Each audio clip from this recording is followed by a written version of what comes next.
Werewolf, the Apocalypse, Earthblood. Alright, I always wanted to do that intro.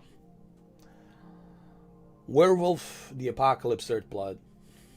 Why am I playing this game? Well, for the same reason that I played Terminator, Resistance, because I find that just because some other gaming journalists have a difference of opinion and they don't like the game and they give it a bad score doesn't mean that I'm not going to like it. As a gamer, this is a hobby. It is what it is. Gaming, it's a hobby, no different than being a sports fan or somebody who collects movies and watches movies and have that hobby. It's a hobby. Hobby is a hobby. Doesn't matter. So as a gamer, I want to try a variety of different games because that's what you do as a gamer. Try different games. And of course, this video game, it's not going to win any, game awards. It's not going to be, AAA style type of a video game. But I can still enjoy these video games. Just like I enjoyed Terminator Resistance, and there's others, even Left Alive. I finished it. It was an interesting story. It wasn't the greatest of, Hideo Kojima's production, but I played it. So that's what you're supposed to do as a gamer. And at the same time, you're also supporting these companies. You're supporting developers. You're helping them out. All of that helps a little bit. So next time when they have a bigger budget, they can make a bigger games. Okay, the more budget they have, the better games they can make. You have to keep that in consideration. So we're gonna play Werewolf the Apocalypse Earthblood. What is this? It's really like an action game, action adventure game. Does have some RPG elements to it, role-playing elements to it. People complain about the mechanics of this game, that the combat was like so. Well, again, it's not a AAA game, so what do you expect? Yeah. So anyway, I'm gonna wait for some more of you people to show up, and we're gonna play this. Yes.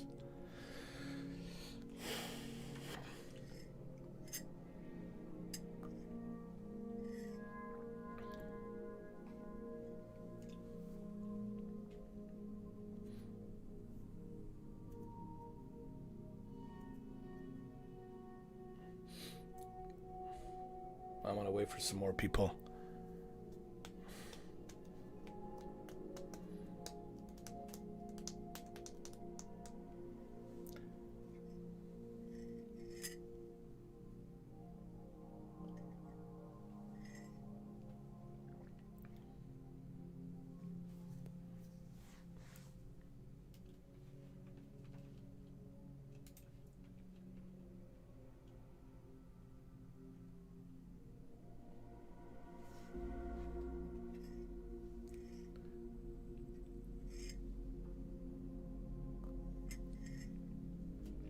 You know what this guy reminds me of?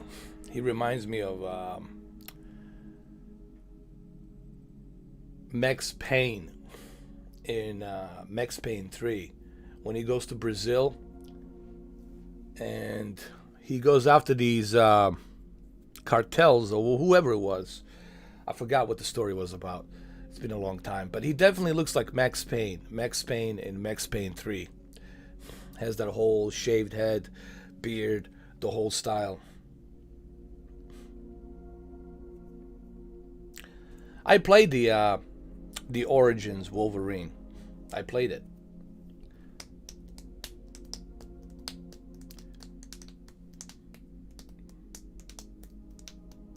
All right, we're gonna wait for some more people. We're gonna jump in pretty soon.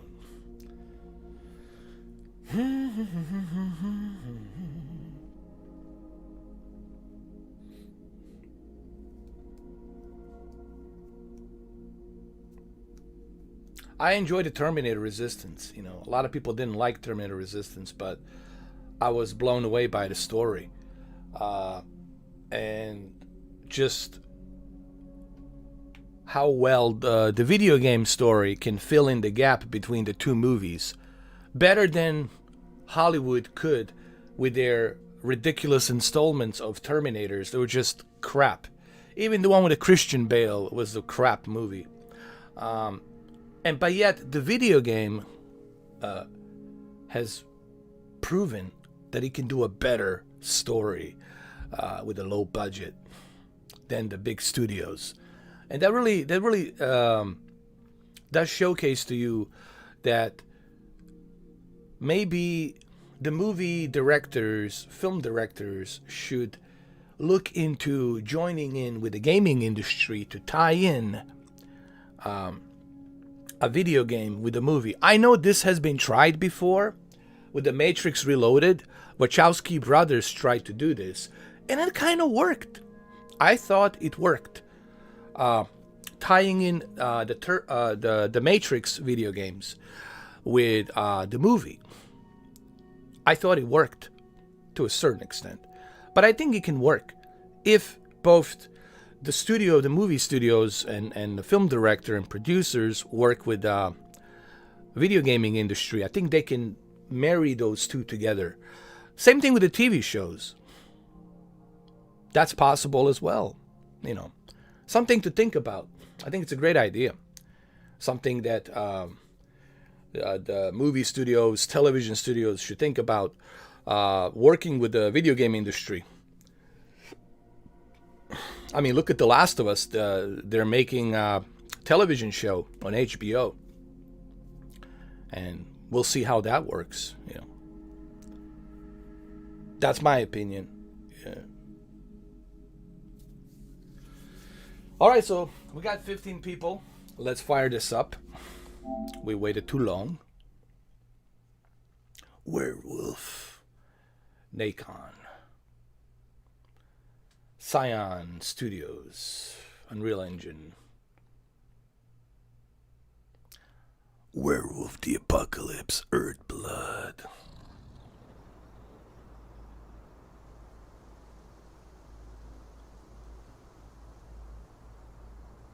Everything's good. Everything's hunky-dory. Let me check my chat box. The properties. Just make sure everything's hunky-dory. Here we go. We're good. We're good, my friend.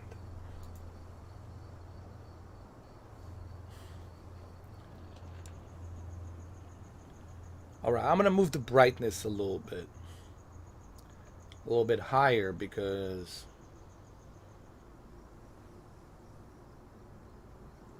there, that's better.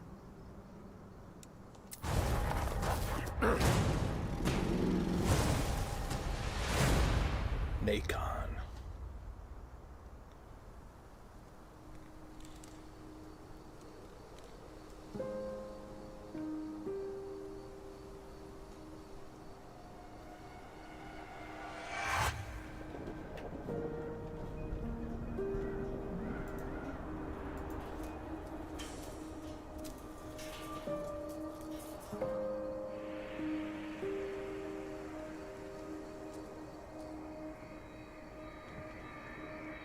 Cyanide is the name of developers. Cyanide.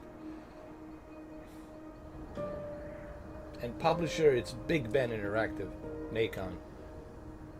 But developer, it's Cyanide. Cyanide.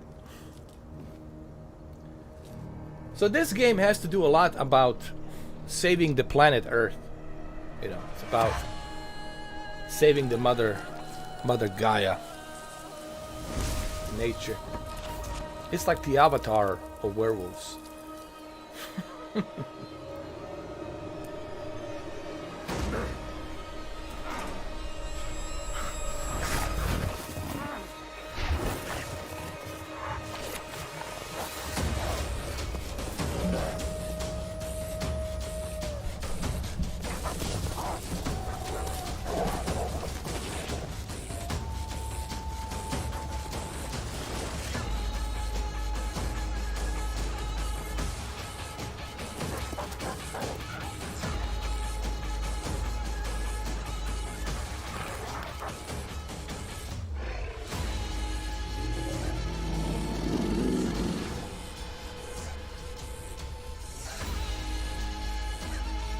Definitely has some Avatar elements to it.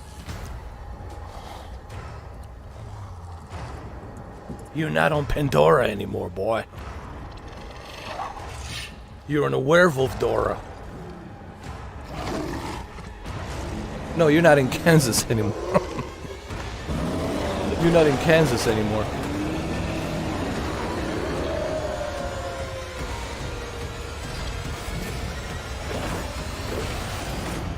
Werewolf the Apocalypse, Earthblood. Alright, let's go.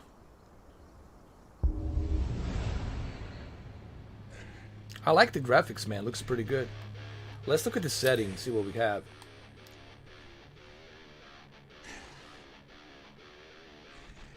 I love the music, man. It has that nice little headbanger metal shit. Almost like, Oh, ah, ah, ah, get down with the sickness. oh, ah, ah, ah. It's almost like Disturbed has made this game. Oh, ah, ah, ah.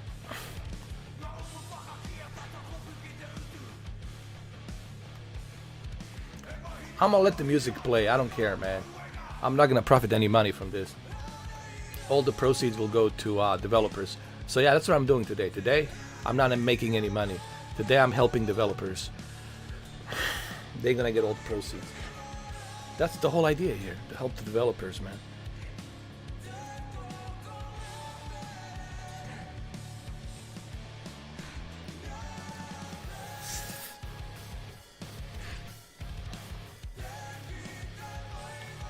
Yes, I'm gonna save the new settings.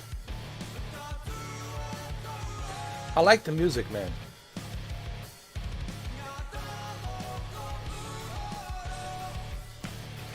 Why do you want me to do the Joker voice? Why I'm playing? I don't want to do the Joker no more. I want to make money out of Joker. Joker, man, it's expensive, man. Look at his package, bro. Holy shit. This guy's packing some heat down below. This werewolf, man. Look at that. Holy shit, bro. Seriously, looks like a cock down there. Oh, he looks like he's fucking erected it. Look. What the fuck, bro? Can you believe this werewolf? Packing some heat down there. Alright, let's see what else we got. We got graphics, brightness, sound, control. I love the soundtrack, man.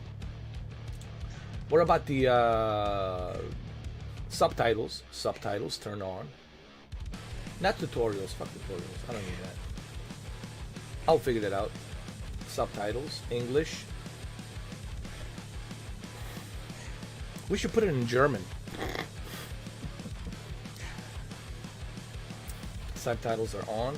Tutorial, it's on. Alright, fine, leave the tutorial on. Everything's good. I don't know. I think it's 60 FPS. I think it's 60 FPS. I don't know. It could be 60 FPS or 30. That's the decision you're gonna have to make. Normal, easy. Dude, I'm gonna pussify. I'm going to pussify here. It's time for me to take a vacation and pussify. Yes. Let me try it on easy first. And then when I finish the game, I'll try it on normal. And then on normal, I'll try it hard. But first, you know, it's my first time playing, dude. I don't want to have a returnal experience. The worst experience I can have is returnal experience. That's like a virus, bro. Here we go. Turn off your cell phones. Shh, shh, shh. Everybody, turn off your cell phones. The movie's starting.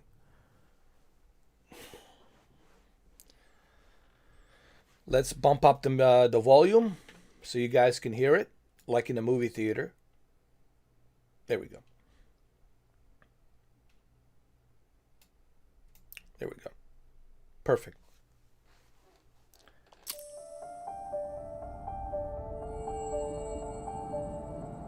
The Wild. The Weaver. And the Worm. 3 primal forces from which the world, Gaia, springs. The Wild is creation, formless and abundant. The Weaver shapes, making order out of chaos. The Worm, whose purpose was to destroy the old, to make room for the new, went mad. Now, a force of corruption, feeding on greed, malice, and hate. It ravages Gaia. Through its unwitting accomplices, mankind, the balance between those 3 forces is long gone now. Insidiously, the worm gains more and more ground every day, vitalized by the damage humans have brought to the Earth. We, the werewolves, remain, born of man, beast, and spirit. Yes. Are the vindication of Gaia and the Wild. I love it, man. The werewolves are the saviors. But there's good and bad werewolves. You gotta remember that. There's the good, there's the bad.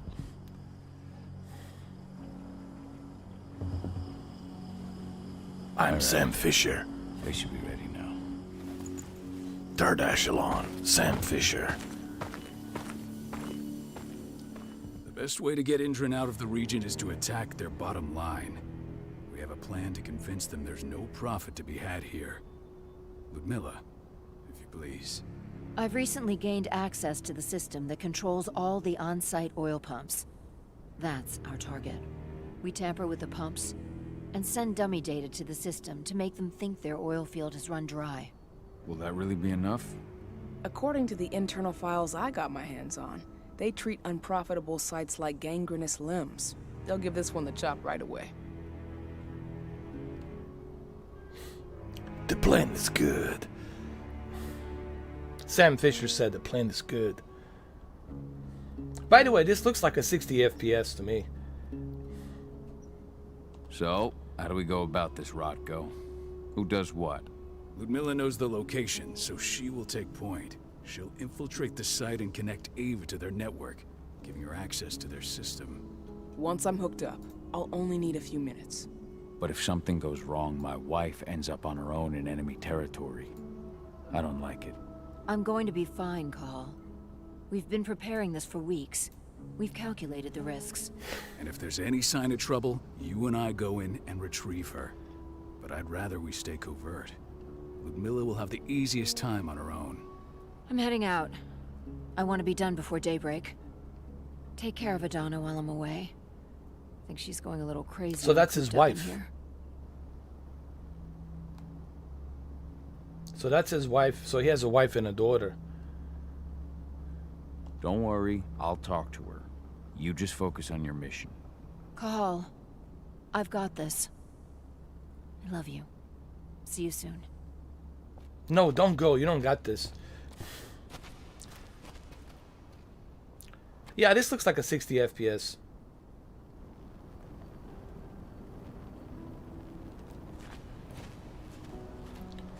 How does he run? How do you run, sir?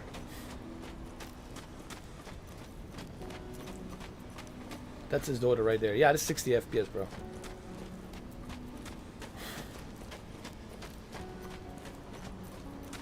Jump around, jump around, jump around.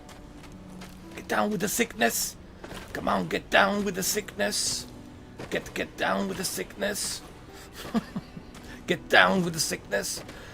There you go. Alright, let me talk to her. Hello? Hello? Oh, that's his daughter right there. Looks like a 45.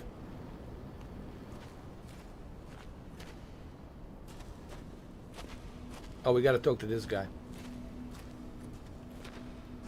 Endron. One of the most destructive companies North America has to offer. Known for their violence and endless greed. If we left them to their own devices, they'd ravage this place till there was nothing left but dust. Endron. Endron is an evil corporation.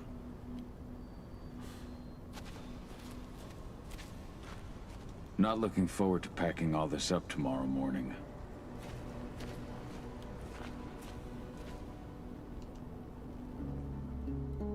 I don't like thinking that Ludmilla's on her own, Rodko. I understand. She's my sister, remember? And she's Adana's mother. I should be out there with her. I gave it a lot of thought. Her chances of success are better if she's alone. It's as simple as that. If things don't go as planned, you can tear through as much Endron scum as you like to get her out. But for now, we stay put. Go. Rest while we wait. I think that was a mistake. They should have sent him. The hell is this? David did an impressive job installing all this. I'll have to thank her for this later.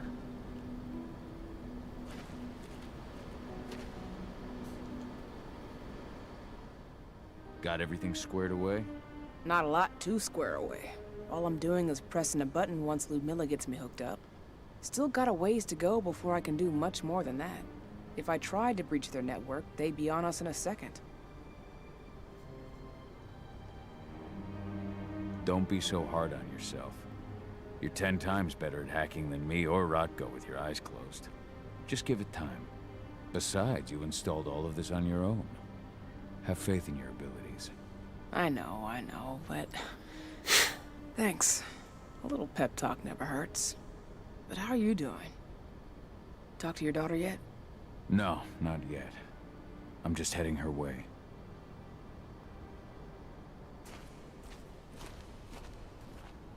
So that's his daughter.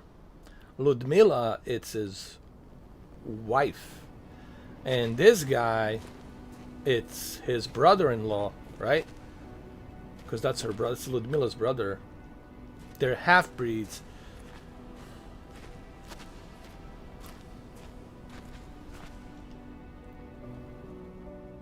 Hey, how you doing? I'm bored out of my mind. There's nothing to do here, and it's wet and miserable.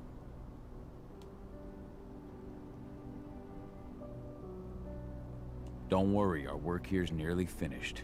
You'll be back at the cairn with your friends before you know it. I know, but why'd you have to drag me out here in the first place? It's not like you've got me doing anything out here. Your mom wanted you to come along, so you could see what our field missions entail. They entail a bunch of bullshit. All we ever do is watch and take notes. We're not accomplishing anything. Language, young lady. And preparation is key. Know how your enemy will respond before you move. Foe stripped of surprise is fangless. Why didn't you go with Mom anyway? She's all alone out there. If something happens to her... I wish I could have. But Rodko wants us to keep a low profile. And there's no one better at that than your mom. Rodko's a dumbass. Hey, that's your uncle you're talking about. And the leader of our pack. You know it's his job to make those decisions. And like I said, all that observation we were doing was minimizing the danger. Your mother will be just fine, Adie. Don't worry. Alright, so now we understand what's going on. They have to infiltrate this Edron evil corporation that's destroying the planet. And it's using this virus or whatever from the universe, the spirit, that it's killing the mother planet. So that's it. Pretty straightforward. And he's a werewolf, and this is a werewolf pack. This is his daughter. That's his wife, Matilda. She's going to go on that mission. That's his brother-in-law. All right. Now we know what's going on here. Let's go to bed. Shit. Cahal, wake up. I'm gonna need you.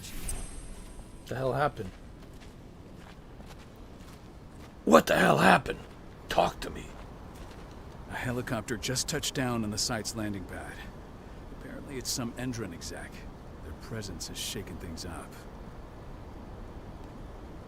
How's my wife doing, you bastard? You sent her there. Tell me Ludmilla's okay. She's okay. They've still got no idea she's on site. But their guard patrols have changed, and certain areas are locked down. And that includes the one Ludmilla's in. So what's the plan now? The mission's sunk. We go in there, get her out, and wait for things to quiet down. But to get her off site, the locked-off areas need to be manually unlocked. And Ludmilla's stuck on the wrong side. Shit. Fortunately, she has already secured a terminal. She'll guide you to her location over the radio. Go now. Bring her back.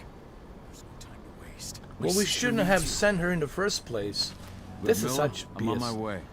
Remember, stay out of sight. I'll open any door I have access to through their network. I've opened all the external ducts. You hear that? When he's talking on the phone, the voice comes through the speakers on the PlayStation 5 DualSense controller. What's up, Dean? How you doing, bro? Coffee's always a good idea when you're doing a long live stream. Yes.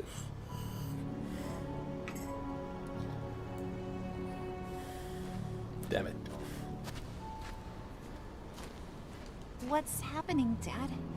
Is Mom okay? Just something we didn't expect. Don't worry, though. Your mom's gonna be okay. She just needs a little help. I like how he's so calm. You know, this game reminds me of one of those PC 2002 or 2003. One of those old PC games, you know.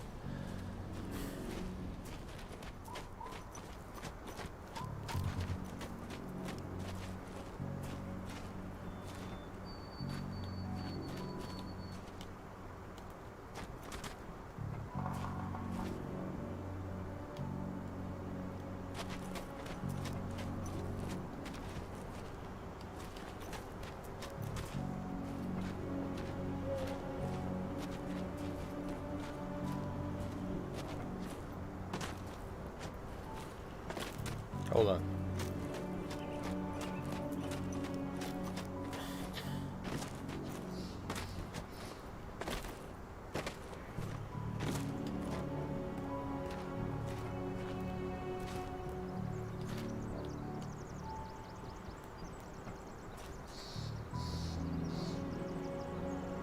How do I transform? Hold on, tutorial.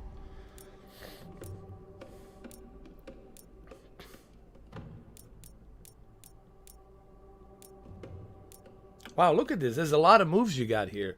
You got a strong attack. You got a special move leap. You got grabbing and throwing enemies. All right. Dash and combos. Aerial combos. Heavy stance. Agile stance. Takedowns.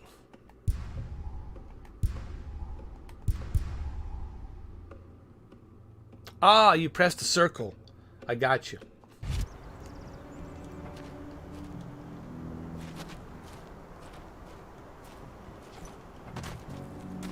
Alright.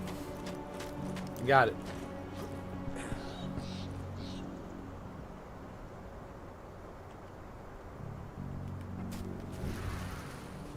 Cool.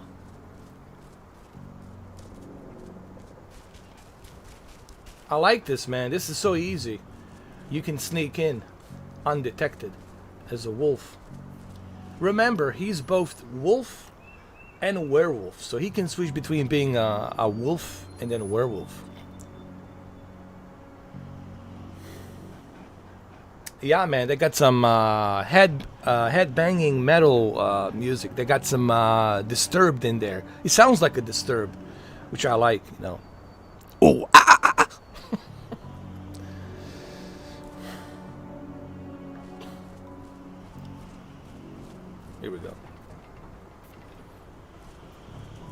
go in there. I'm locked in the turbine room in the center of the site. You'll have to get here without being seen. The area you're passing through should be deserted right now, though. I like that the voice is coming from the DualSense controller.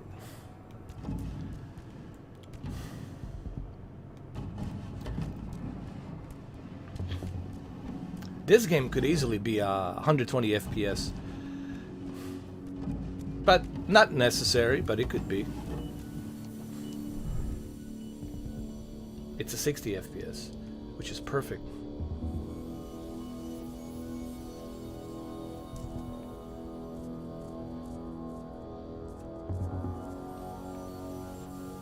At least it's better than Returnal.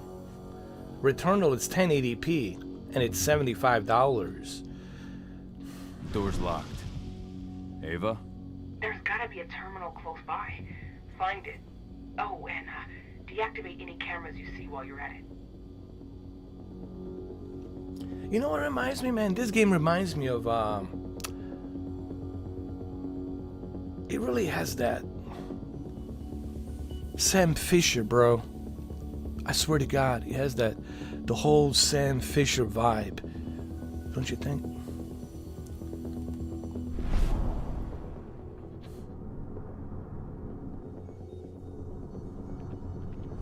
Alright, let's get this fixed.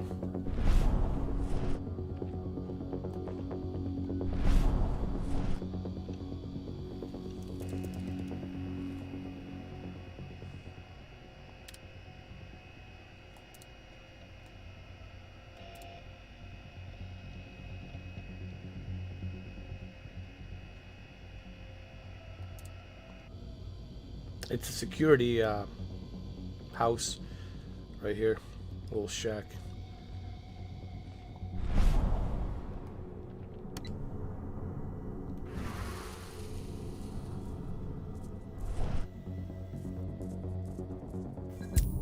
Oh fuck! I need to disable the camera. I'm such a yayo. My God.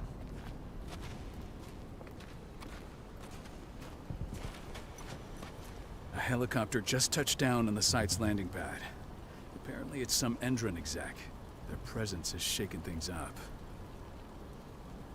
Tell me Ludmilla's okay. I forgot to disable the She's camera. okay. Like a They still jackass. have no idea she's on site.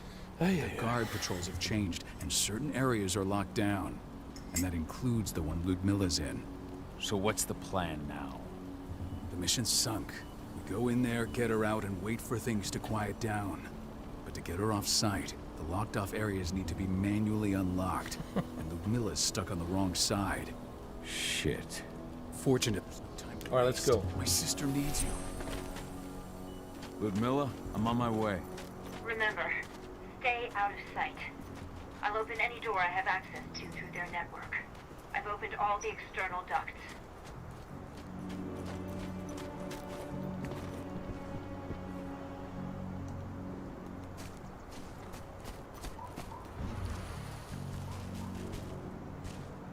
Alright, here we go. I know what to do now. I'm locked in the turbine room in the center of the site. You'll have to get here without being seen. The area you're passing through should be deserted right now, though. Door's locked. Ava? There's gotta be a terminal close by. Find it. Oh, and deactivate any cameras you see while you're at it. Yes, that's what I should have done. I should have done that.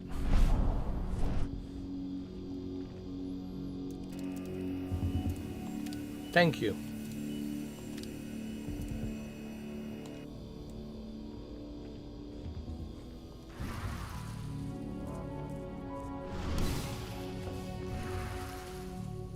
Alright, camera is deactivated.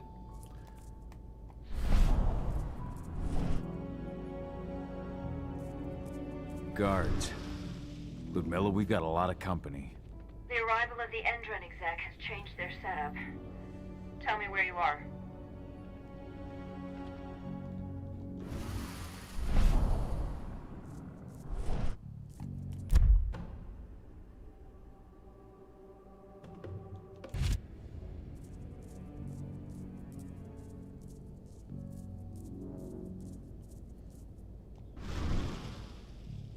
I'm looking at the southern part of the outer fence.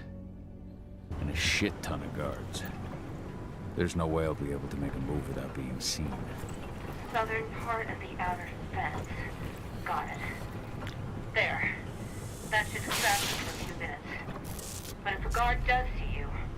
He won't live long enough to raise the alarm. They sold their souls to Endron. They don't get any mercy. Hell of a time for a malfunction. I'll go check it out. Interesting.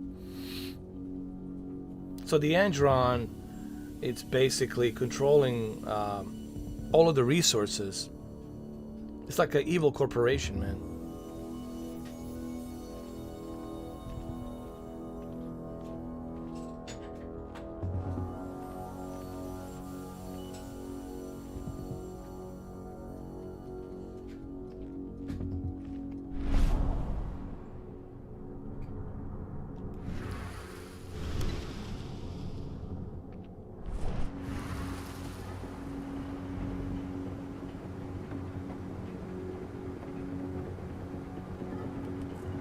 Any idea what could have caused it? I don't care. I just want it fixed and fast. Some big shot just arrived on site. The folks upstairs want everything to be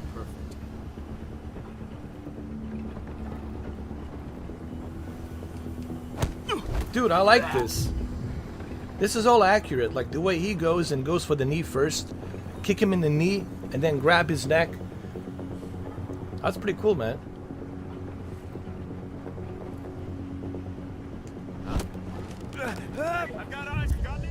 Oh, fuck. I was detected by camera. Fuck. Hold on.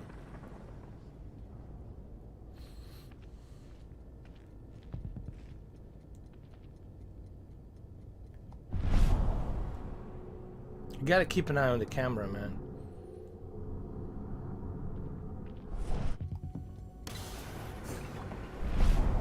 Where the fuck is that camera? Hold on. Any idea what could have caused it? I don't care. I just want it fixed. This like a Metal Gear. Some big shot just arrived on site.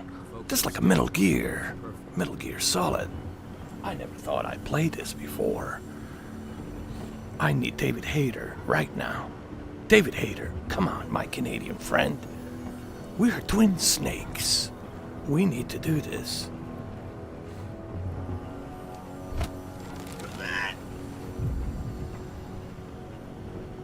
Where's the camera, Otacon? I need you to tell me where the camera is. Oh, I see it.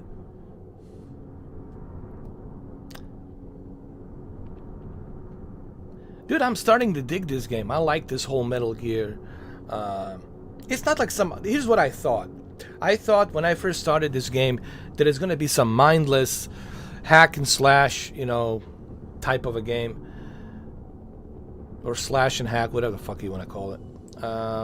But it's not. It has a story and it has stealth to it, which I like.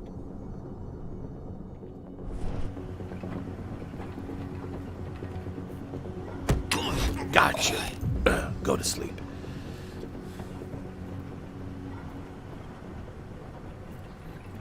Speaking of David Hayter, he might be coming back for the remake of Shadow Moses Metal Gear.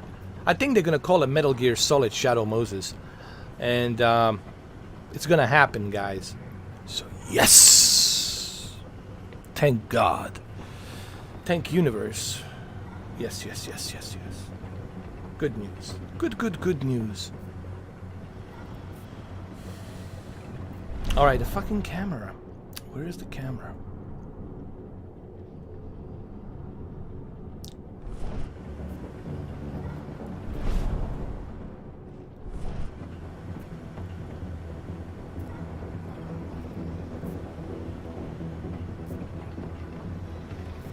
No, this guy.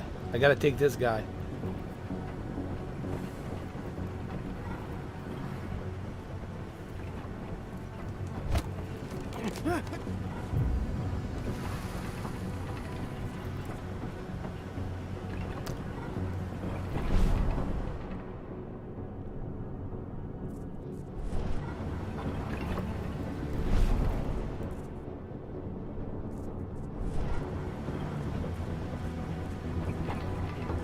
is this?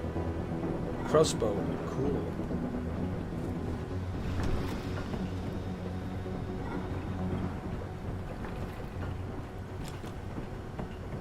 Here we go. That'll do it.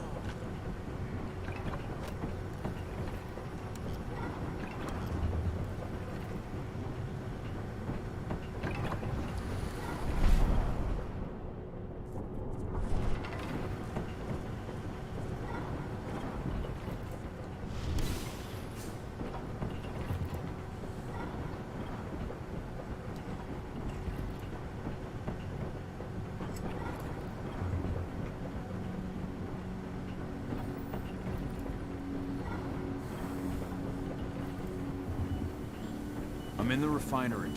Perfect. I'm not far now. Nearly at the passageway leading into it.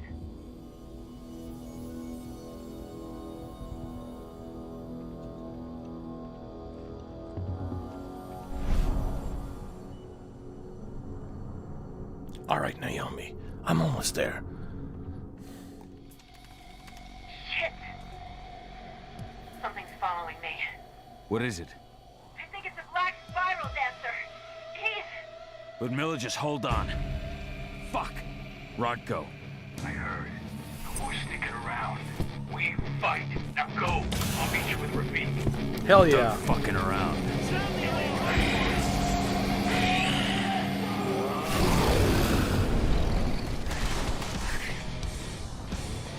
So, square, circle X. Get down with the sickness.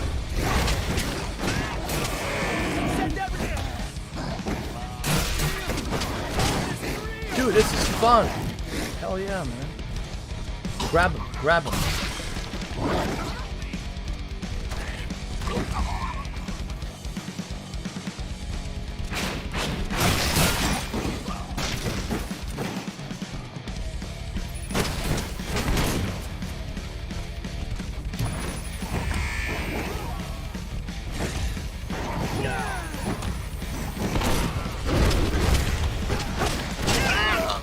Hell yeah.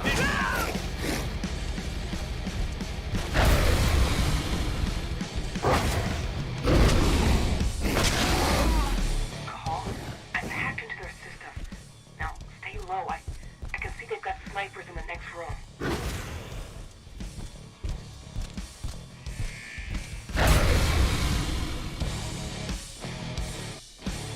So hold the L2 and square to leap on Endron's guard. Okay?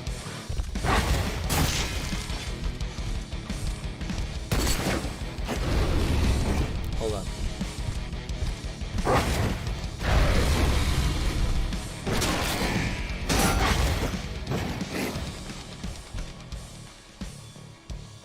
Switch between heavy and agile stances. Oh, I got you.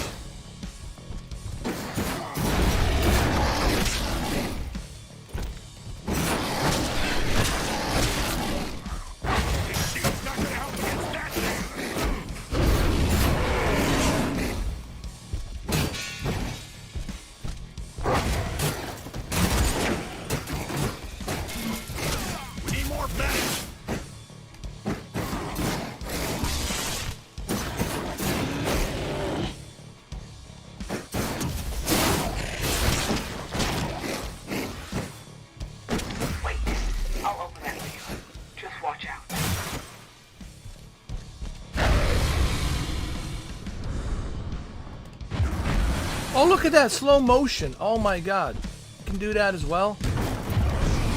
Dude, that's fucking cool.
Hold on.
Oh, hell yeah!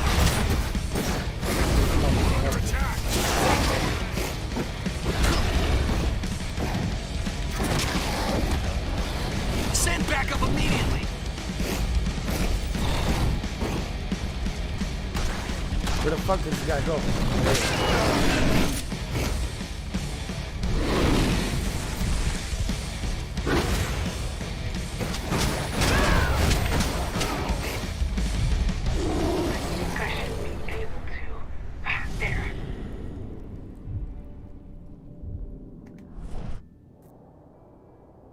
That was pretty cool, bro. What's up, Pure Platinum? How you doing, man? That was fun. I'm having a fucking fun, bro. This is great. Love it. A little bit of a Disturbed in the background. I like it. Dude, I used to play games like this back in the early, late 90s and early 2000s. There was a game with Bruce Willis. You guys might remember this game. Yeah, Bruce Willis was in the game. There's a game on PlayStation 2. Or PlayStation 1. I'm sorry, PlayStation 1. There was a game on PlayStation 1 in 1999. Bruce Willis was in it. I mean, really, Bruce Willis. Like, his voice, everything. Fuck, let me look it up, bro. Dude, I want to look it up. Hold up. I want to look it up, bro. Hold on.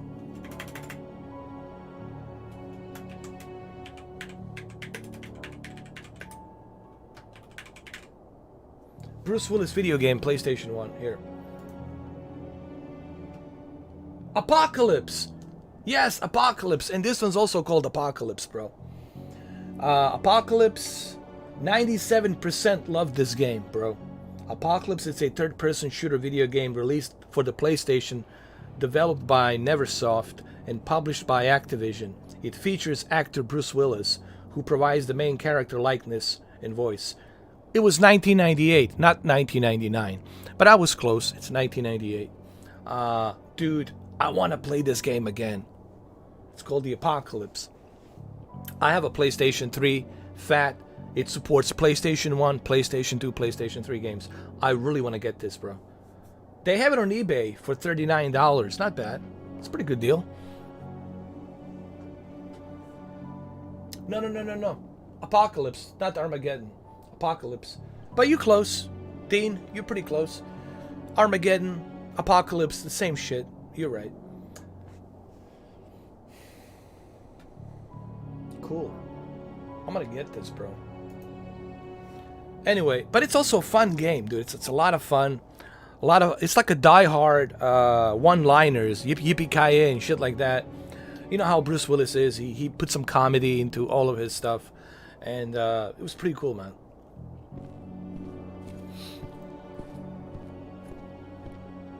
Apocalypse, yeah. So this kind of reminds me of the Apocalypse a little bit.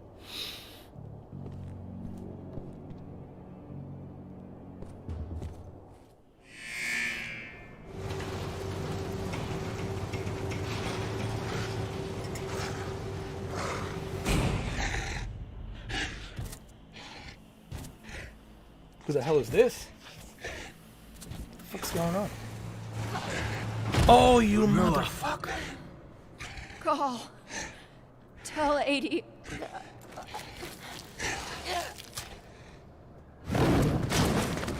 No! Don't kill. Please, no. Yeah, he killed her.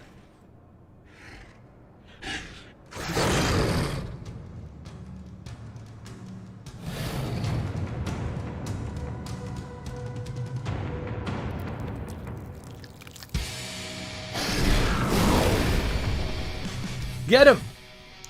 Let's kick some ass.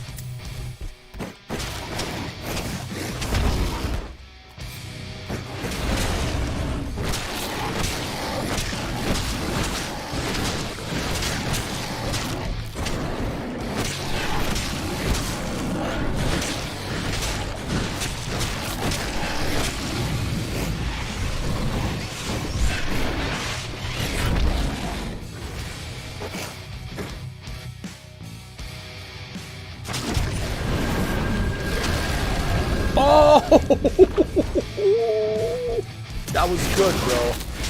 Bro, this is like a UFC, man.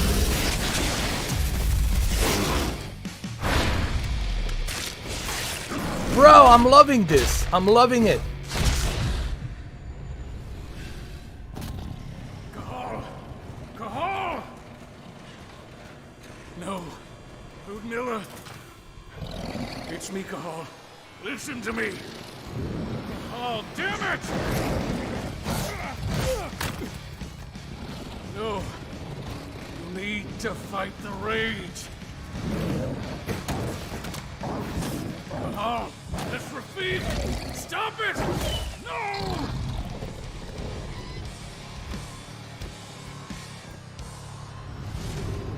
What have I done? Rafik. There's no time to mourn. We need to go.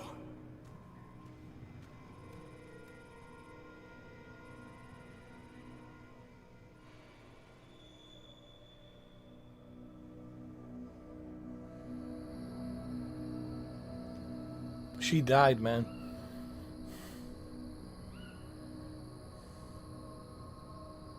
But I love the finishing moves, man. That was pretty cool. The finishing moves. I love it, bro. I really like this. I really enjoy it.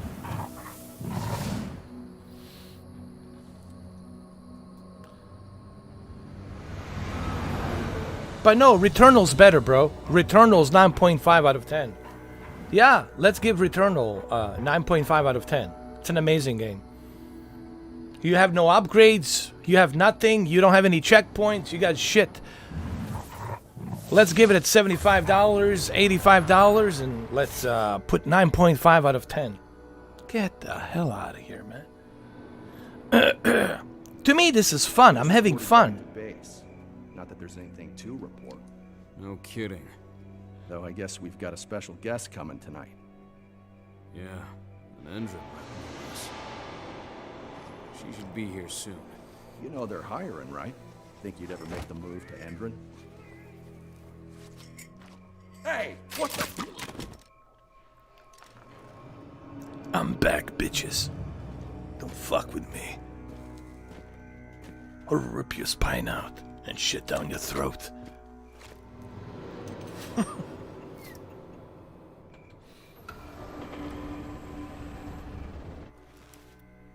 All clear, Dusk. We're good to go.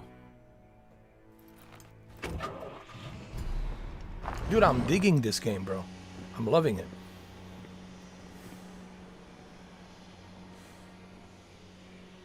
"5 years ago, I abandoned the woods of Tarker's Mill. I abandoned my cairn. Endron killed my wife. I gave in to rage. The worm touched my soul.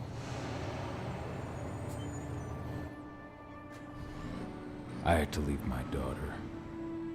It was the hardest decision I ever made.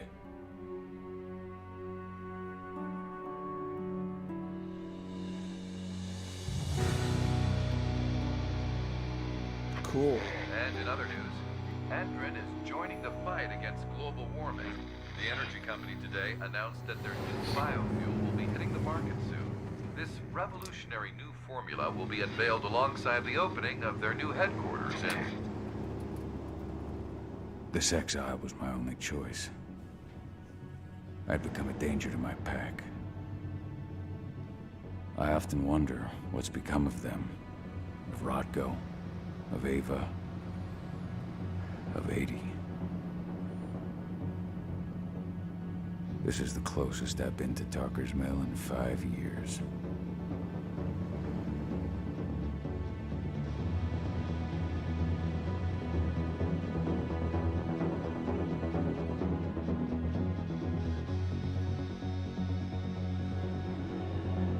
Cahal, we're here. You're up.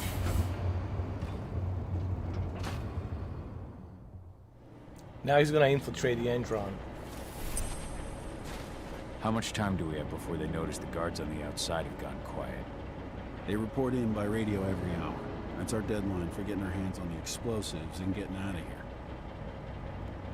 What do your clients intend to do with them anyway? The Weatherstormers? They're planning on blowing up a big Magadon pharmaceutical plant. Good fucking riddance. I know Magadon's methods. They're the scum of the earth. And guess what? These explosives were originally headed to Endron, another megacorp of assholes. Stealing from them is just icing on the cake. Let's go through the plan again, just to make sure everything's clear. You've got to swap the delivery label on the crate of explosives intended for Endron. You do that, and they'll load us up with smiles on their faces. All you've got to do is open the gate to their delivery bay for me. I'll create a diversion while you're exchanging the labels. Got it. We'll have to play it tight, though. One hiccup and the plan falls through. We'll have you sneak around back by their storage facility. Security should be pretty thin there, especially if you go through the ventilation ducts. All right. I'm off. Hey, before you go, are you sure you're up for this, man? You seem kind of stressed out back in the truck. Just been a long time since I've been out this way. Brings back memories. Forget it. We've got a job to do. Right. If you need me, I'm just a chirp away. Good luck, brother. Cool. Some more sneaking around.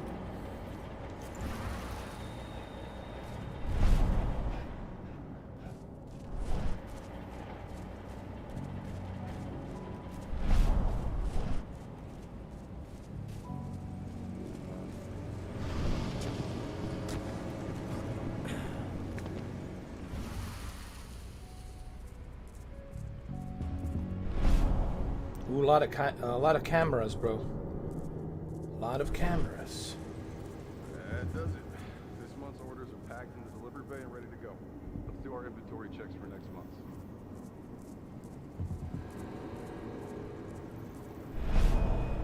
This really feels like Metal Gear. Has a little bit of that Metal Gear. What's up, Devin? How you doing, bro? I really like this, man. Naomi, I need Otacon. How do I infiltrate this base? Shadow Moses. I need to turn off the cameras, man. Figure out how to do that.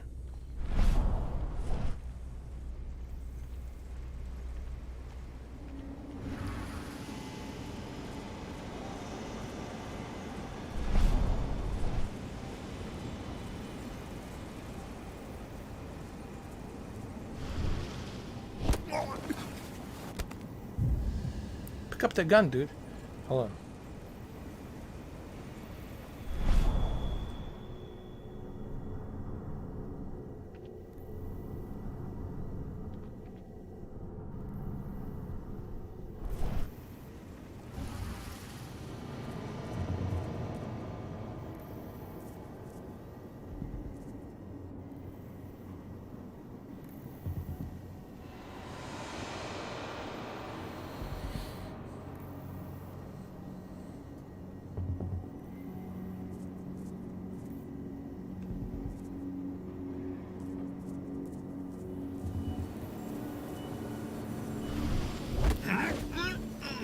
Nicely done, bro.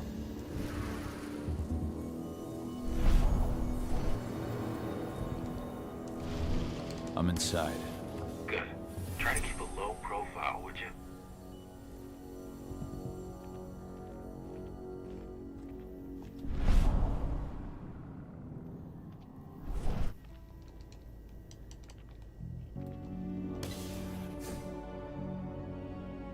You see, this is what every game should have. A basic necessity, like checkpoints.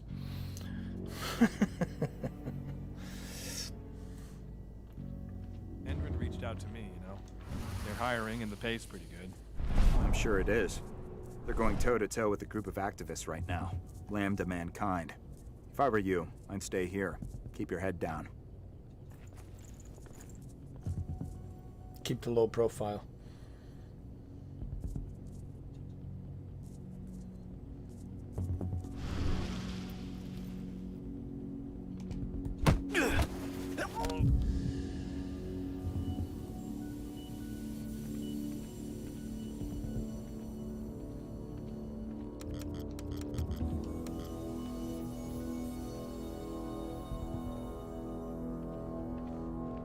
Oh. I think he saw me. I'll use the crossbow.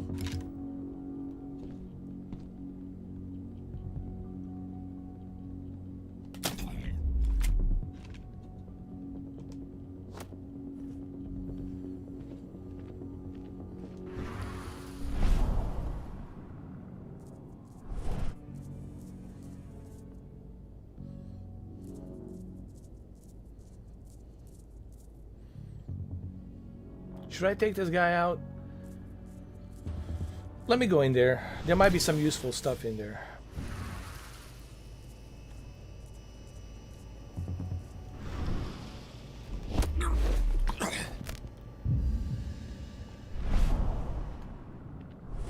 Let's turn off the cameras, bro. Oh, open the door. Perfect.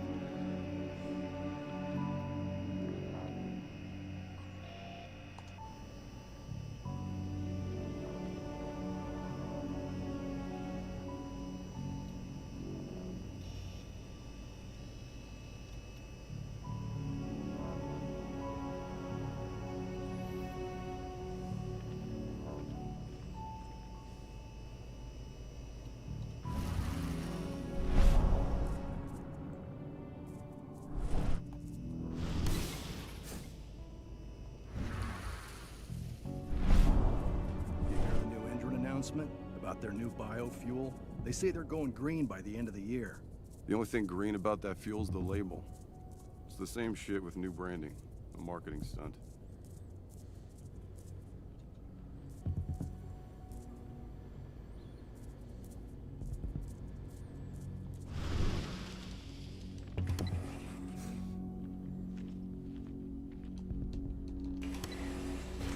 Perfect.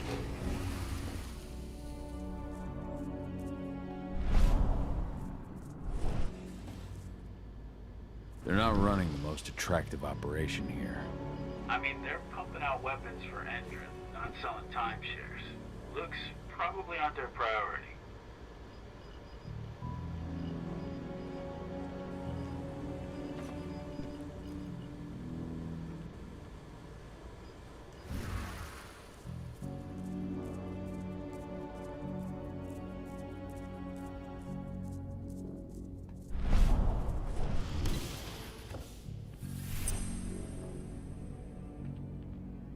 I gotta steal the explosives and then swipe them with the crates. We infiltrated the Edron and I made it to the delivery bay. Good. See that command post next to the gate? You should be able to open things up for me from there.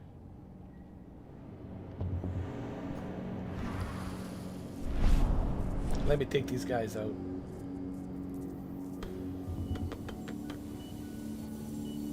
Gotta watch out for the camera too.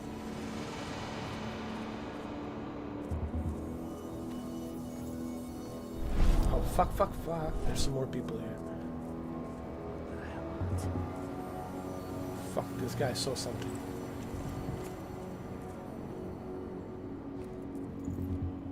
What was definitely movement. Oh, fuck.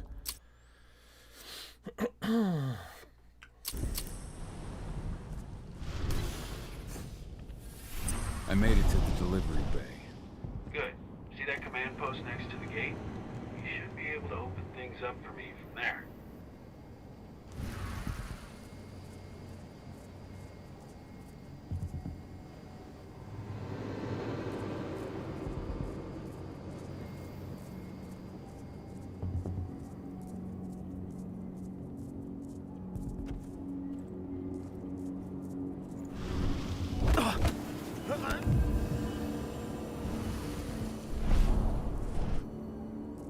Gotta keep an eye on that camera.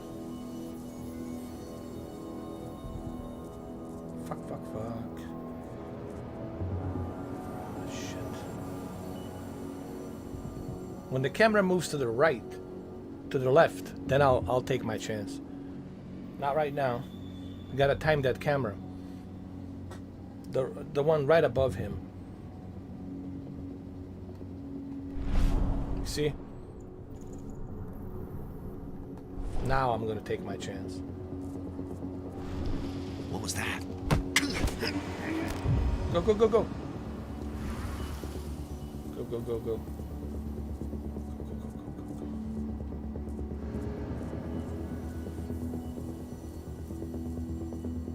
Fuck.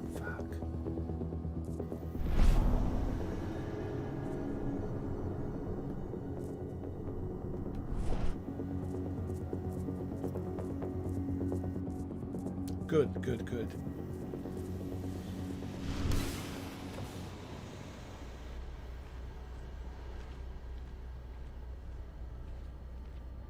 Perfect.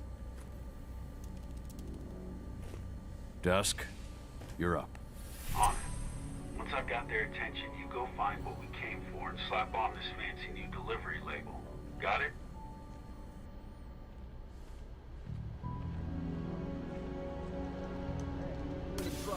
What are you doing here?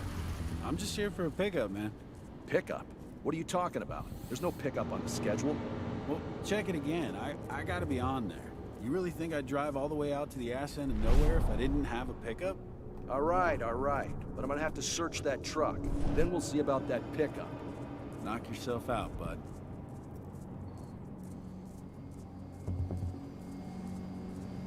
I gotta get to those crates.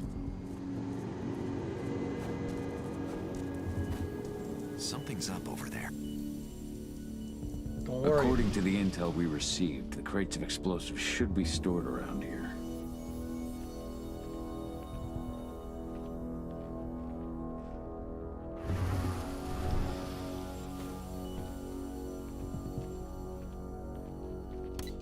Here we go. Perfect.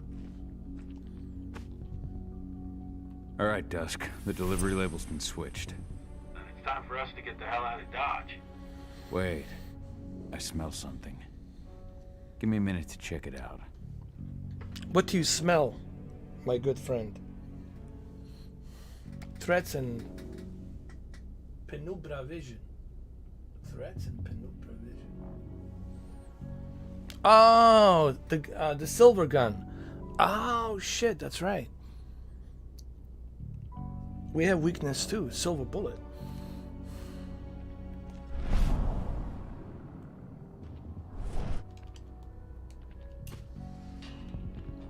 Destroy it. Destroy that shit.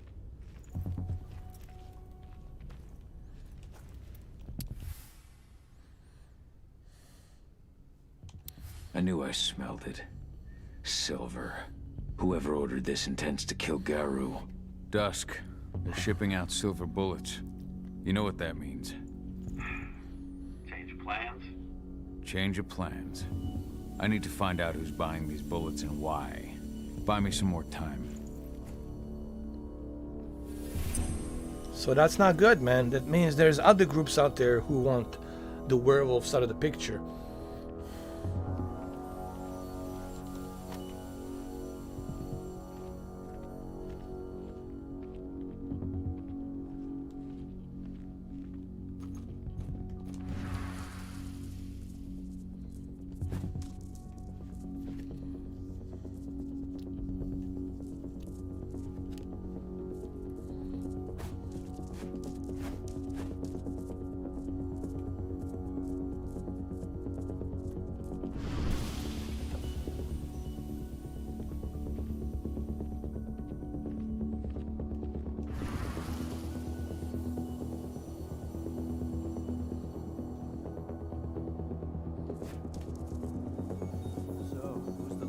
boss is meeting with upstairs? She's from Endron, here for the special order. The silver bullet? Even used? She's picking up some golden guns while she's at it? You know what they say, the client is king, especially when the client's name is Endron.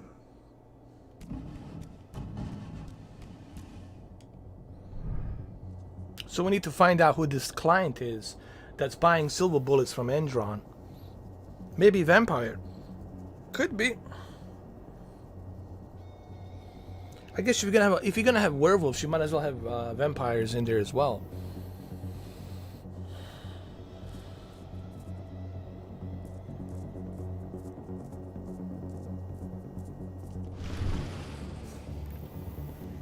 Shipment's loaded.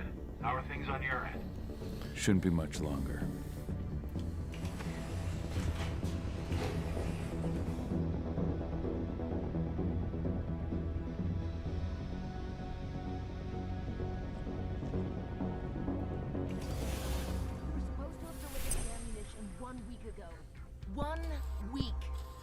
Doesn't like waiting. Or paying, clearly.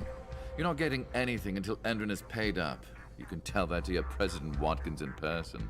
I don't think you understand what's at stake here. Oh, I understand. It's You've Abby! just been attacked, and you're looking to Bro, hit it's back. Abby. Abby. I also understand that you need our ammunition to do that. And we've got that ammunition right downstairs, ready and waiting to go. As soon as you've paid us. Sorry, Major. The business is business. Well, fuck you two. Then we'll attack Tarker's Mill without your help. And rest assured, Mr. Watkins will hear about this. Tarker's Mill. Hey! You and I need to talk. Who are you? Now, die! Bollocks! Security! Alert! Now you've done it.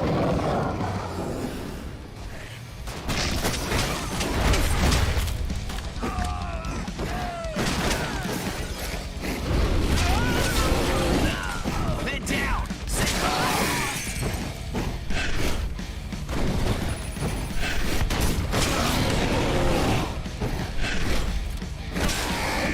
Send reinforcements! Send backup now!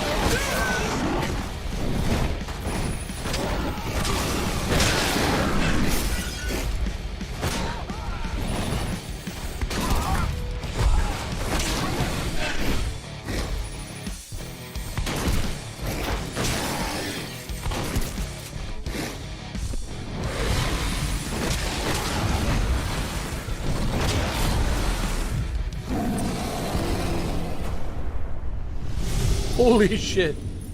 Hold on. That was pretty cool.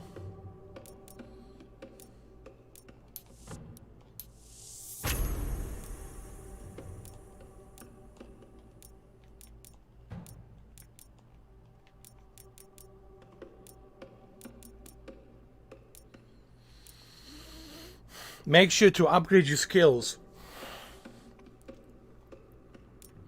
First, I want to focus on my health. I want to get as much health as possible. And then I want to work on my agility. And then from agility, I want to work on my heaviness. Meaning more heavy attacks and more frenzy attacks. To regenerate metabolism. Tarker's Mill. My old cairn. Adana. I have to go back.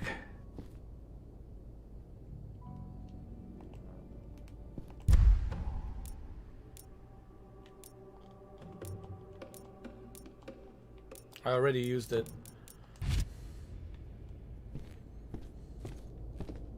So this is what they're using to fight werewolves. These robots with the silver bullets.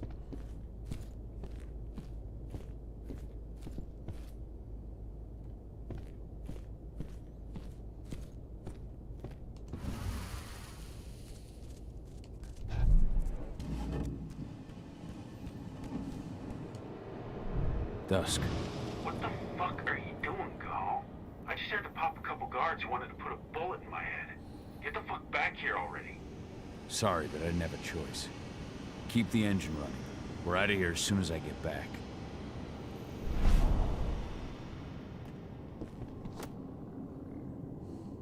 Take a sip of a flask.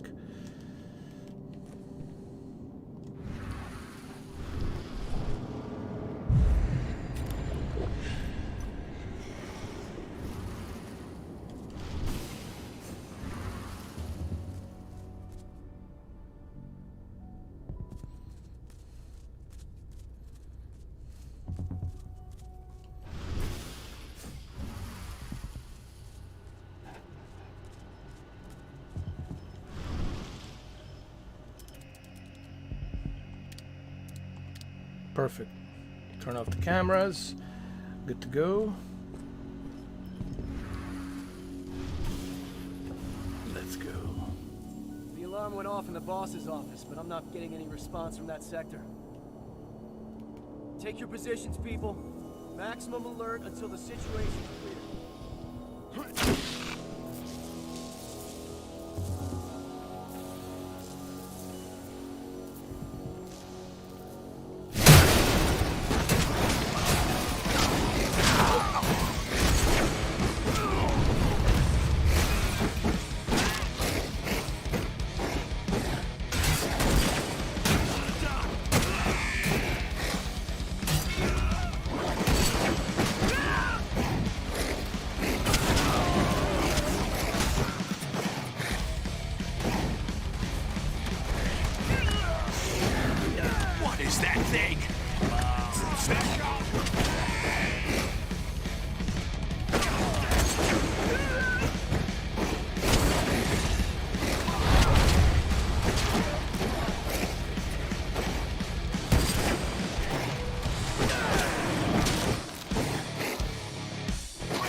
That was pretty cool.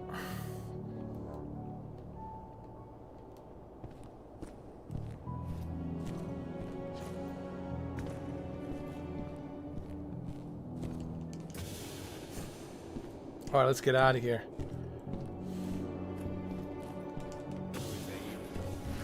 What's going on?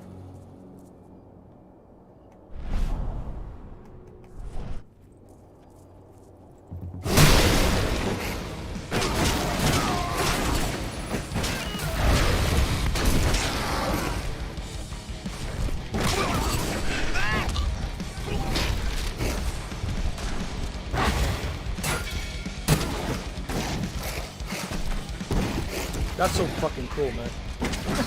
The way you can grab them and toss them around like that. We need more men!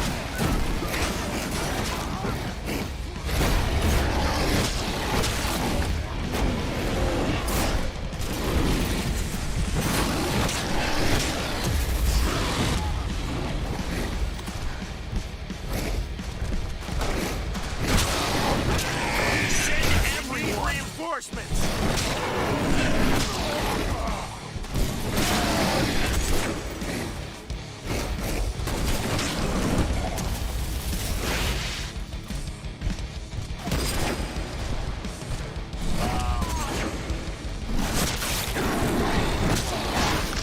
But you can execute them like that. Check this out.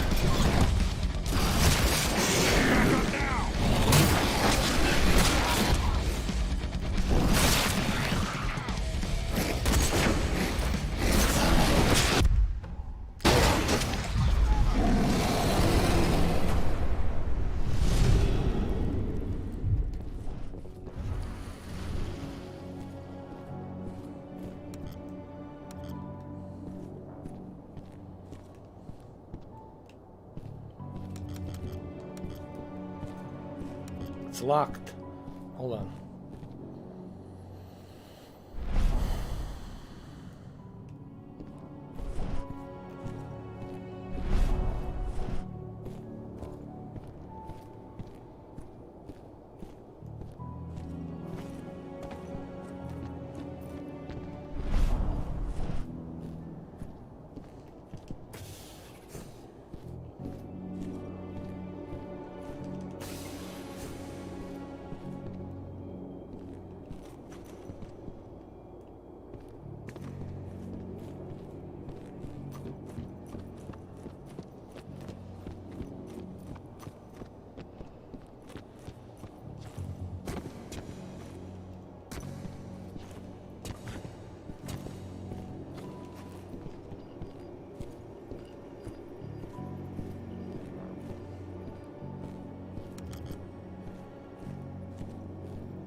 Here we go.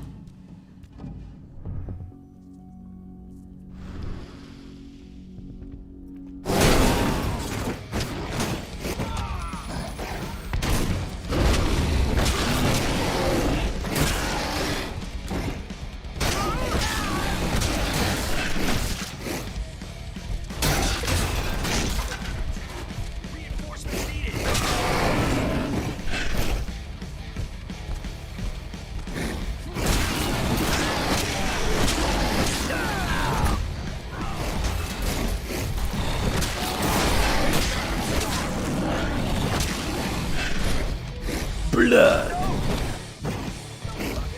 Grab him. Finish him. Nice. Finish him.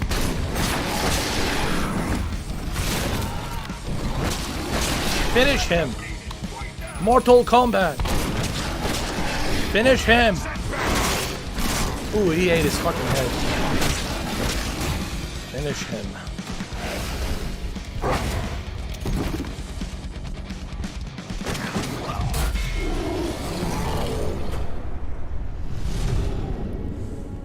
All right. Let's get back to the truck.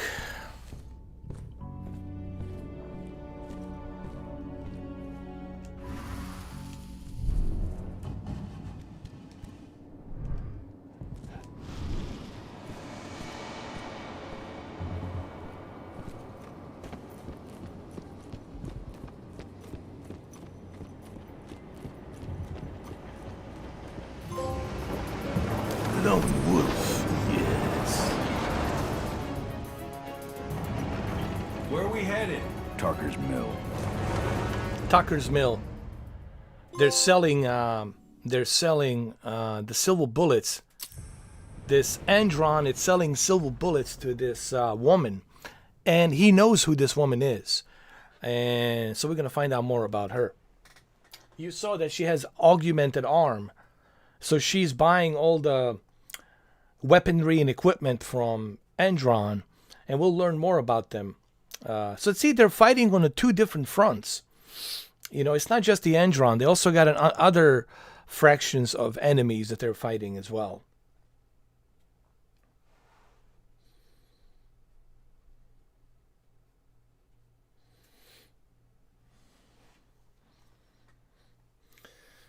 The game is not that bad, dude. I like it. I'm having fun. I'm not frustrated. I'm having fun with this game. It has a good story to it. Returnal, I was frustrated. Returnal, I wanted to destroy my TV. I wanted to destroy my PS5. I was fucking frustrated with fucking Returnal. But this, I'm not. I'm not frustrated with this. I'm enjoying. I'm having a good time. You see, if I'm having a good time, I don't mind.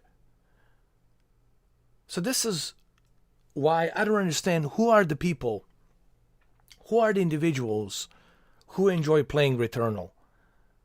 I mean, who has time for that shit, bro? To frustrate themselves. To pay $75 to $85 to play some garbage where you... I don't know. Who are these individuals? I would like to know. On the world map, I want you to show me demographic. Where are these individuals? They're playing Returnal. Adam Sassler doesn't like it. Adam Sassler's friend doesn't like it. Majority of people on G4 doesn't like it. I don't know who the hell likes it. Who? Massive Entertainment, Massive G. That's because he got lucky, and then he's got a lot of followers, so he wants to satisfy Sony fanboys. So that's why he's playing through it. But he definitely doesn't like it. He's not enjoying it. He's only doing it for the views. I don't think he's fucking enjoying it. No one's enjoying that fucking piece of shit game. Trust me. It's a matter of telling the truth that you don't fucking enjoy it.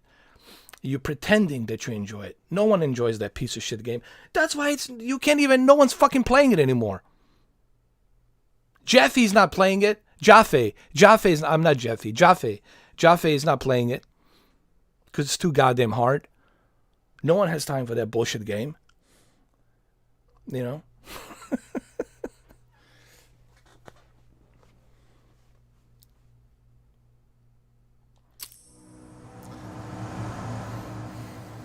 too late. Engine is already here.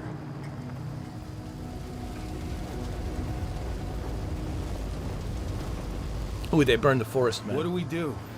Stop the truck.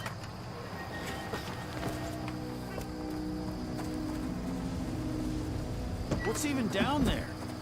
My home. Dusk, stay out of this. Wait! Call!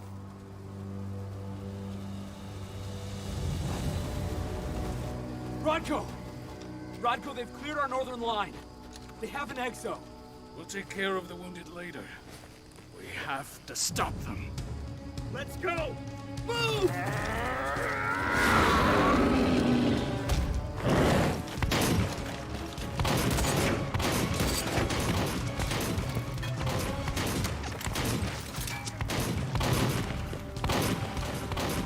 Hey, what's up, Ahmed? How you doing, bro?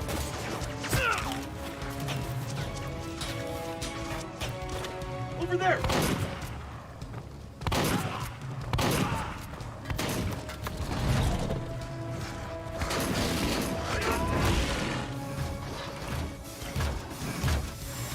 You see?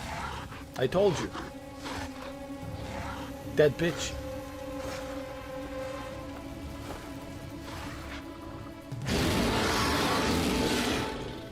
Right.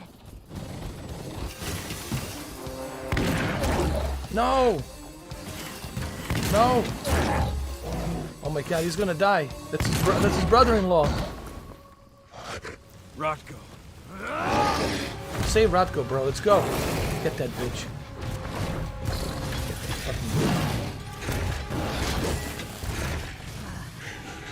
You'll regret that. I don't think so. Oh, hell yeah.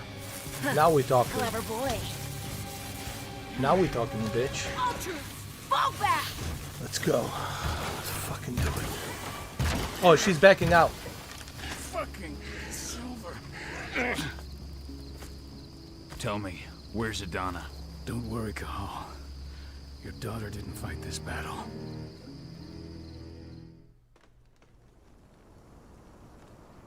How are your wounds? Riddled with silver. They'll take days to heal. But things would have been far worse if you hadn't stepped in. I just did what I had to do. Nothing more. I honestly never thought I'd see your face again. Why'd you come back, Cahal? I was worried about Adana. When I heard the cairn was being targeted, I had to come back for her. You know I couldn't stay.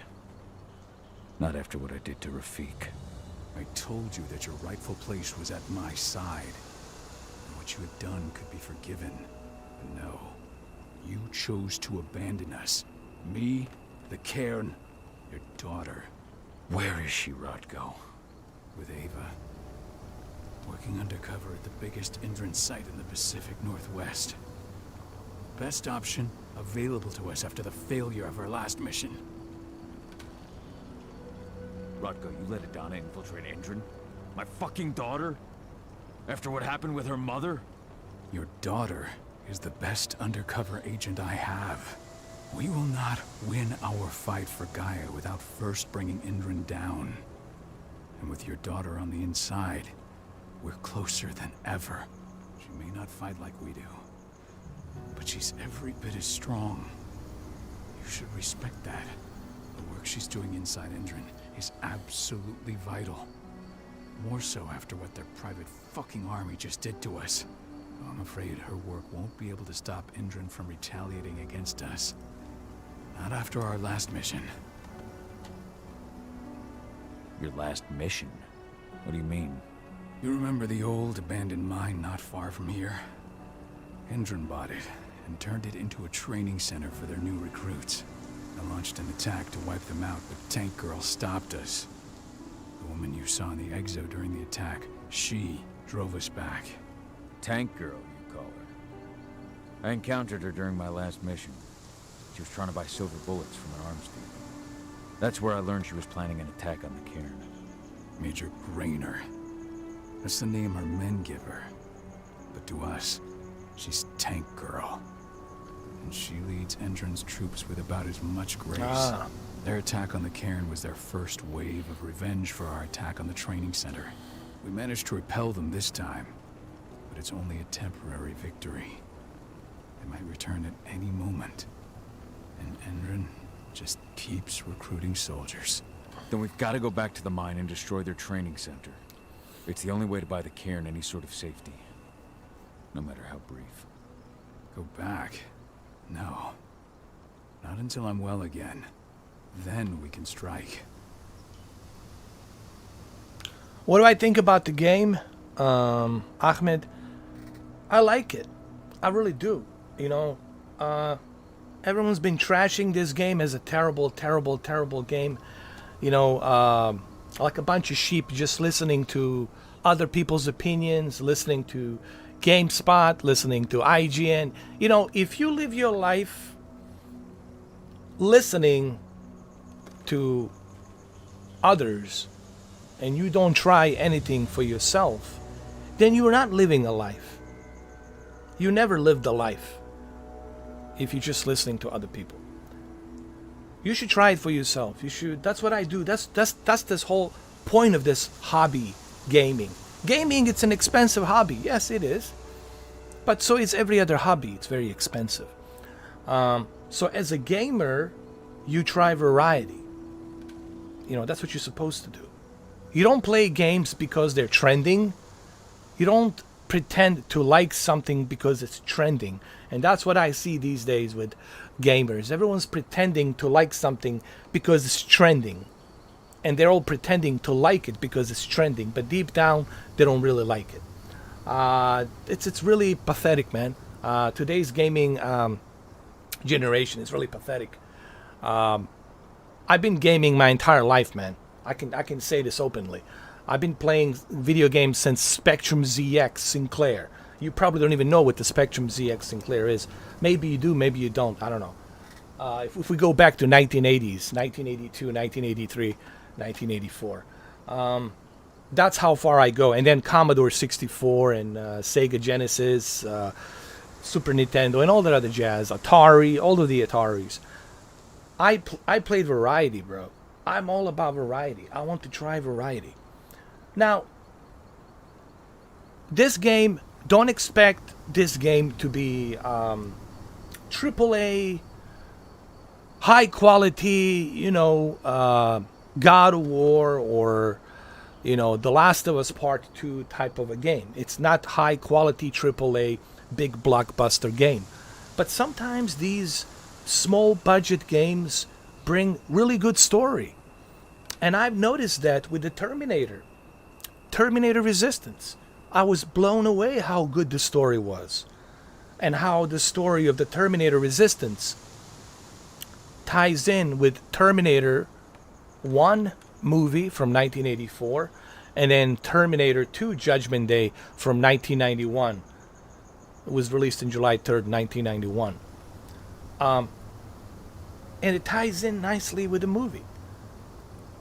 But people would realize that if they would play those games, you know, they don't want to play it because it's got a bad score. Any game that has a bad score, or a movie that gets a bad score, I don't want to watch it. Because of someone's opinion. Then you're not a gamer. You're not a gamer. You are just trending gamer. You're only trending to what gets the high score. So you're the yes man. You're the sheep. I can play variety. And I'm enjoying it. I'm having a good time. Excellent finishing moves, turning into a wolf and a werewolf. You can upgrade your abilities. There's some pretty cool story to the game. Different characters. I'm liking it.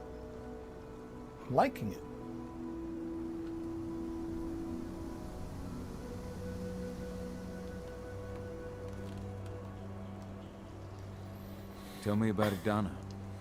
How have you trained her? Just as I promised you. I trained her to be a warrior. I taught her everything she needed to fight, to defend herself, so that we wouldn't see a repeat of what happened to Ludmilla.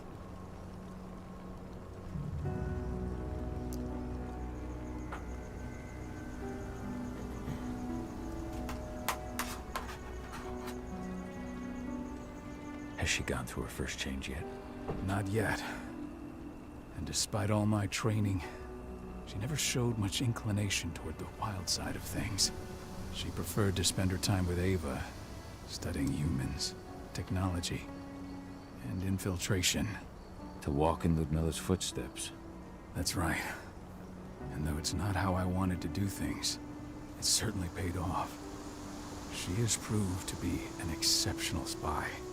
Rest assured, though, Adana's just as much Garu as you or me.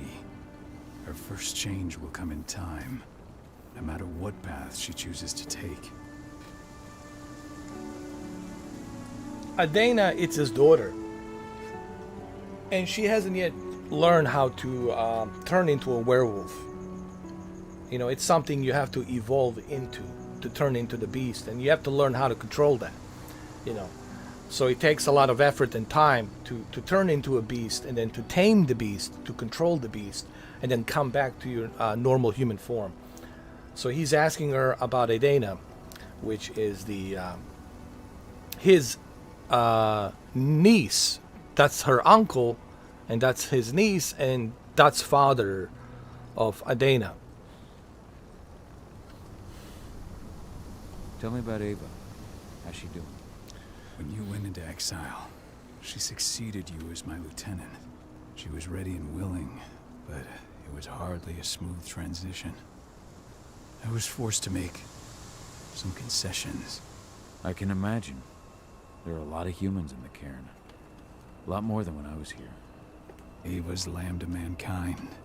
I'd heard about her group of activists. They're actually getting a lot of attention at the moment. Not sure if that's the best thing for the pack. That's what I thought too, at first. What do you mean? For the longest time, I never trusted humans. But then I saw how they fought. How they stood strong for what they believed in. I saw their potential. Even I had to admit that Ava was right. The humans have been stalwart allies in our fight for Gaia. And now you've seen firsthand what Indran is doing to us. Our ranks grow thinner every year. Ava's humans aren't afraid to put their lives on the line for the planet. What more could I ask for? Until I'm healed, there's no way we can make a move on the training center. I'll take care of that goddamn training center myself. You know I can handle it on my own. No. You're no longer a part of this pack. It's my responsibility. And how long will it take for you to get better? Days? Weeks? If they return, the cairn will fall. Huh. I'll think about it. Go pay your respects to your Fen and come back to me. Then we'll talk about the mine.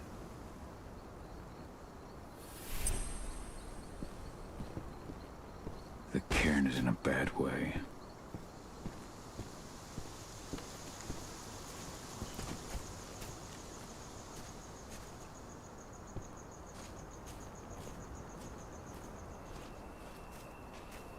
Good to see you made it through okay. Thanks in no small part to you. I'm glad you came back home. Lamb to Mankind really helped us out too. We're lucky to have them with us. See, so they're working with humans. These werewolves, there's like, it's kind of like anything else, man. This is what I like about this. I think every species, every race has good and bad. You know, there's going to be good people, there's going to be bad people. In every race, in every ethnic background, in every species out in the universe, you're going to have good and bad. So same thing with the werewolves. You got the good, who just want to live and survive and be left alone, and then you got the bad ones who want to take everything. So it's kind of like that, good and bad. Same thing with humans, good and bad. And I like that. I like that aspect of that notion in this game.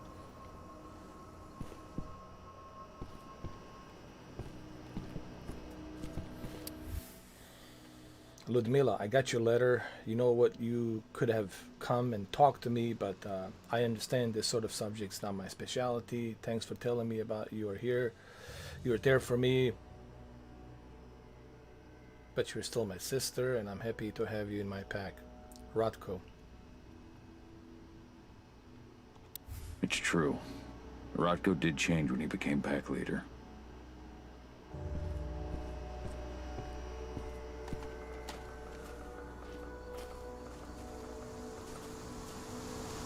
You gotta pay my respect to this tree.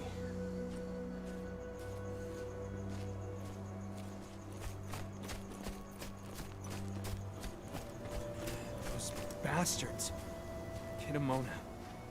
How could they? Silver. That's what killed her. They had 3 snipers trained on her. She never had a chance. Agnes didn't even know how to fight. He was a spirit healer, a caretaker of children. Endrin doesn't show anyone mercy, and we won't either. Ceres? But how? She was in the back, tending to the wounded. It's all my fault. They had a sniper. I just couldn't take him out in time.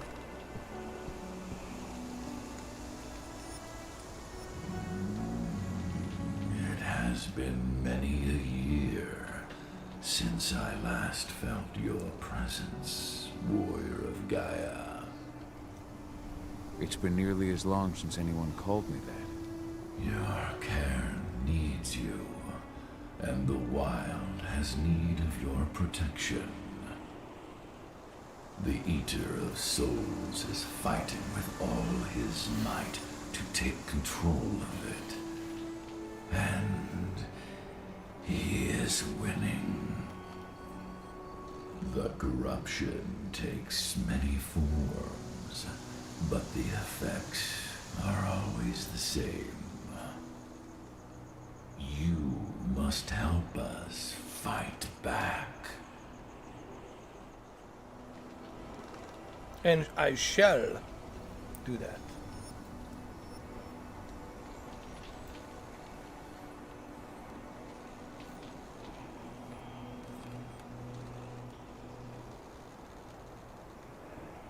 I came back to find my daughter. Have you seen her? Adana, a dear friend, and always respectful of nature. You fear for her safety, then? She, too, is fighting for Gaia in her own way. But do not worry. You both walk the same path. You will find each other in time. To fight your battles, you will need power.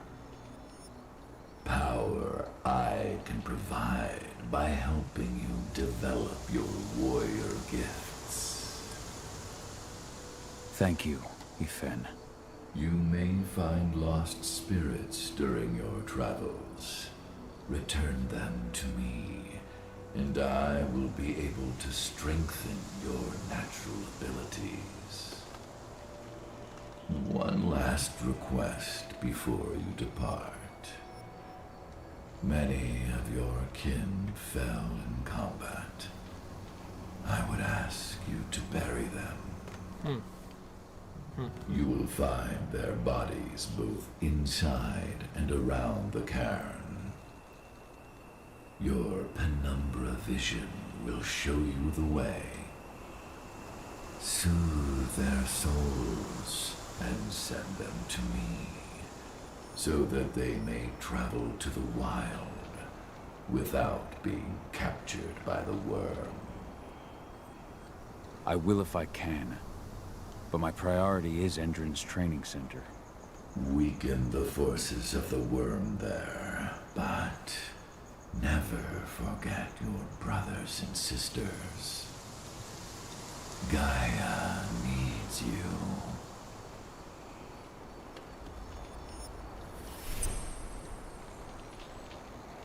Pretty cool.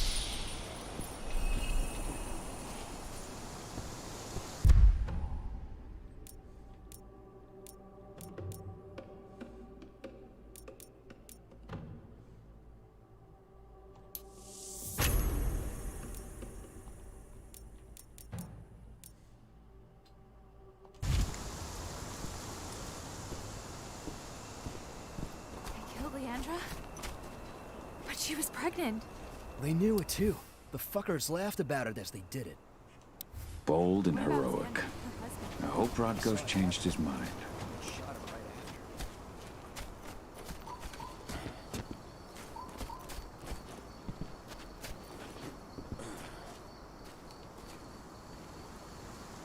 Dusk, what are you doing here? I thought I told you to keep clear. You really thought I'd leave you behind like that? You should know me better than that by now. Besides, looks like you need all the help you can get. And I really don't want to lose my front row tickets to the Cahal show. Thanks, Dusk. Okay, yeah, no. Thanks sounds real weird coming out of you. Put that shit away. Well, if you really want to help. I'll go look after the injured. I rang the Weatherstormers and asked them to lend us a hand, too. Don't worry about me. You just do what you gotta do.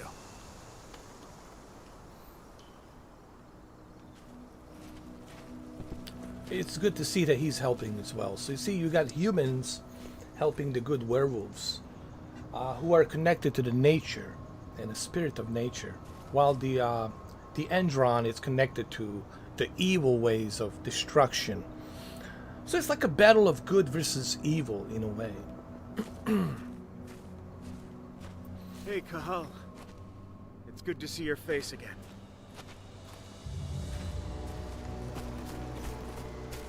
See what I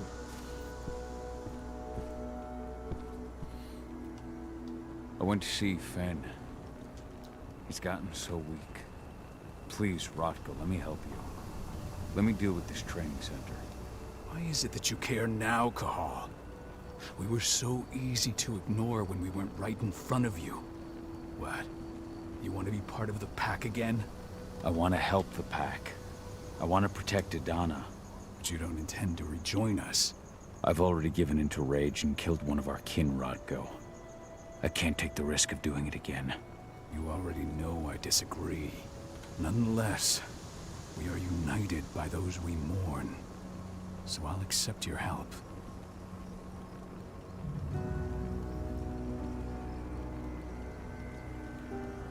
So what can you tell me about this so-called training center? Ava managed to get a hold of the mine blueprints to help us prepare for our previous attack. The site's weak point is its power supply. They apparently haven't had the time to give it a proper upgrade. The whole thing is powered by one big propane tank, just like it was when it was a mine. I see. So if I blow up the tank, the whole mine will cave in, taking the training center with it. Then we'll need explosives. You'll be happy to know I didn't come back empty-handed. I'm aware. I met your new friend, Dusk, right? He gave me the explosives you two stole. We've still got a problem, though. You don't know the layout of the site, and I'm too injured to go with you. Huh. I don't like touching the stuff, but I suppose I'll use Ava's radio equipment to guide you. That should do the trick. Perfect. So we'll stay in radio contact. Take the explosives and go. Good luck, Cahal. Alright, so we're gonna infiltrate that Endron training facility. Take the explosives. Dusk, my friend, I owe you.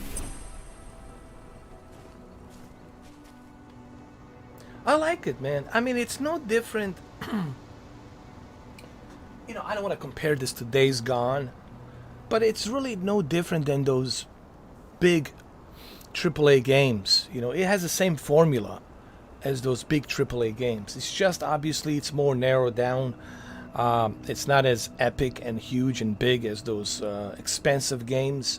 But what I don't understand is why all of a sudden we have this society of gamers. They're only looking for a big blockbuster. Like if it ain't a big blockbuster video game, if it ain't a $300 million or $400 million video game, I don't want to play it. You know, then you can't call yourself a gamer. Again, I hate to repeat this like a parrot, but if you're only looking at the specific AAA 10 out of 10 or 9.5 out of 10 type of games that are trending, then you don't call yourself a gamer. You're not a gamer. A gamer will play a little bit of everything, you know.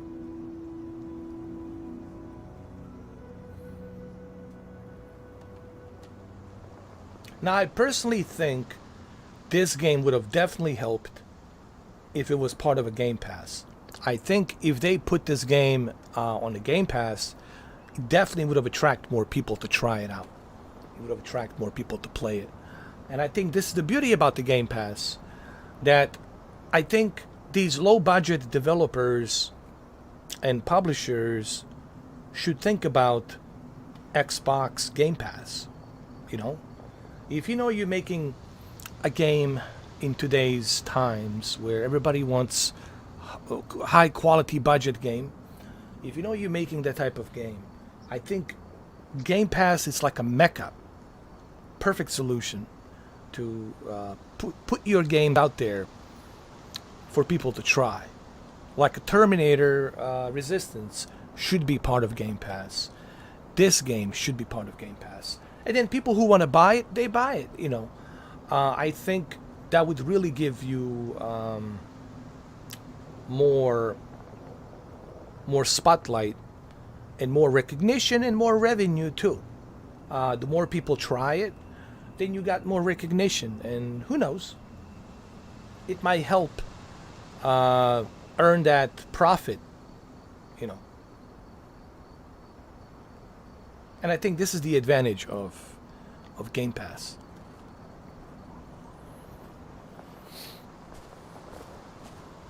But besides the point, if you're a gamer, then you're gonna try a variety of stuff. You know, I have watched the movies that everyone told me this movie is a garbage. Do not watch this movie. I don't know why people watch this movie. And then I watched it and I liked it. You know, I had people tell me. I remember back in the 90s, there was a movie called The Prophecy with Christopher Walken, and everybody said, "Oh, this movie is garbage. I can't believe Christopher Walken made this stupid movie." I went to see it and I loved it. I enjoyed The Prophecy. I even seen The Prophecy 2, right? Back in the 90s, late 90s. Was it 97 or 96? And I enjoyed it. I watched it. You know, so always try things out for yourself. Don't just listen to what other people are saying.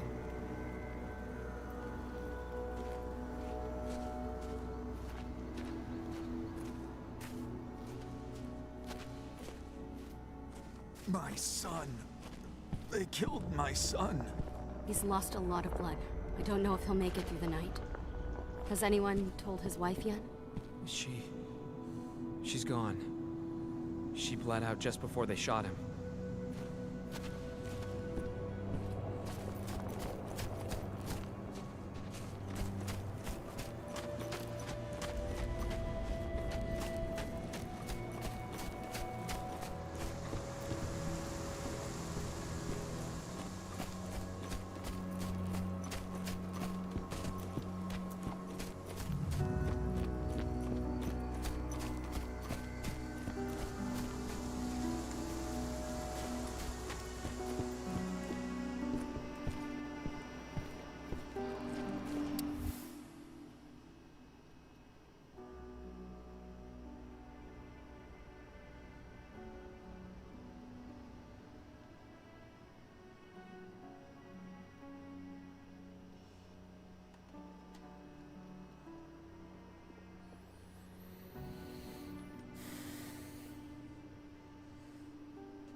So Ludmilla, that was his sister, and Ludmilla is the his wife that got killed early on in the game. So Adona, it's his daughter.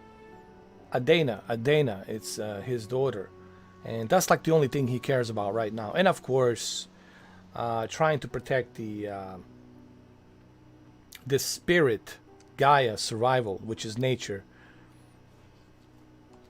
Adana was only a few days old when Ludmilla wrote this letter.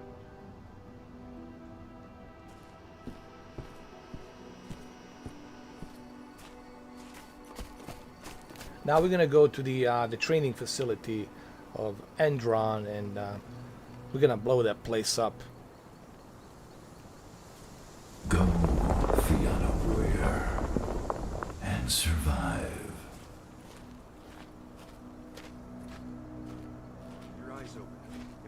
those assholes show themselves, just fire. Do not hesitate.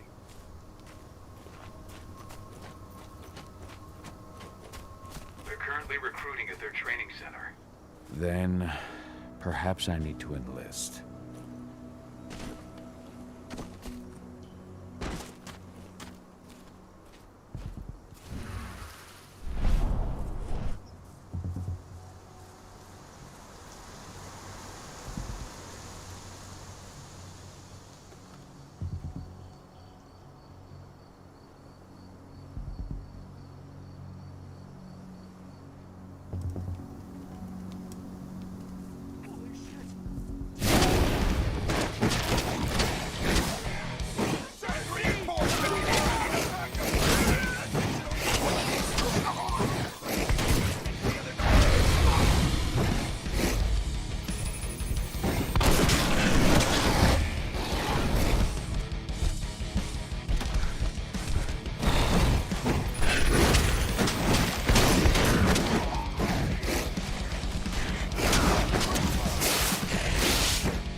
Hell yeah.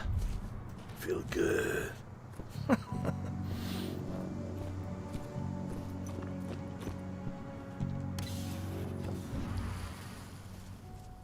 do we got here?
Now, here's the thing. Here's what I like.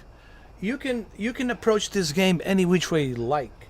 For example, you can just turn into a werewolf and just rip them to pieces. You can do that. But I suggest that you do that because it's fun and you also upgrade your abilities. Or you can just sneak around. If you want to sneak around, you can do that. But I would really just turn into a werewolf and just have fun and slice and dice and have a good time. Now, certain parts of the game, you have to do a sneaking mission. But if you don't have to use the sneaking abilities, then just turn into a werewolf and just have a good, jolly old time, man.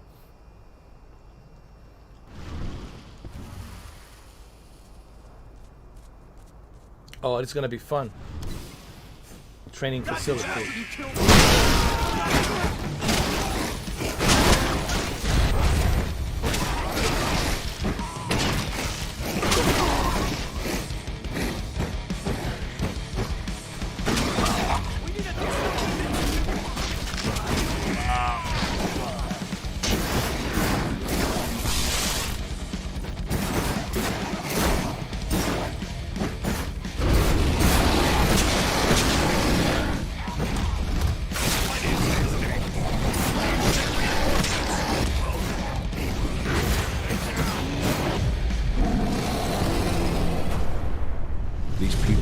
Sell themselves to Endrin and the Worm.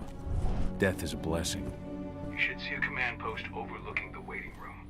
You'll have a computer inside and a service door leading into the mine. That computer will allow you to open the service door and cut communications with the lower floor. The people in the training center will have no idea what's going on just above their heads.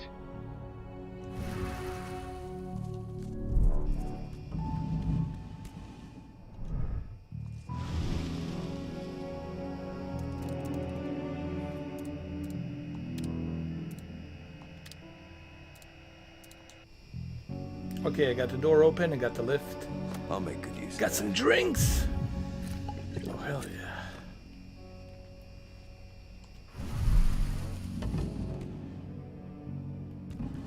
Wait a minute.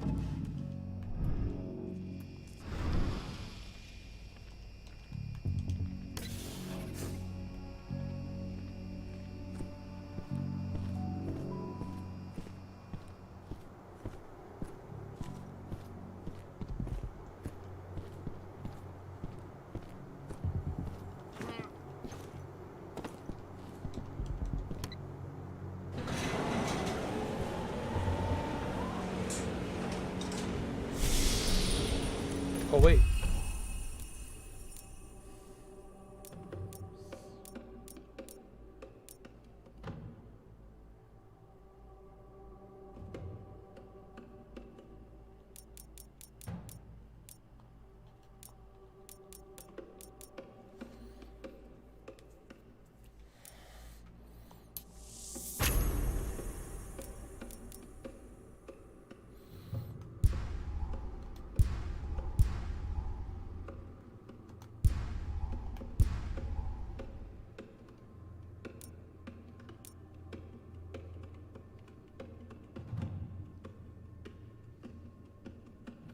So there's secondary objective. The secondary objective, you have to appease to the spirits of the fallen warriors, meaning the ones that have passed away. You have to bury them properly, so that way their spirits can belong to Gaia.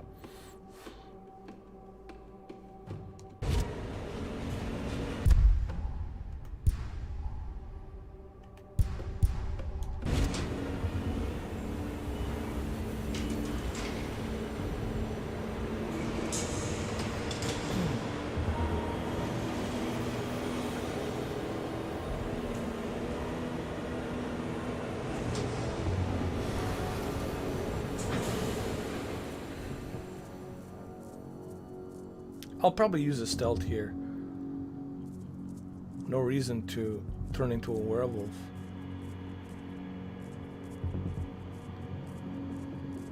Think I heard, huh? Oh, fuck. This one.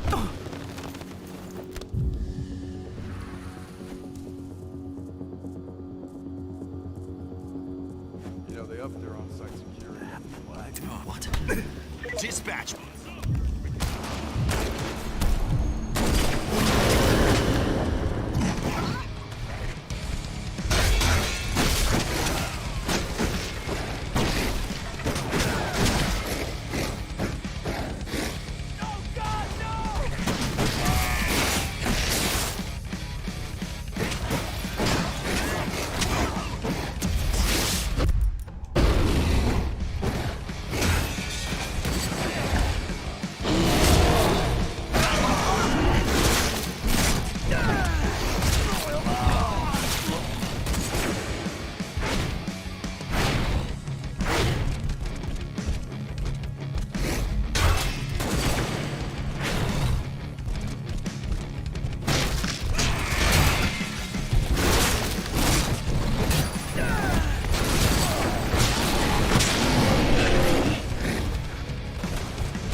There we go.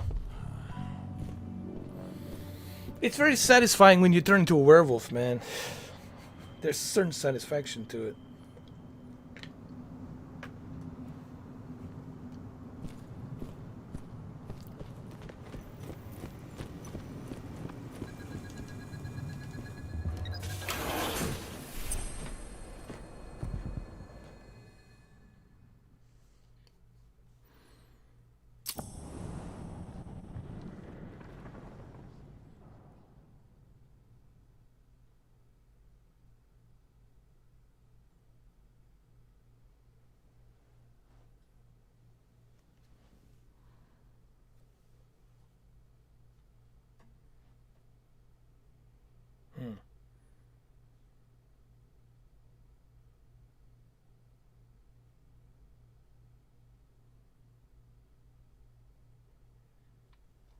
So Andron pretty much is selling the weapons to anybody who wants it.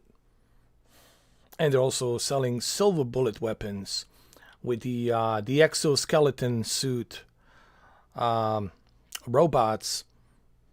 That's the one, the tank girl it's using.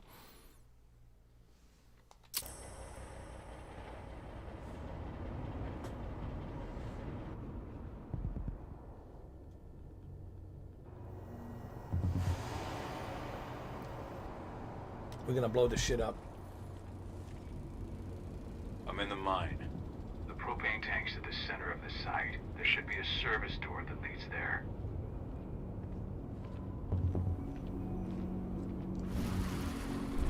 Rainer's offering a bonus for anyone who brings back one of their leaders' heads. Damn. Cross your fingers we're gonna be part of the team for the next attack.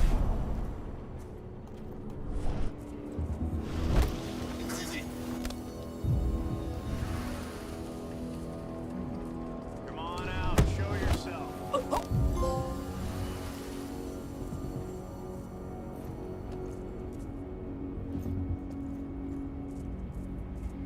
Stay up, shit. We've been breached. Looks like we're finally getting some action.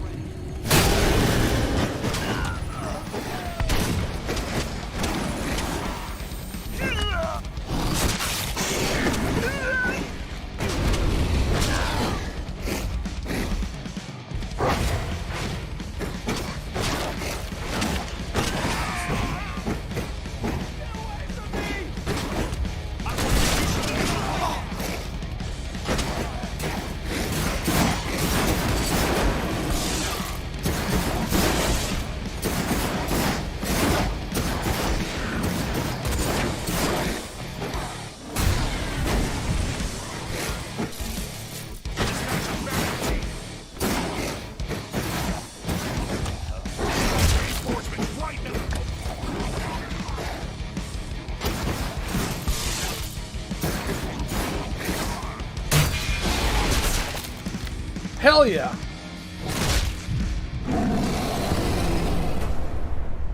Got it.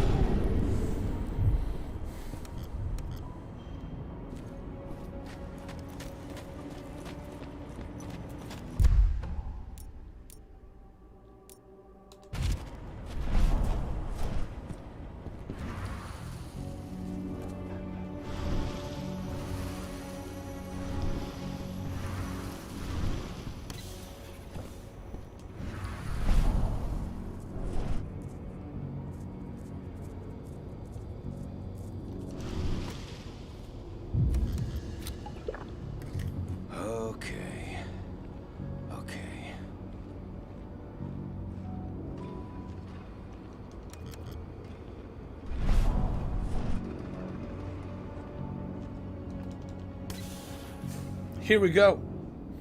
Let's do it.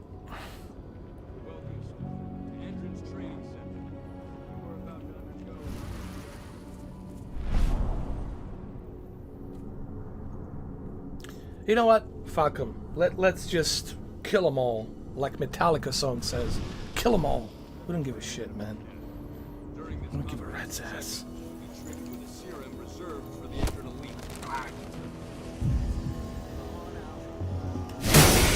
That's right. Kill them all.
Good, let's disable the cameras. Perfect.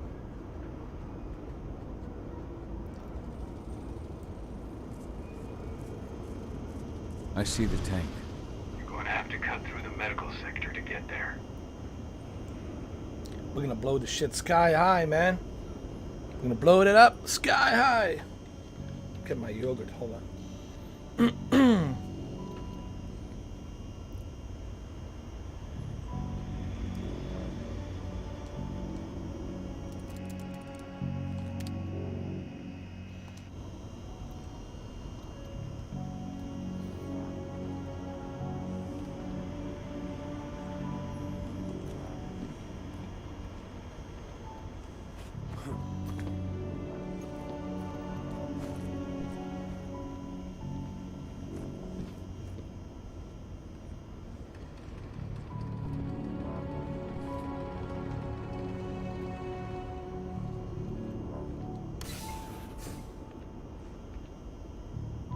They're injecting something into their recruits. We're aware. Entrance soldiers reek of the worm. We've been trying for weeks to figure out just what's in that serum of theirs.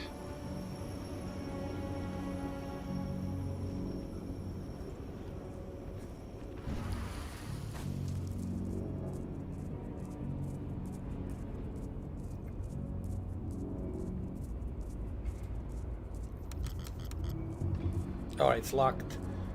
Gotta go through the dock. Ventilation.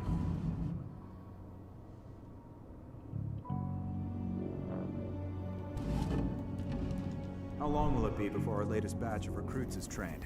2 months for most of them. Oh, was that?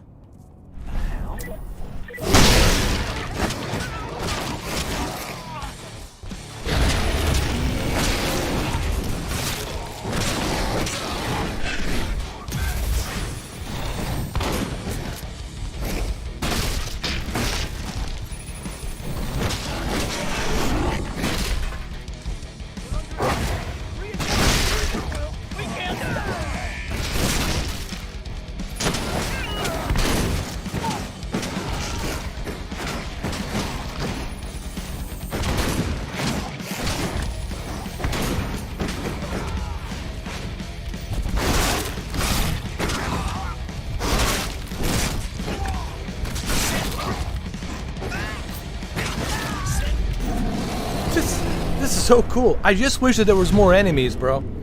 Because it's so satisfying, man. Tearing through the flesh and then ripping them apart and using different techniques to do it.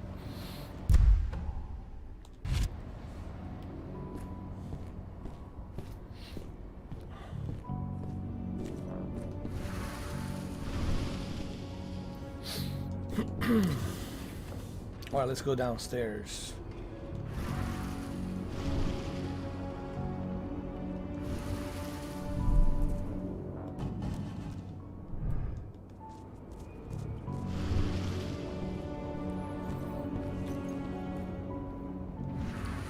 So the injections have something to do with the worm. We think so, but we can't prove it yet.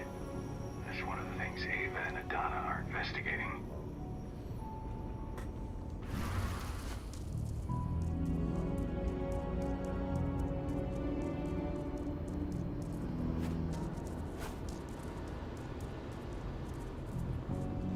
Perfect. A little bit of a Jack Daniels never hurt.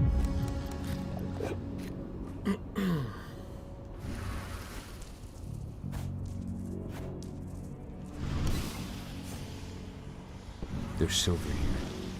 Lots of it. The smell's overwhelming. You must be in their armory. The propane tank's downstairs from you.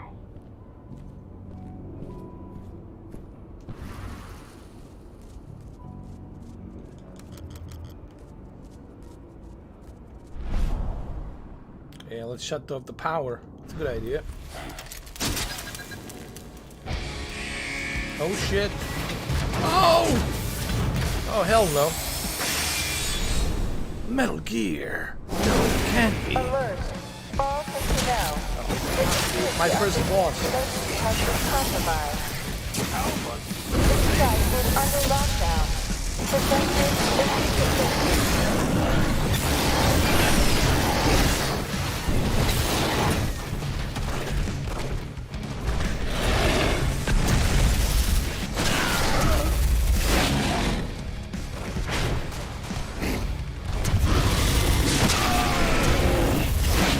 Hell yeah.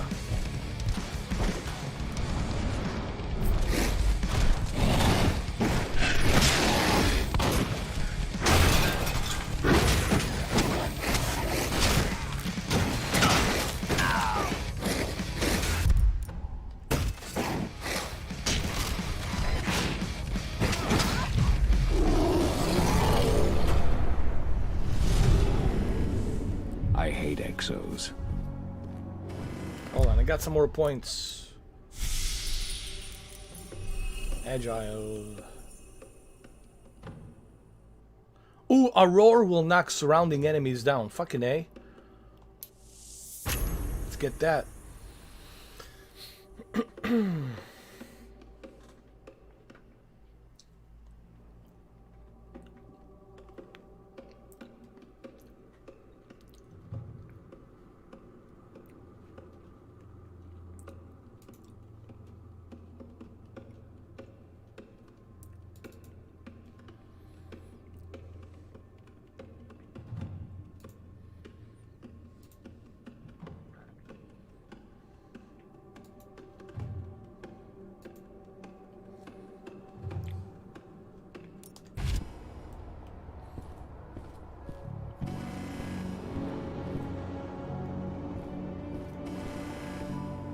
I made it to the propane tank, but there's a soldier guarding it. He's more monster than man, though. Just muscles stacked on muscles. One of their elite soldiers. One way or another, you're gonna have to deal with him. I'm ready, bro. I'm fucking ready. Let's do it. This is gonna be my first boss I have to fight.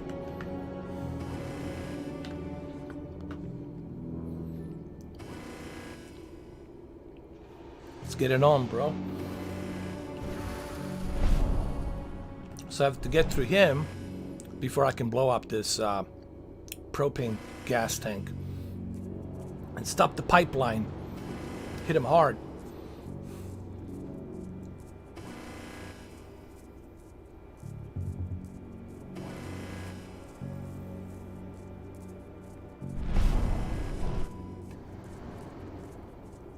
Oh, these guys have silver bullets. Oh, fuck. I gotta take this guy first. There's 2 guards with a silver bullet. 3, let me see. 1, 2, 3. Oh, fuck. Guys, this is not gonna be easy.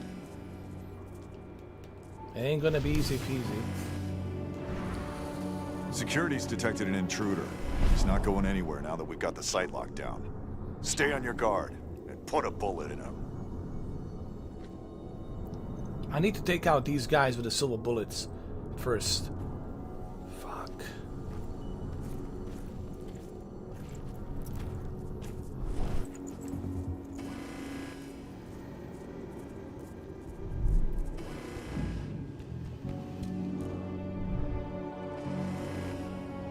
I need to be smart about this shit.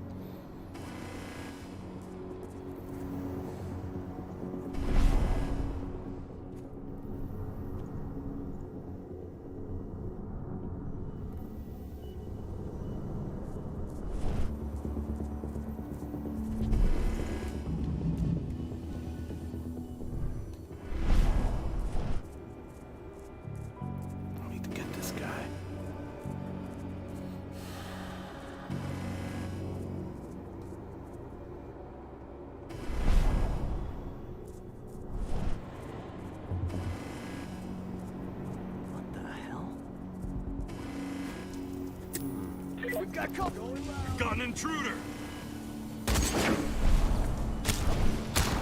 Ah, fuck it.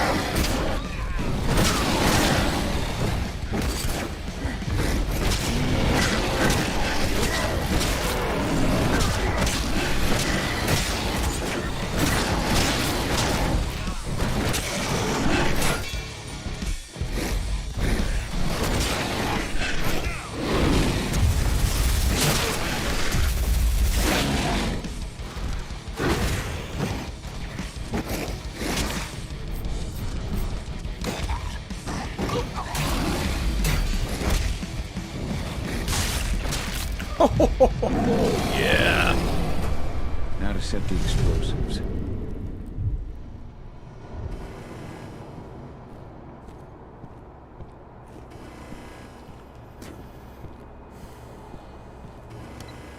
There we go. The explosives are in place. Time for you to get out of there. Time for me to get out of here. Fucking hey, dude.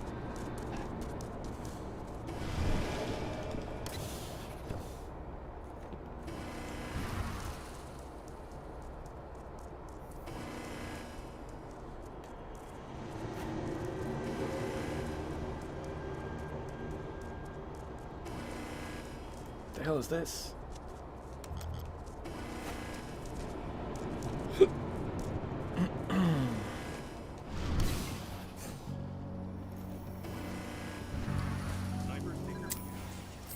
Oh fuck!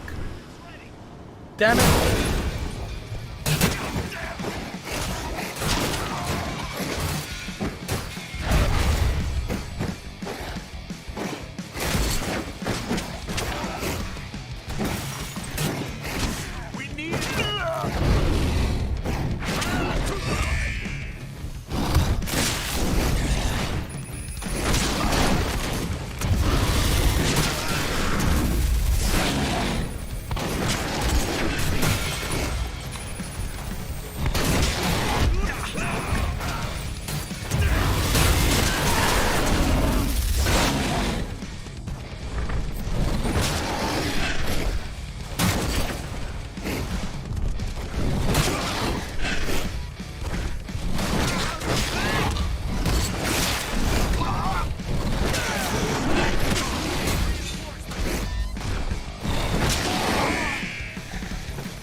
That was pretty cool, bro.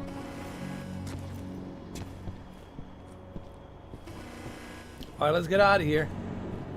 Let's blow this shit up, bro.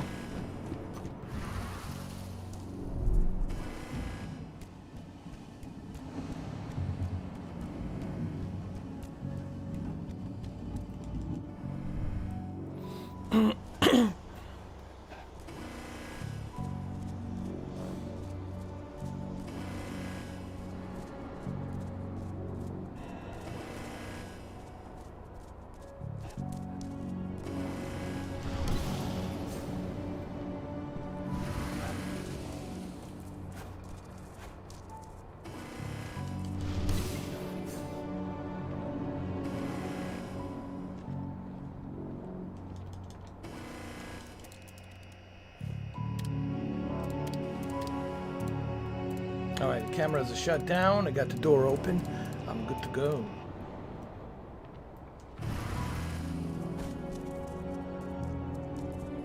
Wait.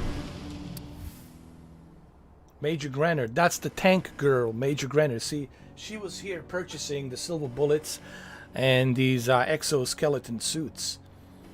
Kind of similar to like the Avatar suits.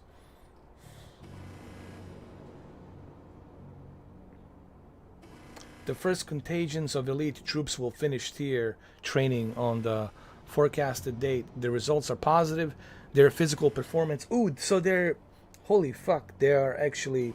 They're building a super soldiers like superhuman, super soldiers. Those that survive the program lose mobility. We shall be sending a report on this matter to the prison lab. Prison lab? Scientists, so that the program can be improved. We shall be sending you a unit of elite soldiers in the coming weeks. General Command wants you to know that they expect a weekly report on them. Major Grenner. Tank Girl.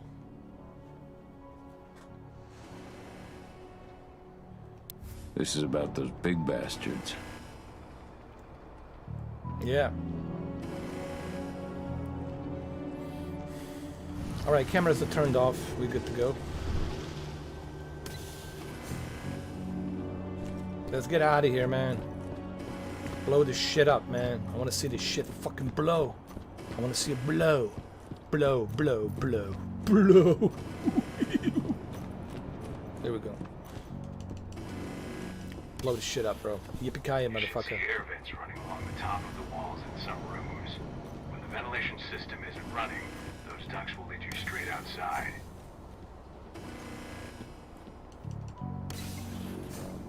Search the warehouse. If you find the intruder, don't try to play here. Give the alert immediately. Fuck it.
I'm really digging this shit, bro. Alright, let's get out of here. Enough is enough. We gotta blow this shit up, bro. What's the latest on the program? The flamethrower exos have just cleared testing. Just got the green light. You know what? Fuck these scientists. Good. Keep it Fuck up. their lab. I'm gonna destroy this whole fucking thing. I don't give a rat's ass. It's okay. Everything is fine. I swear, I'm not a threat! Oh, wait. Supposed to exist?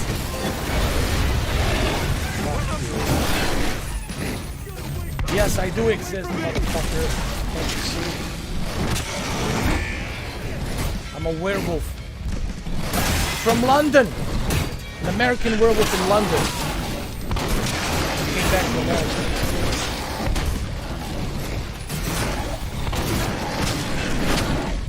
Hold on.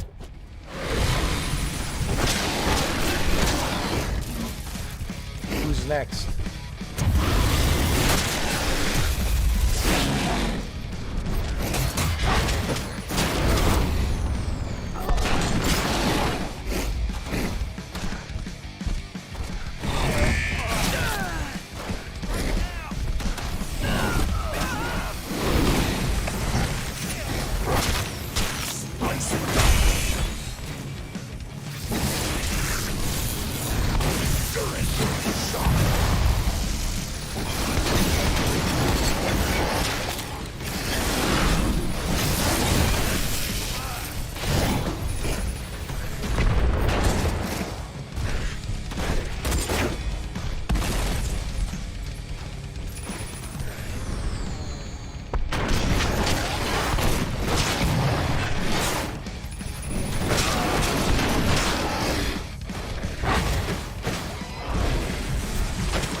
Additional units! ass kicked. Proper ass kicking, bro. Proper ass whooping.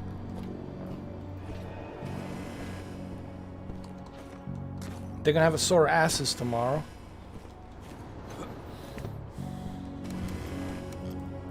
Oh, it's fucking locked. Great.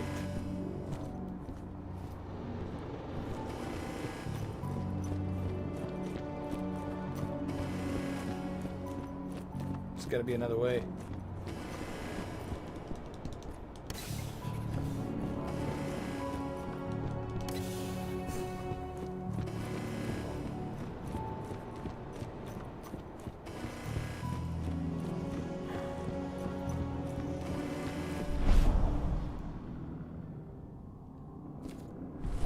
Hold on.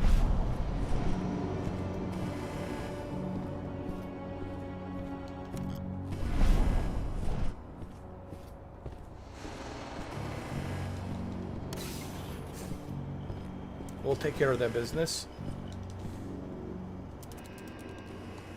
Here we go. That'll do it. That'll do it. Let's blow this shit up, man.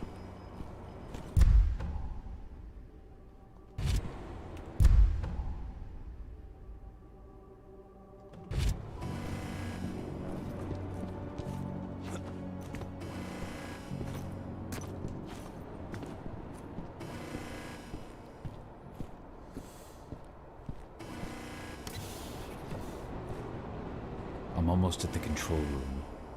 Steel yourself. Cutting the ventilation won't go unnoticed.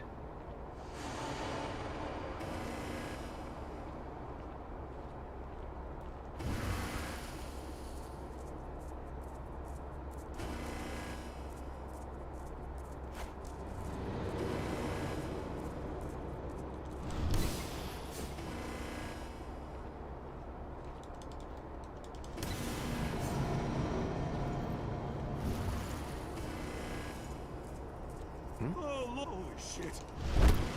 You're not supposed to sound the alarm.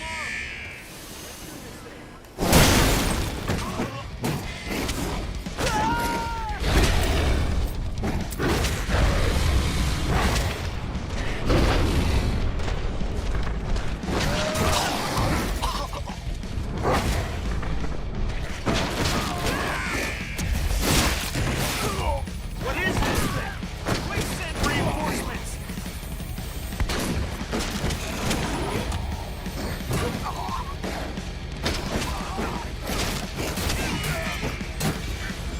Oh, the big motherfuckers. Oh, son of a bitch.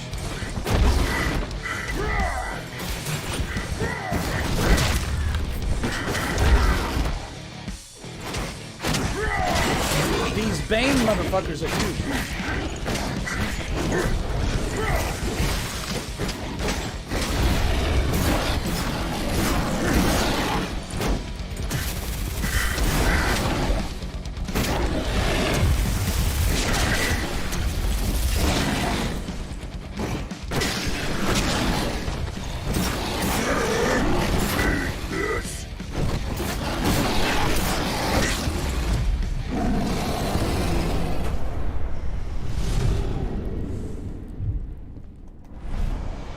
Perfect.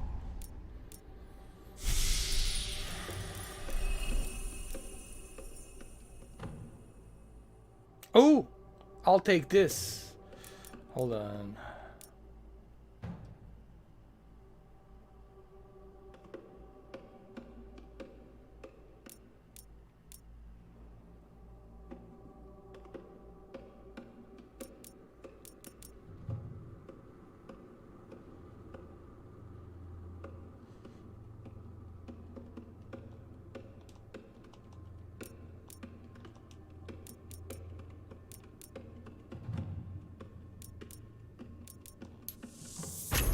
I'll take this one. This frenzy, the Krynos is immune to almost any attempt at interruption because I only had 1 point. But I need to collect more points and then go ahead and upgrade. I shouldn't be upgrading all the time. I should upgrade when I have more points. Maybe I should collect like 20 points and then use those 20 points and upgrade my Werewolf. That's what I should do. I think that's a better idea.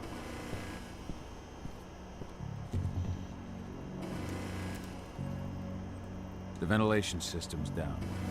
Your path is clear.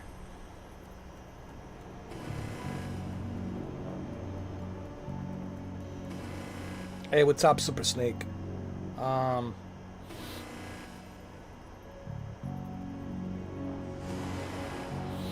You should buy... What's up, Andrew? How you doing, bro? I would go with the LG, bro. LG just gives you more... It gives you more flexibility. It gives you more features, you know? C1, it's a full package deal. You get everything. 120 hertz, G-Sync, FreeSync, FreeSync 2, low latency, 13 milliseconds, filmmaker mode, all of the HDR formats, all of them, including, you know, Hyperlock, Gamma, Technicolor, HDR 10 plus, you name it. Dolby Vision, Dolby Atmos included, fully packaged deal, HDMI 2.1 ultra high speed, 48 MPBGS. I mean, what's not to like, man? What's not to like? For all purposes, for video games, for movies, for sports, every HDMI supports ultra high speed 48 MPBGS. And the user interface, it's LG's user interface with a Magic controller. Unlike Sony using the Android, which I hate Android user interface. It's too slow. The remote control looks like a 1980s remote control. If you ask me personally, LG, life's good. Dude, C1. Fucking A, bro. Fucking A. But that's my opinion. That's my opinion. Yeah, you're welcome.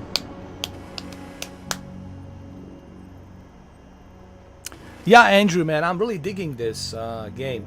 It's fun. There's just something about this game going through and ripping the enemies to shredded to pieces, shredding them to pieces, and then upgrading your character and the werewolf. There's a story behind this game.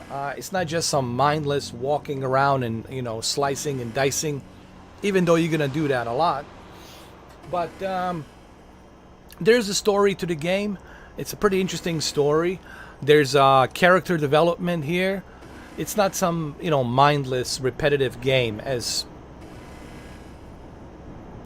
these so-called gaming journalists. They give a Pokemon 10 out of 10. They give Pokemon 10 out of 10.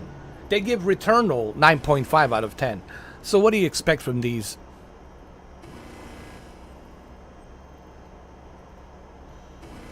So-called gaming bullshit journalists. I don't call them journalists. I just call them, you know, farts in the wind. Or whatever the fuck. Fill in the blank. Who gives a fuck? I don't even read their reviews. I don't just care. I hear about it from other people. I really don't go to IGN. I don't go to GameSpot. I don't go to these bullshit websites.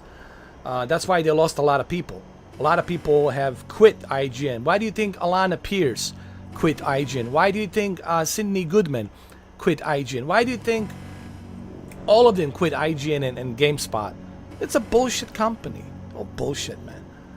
They're telling you what to do. They're telling you how to fart. They're telling you how to drink. They're telling you how to fucking piss. What else they're going to tell you? How to fucking breathe? No, fuck that shit, man.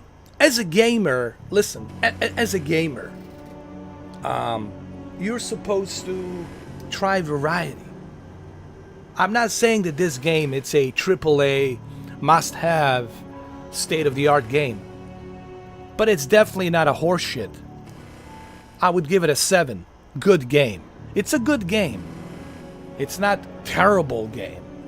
It's not a game where you cannot play it. It has a story. It has a save point, unlike Returnal. Returnal has no story. It's all bunch of repeating shit. It's all on a loop, like a DJ, or like a turntable on a fucking loop. Pop, pop, pop, pop, pop, pop, pop. Ah. Pop, pop, pop, pop, pop, pop, pop. Ah. That's Returnal. It's a fucking DJ turntable. And I know somewhere out there, Techno Dad is laughing his ass off. But anyway, it's and that game it's $75.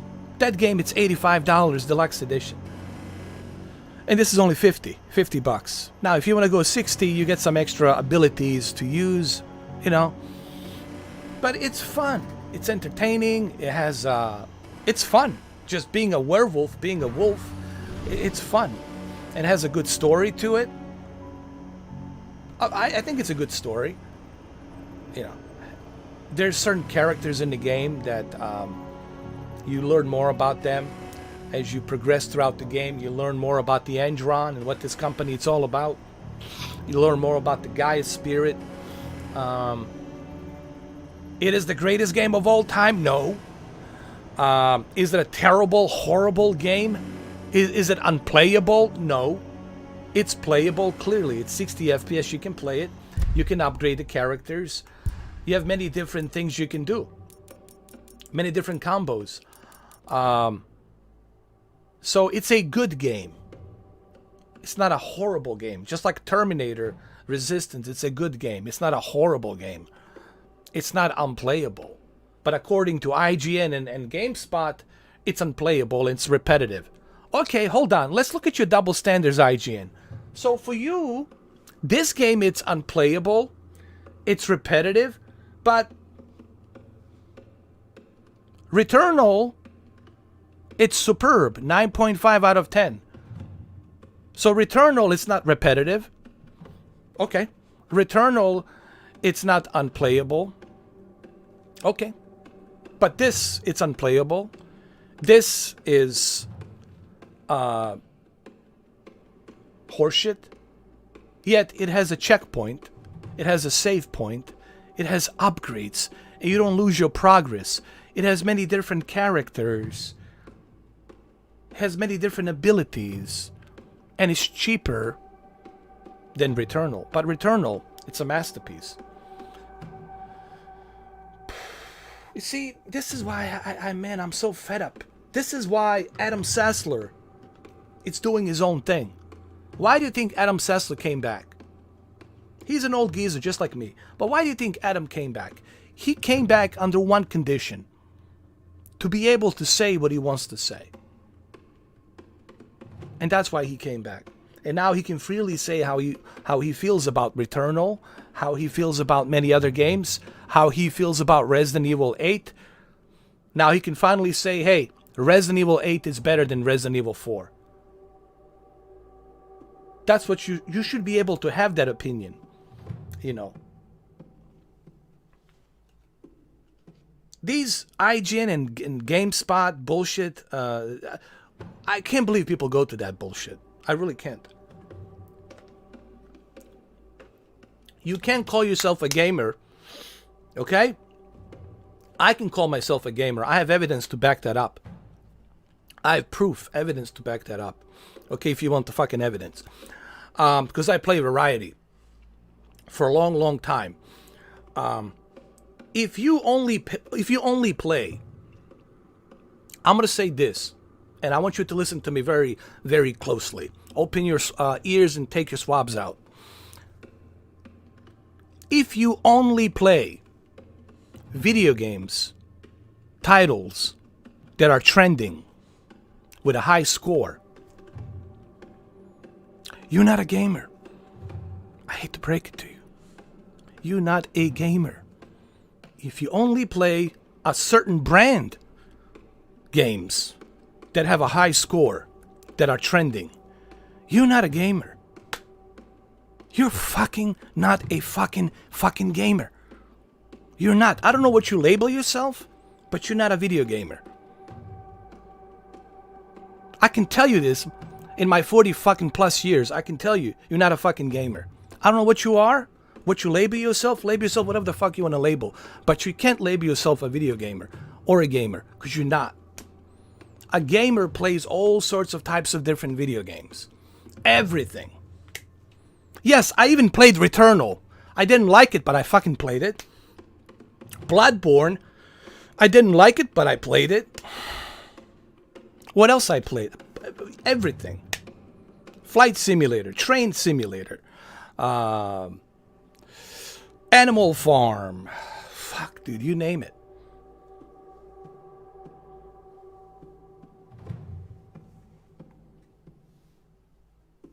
You can't call yourself a gamer. You're not a gamer, dude. I don't know what you are. You're trending. You're some kind of a trending whore. Whatever's trending, I'm gonna hop on that fucking train. If it's not trending, I'm not hopping on that fucking train. That's what you are. You're a train whore. A trending train whore. Well, that kind of sounds good, doesn't it? A trending train whore. I like that. I really like, because it triggers you, and I love it. I mean, really. Because I don't know what you're gonna label yourself other than just that. I'm a trending train whore. And I'm gonna jump on that trending train whore. If it's not trending, I don't care. You're not a gamer. You're not. You're not. You're never gonna be a gamer. Never. You can never have that title, dude. Ever. Never.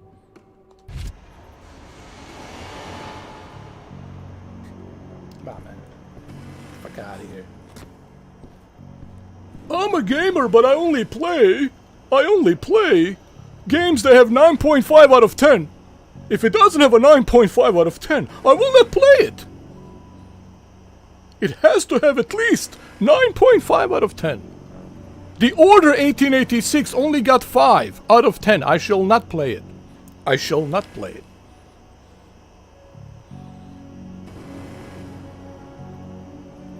I don't care. I will not play the game that has 5 out of 10. Are you gonna call yourself a fucking video gamer? Get the fuck out of here, man. Get out of my face. Yeah. Now, is this the greatest game of all fucking time? Of course not. Is the Terminator Resistance the greatest fucking game of all time? No, it's not. Is there such a thing as the greatest game of all time? No, there is no such a thing as the greatest game of all time. Because if there was, then they would stop making games. You would only have that one game, the greatest game of all time, and that's fucking it. Just like there's no greatest movie of all time. If there was a greatest movie of all time, then they would stop making movies, and there will only be that one movie playing on a fucking loop. If there was the greatest song of all time, then guess what? There would be no other genres of music. There would be just that one fucking music playing in a loop till the end of times. So if either A, we're gonna have one standard or quadruple of infinite standards. And people say this game is repetitive. Dude, every game is repetitive. Every game. God of War, repetitive. Red Dead Redemption, repetitive. Do this mission, do that mission, do this mission, do that mission, do that mission, do this mission, mission, sub-mission, mission. Same thing in Grand Theft Auto. Oh, do this mission, do that mission, do this mission, do that mission. Yes, it's open world sandbox, but you're still doing repetitive missions. They're all fucking repetitive. Resident Evil. Point A, point B, point C, point D, point E, the entire alphabet of points. Repetitive. They're all fucking repetitive.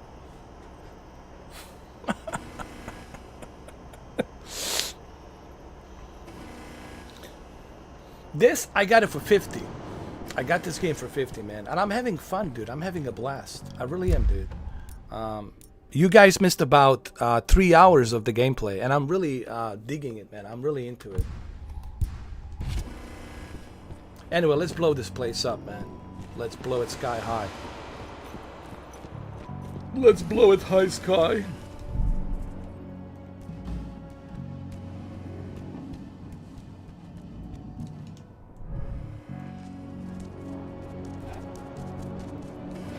Get in there, get in there. Good news. Ava's just arrived back at the cairn and brought your daughter with her. Oh. Hidana. Good. His daughter is back.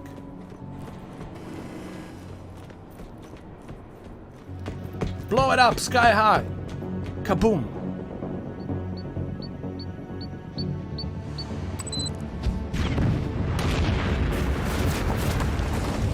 Yeah, Viper, man. VP. Viper reaction. Yeah, absolutely, I agree with you, bro.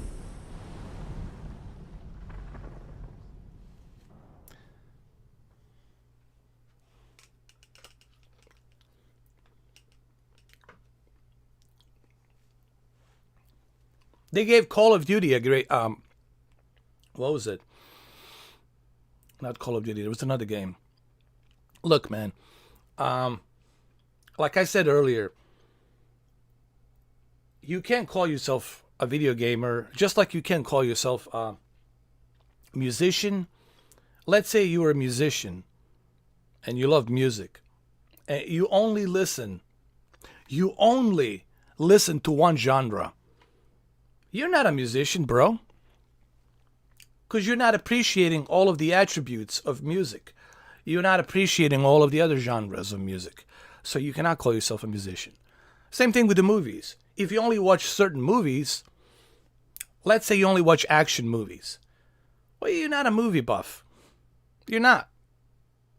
You haven't seen all the classic movies from 1930s, from 1940s, from 1950s. You haven't seen fucking Casablanca. Do you even know what Casablanca it's all about? Do you even know what the Gone with the Wind it's all about? Have you seen all the John Ford movies? Have you seen any of the John Wayne movies? Have you seen any of the Omar Sharif movies? Have you fucking even seen Dr. Zhivago?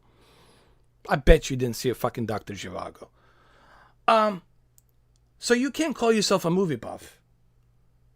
If you're gonna label yourself to be a movie buff or to be a video gamer, you gotta back it up. You gotta show it that you are a video gamer. Listen, man, I played variety. I even played virtual reality games. I played some other games on PlayStation VR that you guys haven't played, and I played. I played tons of PlayStation VR games. I played tons of Oculus Quest games. I played, dude, I even played the Apple Arcade. I did a live stream with the Apple Arcade games. I played retro games. I played a bunch of other PC games that are being green lighted you never heard about. I played that. Dude, I played a variety of shit. This is why I have over 6,000 plus videos. Of course, those videos are split with the televisions, projectors, and other things, and vlogs and whatnot. But when you go through all those 6,000 plus videos that I have, you're going to find that this guy plays variety. And you can also find out that this guy is not a fanboy of anything. He tries many different variety of products and give his honest opinion on it, you know. So there's a difference between people who pretending to be a gamers and the real gamer. I imagine you'd like to see your daughter before anything else. She'll be in Ava's quarters. Hey, what's up, Scarface? I do it, bro. Welcome. But that's okay. It's not for everyone, you know. It's not for everyone, and that's the whole thing. Not everyone's gonna like what you like. Just like you're gonna not like this yogurt, okay? This yogurt I like, but you might not like it. But that's okay, you know. The idea is to try it, and at least you tried it, Viper. So that makes you a gamer. Means you tried it, you know.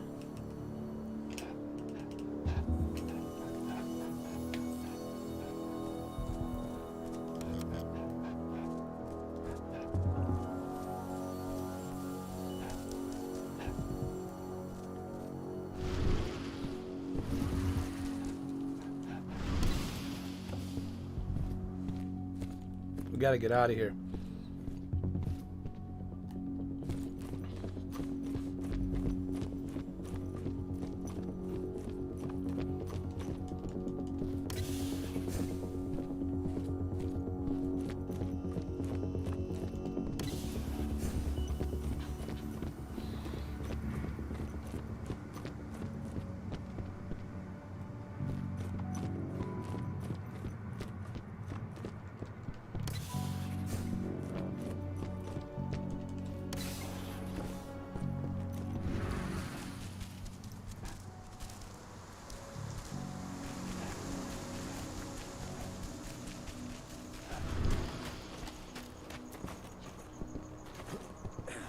Here we go. His daughter is back. See what she knows.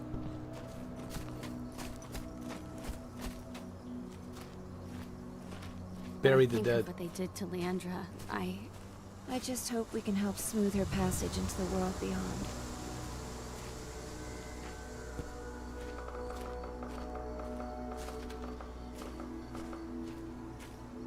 Thank you for taking the time to honor the memory of Kitamona. She was an old friend. She spoke of you often. I just wish she could have had the chance to see you again. Thank you for taking the time to honor the memory of Kitamona. She was an old friend. She spoke of you often. Chance to see you again.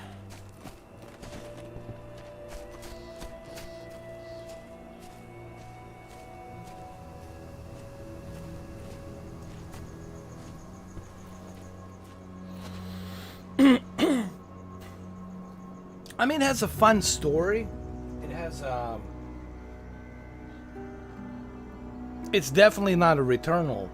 It definitely has some fun factors being a werewolf and, you know, fighting the enemies as a werewolf and tearing through the flesh and the metal. And there's also a story to it. There's an interesting story. It's not the greatest story ever told, but there's a story to it. Definitely has more character development than Returnal, and Returnal is 9.5 out of 10. I'm gonna use Returnal because of bullshit that Sony did, where they made that game look as is like some kind of a fucking masterpiece. So I'm gonna use a double standard. I'm gonna use a Returnal to measure it to all these other games. You know, why is it the Returnal's getting such a fucking high praise and is the worst game ever created in history of mankind? But yet, games like these are totally forgotten. Small developers like these, they don't get recognized. Only big studios like Sony that has a propaganda that puts all that money into it gets recognized. But games like these don't get fucking recognized. They don't even get a good score. They don't even get a decent score. So that kind of bullshit propaganda from Sony, I'm gonna use a fucking Returnal every single time as a comparison. Because I hate that game so fucking much. I wish that it didn't even exist. Yes, I rightfully, passionately hate that fucking game.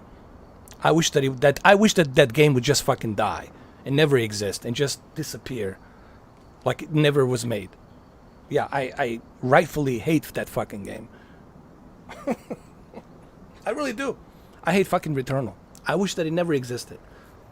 I hope somebody hacks into it and deletes the files of that fucking game so it never existed. That's how much I hate that fucking game. Returnal. I hope that game's returned somewhere out there to the fucking sender and never comes back.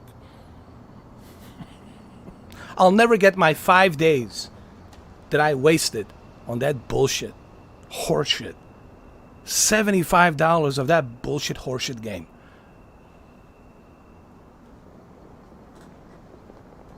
You know what? No one is even talking about it anymore.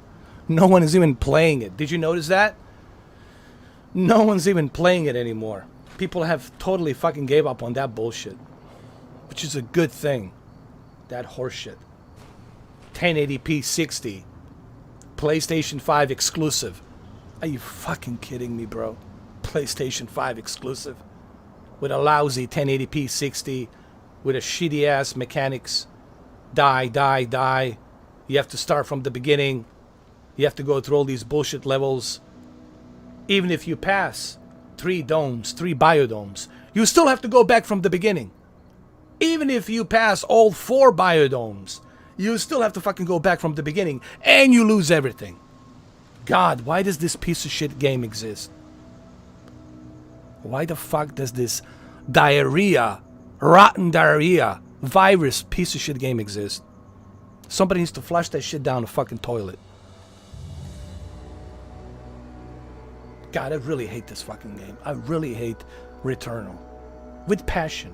Like, major psychotic hatred I have for Returnal. I really do. I really do. I hate that game righteously.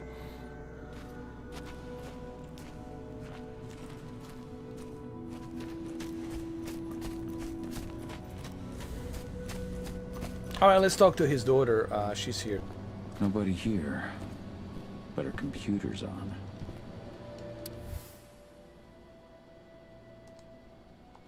Old notes from Ava, before she created Lambda Mankind.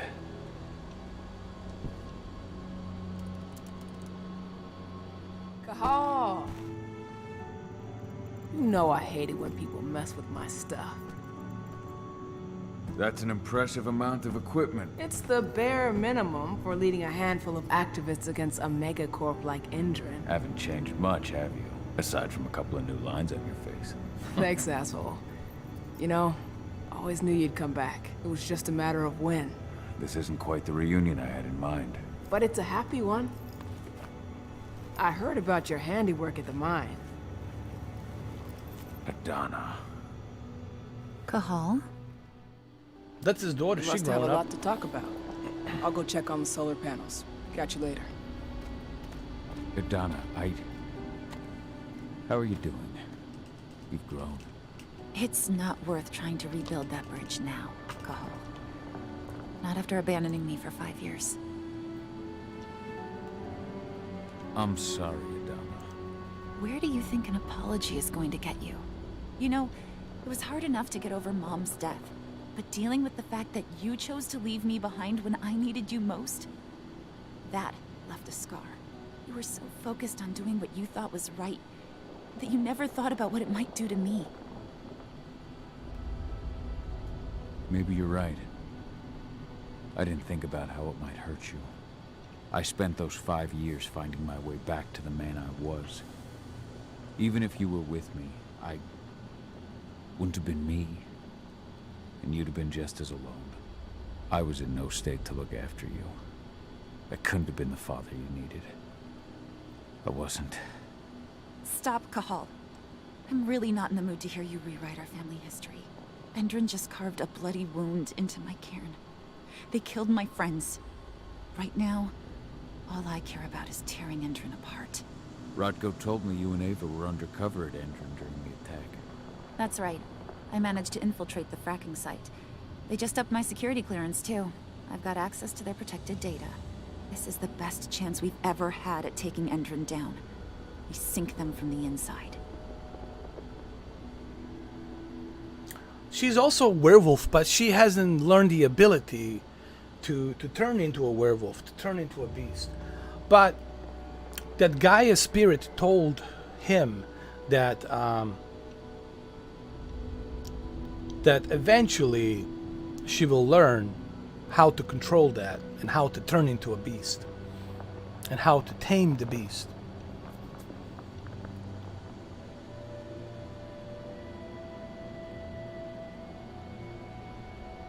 How was it with Rodko and Ava? Honestly, it was hard at first. Rodko was... he was really mad at himself. Over you going away. Over Mom's death. He obsessed over my first change. Trained me for months and months. But as we trained, I started thinking, I don't want to go through my first change. Are you scared? Fuck no. I just don't want to be a Garu. You're all too unstable. Mom wasn't a Garu, and she was one of the best fighters the Cairn had ever seen. I think that's why I drifted toward Ava and her way of doing things. Fortunately, Rodko mellowed out after a while.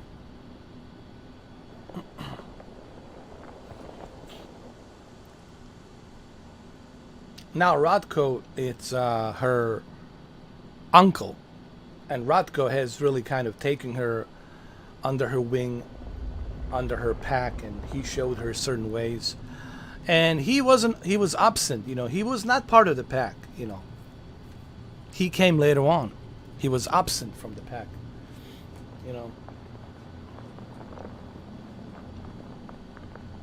I was able to talk with him earlier. Seems like he's gotten more open-minded in these past few years. It took him some time to come around, but he finally realized that Ava's methods serve Gaia just as well as his do. Now he's got no problem with the idea of working with humans, or my choice to follow in Mom's footsteps. Hold on, let me just grab a bottle of water.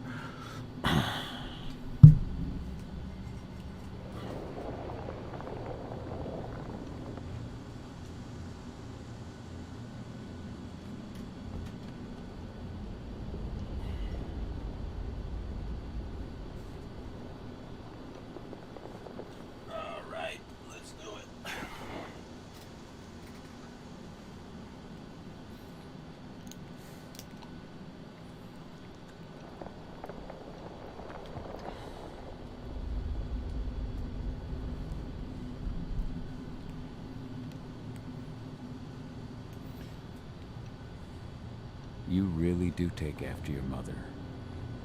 Took me back at first. I miss her too, Cahal. I think about her every day. She would have been proud of you.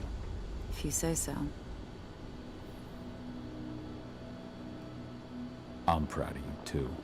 That's nice of you to say and all, but I know you didn't want me to follow her path. That you wanted me to be a warrior like you and Rodko. I don't know about that. But Garu's life has its share of problems, too. I can't blame you for following your mother's example. She really was exceptional. She sacrificed herself for Gaia.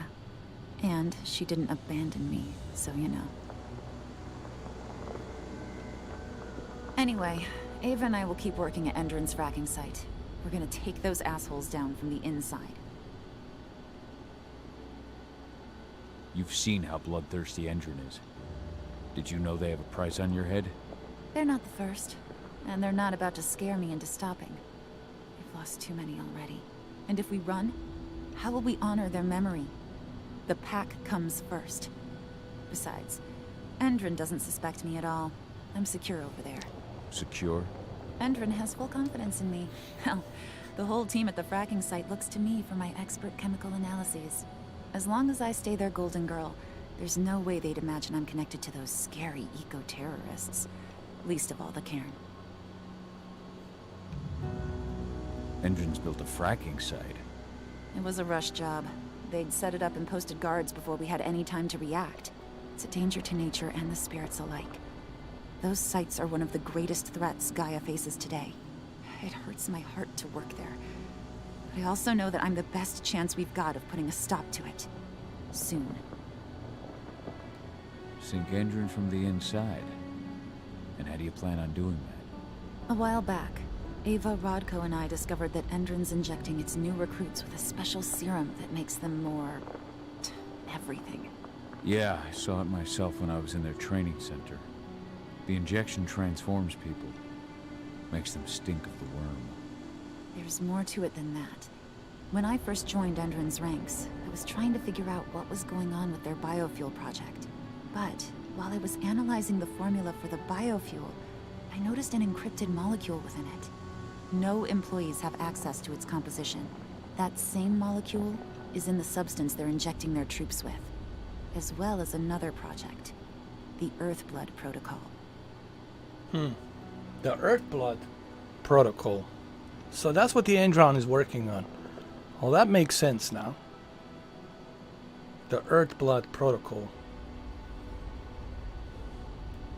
The Earthblood Protocol. Any idea what that's about? Not yet. But that can wait until after we figure out what this mystery molecule actually is. Once we figure out what that mystery molecule really is, we'll know what they're pumping their soldiers with, and their plans for this biofuel. Then we'll leak that info to everyone who'll listen, block the biofuel's launch, and hopefully put the final nail in Endron's coffin. Time for my protein, bro. Thing is, right now the encryption they're using on their data is impossible to break. That's why we came back. We wanted to tell Rodko how we were stuck and figure out what to do from here. How can I help? If you want to help, go meet with Ava. She and Rodko will be figuring out our next steps. All right, I'll go check in with her and then have a talk with Rodko. Any idea where I'll find her? By our solar panels. If you've got any other questions, you'll find me with the rest of the pack. They need me. All right. Well, this is his chance to really to help his daughter and make his vengeance to Endron and destroy the Endron.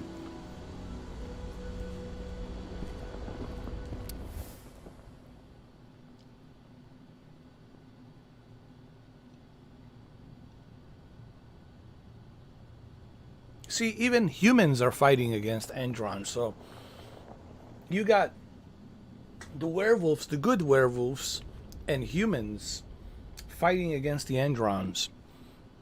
You know, it definitely reminds me a little bit of the Underworld. I mean, Underworld is about vampires and lichens, but there's a little bit of that Underworld story here. You know, the movie Underworld with Kate Beckinsale.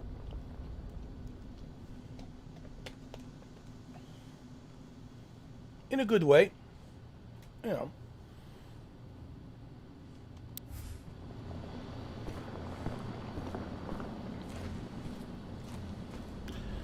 Viper, yeah. They think we have unlimited money. Well, I don't think they think. They just demand. Like, they don't think. Even if you're somebody on the street, homeless, they're gonna say, well, I don't care that you're homeless. Find a job. Pay me. You know. That's why we call them suits. We call them suits for a reason. Do you know why we call them suits? Nothing against suits for being the sake of the suits. But it's these individuals who wear them, meaning that there's nothing inside. They're empty. They have no compassion. They have no sympathies. The only thing they have is greed. And that's why we call them suits. Greed, it's evil. Hello? I mean, all of you who are reading Bible and all this other stuff, I don't care what religion you are coming from, you're going to find out that the greed is evil. It's considered evil. You know, evil has many shapes and forms. Manipulation, it's evil. And greed, it's evil. Yeah. You guys didn't know that. You didn't know that. You did not know that. How did you not know that? Hmm?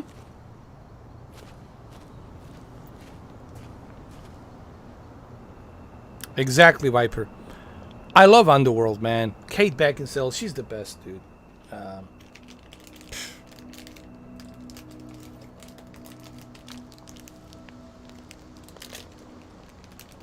She's like a dream girlfriend for every man. I said it many times. Kate Beckinsale, she's like a dream girl for every man. You know. 1 in a billion, bro. 1 in a billion.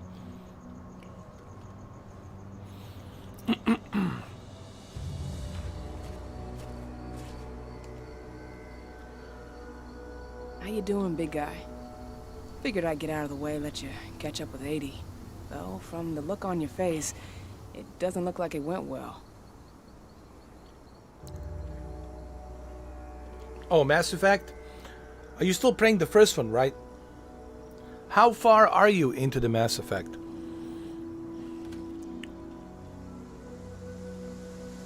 Yeah, Kate Beckinsale, man. Woo! If I could only be her friend, dude, I would be grateful. Just to be her friend, you know. That's it. I would be more than happy, motherfucker. I'm sure all of you would be more than fucking happy just to be her friend. May, are we just... Did I just become a simp for Kate? I think I did. I just became a simp for Kate Beckinsale. Hey, at least it's something worth simping for, right? Right? Right. Right. Okay, right. Anyway. She's still angry at me for leaving. Can you blame her?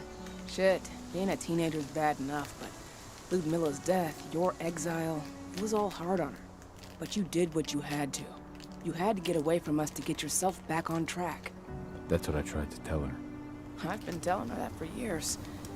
Never eased her pain, though. But you're back now. It'll pass. Just give it time. Adana told me about your mission to infiltrate the fracking site. Yeah, about that. Simp for We're currently at a Beckinsale. roadblock. Endron's data encryption is uncrackable. So she said. Our only way to get our hands on that data is to take Oh my it God, directly this from the live stream's gonna server turn in into their lab. bacon sales. But surveillance is tight. Even Adana couldn't get in there without being caught. And I don't think I could create a big enough distraction to draw. Oh, you finished the security's eyes planet Nigeria and Pharaohs. Cool. Have you encountered Captain Hendricks? No, Admiral Hendricks, played by Lance Hendrickson. Have you bumped into that mission yet?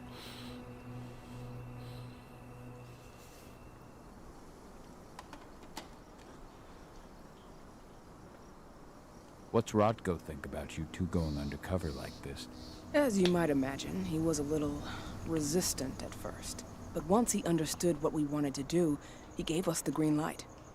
Sounds like you've got something in mind. If we want to draw security's attention, we have to hit them hard. Blowing up the refinery should do the trick. But that's not happening until we can get into the fracking site. That's step one. The site is protected by an electric fence and a myriad of cameras, all of which are powered by the dam Endron acquired when it bought the site. Now, if someone could get into the dam and connect me to their network, I could access their system discreetly. Allowing you to cut the power to their defenses without their notice. Imagine if Exactly. Kate Beckinsale We can worry about the fracking is site not into after like that. these super hot guys, Okay. I'll because go she talk doesn't to like Rodko that. to see how he wants to make That up the doesn't pieces. appeal to her. Thanks, And Gahal. she's It's into good to have like you the back. average guys. But Like, if you don't mind, you know, I'd just the like to average take down a the few mill, moments you for know, blue myself. collar, average Lost some dudes. friends during the attack. Imagine Don't that. worry. Take She's all the one time of you the need. average guys.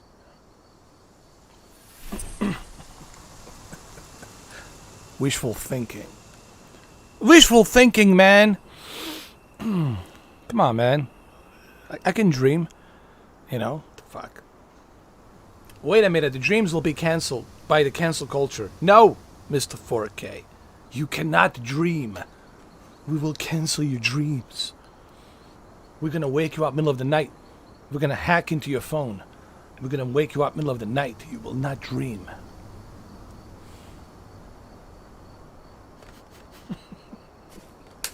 Oh, that's a good mission. Lance Henriksen has one of the coolest voices, and it's one of the most underrated actors, man. I swear to God. He's done so many movies. He was in Aliens, Terminator, worked with Jim Cameron. He worked with Steven Spielberg in Close Encounters of the Third Kind. Lance Henriksen worked with John Woo, played a villain in Hard Target opposite, you know, Jean-Claude Van Damme. Dude, he was in so many movies. Lance Henriksen, Millennium TV show. Great. He was also in Modern Warfare 2. And because of him, I think the Modern Warfare 2 was so successful. Because of Lance Henriksen. The most underrated actor of all time. They should give him like a Lifetime Achievement Award or something, man.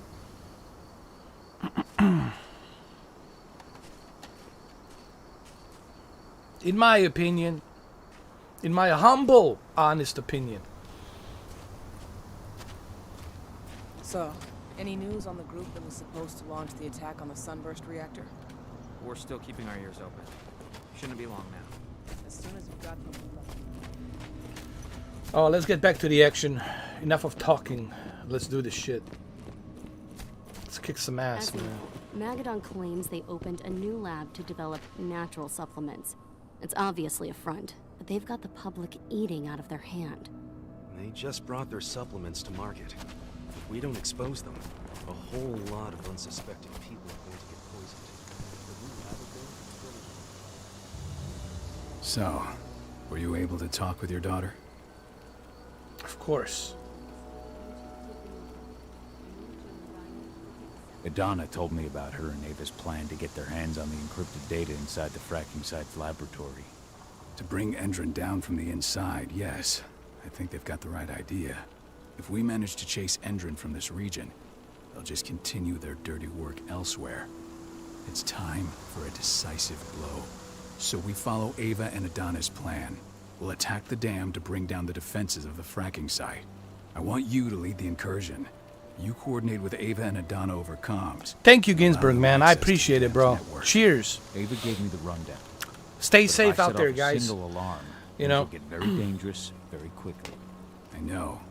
One sign something's amiss, and Tank Girl will be at the dam before you know it. I appreciate so it, man. while you're sneaking through Thank the you. inside of the dam, I just tried to I'll be bring creating a diversion on the outside. on my channel. I just tried to bring should a keep fresh their new attention look on off video you. games. And even if Because someone I've been a does gamer, raise their honestly, arm at the my dam, entire life. Tank Girl. I've been a will have gamer, no idea Ginsburg, why you're really there. since Good. Spectrum You can ZX. count on me. I don't know if you guys remember We'll have Declan Spectrum meet you near the ZX. dam. He's got Sinclair, the relays so close to get 1980 Ava and Adana access to 1984 Ingrid's or 1985, I think. Spectrum ZX Sinclair. Ever since my uncle introduced me to the Spectrum ZX Sinclair computer and the video games, I really got bitten by that. And then I got into, you know, other stuff like Commodore 64, Atari, arcades, gaming. I really got bitten by that back in the days, and I've been gaming ever since, off and on. The only reason I stopped gaming was during the war in Bosnia, 1992, all the way through 1995, during that oppression from Serbians and that bloody war, that bullshit war. So much innocent life got lost for nothing. Really, people got to learn a way to live together. And here's the sad part. People still live together in Bosnia. Serbs with Muslims, and Muslims with Serbs, and Christians with Christian Orthodox, with Catholics and Muslims, and dude, everybody's with everybody. There's a mixed marriages, and everybody's living together. Because at the end of the day, we're all humans. We all want to live. We all want to live. Nobody asked us, hey, you know, what religion do you want to be and where you want to be born. You're not given a choice when you're born. You're just born into the life, and you're living a life, and you just want to live, you know. So hopefully people can figure out the way to live together and look at our differences and respect. I think the most important word is respect. Fairness and respect. When we truly finally learn about the fair, equal fairness and equal respect, I think we'll be going to the right direction. Whenever that happens. But that's what I tried to do, man. I tried to bring fresh perspectives on video games, on movies, on technology, on the televisions. Even recently I was talking about mental health, because it's the Mental Health Awareness Month. May, it's the mental health awareness. So I did a coffee vlog where I talked about fragile mind. Fragile mind basically means that your mind, it's like a receiver, like a ham radio receiver with invisible antenna. And that ham radio receiver is your mind, and you're constantly picking up different frequencies. Good, bad, ugly, all types of frequencies you're picking up as you're scrolling through the ham radio. To that, you know, scrolling knob of frequencies. And sometimes that can drive you crazy. Sometimes that can make you do certain things that you never thought you would do. And I talked about that. I talked about other things. You know, I tried to bring variety. We even talked about the aliens. You know, we talked about the universe yesterday. Someone asked me, "What do you think about the aliens and life? If there's a life on other universes and planets?" And I'm like, we haven't fully discovered what we have at the bottom of the Pacific Ocean, what we have underneath of all that ice in Antarctica. You know, there's places on this planet that the human foot hasn't set yet. So is there a life on other, you know, galaxies, planets? Of course, it has to be. It has to be. But are they traveling in a traditional way that we are traveling with a fossil fuel? No, they're not using rockets.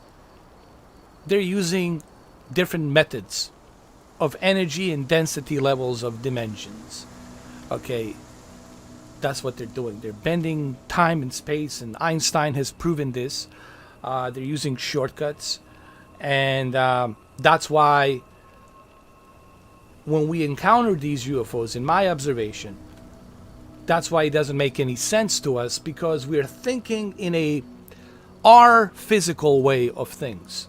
The laws of physics that we have do not apply to their laws of physics, because they're in a different density level, you know. And that's my observation. I talked about that. Doesn't mean that they're gods. They're not gods. It's just they're more highly advanced, millions and billions of years more advanced civilizations out there, who obviously have much better knowledge of a lot of different things. They have much better knowledge of the universe and how the universe works. But I wouldn't consider them a god. They're not gods. They're just highly advanced entities, you know. Now the question is, where's the proof for all of this? Well, I don't have a concrete proof. I choose to believe. You know, I tell people based on my observations, based on what I have experienced, based on what I have seen, I choose to believe. You know, I'm not here to bring anybody any proof. I'm not here to give you that, you know, smoking gun. Here's the proof. I'm just pretty much based on what I'm feeling and what I have experienced. And that's my belief. You know, who knows? It's possible. It could be a wormhole, could be a black hole, could be bending space and time, could be a time travel. They could be coming from the future. Maybe, have you ever considered this? That we're living in the past and they're from the future. How about this? That's us from the future coming to visit us in the past. Have you ever thought about that? Think about how crazy that is. Think about that. Those pyramids created from us, from the future, coming back to the past to correct certain things. Think about how crazy that is. I mean, there's that theory, there's that possibility floating around that's maybe possible as well. But who's to say otherwise? I think anything is possible.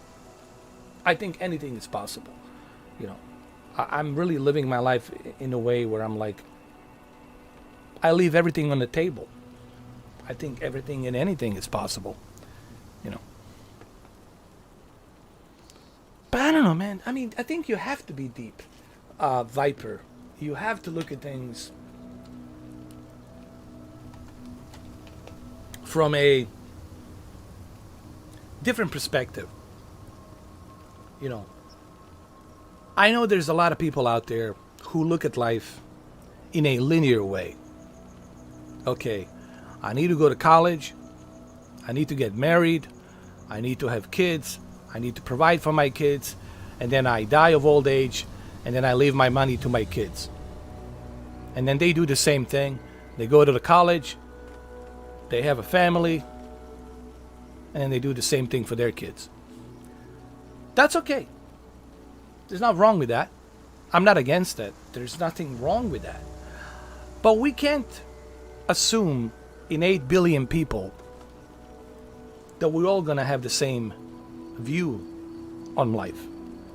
You know, we can't assume that we're all going to agree on the same principles, because there's so many of us, you know, and there's so much history to us that we still don't know fully why we're here.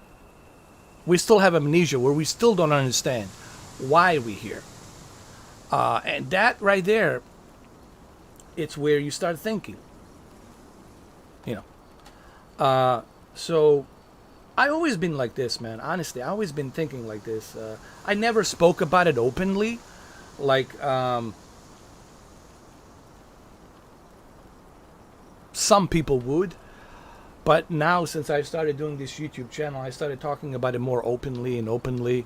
Because a lot of people are talking about it freely. I was like, okay, since everybody's talking about it, I might as well talk about it too.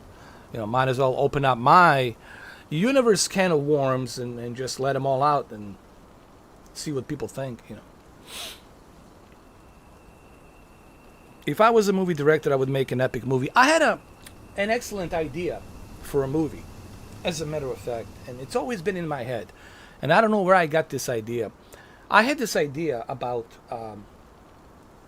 a movie that dealt with a subcontractor company that makes superhumans, experimenting with the superhumans' abilities, trying to crack the DNA code to make humans more controllable and more powerful.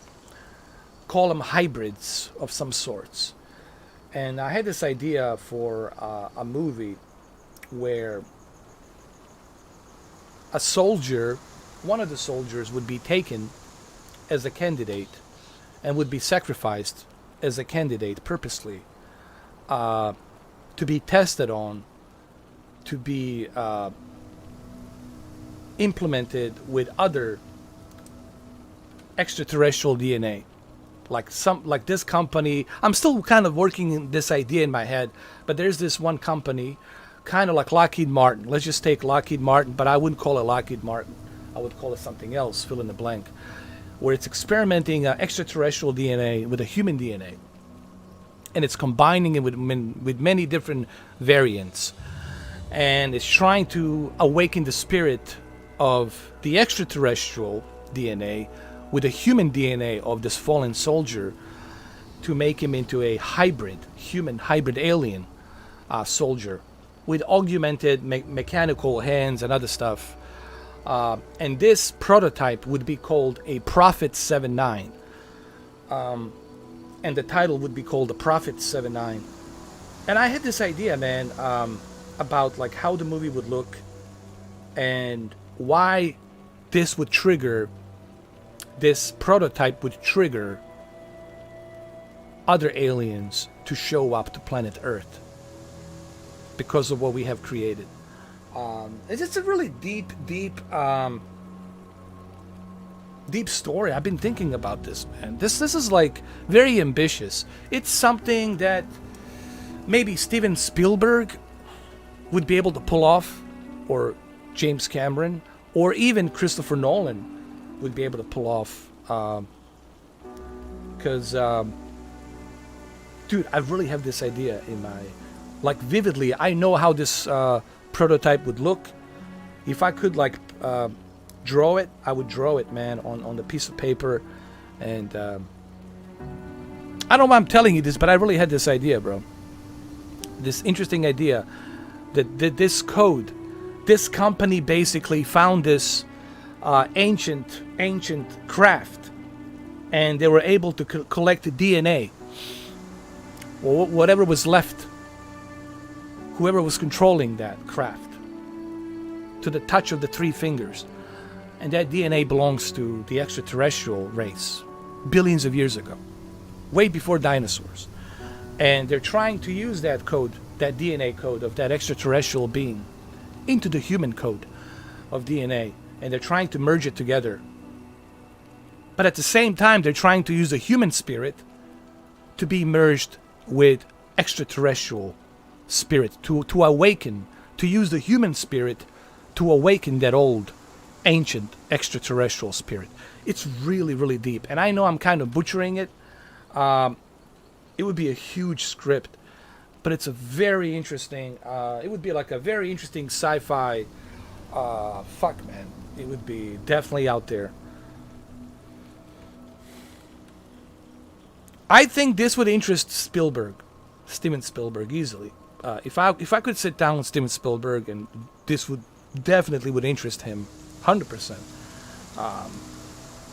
Because I know he loves this kind of stuff.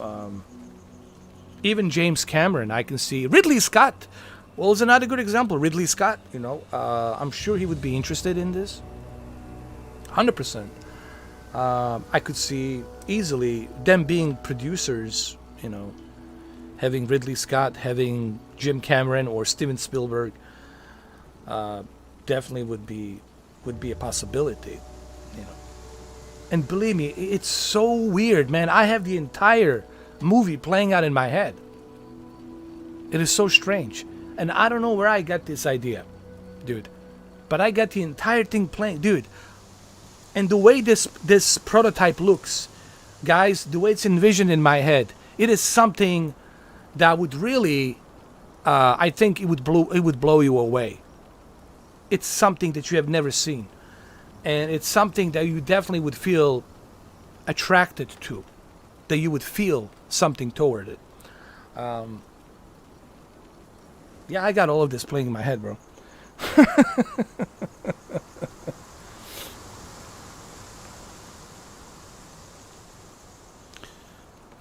Well, from my story, we dig up something in Antarctica. Like the movie would start us digging up at the center of Antarctica, and we will found this ancient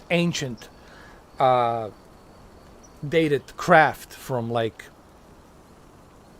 4 billion years ago. 4 billion years ago. Buried deep down, like 3.5 miles deep down at the center of the Antarctica. 3 miles down deep. And we would use this craft, and like I said, we would retract the DNA that was left from the 3 fingers, or whatever that being is, that terrestrial being that was there. Now, it doesn't have to be 3 fingers, could be whatever, but the DNA was left there. And we would preserve that DNA and mix it with a human DNA. But also, I would also portray this soldier. This soldier would be somebody whom you would meet throughout the movie. Him being a human being first, having a family, and he's a soldier, and then he dies in a line of battle. His legs are blown apart. He pretty much is dead, and then they can't save him anymore, and then they bring him back, and they bury him with an empty casket, and they take his body, and then his wife learns later on that her husband is not buried, that there's an empty casket, that, you know, it's a much deeper story, dude. You would get emotionally attached to this character. You would also get emotionally attached to his family and the kids. It would be a huge story. This would be like not something like low budget. It would be something like 4.5 hours long. It would be a big juggernaut of a movie. And it would really have a, like, I'm not going to spoil it, but the most epic ending that you have ever seen. But I don't want to spoil it. And I have all of this playing in my head, man. But the code name, it's Prophet 79. And the reason they call it Prophet 79, because he is the number 79 of the subjects they were looking for. He's the 79th subject of all of the candidates. All the other candidates, they didn't match. They all failed. But he happens to be the one, the 79th prophet of the assembly line of the dead soldiers, dead GIs, to be implemented that DNA. And that DNA worked with this spirit. And that's why they call him the Prophet 79.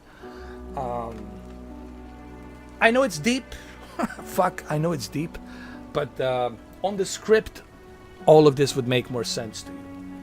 If the movie was finished and it was put out there on the screen, all of this would make sense to you. But this is ambitious. This is like Avatar type. This is very expensive, you know, and trying to pitch something like this to 20th Century Fox, you know, or Universal or Warner Brothers, it's poof.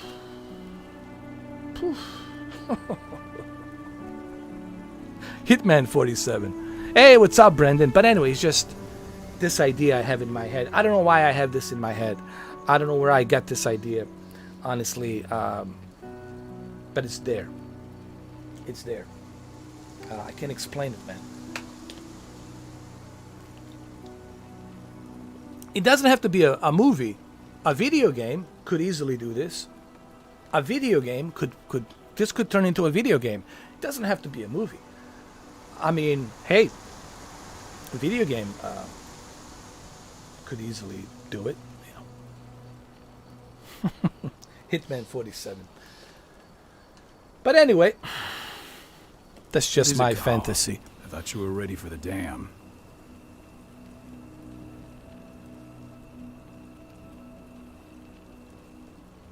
Who would be the lead actor for the movie? Oh, man. That's a good one. It's not going to be any actor that you know. I'm not going to pick any movie stars. There won't be any movie stars. It would be somebody whom I believe would fit that person. And that would take a lot of time, you know. But it wouldn't be anybody that you know.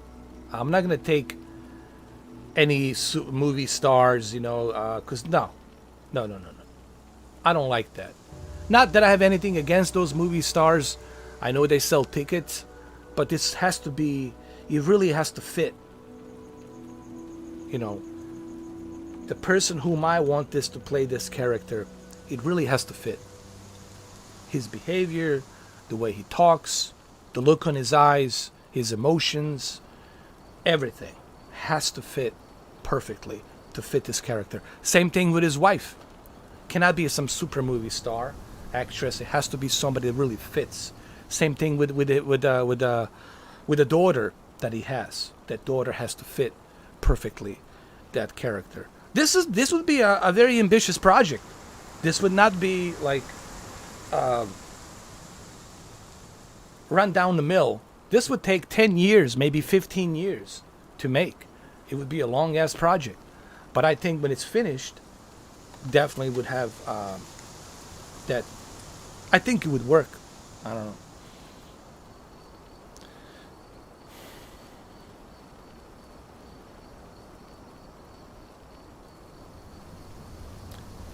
Thank you, Ginsburg, man. Thank you, man. I appreciate it. Thank you, Ginsburg. No, you never know. You're right. You never know. If you don't try something, you'll never know. And I know right now that the studios are hungry for new scripts. They're hungry for new ideas. Really, they're struggling.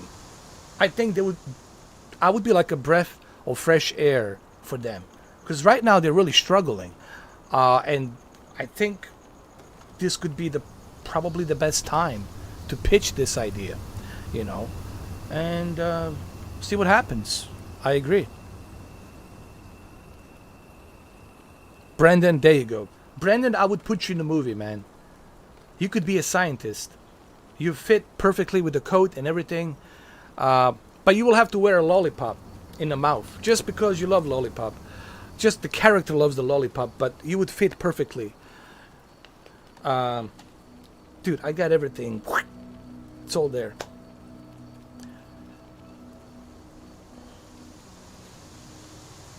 I mean, I can see other directors. You know, I could see Bad Robot, J.J. Abrams. I can see Paramount Studios. You know, I'm sure J.J. Abrams would be interested in something like this. And Bad Robot, 100%. You know, he loves science fiction. He loves this kind of stuff. I can definitely see him being interested in something like this. So, you never know. Let's just go through the plan once more. So while you're sneaking through the inside, you know, I'm gonna start working on that now. Viper, on the outside. I'm gonna start working on it. Keep her attention off you, and even if someone does raise the alarm at the dam, Tank Girl will have no idea why you're really there. Good. You can count on me.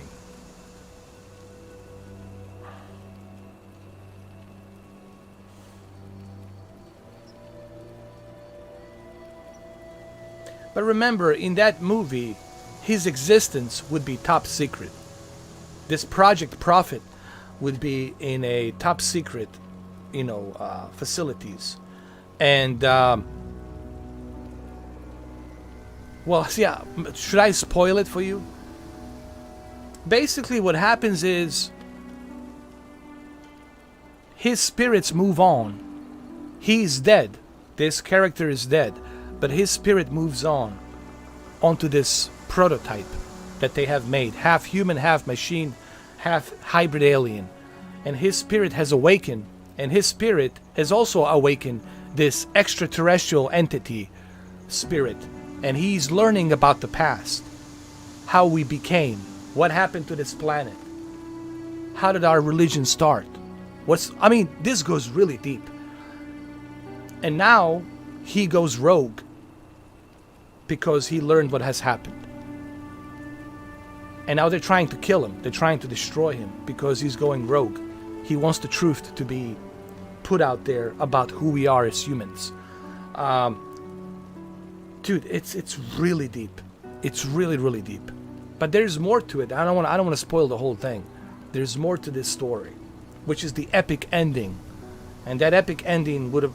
Listen, the ending of this movie would be so controversial that people would talk about it for decades. They would talk about it for decades. But I don't want to spoil that. And I tell you what, man, I'm gonna start working on this script, man. I'm gonna start typing it in and putting it on and printing it out and, you know, send it to Fox or Warner Brothers or whoever, Universal, you name it, whoever wants it, you know. And if they read it, they read it. If they don't read it, who knows, maybe 10 years from now they'll open it, maybe 5 years from now they'll open it and they'll read it and say, hey, hold on a second. This looks interesting. You never know. So, but yeah, I'm glad you guys liking this idea of Prophet 79. Really. Well, it goes deeper than that, Viper. And you would also learn about who these secret societies are and how do they find out about that there is a ancient craft at the center of Antarctica, deep down 3 miles. And how were they able to find that out? And dude, it goes really deep. It goes really deep.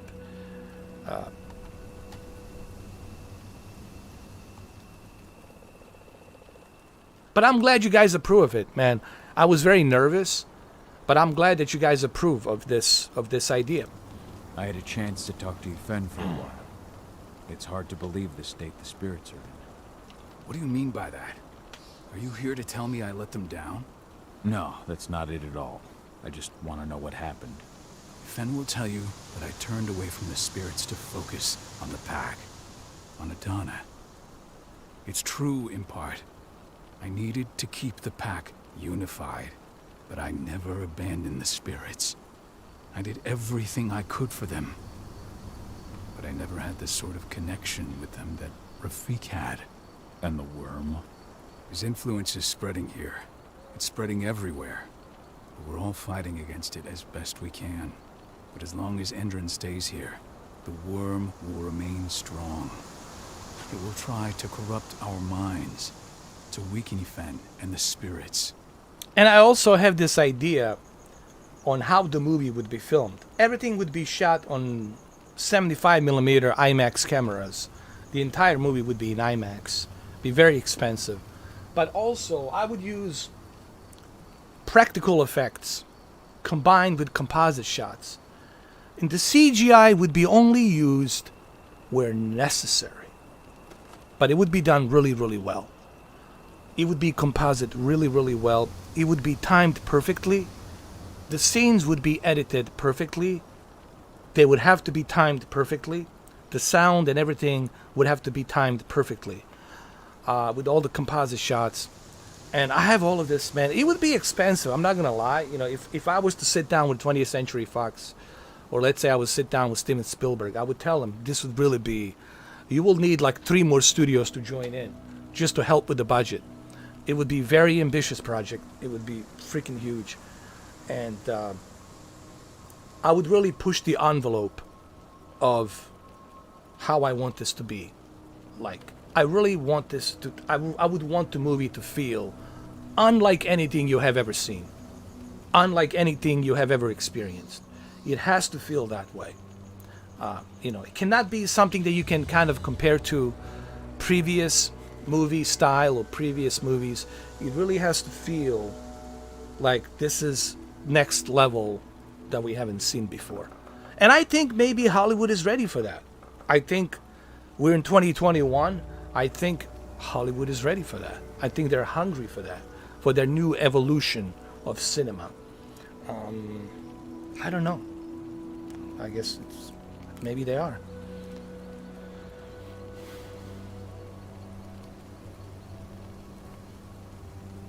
Coffee vlog.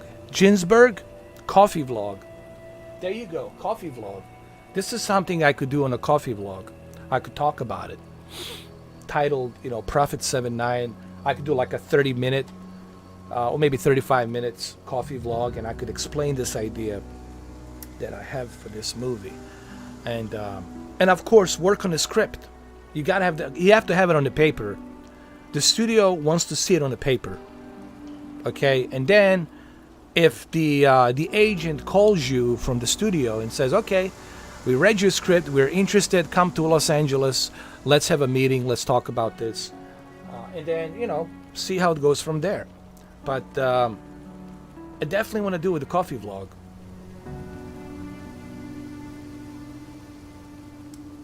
The movie is set in 2028. That's where the movie is set. And the U.S. military, it's looking to extend their military because of Russia, China, and other superpowers out there. They're claiming to be like they're in a race with Russia and China, and they have to. Obviously, the United States has to stay on top of being the strongest military. So they're expanding different subcontractors. They're like black budget money. There's always a black budget that you don't hear about, right? The black budget money, that's like billions and trillions and trillions and trillions of dollars. Remember how Rumsfeld says 3 trillions are gone into the black budget. And we don't know for what reason they're using that 3 trillions of dollars, and for what reasoning, for what projects. So it would be set in 2028, and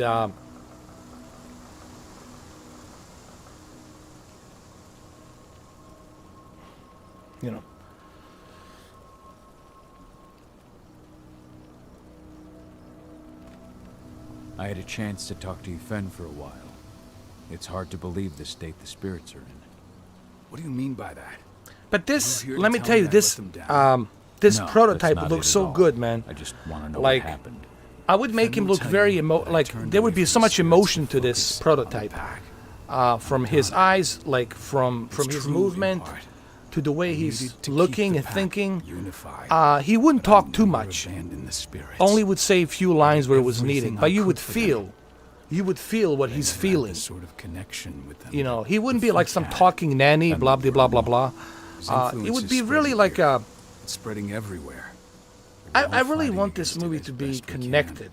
But as long as like I want you to be connected to it. I want you to be connected to what this prototype is feeling. From him being a human, from him dying, and then being used as a guinea pig for this prototype. Because all the other prototypes have failed. And he happens to be the number 79 on the assembly line of dead soldiers. The setting could be, I don't know, special forces, the mission gone wrong, somewhere in Syria. He got killed.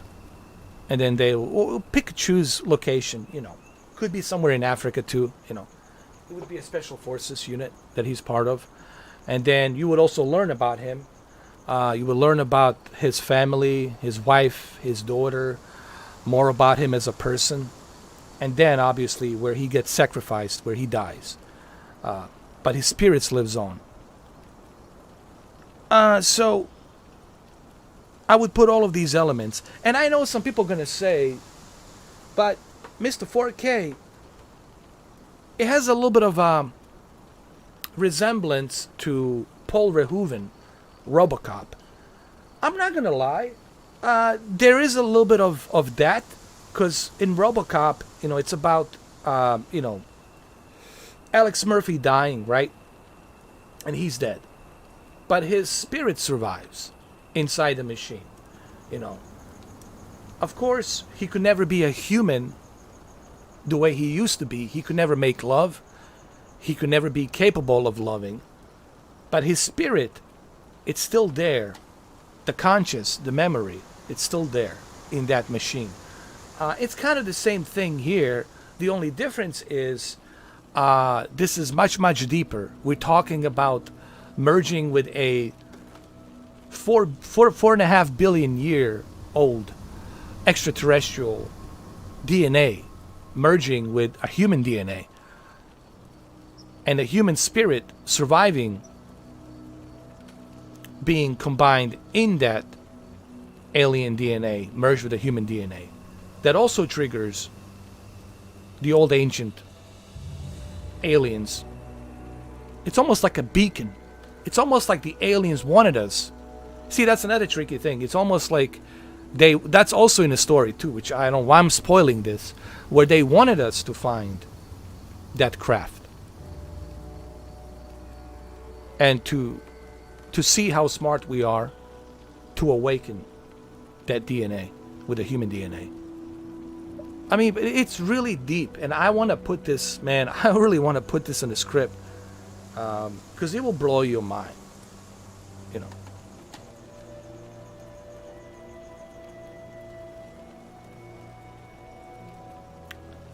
Yes, I would make a cameo, but it would have to be like some goofy cameo. I would have to be like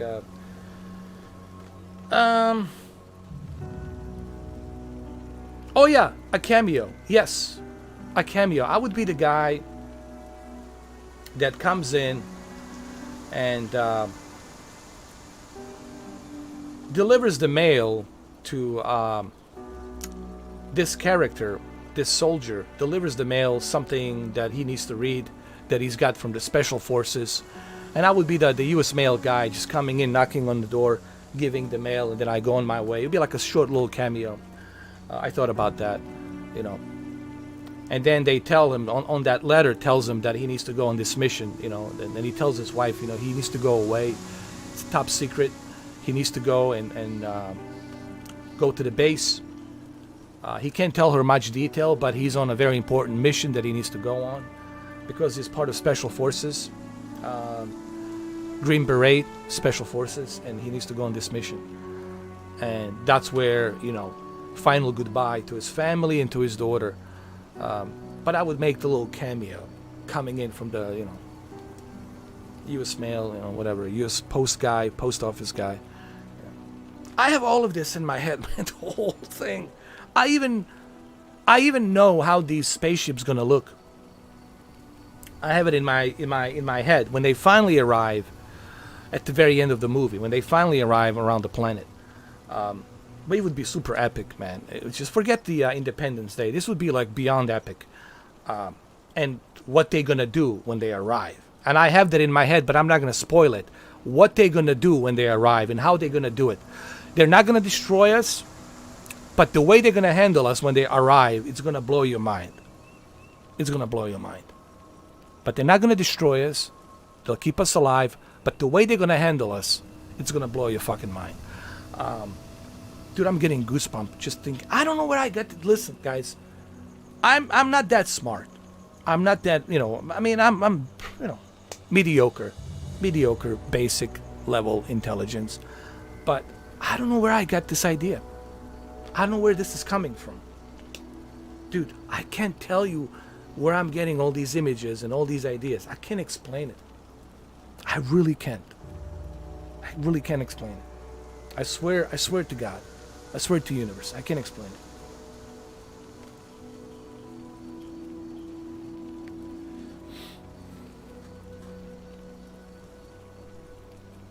Yeah, it has a little bit of the Edge of Tomorrow as well, you know. And I wouldn't use any like big superstar, big movie stars, because you know what? And I agree with Christopher Nolan and Steven Spielberg. Sometimes it's good not to use major movie stars. Yes, they're gonna sell a lot of tickets, but you have to really. And I know studios will say, oh, bring Tom Cruise in it, bring Tom Hanks in it. And listen, man, nothing against, I love Tom Hanks, I love Tom Cruise, I love all of these actors, I love them. But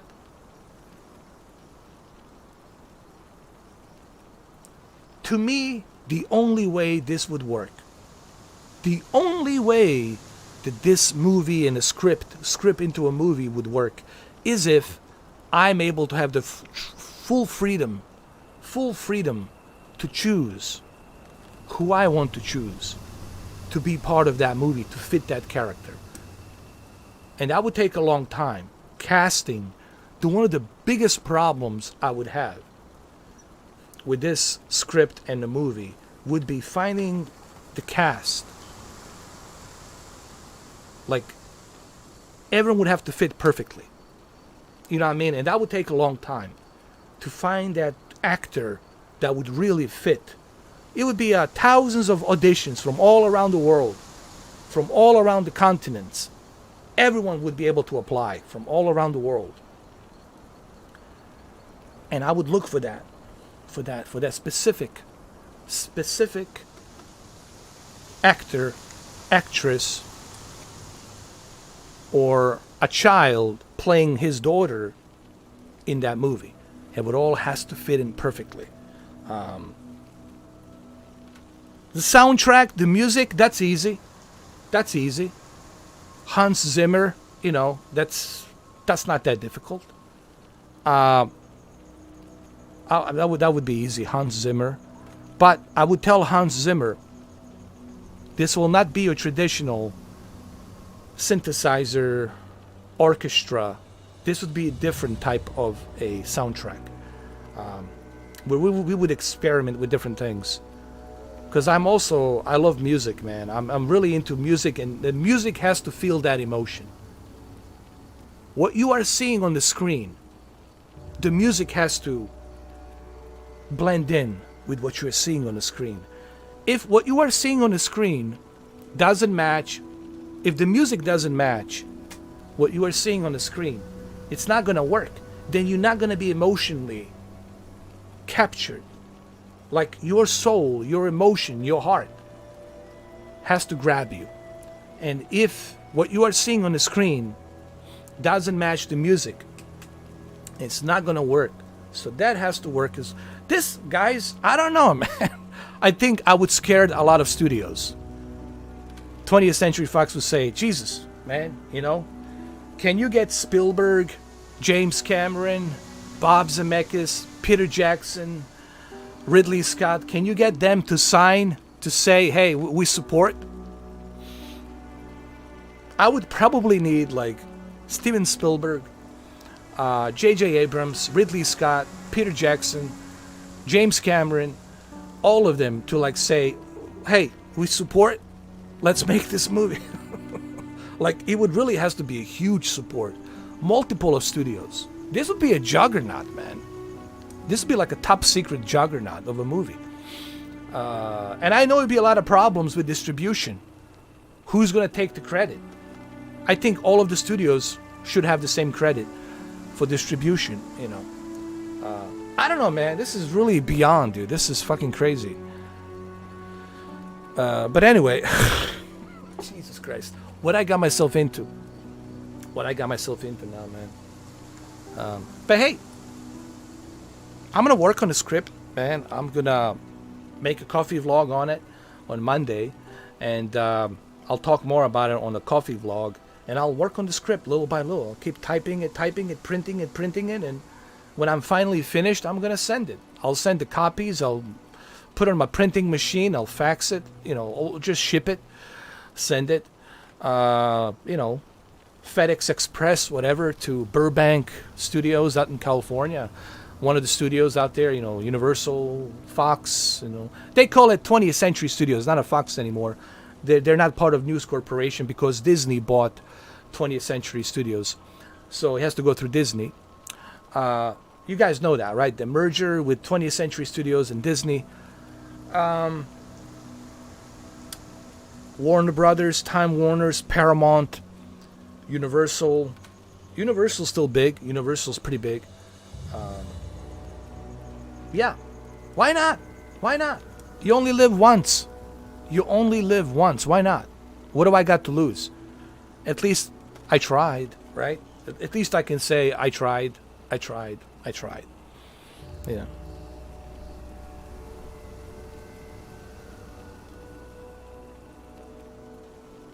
Thank you, Ginsburg. Yeah, man, I swear, I don't know where I get these ideas. You know, people say, you are so different, man. I said, well, I don't know. I mean, people always tell me, like, you are so different, bro.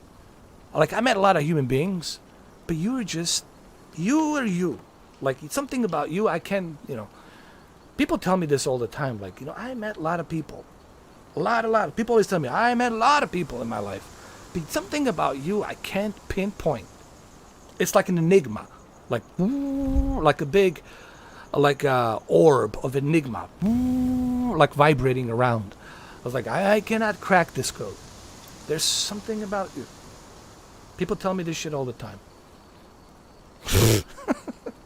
Anyway, let's continue with the game. I'll talk more about this on the coffee vlog and about my script. We're gonna make this happen, and you guys are gonna contribute, man.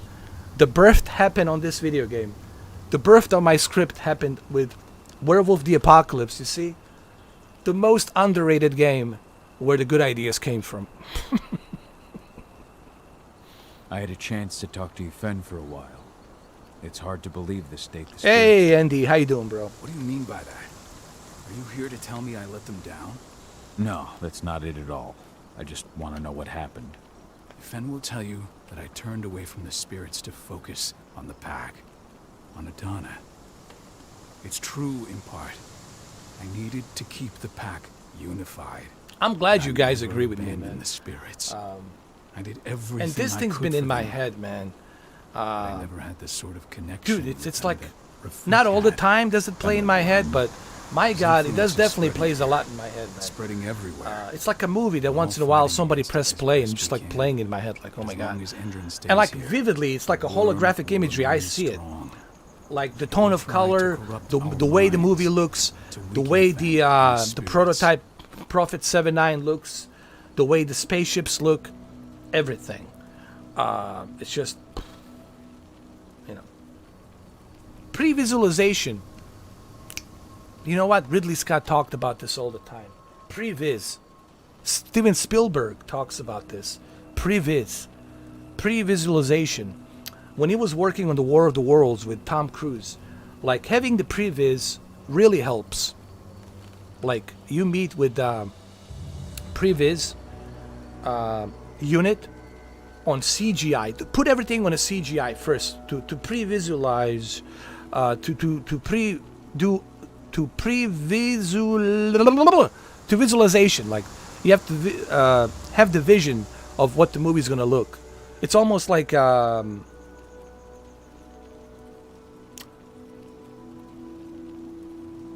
do you say this? Jesus Christ, my mind stopped right now.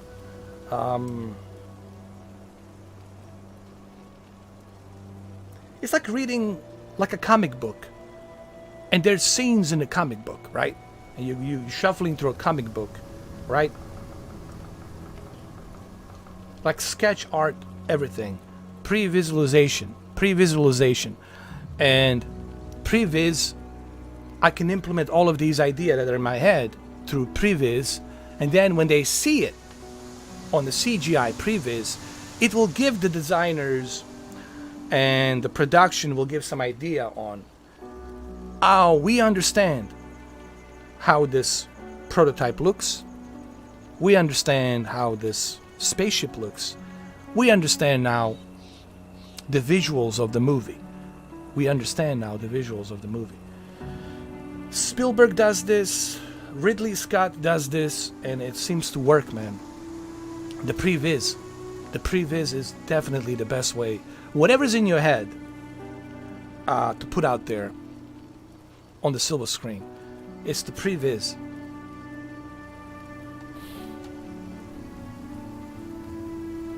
No, I haven't seen The Army of the Dead. I'm gonna watch it tonight. Never thought I'd have a chance to say this. I'm gonna watch it after I tonight. left, but I'm glad to be back among the pack. Me too, Cahal. I'm glad to have It's you, crazy. especially right now. How these ideas I are just respect being your formed choice together, to leave man. once this storm passes, but you know as well as I do that your place is here. You are my right hand, Cahal. After what you did at the mine, I'd say you still are. That's Ava's place now. I know, and she's a fine fit for the role. But you and I, We have a different bond. Whether I go or stay, Rodko, that bond will always remain. I truly hope so, Cahal. I'm ready, Rodko. Let's do get this. with some action right now. Exactly, yes, Viper. That's the whole idea of the pre-viz, is to bring your idea so that way they know what's in your mind. You know, yes, you can put it in a script, but they'll interpret it differently. But when you finally put that on the pre-viz, then they understand, oh, we now understand what he's looking for. Pre-viz is everything. I'm not sure if James Cameron did the same thing. I'm pretty sure James Cameron did the same thing. Pre-visualization, pre-viz. Ludmilla, Can't get my head around I hope you can see this, wherever you are.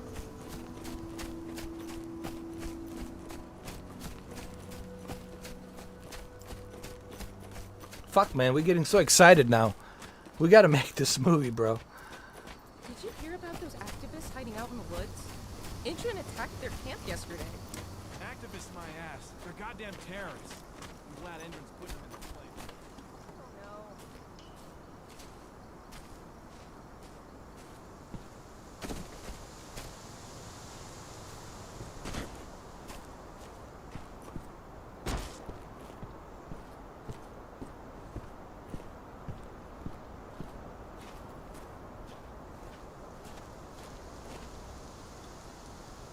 Hey, Cahal, right?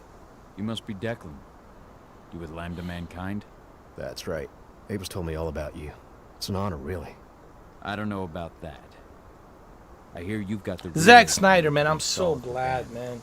Yeah, I got him right here. You need anything else? Man, I'm so glad that Zack Snyder is back. And I feel really disappointed with Warner Brothers that they wouldn't, like, the Warner Brothers and DC Comics, that they wouldn't let him do Man of Steel sequel. Batman v Superman really wasn't a Man of Steel sequel. It really was a affronting movie for Justice League, right? Batman v Superman was being fronted to create Justice League. And I felt they pressured Zack Snyder. And look, Zack Snyder said it. He doesn't like working where he's being pressured. Like, he was being pressured to work on the Batman v Superman right away. And then he was pressured while you're working on a Batman v Superman to start working on the Justice League. That's too much pressure for Zack Snyder to be working on that much. And I felt that Warner Brothers has pushed him, especially since he had a death in the family and he had to mourn the death of his daughter. Imagine that. You're hearing the news your daughter's dead, and he still came back. He still came back. And he's still working. He worked on the Zack Snyder cut, which I love. I love it. It's on the HBO Max. Go watch it. It's worth it. Every penny. And now he did this movie, Army of the Dead. So I admire Zack Snyder, man. I admire, and I think Hollywood needs to give him more leverage. I think he earned it. I think they need to give the guy more leverage. I like him. I like him a lot. I love 300. Seen 300 like gigatrillion times. I love the Watchmen. I love the Watchmen. Great. So I'm gonna watch it tonight, Andy. I'm gonna watch that movie tonight. And Henry Cavill, come on. What's wrong with Henry Cavill? Nothing. He wants to be. He loves being a Superman. He even named his dog based on the Superman father's name. He wants to play a Superman. He does a fantastic job as a Superman. There's nothing wrong with him. Why replace him? I see. This is where I have a trouble with And this is why Hollywood wouldn't like me. They wouldn't, they wouldn't like my attitude. But maybe they need my attitude. Maybe that's what they need. Maybe they need some fresh. They need something like me. There. Something fresh. Because all of these decisions that have... Look at what happened to Star Wars. Look what happened to Star Wars. Right? All because of bad decisions. And I guarantee you, George Lucas, he regrets. I know George Lucas regrets selling Star Wars to Disney. I know he regrets it.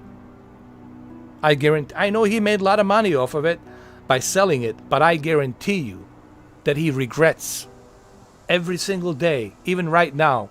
George Lucas is regretting the fact that he sold the rights to Disney.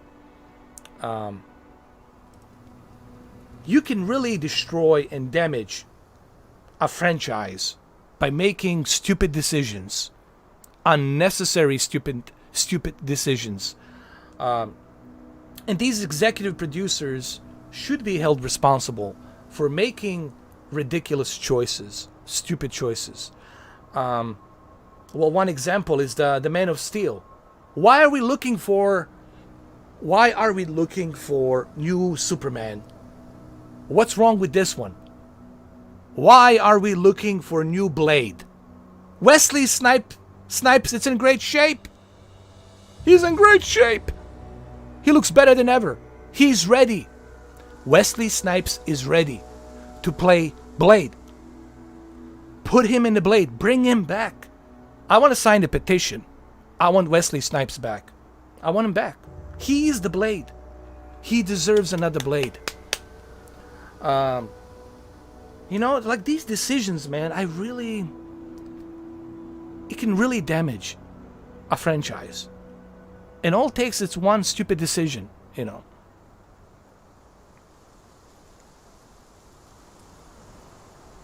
I know, I can't believe he did that. I know he regrets it. I'm pretty sure George Lucas regrets it. And did he really need the money? He really didn't need the money. He had all the money in the world. George Lucas really didn't need. From THX to ILM, he's all set. He's all set. I don't know why he sold it. I don't know. Was he forced? I think something else happened with George Lucas. There's something else going on that we don't know. I just can't believe that he would, out of the blue. Because he has money, man. He doesn't need money. He has money. He doesn't need it. He doesn't need it. Okay? He's not going to be out on the street, okay? Something else made him sell it. I'm telling you guys. Something else made George Lucas sell the rights to Disney. Some higher powers, man. Disney's powerful. They're very powerful. And sometimes you have to do what they say. And I think that's probably what took place, man. This is my observation. I could be 100% wrong, but it's just my observation. I think he was forced to. What's up, Jeskinia Retro? Greetings from Germany. Nice. Speaking of Germany, I was just listening to Rammstein, remixed version of Rammstein. Du hast mich. Do you hate me? Rammstein is awesome, though. I love that Du hast song. I do. There's so many remixes of that shit. Du hast mich. Disney must have done some dirty trick. Oh yeah, for sure. What was it? Du hast mich fra. What was it? Hold on. I gotta read the fucking lyrics. Hold on. I gotta read the goddamn lyrics. Dude, this game is turning into Mass Effect. Hold on. I want to see the lyrics of Du hast.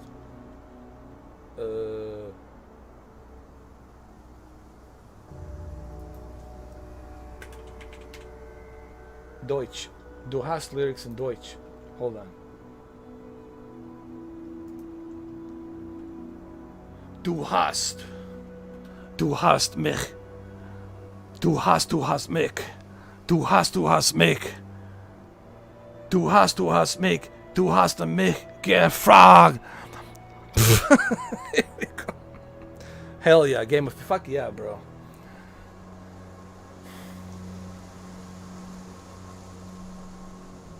That's it. Such a great fucking song, man.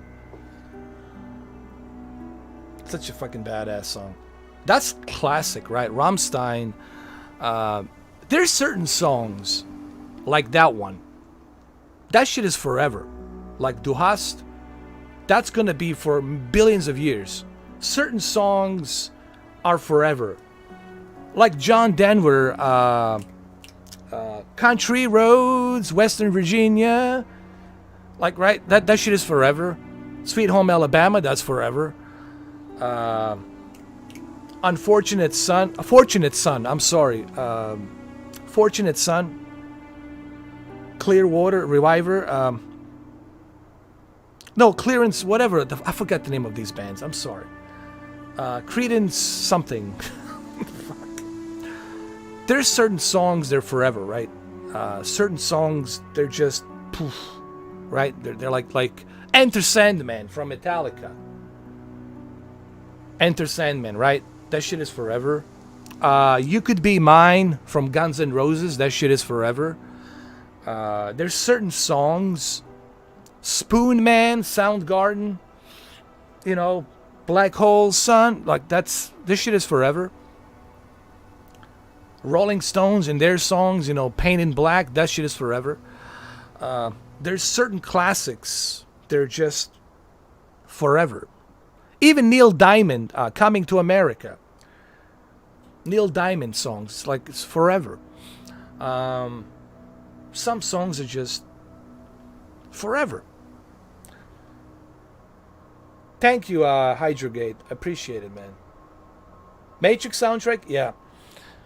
Oh, I love Matrix soundtrack.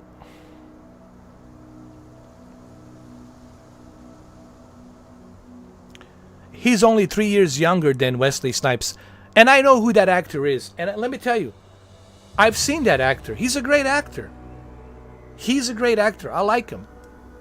I've seen him in a bunch of movies. He's a great actor. But he should let Wesley Snipes do it. Because Wesley Snipes is getting robbed from that role. Especially since he, like you said, he's 3 years younger than Snipes. And Snipes is in the best shape of his life. I was on his Instagram. I was on his Facebook. I was on his Twitter, man. He's ready. Wesley is ready to do it, man. And I think it's sad. It's pretty sad that he's not going to be able to do it. Oh, dude, I love Disturbed. Are you kidding me? Disturbed? Oh, get down with the sickness, bro. Oh, oh, dude, I love Disturbed. Oh,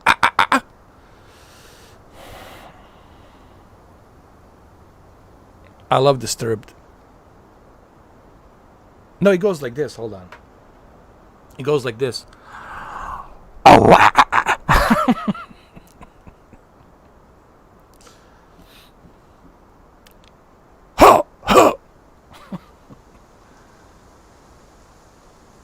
Get down with the sickness, bro. Fuck yeah, dude. Disturbed. Disturbed. Oh, man. Disturbed. What else? Creed. I used to listen to a lot of Creed. I used to listen to Kid Rock a little bit. Kid Rock. I listened to... What else? My God. Korn. I listened to a lot of Korn back in the days. Linkin Park. I already mentioned that. Linkin Park. What else I listened to? Soundgarden. Rage Against the Machine. Of course. I listen to Pearl Jam here and there. What else? Metallica, Megadeth, Pantera. I listen to a lot of Pantera. What else? My God. Trying to think of the name. Godsmack. I listen to a lot of Godsmack. Stone Temple Pilots. Audio Slave back in the days. Let me see. What else? I also listen to, what's his name? Oh, God. Fred, what's his name?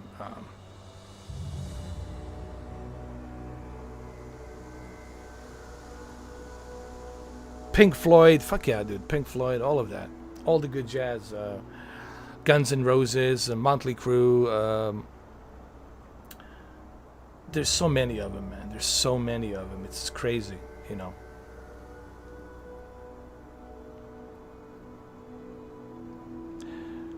Big Bean, I like it. I really like it, man. It's not just a mindless, you know, slash and hack and slice and dice. Like a Andrew Dice, when you roll the dice and you say a few jokes and you offended somebody. Andrew Clay Dice. It's actually, there's story to it, man. You know, it's not a terrible game. It's not the greatest game. It's a good game. I would say a good game. It's not for everybody. It's not going to appeal to everyone. But I think that it's not boring. There's story to it. You learn about his wife, what happened to his wife, what happened to his daughter, and now he found his daughter and he wants to help his daughter. I mean, and how they're trying to take down this evil corporation, Enron. There is character development, just like Mass Effect. Even here, we're talking just like in the Mass Effect. So it's not a mindless running around, you know, tearing human flesh apart, Werewolf. Even though there's that element in the game, which is pretty cool, which is fun. But it's not a terrible game. It's not like the worst game ever made. You know, the way the reviewers talked about this game, it's like 4 out of 10, the worst game ever made. Come on, man. Come on. You know. Led Zeppelin. Thank you, Big Bean. Same thing with the Terminator Resistance. The story really fits in with the movie, with the first 2 movies, Terminator 1, Terminator 2. The story fits perfectly. I think if you're gonna buy a Terminator 1 and Terminator 2, and you never seen the Terminator 1 and Terminator 2, you should also buy a Terminator Resistance, because that game ties in perfectly with Kyle Reese and everything, and Terminator 1, Terminator 2, and the story between John Connor and the Skynet, and how he took the Skynet and took the time travel to send his Terminator to save himself as a child. And you also learn about how they send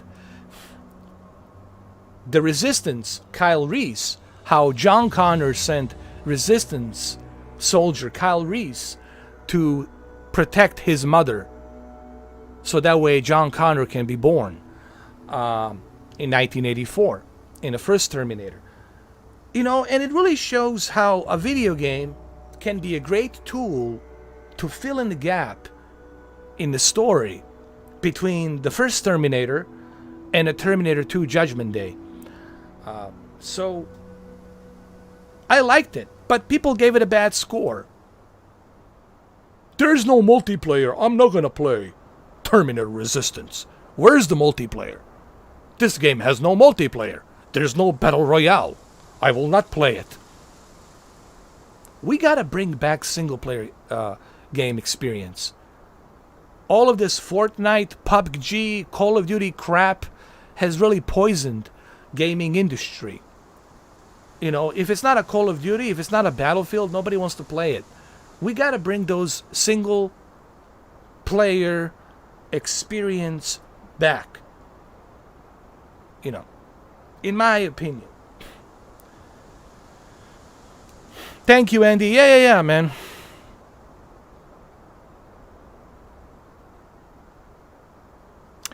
Andy, I was really disappointed that Neil Druckmann, for 12 months, as a CEO executive for Naughty Dog, that he couldn't establish a separate team to work from home, to polish up and remaster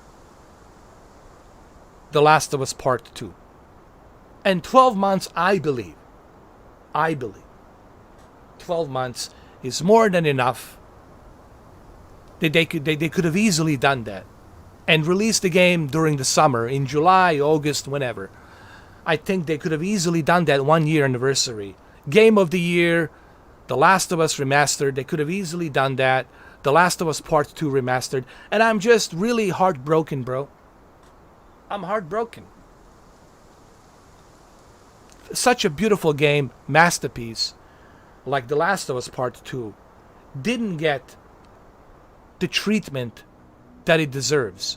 People say, but why are you blaming Neil Druckmann? Well, who else am I going to blame? He's the creative director. He's the executive CEO of the Naughty Dog. Of course, I have to, point fingers at him. Now I joke around, I make some fun of Neil Druckmann, Dr. Ockman, Dr. Cockman, Neil Cockman, whatever. I'm sure he can take a joke. I can take a joke. But it's like, really? It's disappointing. I'm so disappointed. Now, I want everybody to understand, I appreciate a free update, 60 FPS. I appreciate. We all appreciate. No one's going to say, I don't appreciate 60 FPS, 1440p, upscale to 4K. Still going to look good. We all appreciate that. Thank you for the free update of 60 FPS. But my God, my universe, a such masterpiece, deserves better. Deserves better, man. Deserves better. Please. It deserves better. At least, don't you think Joel Miller deserves better? To honor his death, he deserves better. Use the power of I know this console can handle it. I know that it can handle it. I wish I could bring Mark Cerny here just to tell you, yes, there's tricks, there's shortcuts we can take with the SSD to get that memory boost and all this other stuff. There is a way to get The Last of Us Part 2 to look its best. And how about this? Bring a multiplayer. Here's what you... Okay, Neil Druckmann, listen to me, bro. Listen to me. Here's what you do. Release a remaster with a multiplayer and extended scenes. Extended scenes with Joel Miller and Ellie. Because people love Joel Miller so much. There's so much that has happened in those 4 years at Jackson, Wyoming.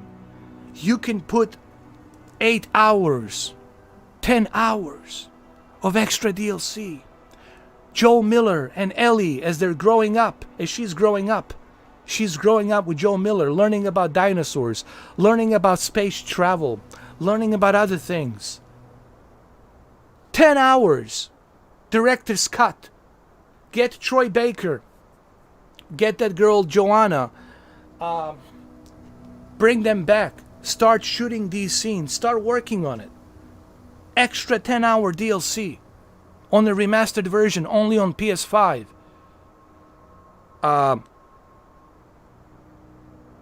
Bring in the multiplayer. Bring in the multiplayer. And then you got yourself the ultimate remaster for the PS5.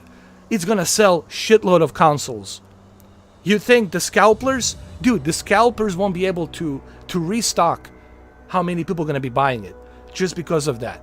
And you release it during a holiday season. November. During a holiday season. November 8th.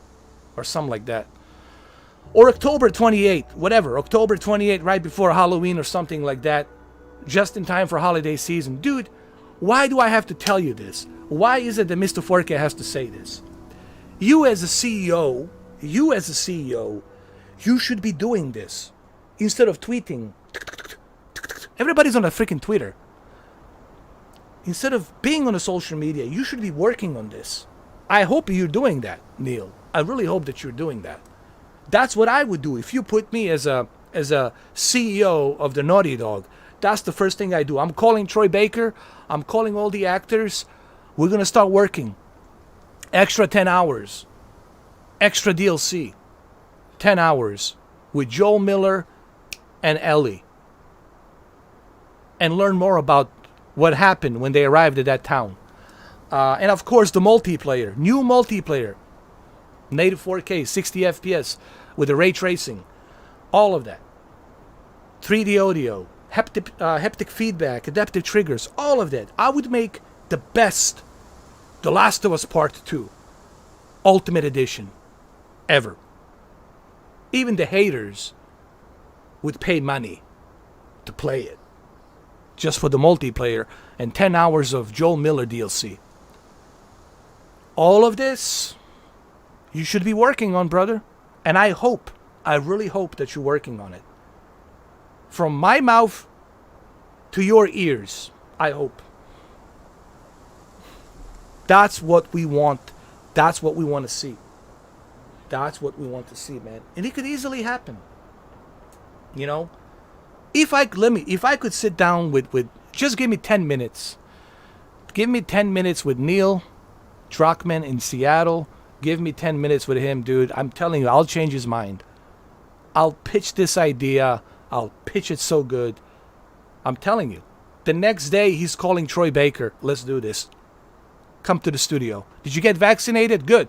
I got vaccinated. Let's go. Come back to the studio. Let's do this. Let's go. Let's do it. I'm telling you, this could easily be the best thing for Naughty Dog. And also would leave a chapter 3 perfectly. More hunger for the part 3 of The Last of Us.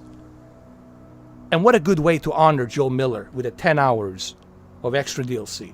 To fill in that gap that happened between the first game and 4 years that has passed on Jackson, Wyoming. I'm telling you, this could work. And then you put the multiplayer, done deal. Done deal. The multiplayer would be a separate download of 40 gigabytes. The whole thing would be 190 gigabytes. I'm sorry, guys, but it has to be that long so we can have a good quality. All of this could work, man. All of this could work. I'm telling you. Thank you, Andy. You know, I don't know, man. Why? You know, it's just, dude, all I'm trying, this is what I tell people. Dude, I'm just trying to help. Dude, I'm not trying to tell creative director what to do. I'm just trying to help. I want the best. I want the game to be the best of the best.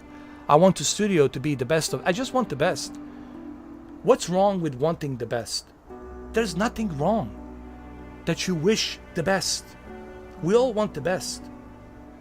I never heard anybody say, oh, I don't want the best. Yes, let's bring the best. The best, man. Anyway. What do you know about them, Dan? After you took down their training center, they doubled down on security at all the other sites in the region. A bad idea. Draws their attention. They're still going to have a lot of resistance. They've even brought in some of their elite guards from Nevada. Nah, I would never do that, man. I can't do that, man. I can't. I don't even know if you could call them human anymore. We've met, but I had no idea they were from Nevada.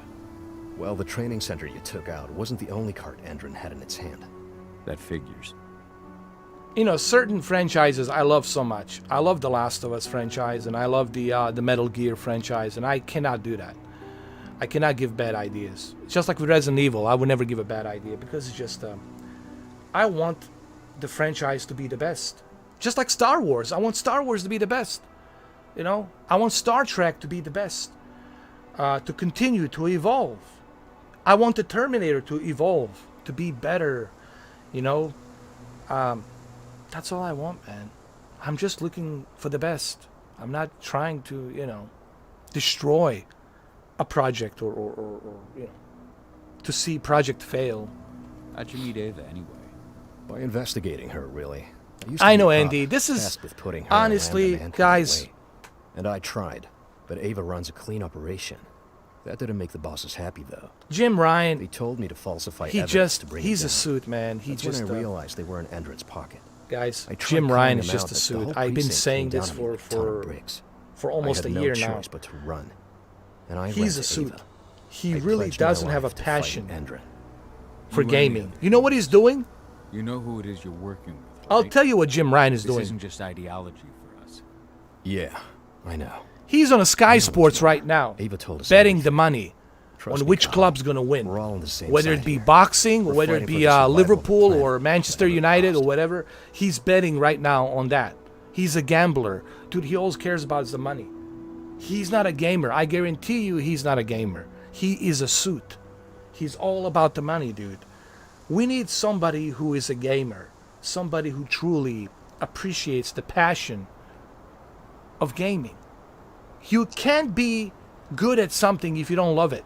If you have no passion for movies, you're gonna make bad movies. If you have no passion for music, you're gonna make a shitty music. You have to have a passion for video games in order for you to make a great video game. If you don't have that passion, dude, then you can't accomplish the greatness because you don't have that passion. You don't have that spark. You don't have that fire in you. All right, let's continue. Time for some action, guys. Before you go, The podcast has been officially over. We've identified a key player working at the dam. We think she's got important information on whatever Endred's up to. I don't think so. Her name's I Victoria really. He Brooks. might have seen the We need you to walkthrough question her. from MK Get Ice whatever and info out of Fire. her you can. Keeping the cairn safe is my top priority here. Bro, But I'll see that's what I like can the do. best he has Thanks. done. Good luck, Hal. Is the walkthrough, a walkthrough of MK Ice and Fire. That's as far as he gotten to The Last of Us. He was watching the walkthrough of MK Ice and Fire, right? MK Ice and Fire. He does walkthroughs of all the video games, and he probably kicked back, relaxed one night, and he started watching the MK Ice and Fire walkthrough. Greg Miller. Greg Miller, he's just simping for Sony, bro, because he loves Yoshida. He has a great partnership with Yoshida. He's a fan of Yoshida, fine, but Greg, as a Sony hardcore fan, don't you think, Greg, you should demand better? We all should demand better. Dude, I'm probably the biggest Sony fan. Look at me, playing Sony right now. I could have played this on the Xbox, but I'm playing it on a Sony. I could have played Resident Evil 8 on Series X, but I played it on Sony. I'm probably the biggest Sony fan too, but I want the best. Right? Nothing wrong with that. Why people are so afraid to demand the best? You know? But I don't want to upset him. But that's what it is. Greg Miller doesn't want to jeopardize. I understand his point of view. Greg Miller doesn't want to jeopardize the relationship between him and Yoshida. And he doesn't want to jeopardize the relationship between him and Sony. You know. Same thing with Jeff Keighley. Jeff Keighley does want to jeopardize the relationship between him and Hideo Kojima. He didn't want to say nothing about Death Stranding. He loved it because he didn't want to upset Hideo Kojima because of a good relationship that he has with Hideo Kojima. Same thing with Sony. You know, Jeff Keighley doesn't want to, because he has the game, because he's hosting Game Awards. You know, and I understand that, but you're also not helping gaming community. Jeff Keighley and Greg Miller, you are also not helping gaming community. You should speak up. You should say, hey, I love Sony, I love Hideo Kojima, but man, this is not your best work. You can do better. It's okay. to criticize. Doesn't mean you don't like them. Doesn't mean you don't like Sony. Doesn't mean you don't like Hideo Kojima. It just means that you want them to do better. That's it. I want you to do better. What's wrong with that? Thank you, Andy, man. I appreciate it, bro. And I'm glad that you like my movie idea. I'm gonna watch The Army of Dead tonight. Dolby Vision. Netflix tonight. Dolby Vision, bro. Thank you.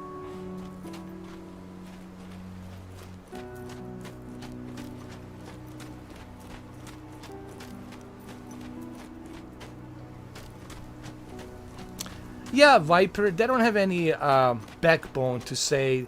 Well, it's like you said, a simpletons. You know, just a simpletons.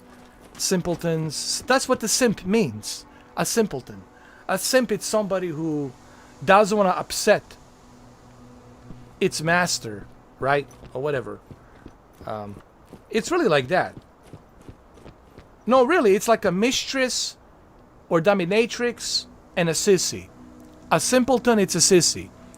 So you're a simpleton sissy, and you don't want to piss off your mistress. You don't want to piss off your dominatrix, and you're like, yes, yes, whatever you want me to do.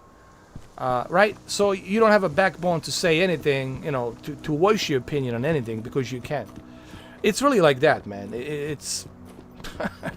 I hate to use that kind of analogy, but that's pretty much what it is, in a nutshell.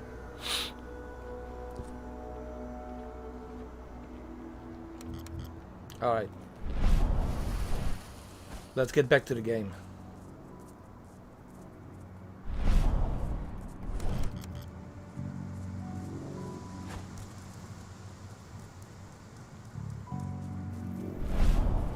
Oh, here we go. I need to find the electricity. Where the electricity is going. Follow the cable. Ah, there it is. It's over there.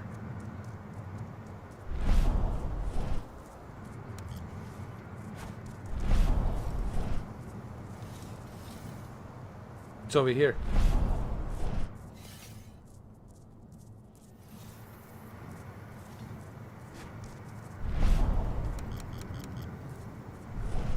Ah, there's a shortcut right here.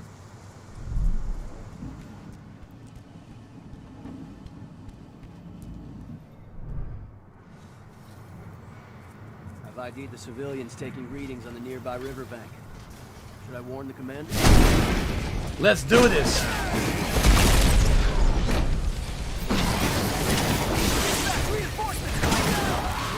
Have mercy.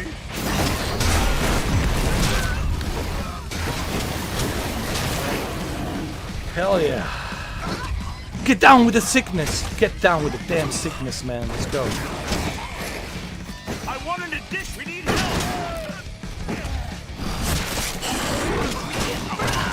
Get down with the sickness, my friend. With the sickness. I want you to get down with the sickness right now.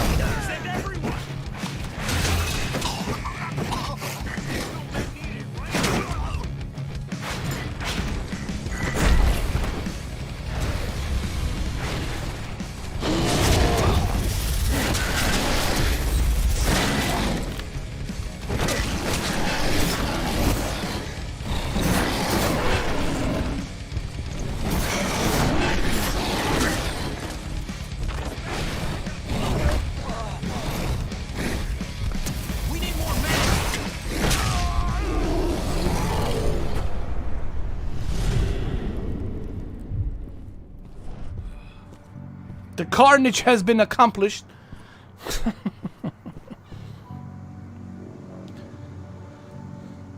It's not a bad game, you know. It's not a terrible game, you know. It has a story.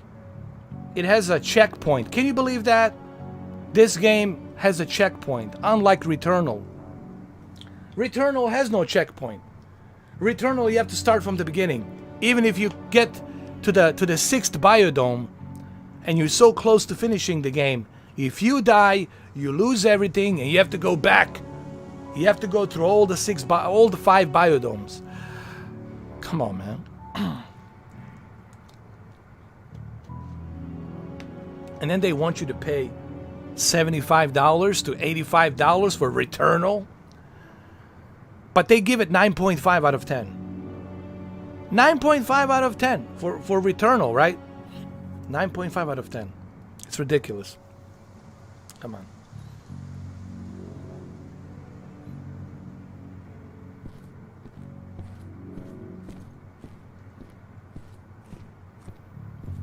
Get down with the sickness.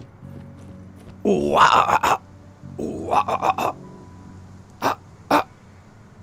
Ooh, ah, ah, ah. We should definitely play some Disturbed here. I'm gonna make a video editing here. I'll put the Disturbed music. Get down with the sickness. Ooh, ah, ah, ah. I don't care, man. I'm gonna do that for you guys. I'm gonna make a video. I'm gonna edit this shit. It's gonna be, you know, fair use. I'm not gonna profit anything from it. The money is gonna go to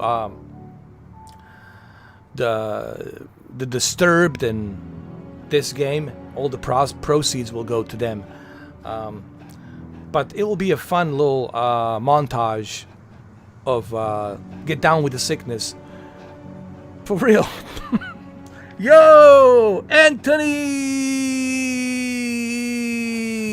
My brother Anthony Kenneth Bishop, bro. Man, I haven't seen you since... I don't know, man. I haven't seen you since Nixon administration. Hold on. I haven't seen you since George Washington administration. How you been, bro? I'm doing good, bro.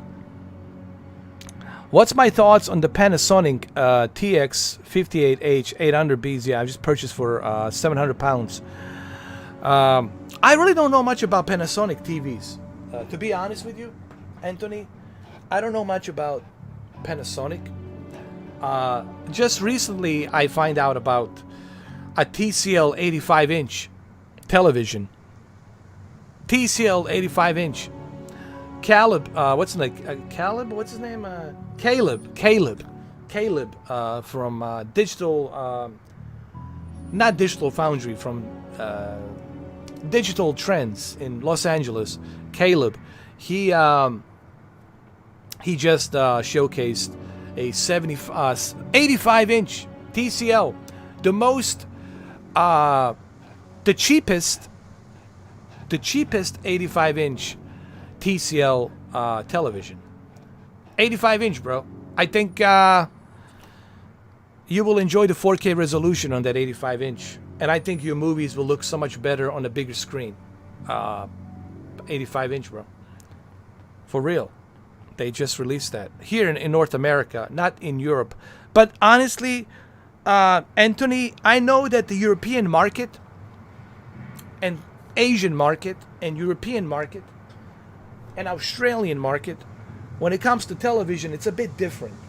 And I know that the Panasonic selling a lot of televisions in Europe and across to Europe. But I'm not really familiar, Anthony, with Panasonic. Here in North America, we're really stuck with Samsung, LG, Samsung, and Sony, really, and TCL. And Vizio, you know, here in between. It's really 5 brands right now. They're trending. Samsung, LG, Sony, Vizio, and TCL. It's those 5 brands that are just trending in North America.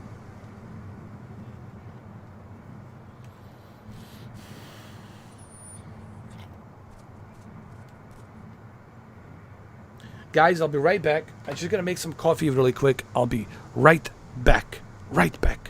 I'll be right back. I promise.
Ooh, I'm back.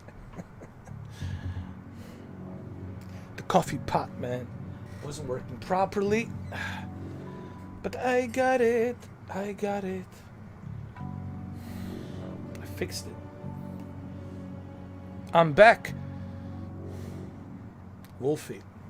That's a Wolfie, bro.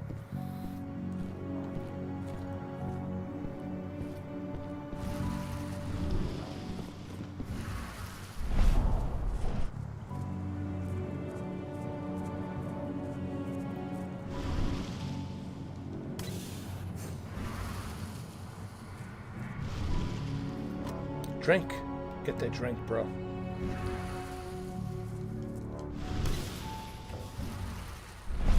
Let's kick some ass. Wow.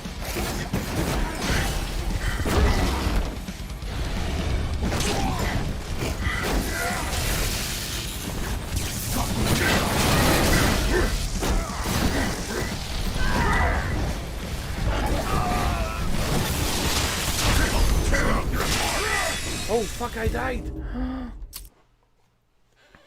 Bad, Wolfie. You died.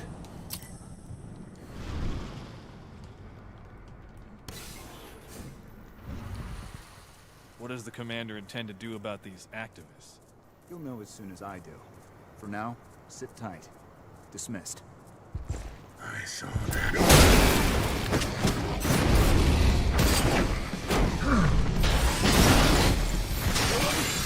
Hold on.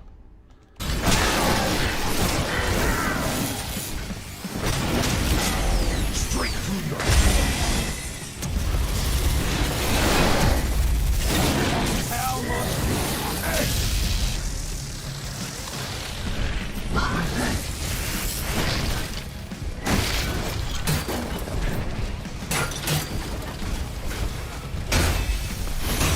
Let's see those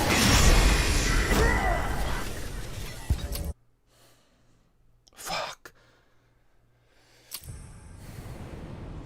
450 nits. I don't know, man. It defeats the purpose, Anthony. It really defeats the purpose of the HDR. You know, that TV, that dark, you're really not gonna benefit. It's like a monitor, really. It's almost like a. You might as well buy a small little monitor or something. That's pretty bad, bro. 450, not good. I'm telling you, better off not buying that TV. You need to have 900 nits, like maximum.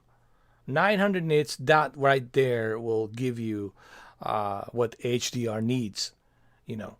But 400 nits is just too low.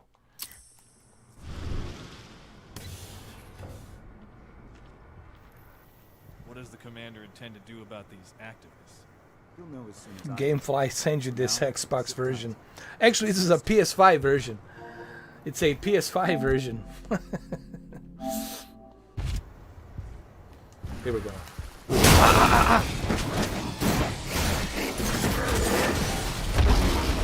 Jesus.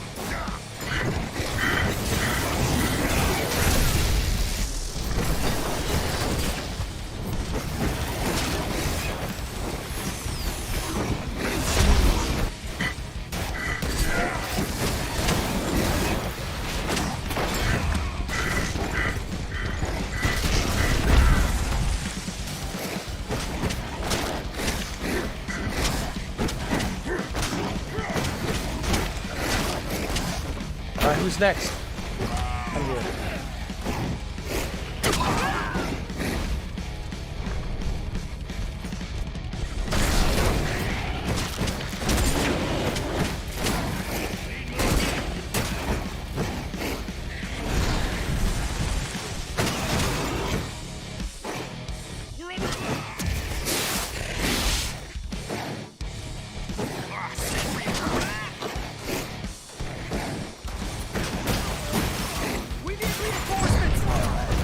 Hell yeah.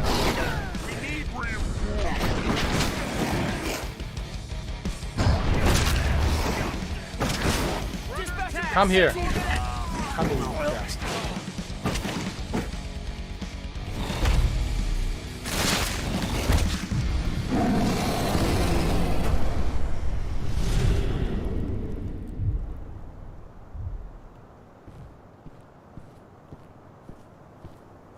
You know, I'm surprised that this game it's not on Stadia. I'm really surprised that they haven't put this on Stadia.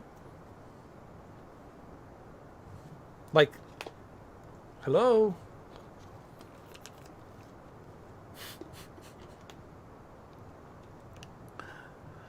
Nobody wants to put their games on Stadia. Jesus Christ. Nobody wants to put their games on Stadia, man. It's like, nope. Not on Stadia. Not on Stadies. Not on Stadies. Boy. Wow.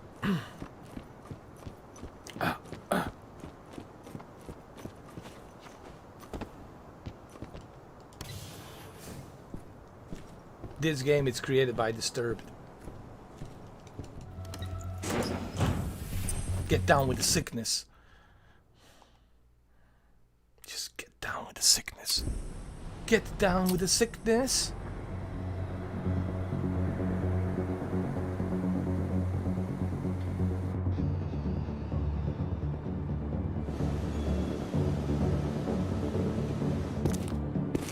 Ava, I'm at the entrance to the site. Good. The dam is down below. I'll give you the targets once you're in. Try to be careful. Don't worry, this isn't my first rodeo.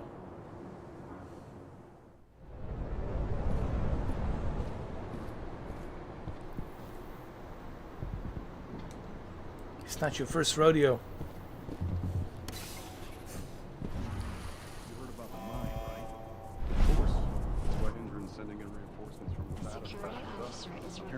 Reinforcements are all ex-cons. I hear they signed a deal with Endron to convert their prison sentence into years of security work. Well, you'll just have to ask them when you see them. Loose wolf on the premises. Heads up! Looks like we... Just ready to get round. Get down with the sickness.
Everybody's down with the sickness now.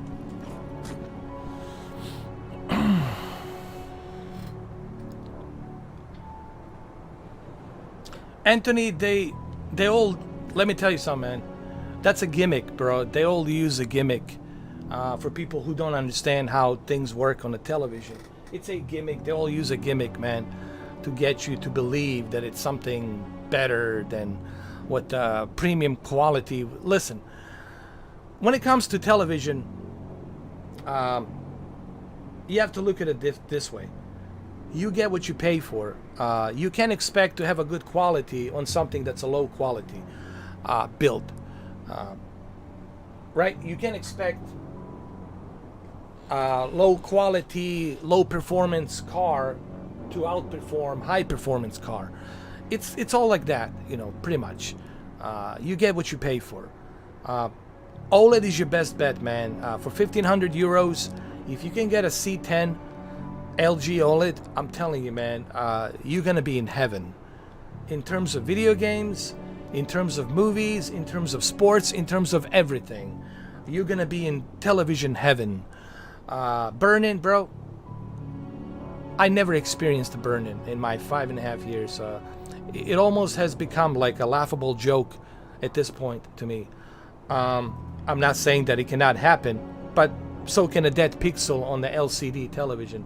If you want my advice, Anthony, look, since you're asking me for the advice, I'm going to give you a honest answer to it. If you're happy with that TV for that money, and you truly are happy with it, that doesn't matter what I tell you. Doesn't matter what anyone tells you. But I just want you to understand a couple of things. You're buying a TV for yourself, right? You're not buying a TV to tell your friends, hey, look at my TV. You're not buying a TV to brag about to others. If people are buying a TV to brag to others, then you're not helping yourself. You should buy a TV that's good for you. Whatever it be. I don't care if it's a TCL. I don't care if it's a Sharp, Philips, or Panasonic, or Higgy-Me-Jiggy. If you're happy with that TV and what that TV offers to you, and you're satisfied with what that TV offers to you, then go for it. But I also want you to understand a second flip side to that coin. And that's, if you truly want to enjoy high dynamic range and 4K with what these movies has to offer, with what these video games have to offer, then you got to step up to that higher tier of television. You got to step up to that higher quality, because I don't want your expectations to be, I bought this TV, it's only 700 pounds, right? And I don't want you to have expectations of like, oh my God, why can't my TV look like that? Why can't I have that quality when I look at 4K videos and look how crystal and clean that looks? Why can't I have that quality?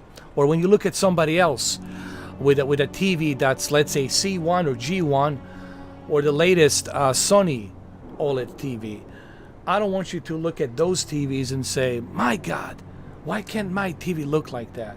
So I just want you to understand, since you're asking me about my opinion, I just want you to understand that you are getting what you're paying for, but your expectations shouldn't be too high.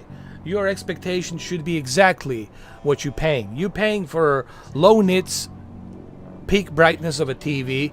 It's going to look good in a dark room. It's not going to look good in a bright room. In the bright room, it's going to look really bad. Okay? So if you are going to be watching that TV in a very dark room, yeah, you'll enjoy it. But you're not going to appreciate contrast ratio. That TV is not going to have a good contrast ratio. So the black levels are going to look washed out. They're not going to look clean and crisp and dark, So you need to be aware that, on what you are getting,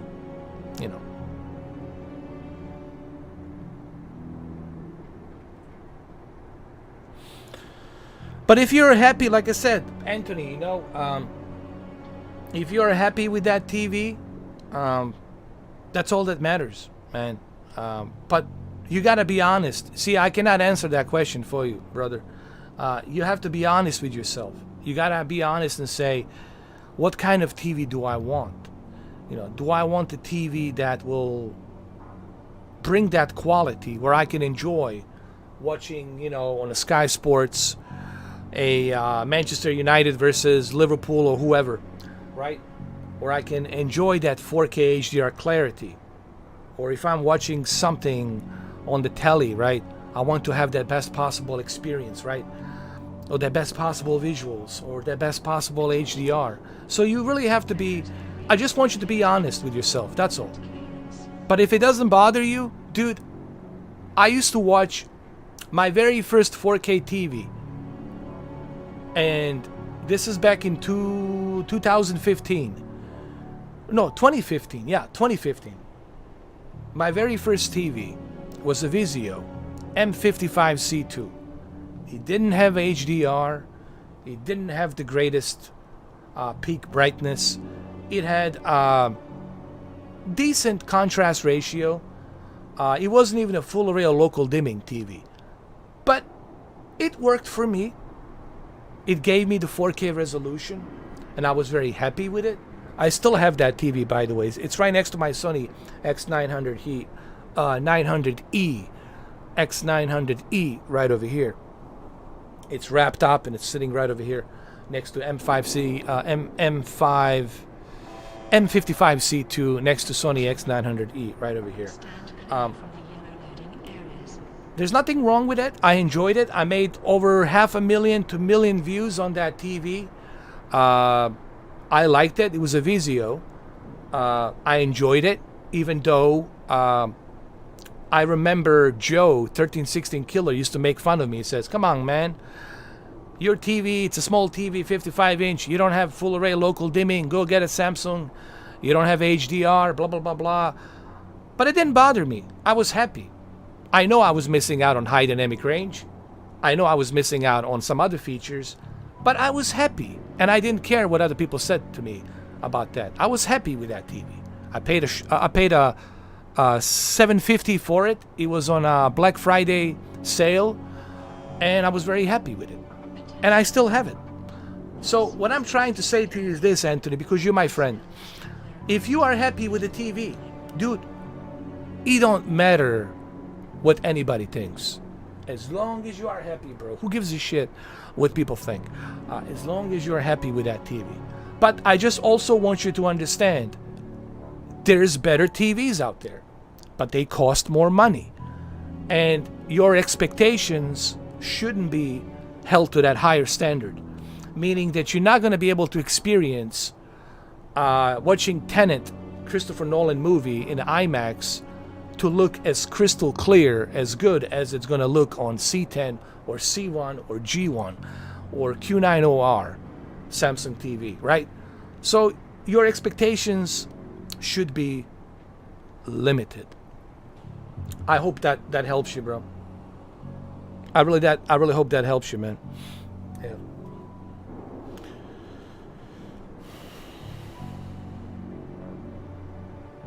Thank you, Pablo.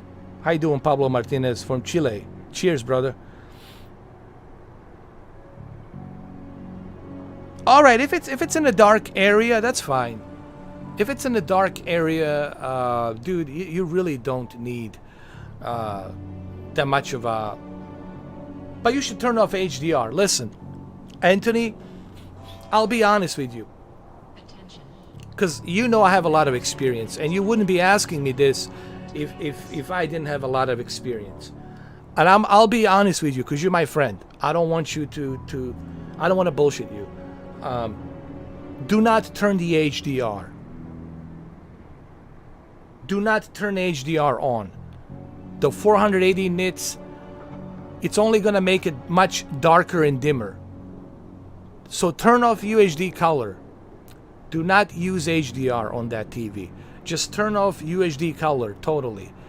You don't need HDR on that thing. Why? Because that TV is not capable to produce HDR with such a low peak brightness.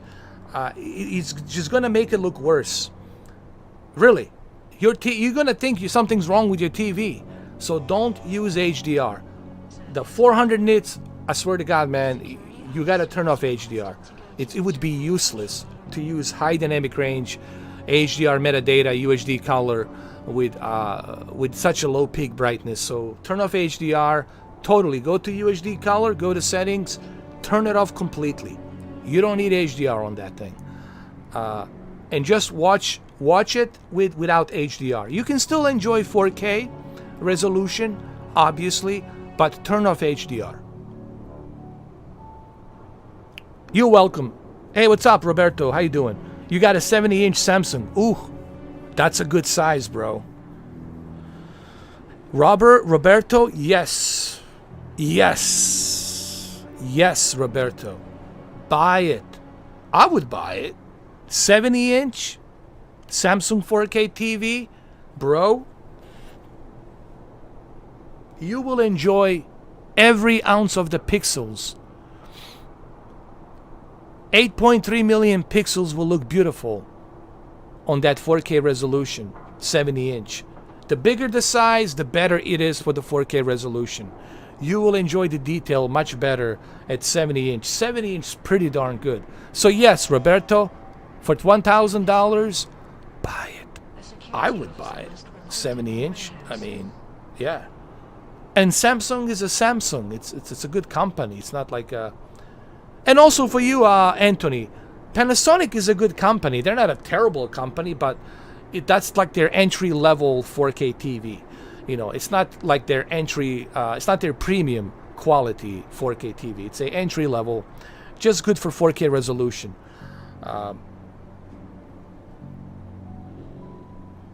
You have a P-Series Quantum. That's from Vizio, right? Vizio P Quantum Series. That's a pretty good TV. Has a pretty good full array of local dimming. Pretty good contrast ratio as well. That's a pretty good TV, man. The Vizio P Quantum. If I had space, I would definitely buy it, but I don't. I got too many TVs. It's a pretty good TV. That's a good TV, man. Vizio is pretty good. A lot of people talk a lot of smack about the Vizio, but dude, nothing wrong with it. I started with Vizio. My very first TV, and I still have it. I started with Vizio M55C2, and it served me well. I have a 75-inch 3D Vizio, and it still works. Still works. Better than ever. Better than ever. Bro, we're talking 2013. Vizio 75-inch 3D TV. I also got a LG Cinema 3D 47-inch with my other bedroom. But Vizio 75-inch 3D TV. 2013. Still works. I watch Terminator 3D. Anthony, you knows how many Blu-rays I have 3D. I also made videos on how many 3D Blu-rays I have. Avatar, I watch Avatar once in a while. I go back to Avatar and watch Avatar on a 75-inch 3D Vizio. I fucking love it. Vizio's good. And that Vizio OLED's not that bad either. But if you're gonna be thinking about buying OLED, why not put an extra $500 and get yourself a C1 or C10? People ask me, Mr. 4K, but why can't I purchase Vizio for $1,200? Here's why. Vizio OLED, it's missing tons of features. Missing tons of features. The latency is going to be terrible. The input lag is going to be terrible. It's only good for the movies. So if you're going to spend $1,200 on the Vizio H1, is it H1? If you're going to spend $1,200 on a Vizio OLED, then you might as well buy yourself a C10 55-inch for $1,500. Like Brendan, the one that Brendan wants to buy for $1,500. I mean, you're already spending $1,200, bro. Add another $300, get yourself a kick-ass TV, C10. This is why I recommend LG. Not because of, LG approaching me, not because of my relationship with LG, but because it's a really good TV. They give you a great value for the money. And to me, that's the most important thing. Value. What kind of value are you getting? You gotta ask yourself that question all the time. All right, I'm spending this money. What value am I getting? With the LG, you're getting shitload of value.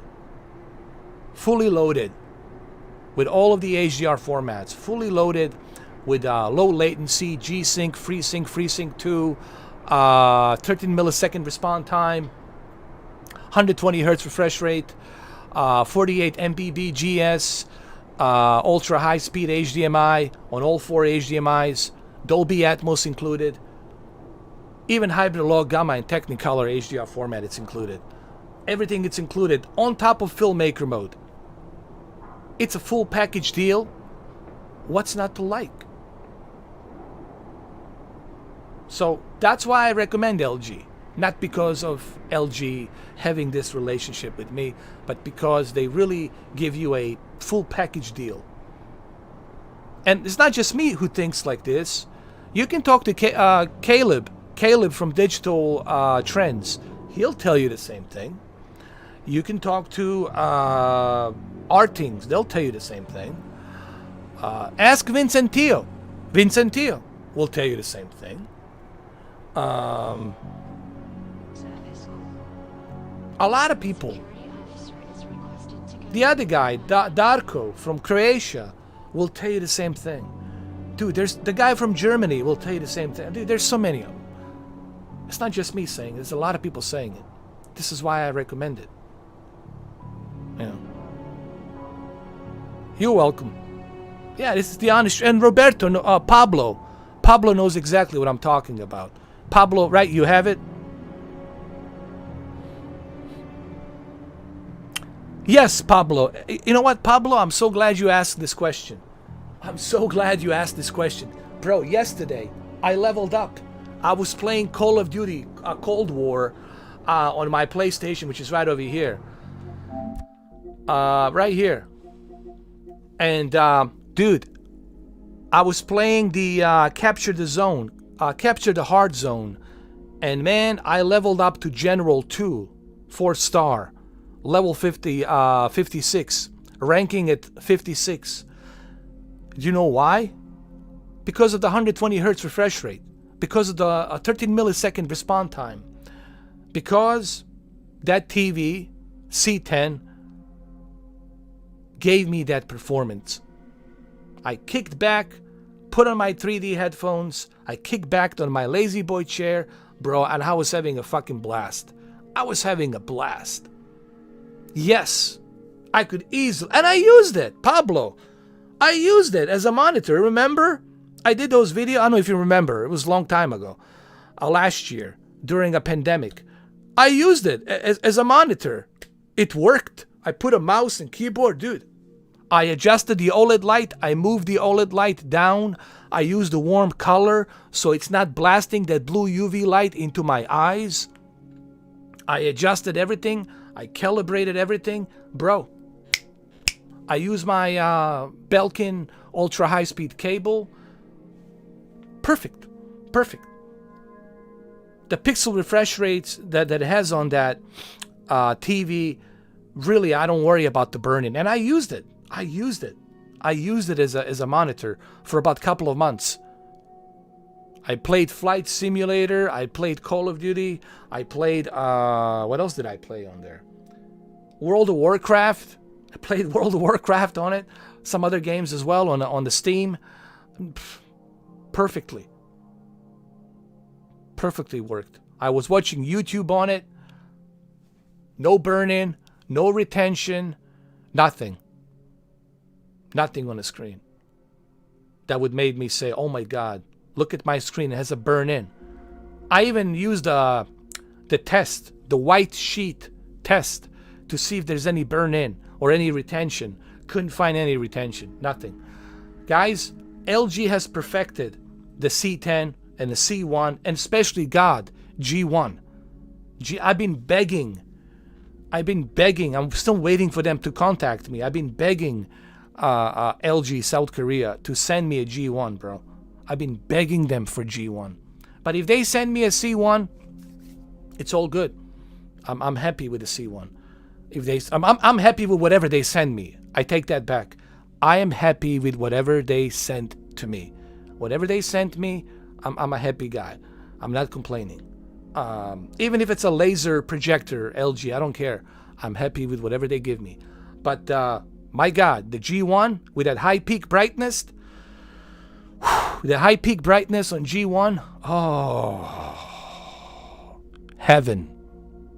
That G1, it's gonna be a heaven of an OLED TV. I mean, what more do you need, bro? What more do you need? So that's why I'm telling you, that's why I recommend LG versus Sony. People say, what's your deal with Sony? Well, couple of things about Sony I don't like. Number one, I don't like that they're still using the Android. They're using the Android user interface. I don't like that. I hate that. And I don't like the fact that they're using these 1980s remote controllers. Why can't they innovate like a magic controller? Why can't they use the new user interface, something like this? Why can't they implement something like this on their television? Right? Why do they have to use that Android user interface? I don't like that. That Google, all that Google stuff. No.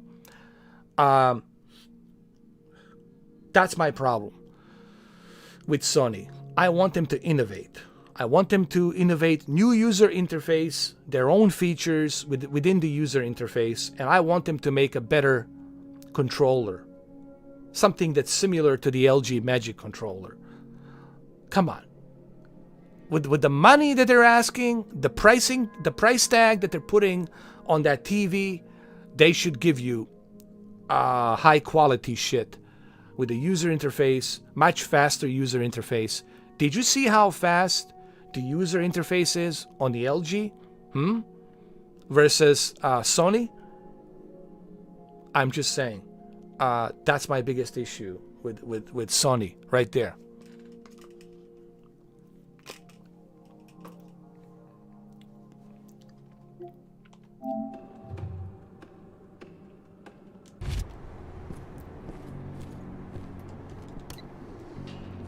Kahal, we're launching the attack. Okay, let's go.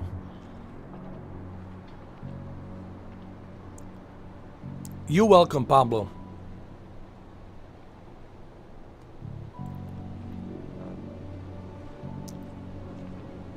Well, I just want to be honest. You know, people always ask me these questions, and I just want to be honest with everybody.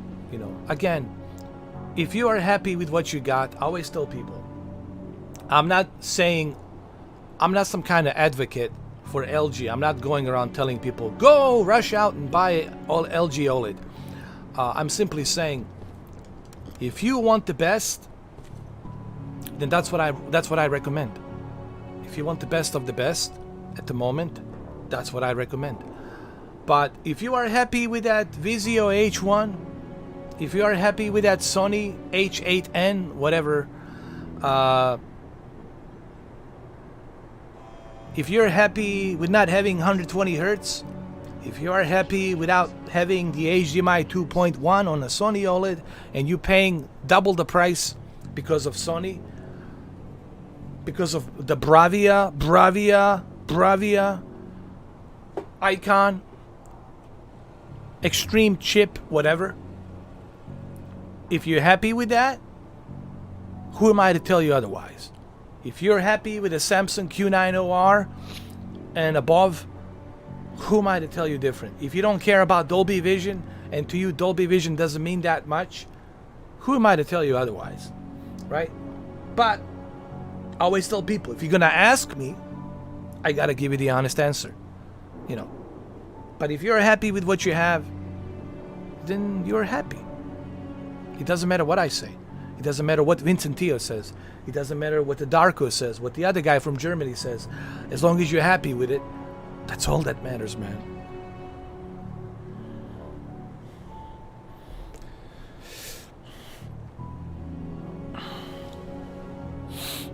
No, there is no C11. They're going back to C1, a new generation, C1. It's going to be C1, C2, C3. They're recycling. They're going back. I know it's confusing. There's going to be a C series and G series. G1, G2, G3, G4. And who knows what they're going to decide to do after that. You know, are they going to go back to a different alphabet? Who knows? Maybe ZXL or something like that. Who knows? But no, there's only C1 and G1 this year. And there's also TCL. Speaking of China, China got TCL 85-inch television. It's a pretty good television. It has a lot of local dimming zones. It has to, because it's 85-inch size. Diagonal 85-inch. Pretty big size. And it's not bad for TCL. But again, do you need 85-inch? Do you have a big living room? If you have a big living room, then I can see you wanting to put an 85-inch on the wall. I don't know. If you want to put 85-inch on the wall, bro, I would not recommend it. Depending on what kind of wall do you have, depending where you live, guys, you have to consider these factors. If you live in a big mansion with a concrete, and you got professionals coming in, then they'll take care of that. But if you're living in an apartment complex and they have these paper box walls, the walls here are a joke, man. Really, I can use a fork and go through a wall. It's a joke. Really, the wall's a joke here in America, in the building complexes are a joke, really. So, depending where you live, I would still put 75-inch on the stand. Buy yourself a home theater stand, put it on the stand. That's what I would do for the 85-inch big size. 85-inch is huge, man. That thing is a juggernaut. And the movies will look good on it. Movies will look great. The only way to reach your targets. You should see a big warehouse door. It's just behind that. Got it. When will the new recruits from Nevada arrive? Next week. Should be around 20. Their survival. I'm ready. Let's do this.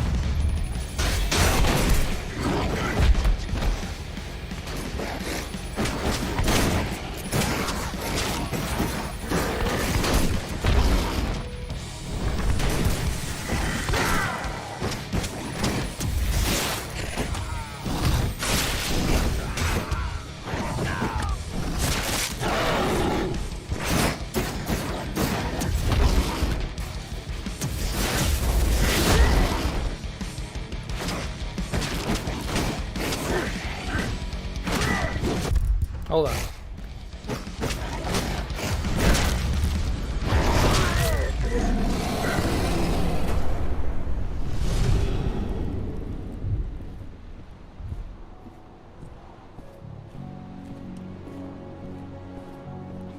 That was pretty cool. Pretty cool. Pretty cool.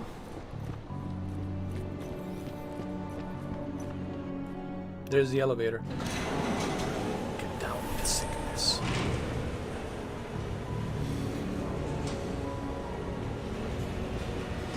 I want you to get down with the sickness. Could you please get down with the sickness?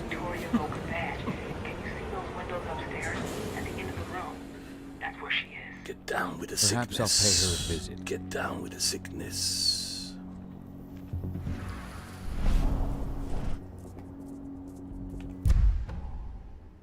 Why do I need to have more? Hold on. Damn it, man. I don't have enough points.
Hell yeah.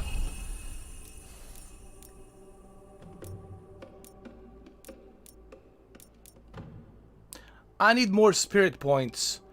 I need like maybe 5 or 10.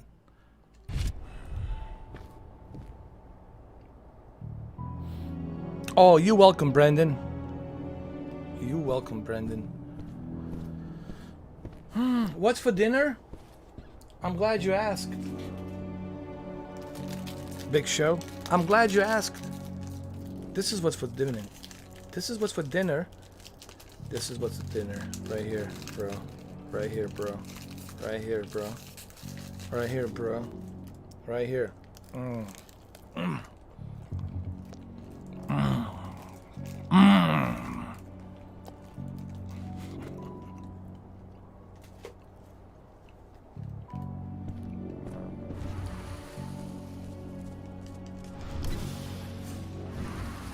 How are you doing, Rodko? They've taken the bait. Don't waste time.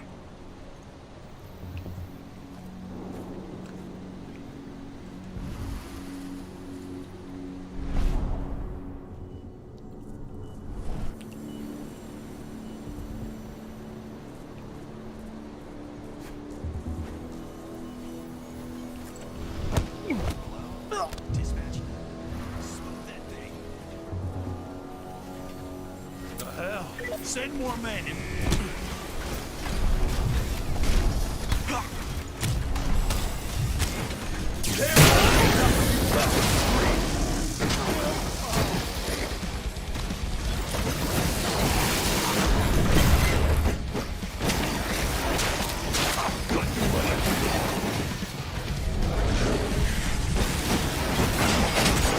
Hell yeah. Fuck yeah. Who wants to be next?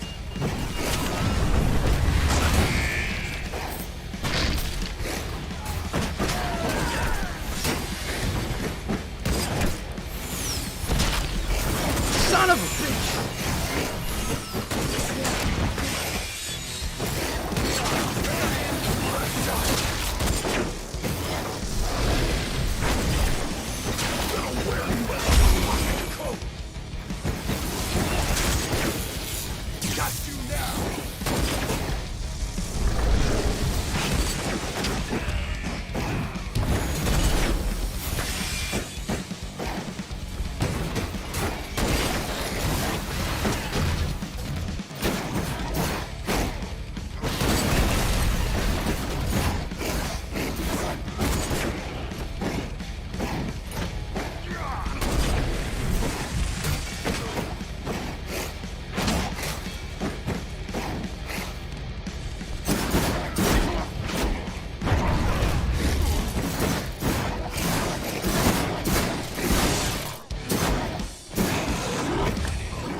Hell yeah.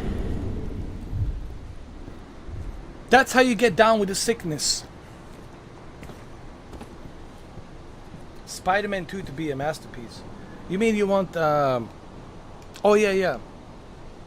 I know what you mean.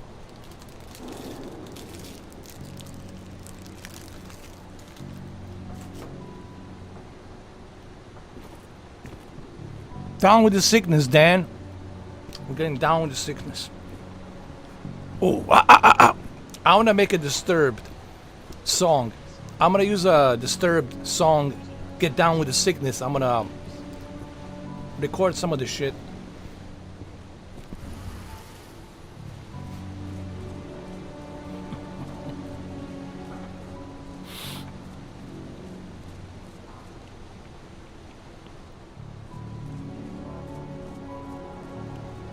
Get down with the sickness.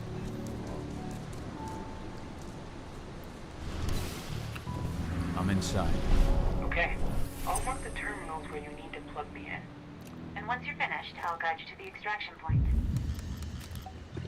That takes the edge off. What the hell is this?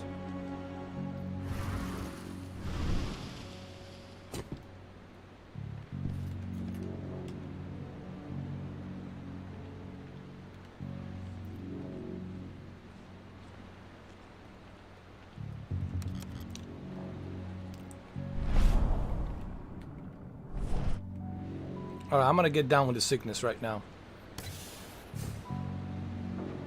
And I'm going to record it. Are you guys ready? Oh, Here we go. I'm gonna record this shit. Here we go, We guys. just got a call from the fracking site. Apparently there's been a drop in voltage that's affecting their electric fence. Here we go. Ready? Well, Steady? that's Go! Get down with the sickness, bro.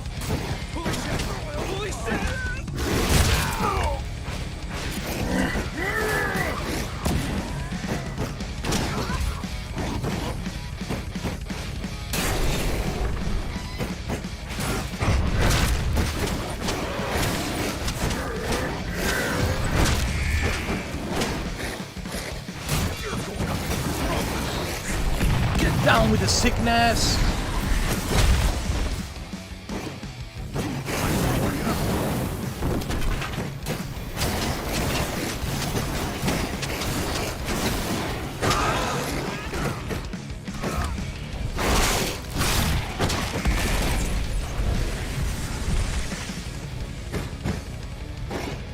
Who wants to get down with the sickness? Yo. You want to get down with the sickness, bro? Come here.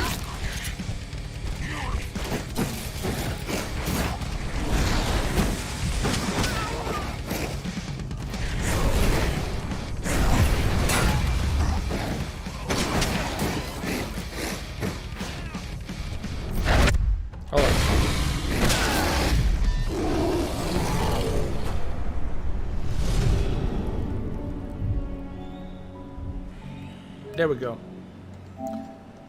We got down with the sickness. Ooh,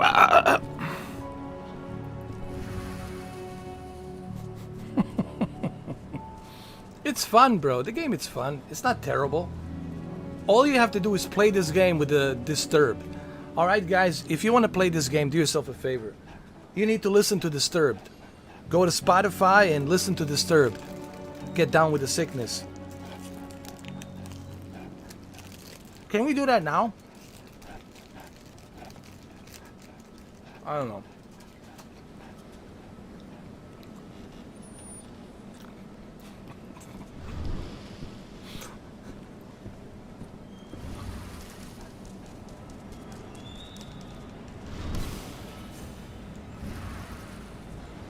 Rod, go.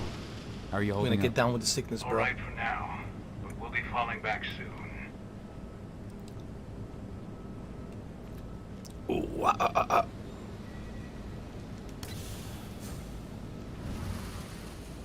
Alright, we gotta record this again. Hold on. We're gonna get down with the sickness again. Ooh,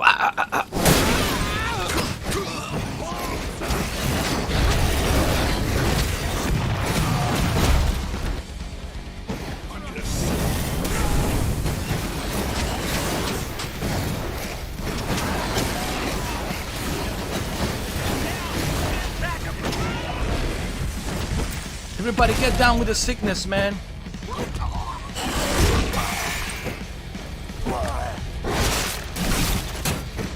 I want everybody to get down with the sickness right now. Fucking love it, bro. Hold on.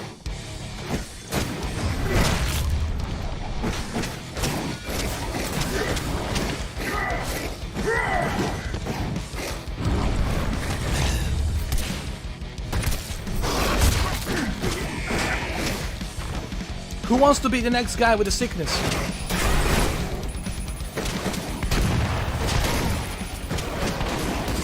Come on. You want to be with the sickness? Do you want to be the one with the sickness? I'll tell you what, man. Right now. I'll bring you down with the sickness. Fuck the vaccine, bro. I ain't gonna fucking save you. I'm coming down with the fucking sickness. I'm coming with the sickness right now. That's right, bitch. Who wants to be next?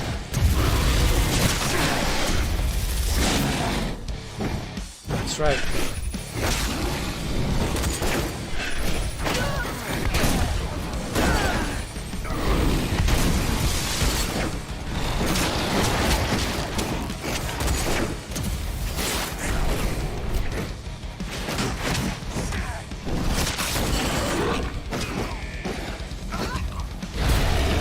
Oh shit! Another one! Hold on.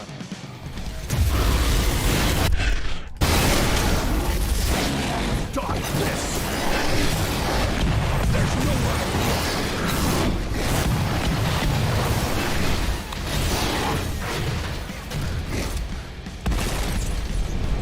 Hell yeah! Get down with the sickness right now.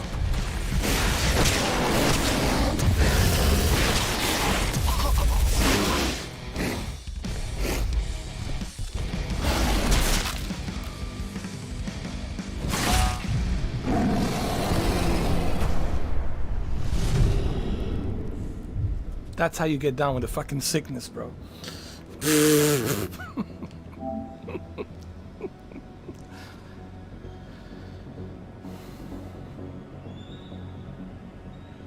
Yes. They begging me to come back. We miss you. We miss you, Mr. 4K. Come back to the Stadies. Come back. Everybody's begging me to come back to Stadies. Like, we need you. I don't know, man. I might check it out. I might go back maybe tomorrow to see what's new to Stadia. I think it's time. You know? I think it's time for me to go back to cloud gaming to see what's happening on Stadia, to see what's happening on Luna. We got Luna and Stadia, to see what's happening on Stadia and Luna. You know, just to see what's up, you know, because it's time. It's time to visit. I haven't visited in a while. It's time to visit. Hold on. Before I turn into the sickness, hold on. Or before I get down with the sickness.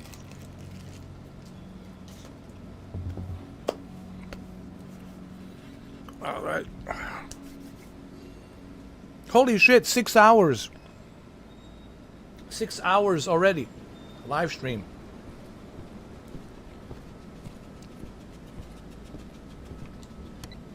I've disconnected the first terminal. Perfect. Adana, how are you doing with the Deceptors? They'll be ready in a few minutes. You better get down with the sickness, bro. Right now.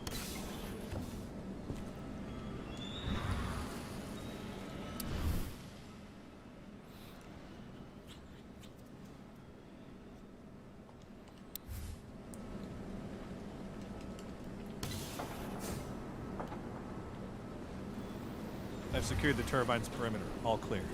Are you secured? Are you sure? Do you want me to get down with the sickness, huh? Here we go. Ooh, ah, ah, ah.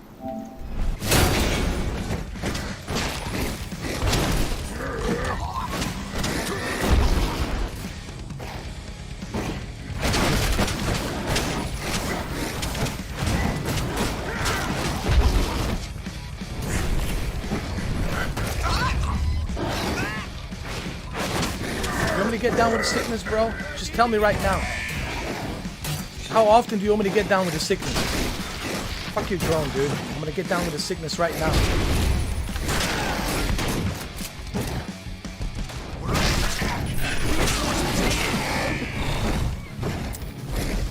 Come on. Are you ready? Hold on. Are you ready to get down with the sickness? God damn it, I know I'm ready.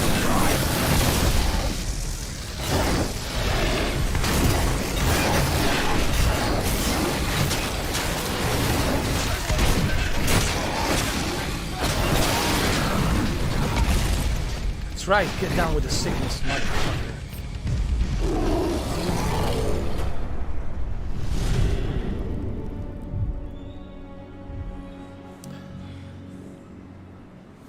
Not bad. We got down with the sickness, bro.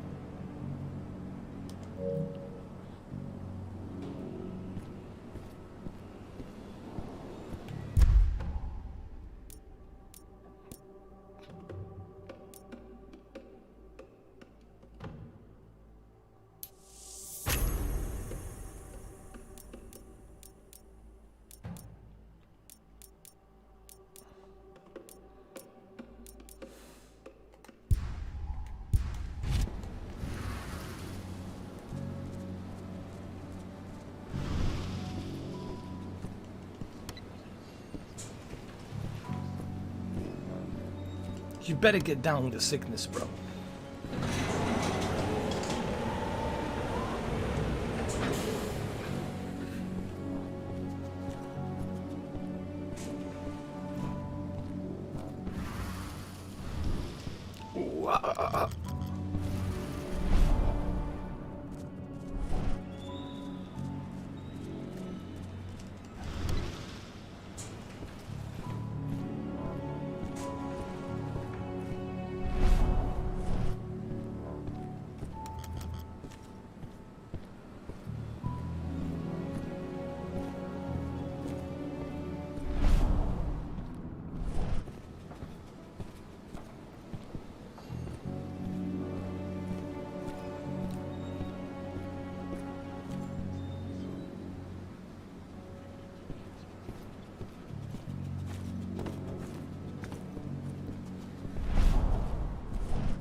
How do I get down with the sickness, bro?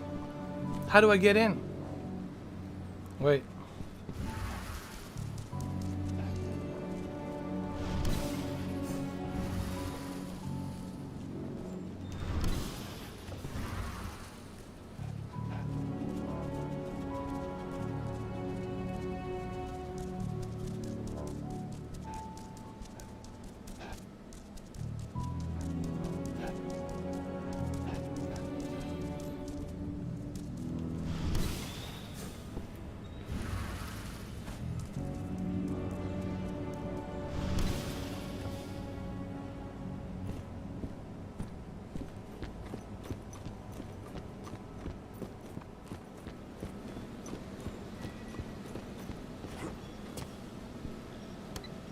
Second terminal's disconnected.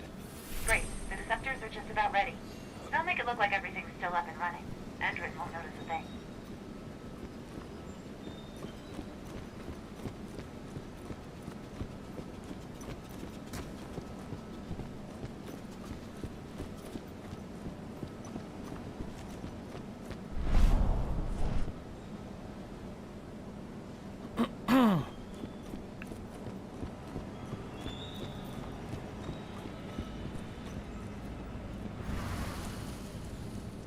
Hold up. We gotta get down with the sickness over here.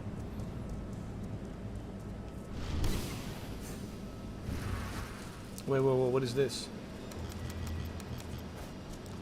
Better get down with the sickness.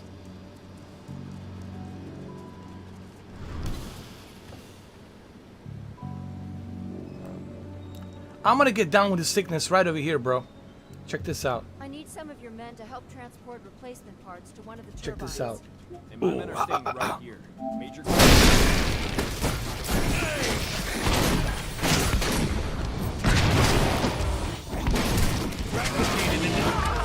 Send more men!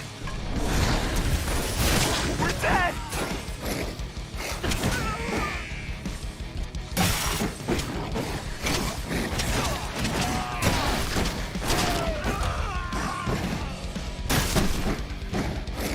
What happened to this guy? Look.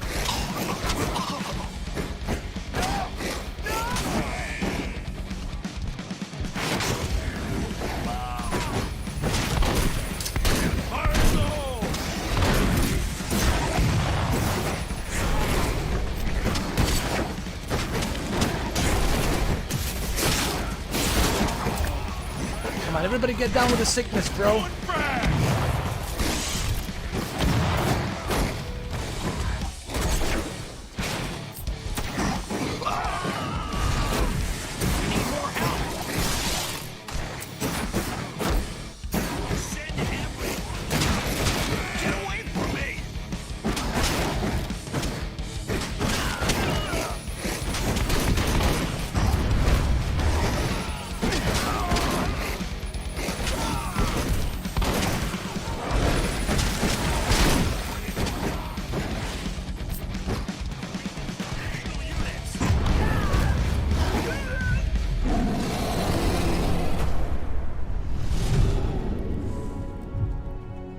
That's it.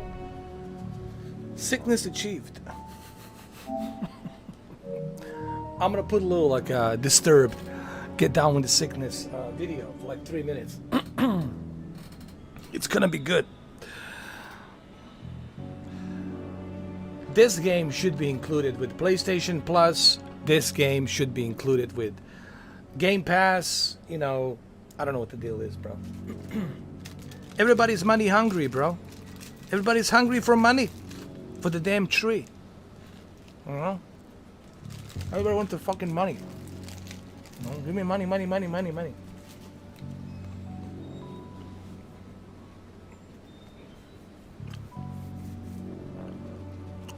It's all about the money, man.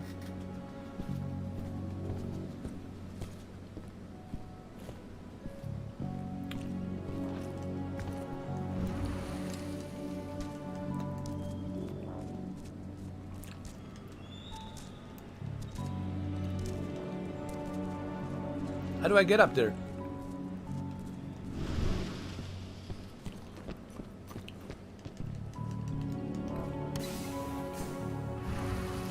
Alright, we all have to get down with the sickness now. Somehow.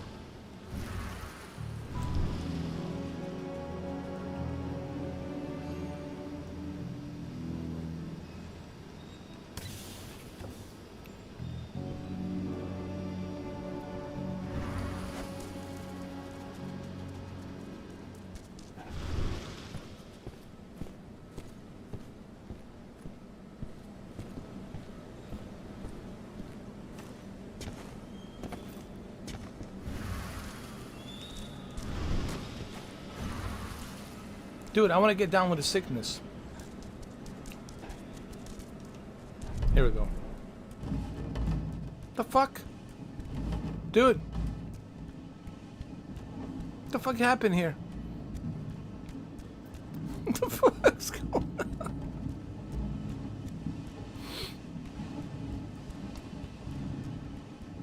Dude. Dude, is there a glitch?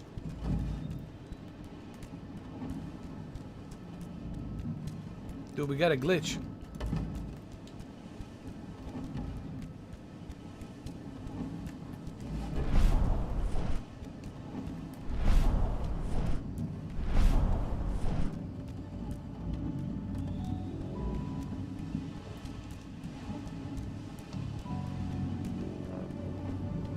There's a glitch!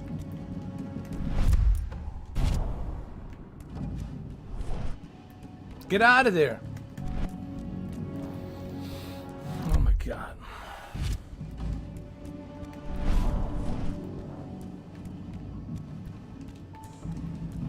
What the fuck?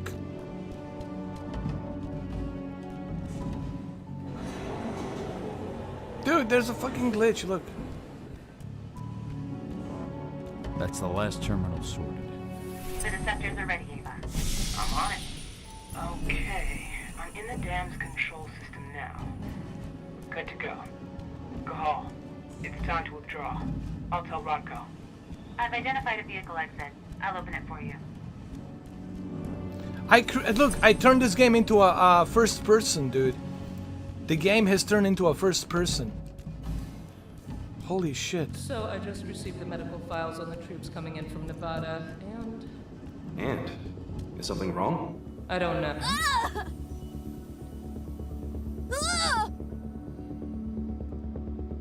What the fuck? What the fuck? What the Things seem fuck? fine over here.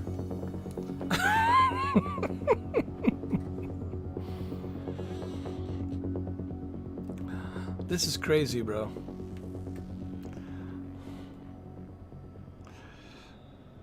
Yeah, I'm hitting 7 hours, man. Almost. I'm doing good. Dude, a glitch. You call this a glitch?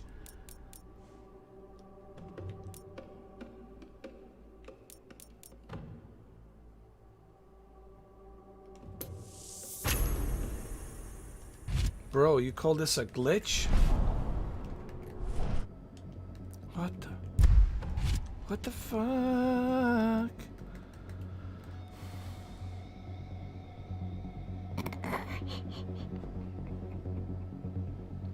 The game is dead, bro. What the fuck, man? Come on, man.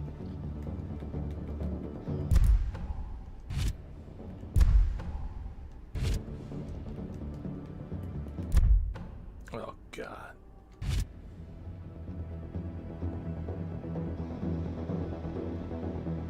I turned this game into a first person.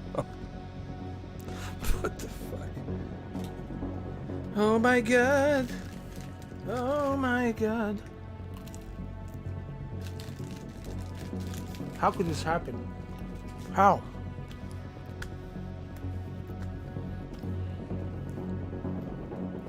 What the fuck?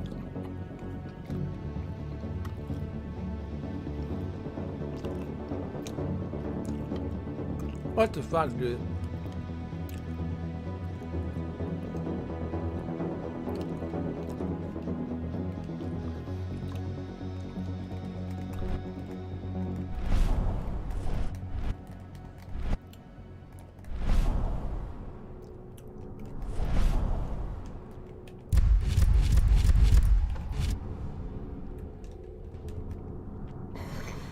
Wow, good.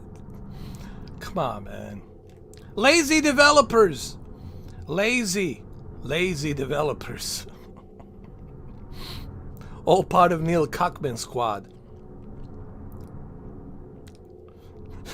Lazy developers. Come on, man. Like, what the fuck? Ooh, ah. Ooh, ah. Oh, what the fuck me sideways? Oh, man. You gotta be shitting me, man. Is there an update for this shit?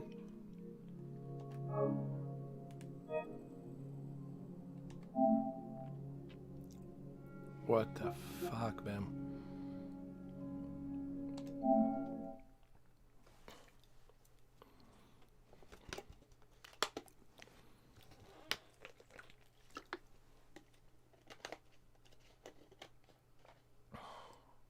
I guess we did go down with the sickness.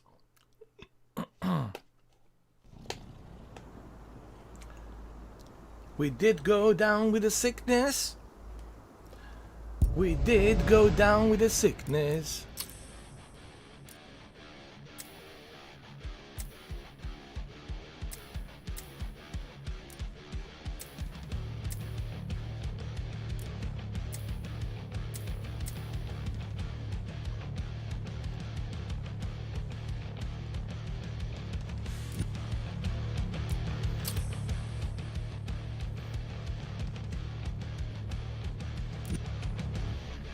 We're gonna get down with the sickness. With the sickness. Down with the sickness. With the sickness.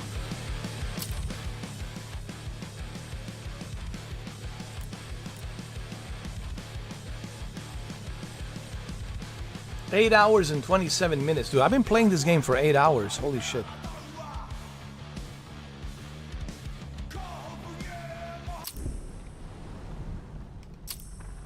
Alright, we're down with the sickness, bro.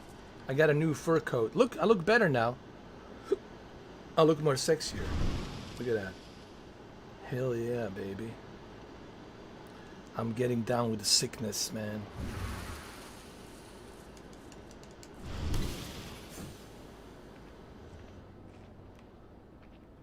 Are you ready? Don't make whoa.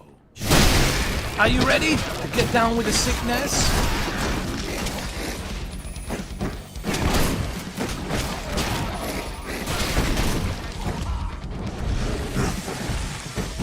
We're fucked!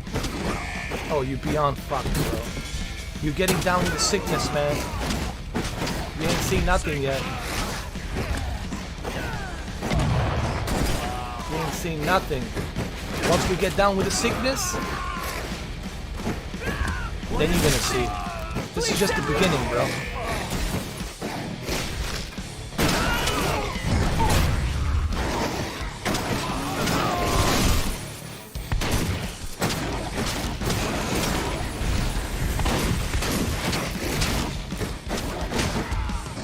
This is nothing, bro. I'm coming down with the sickness big time. We need additional units!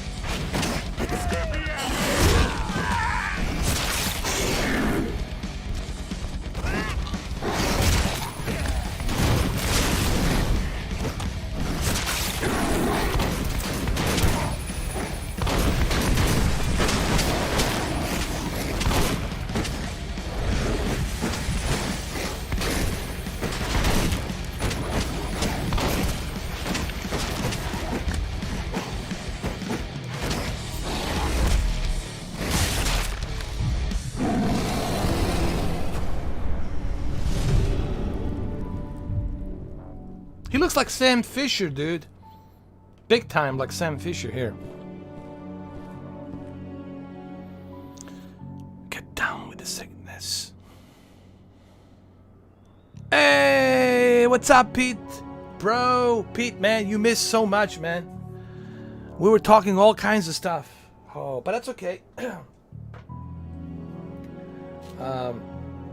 Dude, we talked about so much. And you should watch this from the beginning when you get a chance. Dude, we talked about so much cool stuff. And I don't want to spoil it because I want you to watch the live stream from the beginning. Everything's good. I'm enjoying this game. You know, for what it is. It's not bad. You know, I'm enjoying it. How you doing, Pete? How was your Saturday? How was everything?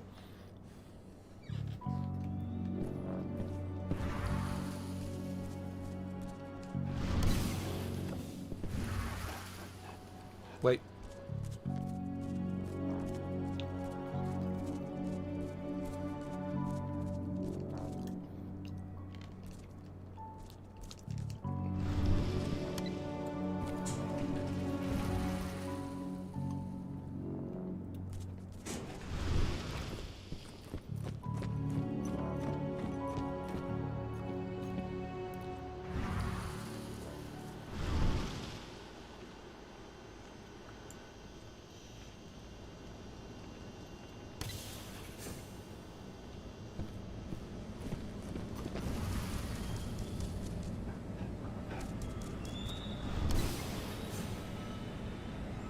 Oh wait, we gotta go back.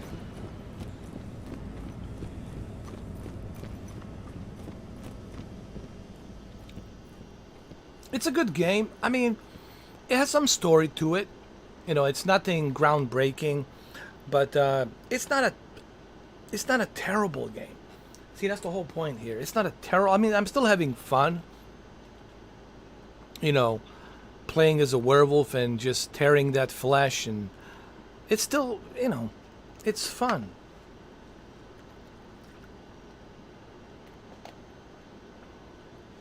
I'll put it this way. It's better than Returnal.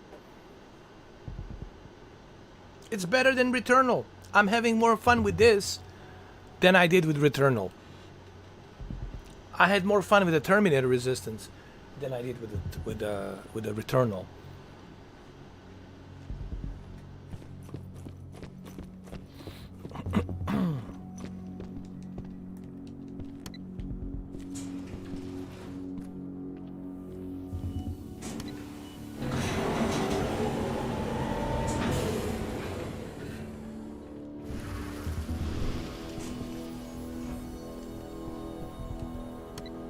That's the last terminal sorted. The deceptors are ready, Ava. I'm on it. Okay, I'm in the dam's control system now. We're good to go. Gahal, it's time to withdraw. I'll tell Rodko. I've identified a vehicle exit. I'll open it for you. Cool. Let me, hold on.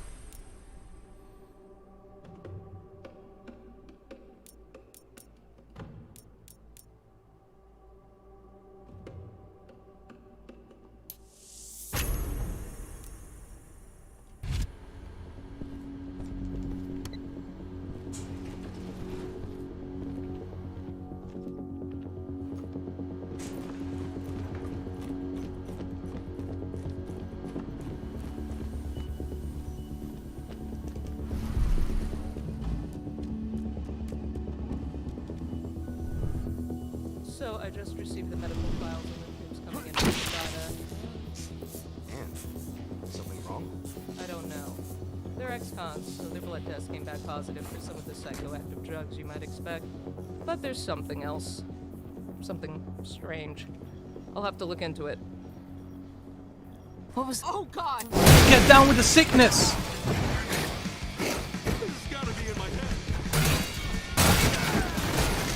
That's right, bitches. It's time to get down with the sickness.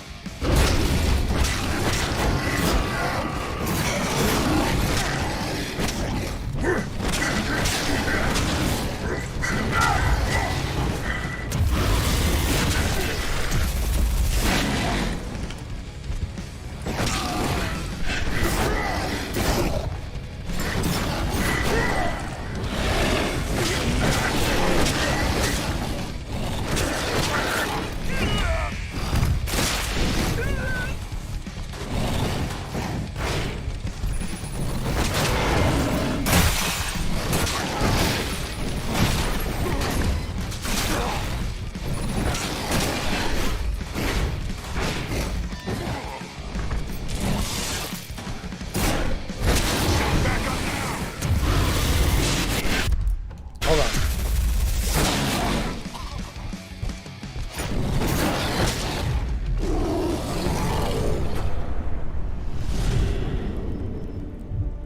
Oh yeah, it's a small company. It's out of Europe actually. Same thing with the Terminator Resistance. It's from European Union, small little companies. But I like to support these small little companies, because if you support them, then we might see a variety of different games. Just because they were not successful with this game, maybe they're going to be successful with another game. You know, maybe they're going to learn from their mistakes about what people want, what people don't want, and they can improve, use Unreal Engine 5, you know, work on that, hire more people, right?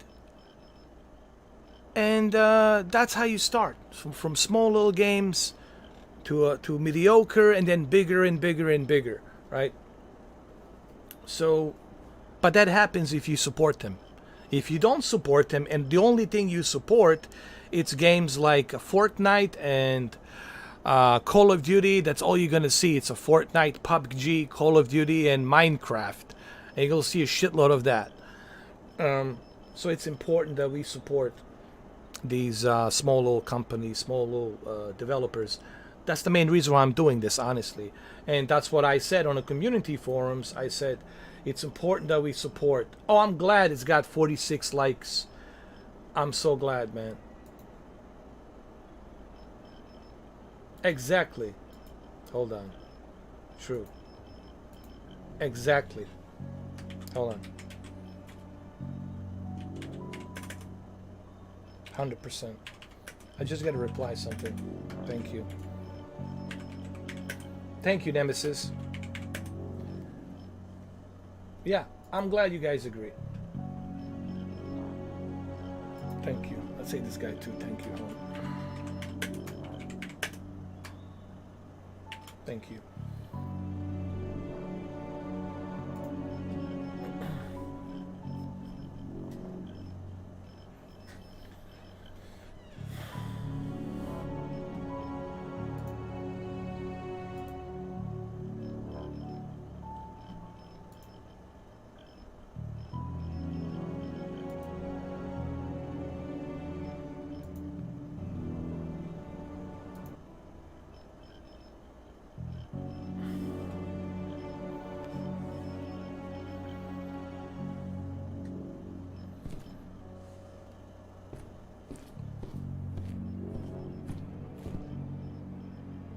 Of course. I mean, we spend money on some other bullshit, you know, instead of helping these small little companies.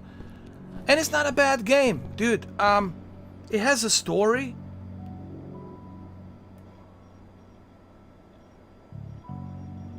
It has a story. It has characters. Now, the characters are not as good as...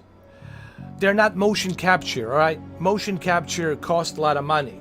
People gotta understand something. They don't have a motion capture costs money. You have to pay the actors, and these actors are a bunch of divas, prima donnas. They're asking for a lot of money to do the motion capture, and then they have to read the script. All of that takes money and time. So obviously they can do that. They don't have the motion capture to do that. So we have to respect this game for what it is. It has a story, and it's not a bad story. It's not a bad story at all. It's like straight out of the comic book. I like it. It has cool action. It has upgrades. You can upgrade your combat and your tactical. Tactical, it's your wolf. And combat, it's your werewolf. And you got tutorials on how to do that, and learn how to use the different visions, takedowns, how to use the crossbow, quick attacks, strong attacks, jump attacks, grappling and throwing the enemy, special move, leap, strong attacks, dash and combos, you know.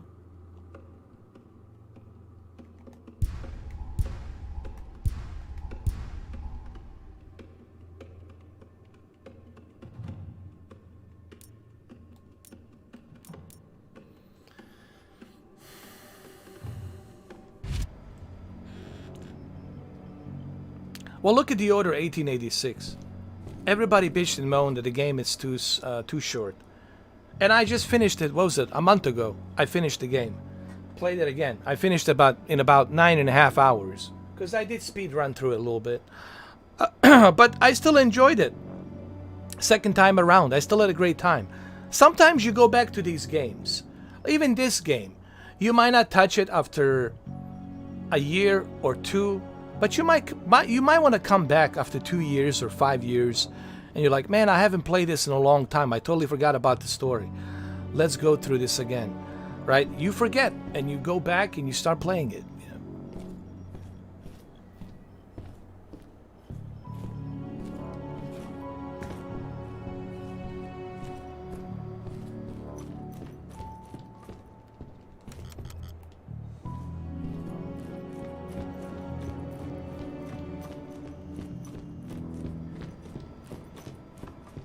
We gotta get out of here.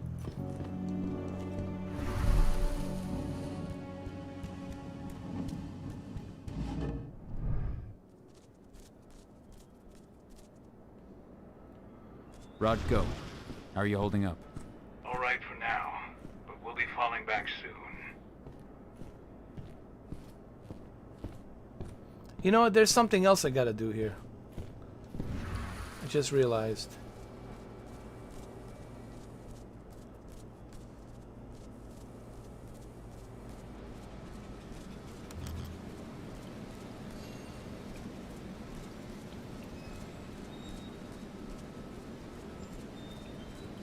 I don't know if I have time for it.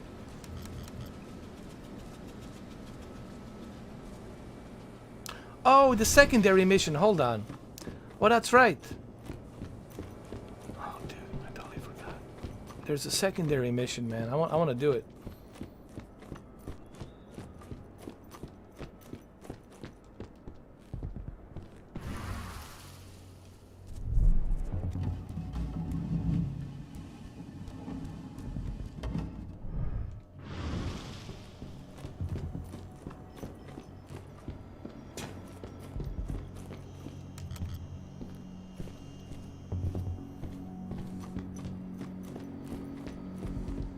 Gotta be a way. You know what? I think there is a way.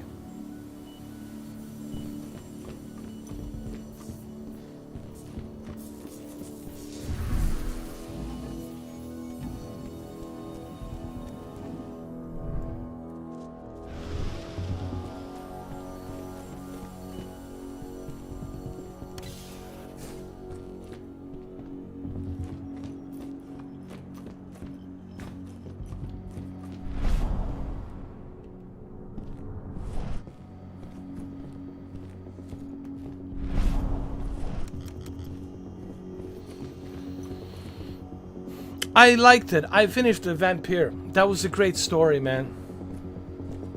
I liked that as well. Vampire was good. It reminded me of like those old vampire PC games. I really love them, man. I enjoy the Vampire. I would love to see a sequel to Vampire. I really would. What's going on with this guy?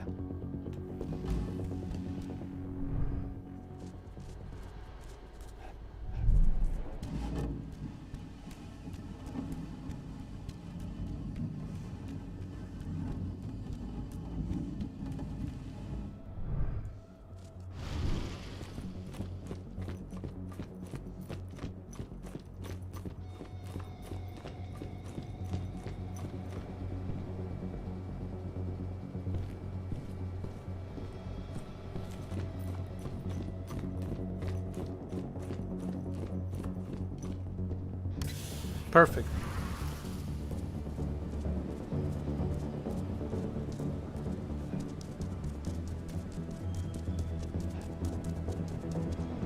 I need to find something about this Victoria.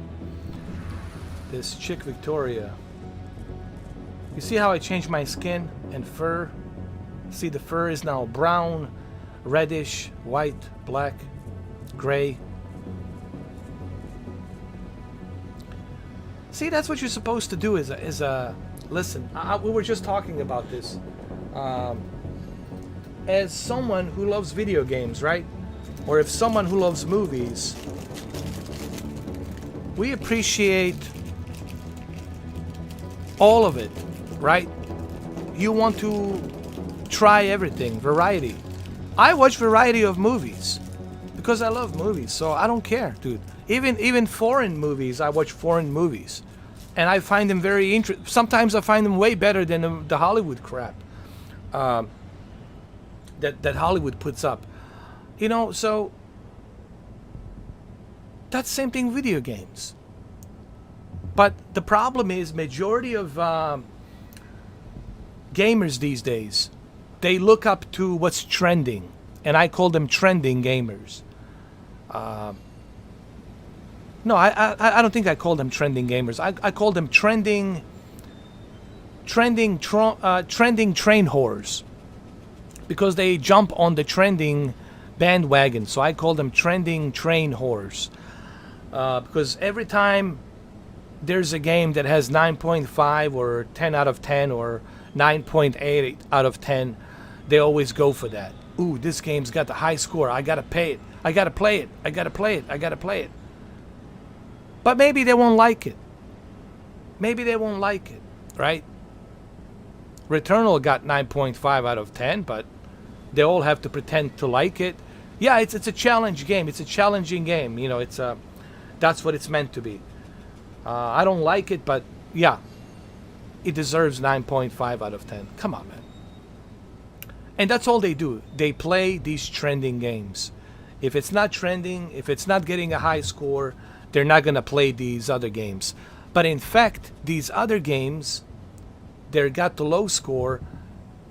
There could be their gem. It could be their game that they've been looking for. It could be something they might enjoy. Like, I enjoy the Terminator Resistance. And I was like, man, why didn't I play this before? You know, why wasn't this on my radar? You find to some of these games that people don't like, or people are claiming to be bad games, sometimes those games turn out to be the games you like. You know, because we all have different tastes, we all have different, opinions. But as a gamer, you should try all of them. You should check them all out. You should give it a try, you know. That's my opinion, you know, because you can't call yourself a video gamer if you are just playing what's trending. Then you are a trending train whore.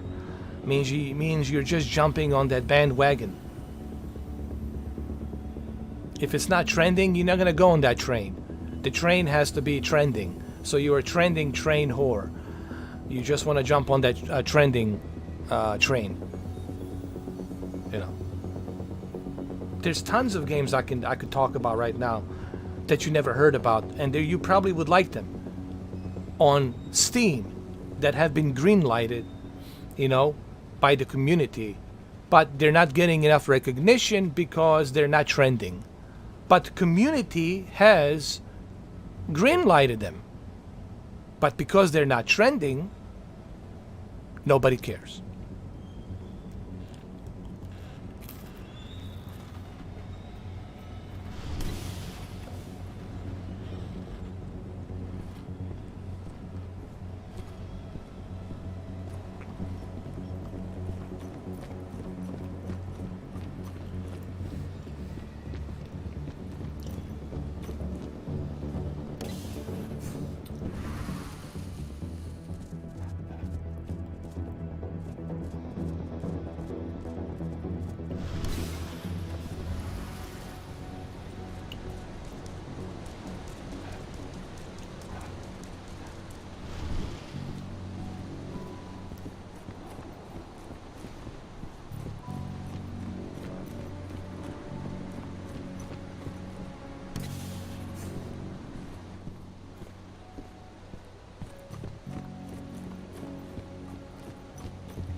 So there's the elevator.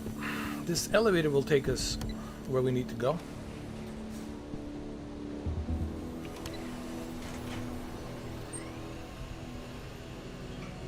What do you want with this Volks woman anyway? We're trying to find out more about Endron's biofuel. Apparently, it's manufactured in Nevada. And guess who just came back from there? Hold on.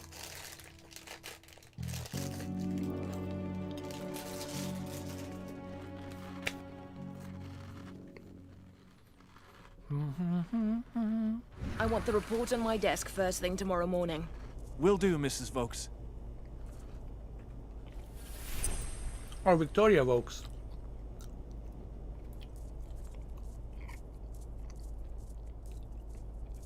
Hopefully she likes Wolf.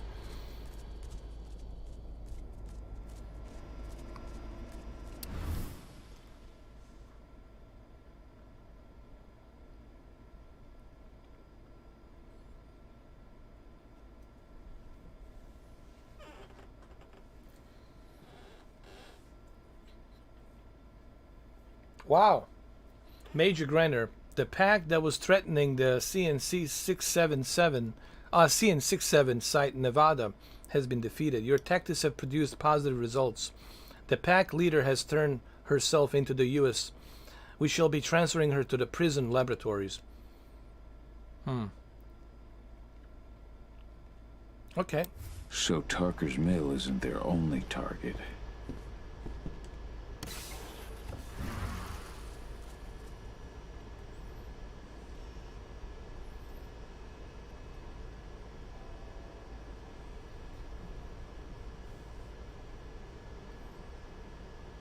Of course. Andrew, there's good games out there, like Game Pass. There's a list of games on the Game Pass I can if I had time to live stream every day, I would go through. There's tons of stuff on Game Pass I can pull out and tell you, hey bro, check this game out. Have you ever tried this? Have you ever tried this Japanese RPG? You never heard about it, but it's pretty big in Asia. It's pretty big in Tokyo. Have you ever played it? Have you ever tried it? Right? There's tons of games like that the gamers don't, well, call them a gamers. I really don't like to use the word gamers because that should be reserved for truly a gamer who is a real gamer. But today's so-called gamers, all right, who are just looking for a AAA title, okay? They don't even know how many cool video games out there exist. From Steam, Greenlight, from Epic Store, from Good Old Games, GOG, from PlayStation, Japanese RPGs, from Game Pass. I just mentioned the Game Pass. Nintendo Switch has tons of them. Right? They don't know about them. But they're all good. And if they knew about them, if they played them, they would say, oh my god, I'm missing out on this. Now, as a gamer, you're going to try all of these games. You know. But that's what's going on right now. It has to be a AAA, $100 million, $200 million game. If it's not $200 million, I don't care.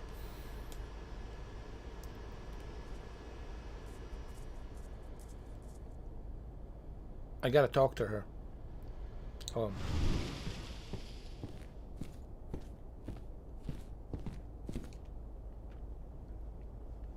Victoria Vokes? That's right. If you want something, be quick about it. I'm busy. Who are you anyway?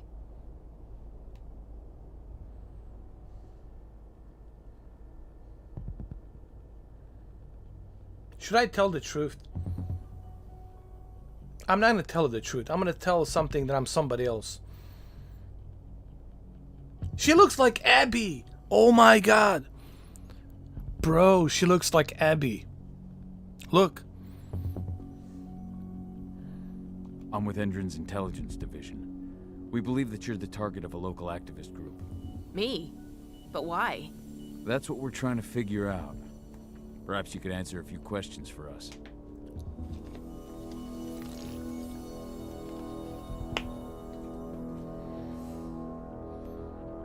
We know that you're working on the biofuel project. Can you think of any reason why someone would target you for that? That's a delicate question. Only a few scientists and senior staff know the details. And of course, President Watkins.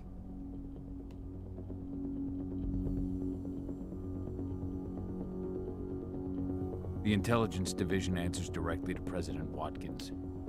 And he's made his orders clear. He's told us to take you to Nevada if we see no other way to protect you and the information you possess. Nevada?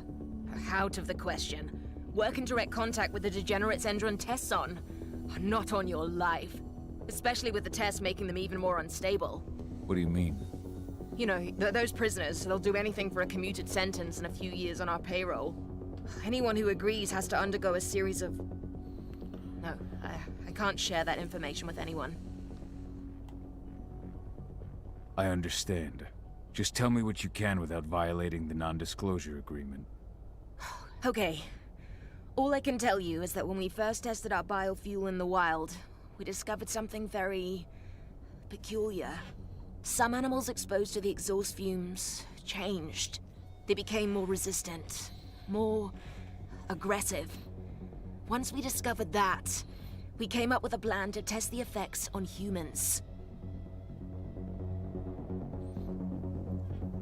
Thank you, Brandon, man. I appreciate you being here. Always a pleasure. You see, like in this game, it's like a Mass Effect. It's not just... See, here's the thing. A lot of people who are playing this game... Oh, no, a lot of people who have heard about this game. They're like, oh, dude, this is repetitive. It's repetitive. You're just as a werewolf running around, you know, tearing the flesh and tearing all the shit and destroying everything. It's repetitive. It's boring. Now, if you read IGN, if you read GameSpot, of course, they're going to indoctrinate you. They're going to brainwash you to think that's what this game is all about. You see, this game has different options, has different ways of how you play it. You can play this entire game as a stealth if you choose to do so, okay? Or you can play the entire game as a werewolf if you choose to do so. It's just I choose to do it and mix it up differently. You also had a chance, I had a chance to kill her, right? To get rid of this character, Victoria Stokes. And, but guess what? Ava would not have the data needed, right? Ava needs the data. That's another character at the base. She needs the data about the Endron and other experiments that they've been working on. And there's different choices you can make.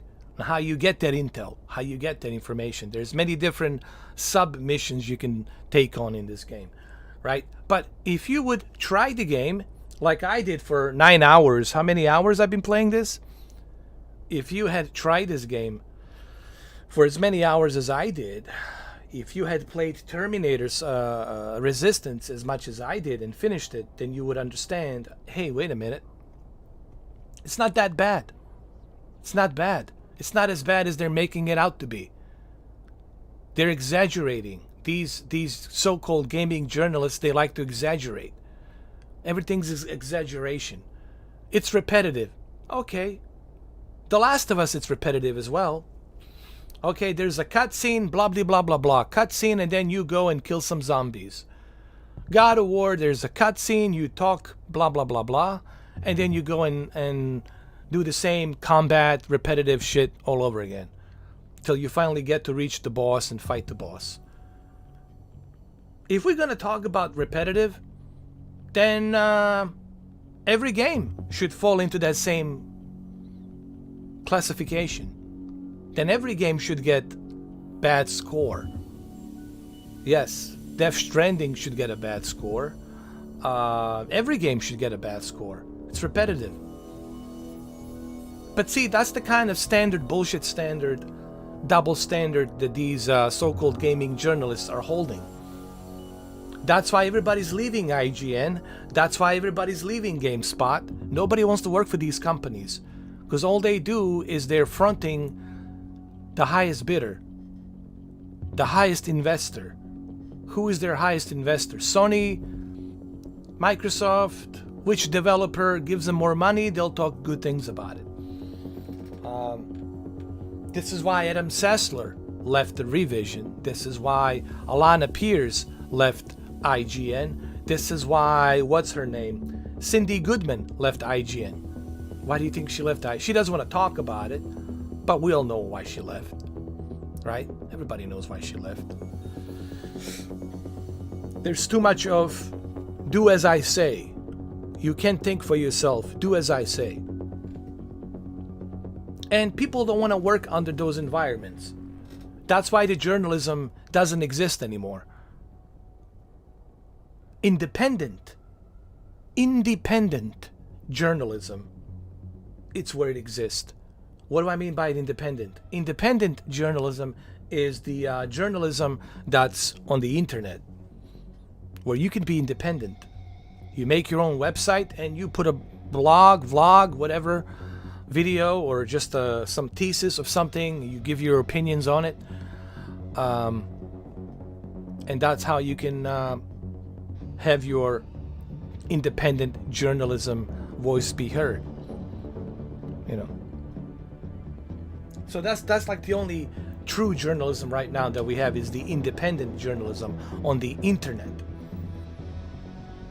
That's where it's at, you know.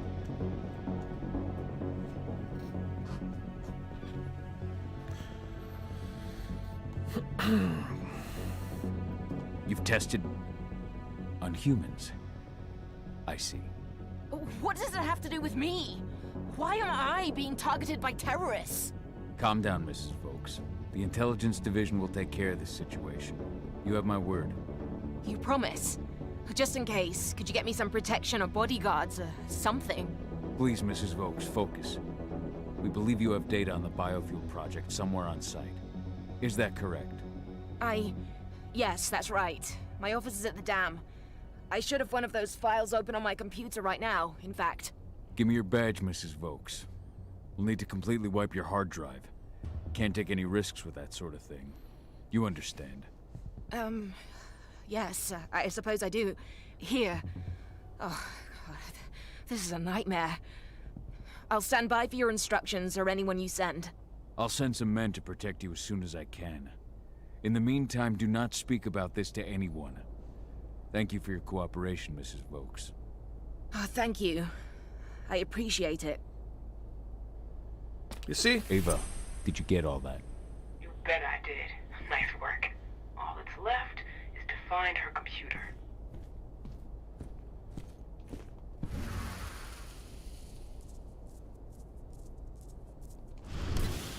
The computer should be right here.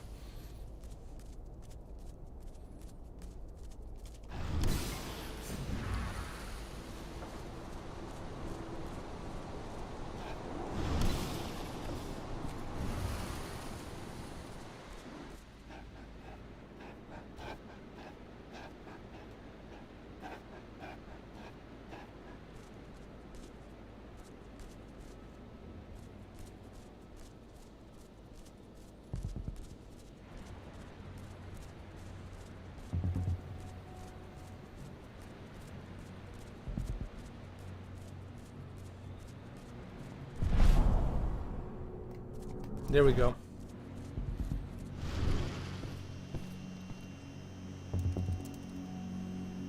I've got the data. We're good. Great. That data's just what we need. Well done. That's it. Mission accomplished.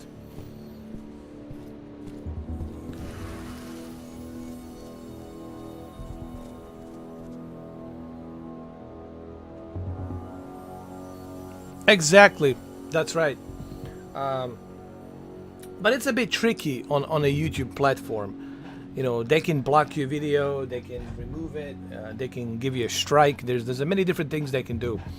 On a YouTube, it's a bit tricky, you know. But still, you have the ability to at least have your voice be heard and your opinions be heard. So it's still kind of the same way. You're right.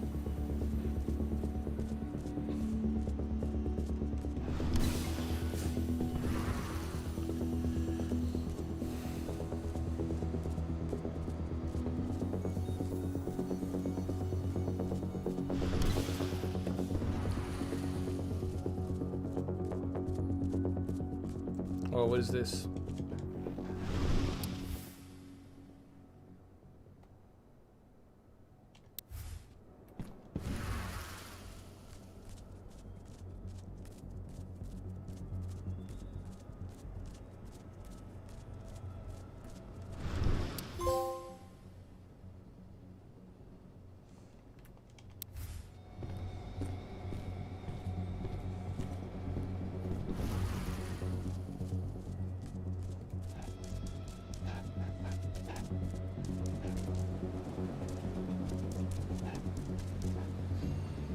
You all right?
I've requested the reports on Endron's new biofuel from Nevada. No, you can forget it.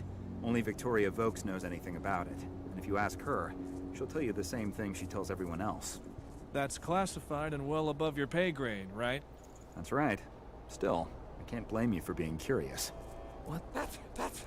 Help! Oh, fuck.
Well, there you go.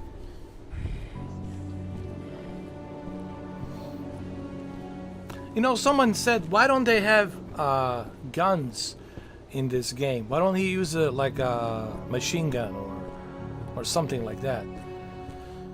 Because he doesn't have to. He's a werewolf.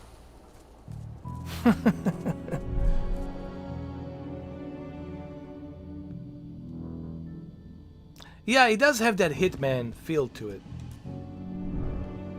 Hey, Dad. Yeah? I'm glad you're back. Me too, Eddie. Me too.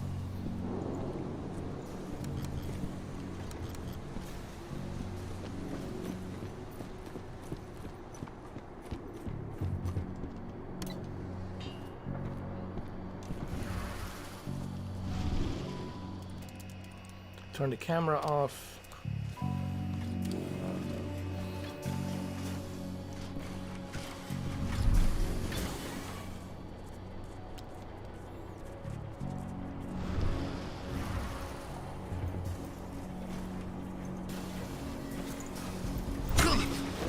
Sound the alarm.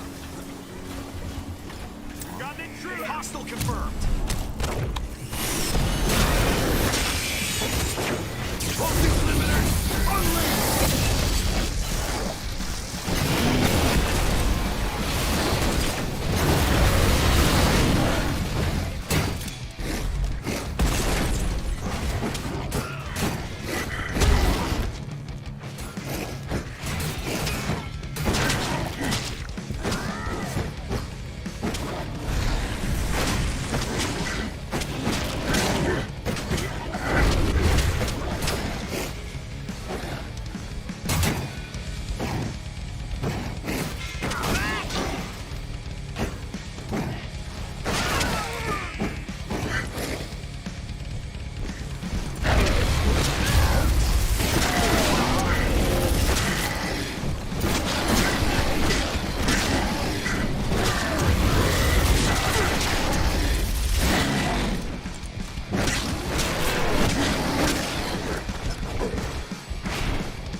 Hell yeah. Let's do this shit.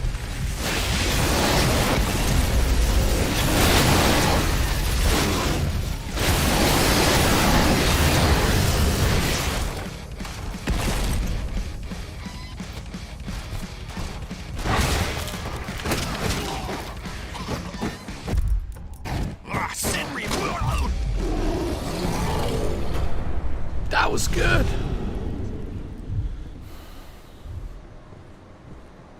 I don't know yet, Pete. I still have to get my second shot. And once I get my second shot, then I'm good to go. But definitely I'm thinking about taking some time off, man, for sure. It's been crazy. Past couple of years, man, it's been just ridiculous. Definitely need a vacation, man.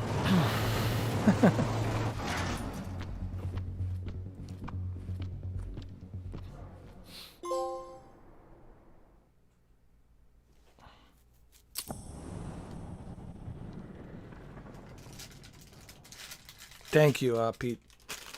What about you? Are you thinking about getting one? A vacay? Man, we all deserve a vacation.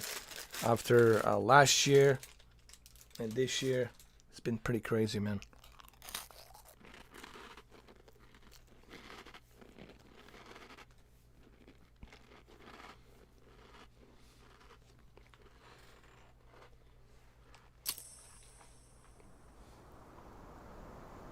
I'm out.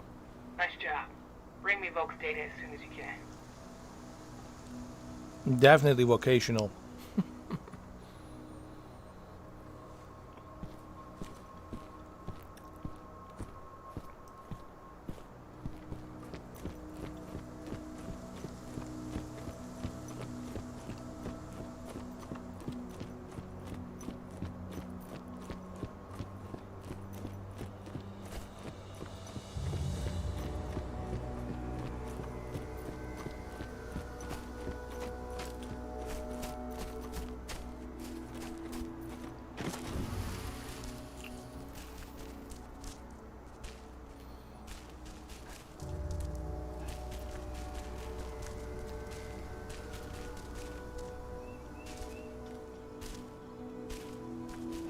Oh, look that, there's a bear.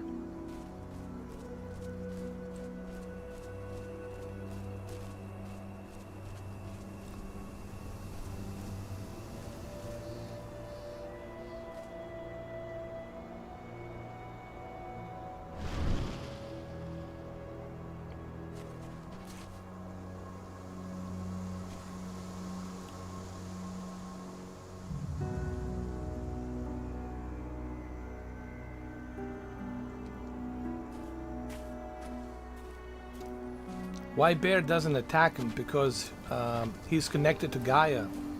He's connected to nature.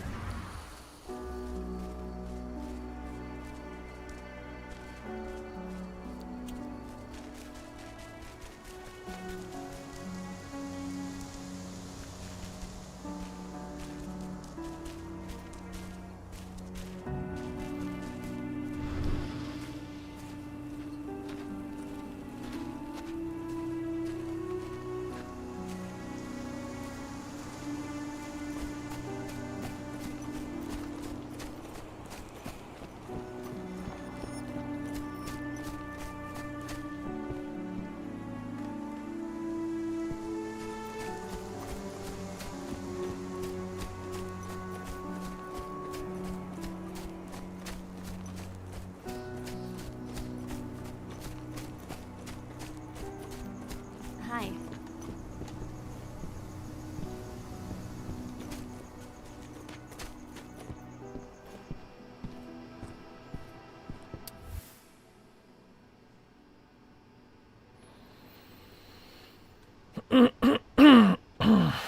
Don't do a vacation very often, live it here.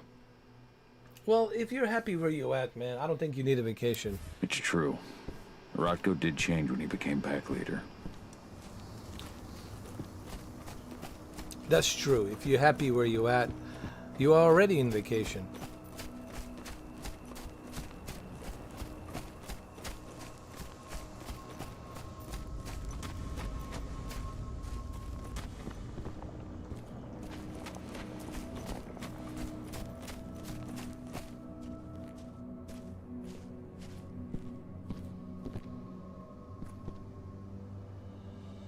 How's everything going? Good. Great, even. We're this close to taking Endron down. And it's all thanks to you.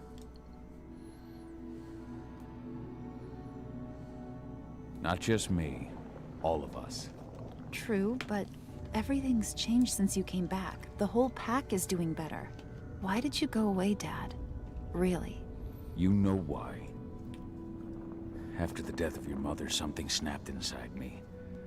And it cost Rafik his life. I was a raw nerve. Liable to give in to rage at the slightest push. If I'd stayed... Absolutely, Brendan. I'll hold you to it, bro. Gotta celebrate. Now you've come back and everything's okay. Please, Dad. I don't want you to leave me again.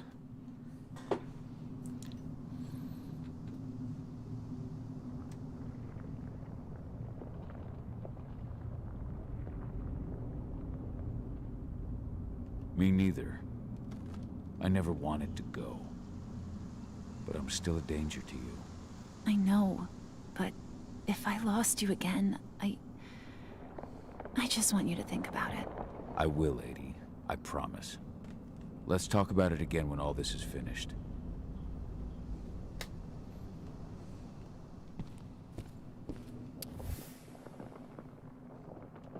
Following in her mother's footsteps.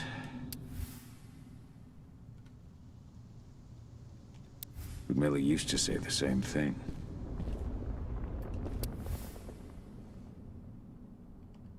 Your mother would have been so proud.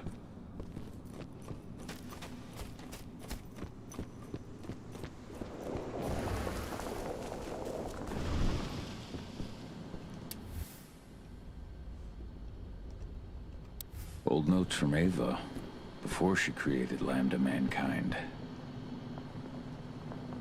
Here's Voke's data. Hell yeah. This should give us a look at what Endron's mixing into its biofuel. If this data contains what you hope it does, then we'll be able to land a heavy blow against Endron. It's probably got info on what they're doing in Nevada, too. I'll keep my fingers crossed.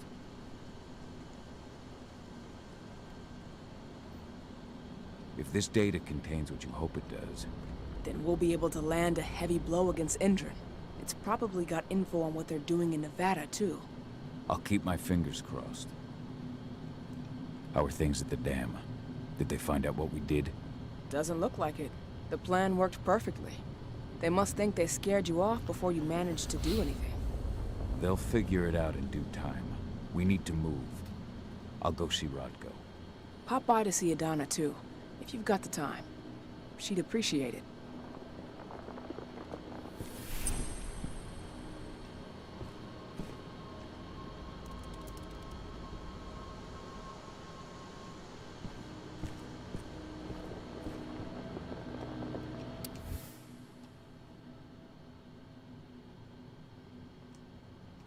My Irish brethren. But that was a lifetime ago.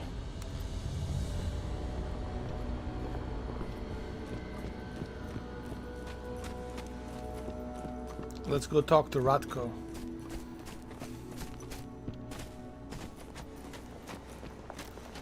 Let's also talk to what's his name? You all right, Dusk? Dusk. Sure, but how about you? I hear you'll be taking on the fracking site. Shit. Talk about taking the bull by the horns. You know, there's another game that I don't know if you remember, Pete. Back in 1998, there was a game on a PlayStation, original PlayStation 1, called The Apocalypse, on PlayStation 1, and it was a Bruce Willis game. It was Bruce Willis voice, Bruce Willis, 3D,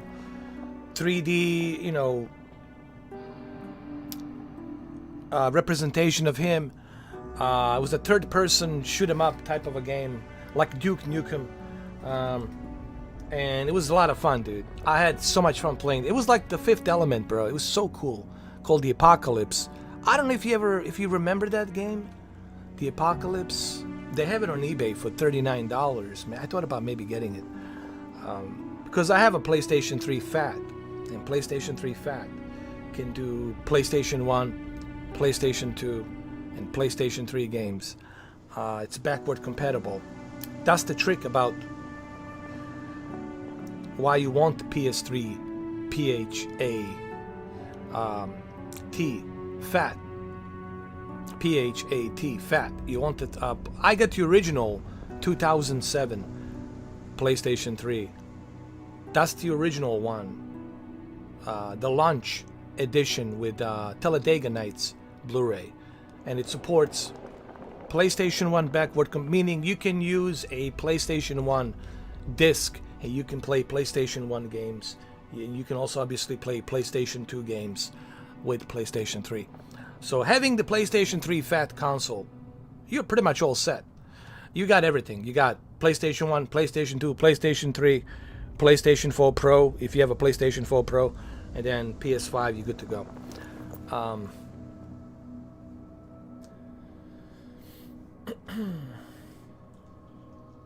You should definitely try that game.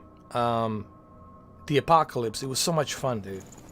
Hearing Bruce Willis giving these one-liners and making the jokes and stuff like that. It was so much fun, bro. It was like a mixture of Die Hard and Fifth Element put into together, and it was so much fun. Oh yeah, PlayStation 3. That's why I still have it. I still have it. Some people say, does PlayStation 3 justifies $600? I'll say yeah. Technology that was built inside, having a Blu-ray player when Blu-ray players were super expensive, having a backward compatibility with 1, 2, and 3, having the extra SD memory cards built inside. Yeah. Actually, I would say yeah, it was worth it. 600. Really, I know I'm gonna take a lot of heat for saying this. But really think about technology that was implemented back then into that console. All that shit cost money, man. Yeah. To buy a standalone Blu-ray player was $400. Yeah, you have to pay $400 to $300 just for the Blu-ray player. It was pretty expensive. You know, to be able to play PlayStation 1, PlayStation 2 games on top of PlayStation 3 games was a bonus. The motion sensor on the controllers, all of that technology that was implemented, man, when you really think about it, and the design of the console, all of that, I would say yes. Yes. And I know some people are going to say, how could you say that? Because technology that's built into it, I think the price was justified. Back then, we're talking about back then, in 2007. Back then, I think it was justified. Well, don't forget, the data on the disc was Blu-ray versus DVD-ROM that was used on the 360. Here they were using Blu-ray data disc with more layer to store all that data on the disc. So the PlayStation 3 could store more data on the one disc versus Xbox 360 where you needed 3 or 4 discs to play certain games. I remember Mass Effect. You needed like 2 discs, or it's like 3 discs to play Mass Effect 2 or Mass Effect 1. While on PlayStation, you just need 1 disc. You just need 1 disc and you're good to go. So there's benefits. PlayStation 3, I think it was worth it. As much as people want to criticize Phil Harrison, as much as they want to criticize back then the CEOs of Sony in 2007 of PlayStation, I think the price was justified. I think it was justified, in my opinion. Yes, 3D player, yeah. It also supported a 3D player, meaning you can watch 3D movies. SD memory card. Bunch of USBs in the back and front. Oh yeah, man, it was worth it, bro. 100%. Yeah.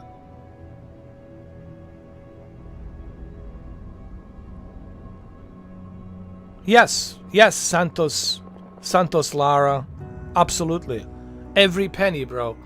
And the other day, I got in the argument with somebody on the Instagram. No, man, that was too much. No, it was not too much money, man.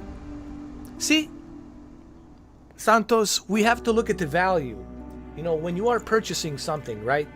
You got to look at the value. What value am I getting?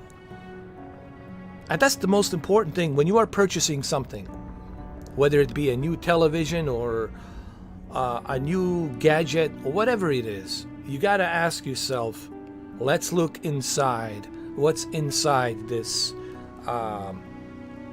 product, this electronic product or whatever it is? What am I getting? And when you look at the value that you were getting with a PS3 Fat, forget the PS3 Slim. I'm talking about PS3 Fat. That's why I never sold my PS3 Fat. And I still have it. It's right here. This technology right here. You see this? This technology right here. Built-in batteries, everything. See that technology? DualShock 3? The motion sensor technology. That was a brand new technology, man. Before Kinect, before PlayStation Move, that was a brand new technology right there, dude. And I still have it. That's it. This is the original one. I still have it. You know. Yeah, look at it right there. Here.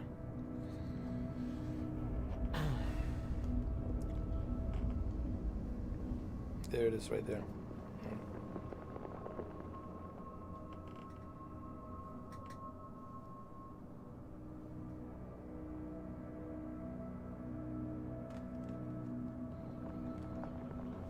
I remember playing Skyhawk. Was it Skyhawk? Playing Skyhawk with this. Playing SOCOM Navy SEALs. I mean, man, this feels good. Let me tell you. This controller, oh my god. Versus this, look at this. What a difference. What a difference. Hold on, if you guys can see it or not. But man, what a difference this is. These two controllers, a big difference. Yeah.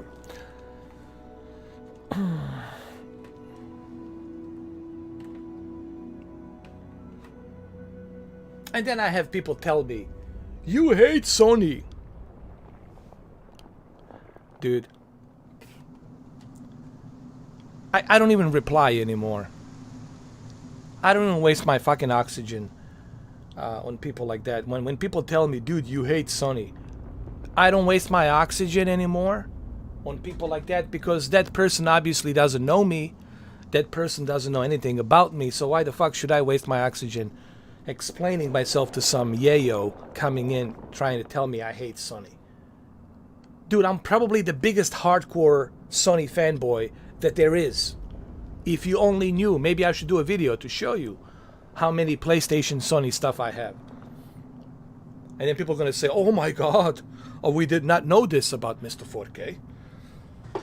But still, I'm not a fanboy. I'm a gamer. I enjoy all of the above. You know.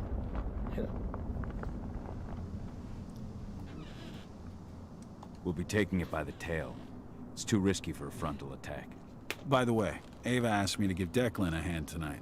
She wants us to jam communications between the outpost and the fracking site so they don't see you coming. That'd be a real help. I'm counting on you. I won't let you down. Good luck tonight, my friend. Thanks, but you hold on to that luck.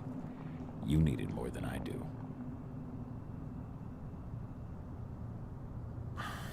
Somebody stole your PlayStation 3. Oh man, that sucks. Well, I guess he was never your friend. Hold on. Brandon, you cannot call him a best friend. That cuts it right there, bro. He's not your best friend. Best friends don't do that. A best friend would ask you, would you mind if can I buy this from you? Would you mind if I buy it for half a price? Let's negotiate. Or would you let me have it for a while? A best friend would talk to you about it.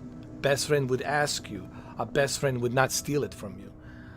So I don't know if I would, I don't know. Maybe you forgave him, whatever. But to me, that would break the friendship right there. It's not about the console. It's about the fact that somebody took something from you without telling you. Or without even asking you, hey, would you mind selling this to me? Would you mind, negotiating the deal? Right? So, I don't know if he was your best friend, bro.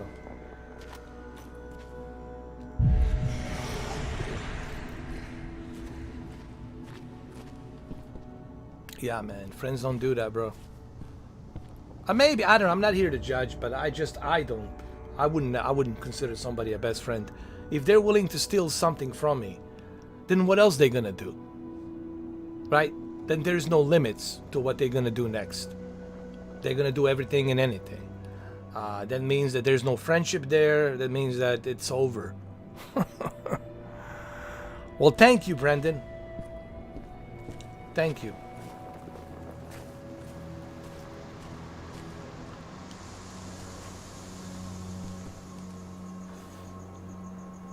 Have you had time to plan our next steps?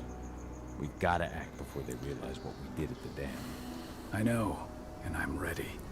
Go get Ava and Adana. It's time to attack our final target. This guy looks like a wrestler, like Shawn Michaels. The plan is simple. No one necessarily. Doesn't he look like a Shawn Michaels, like a wrestler? A small team and get the data on Indran's twisted experiments. Then we let the media do the rest of the work for us. Ava? The room housing the data we're after is impossible to unlock from the outside. Trust me, we tried.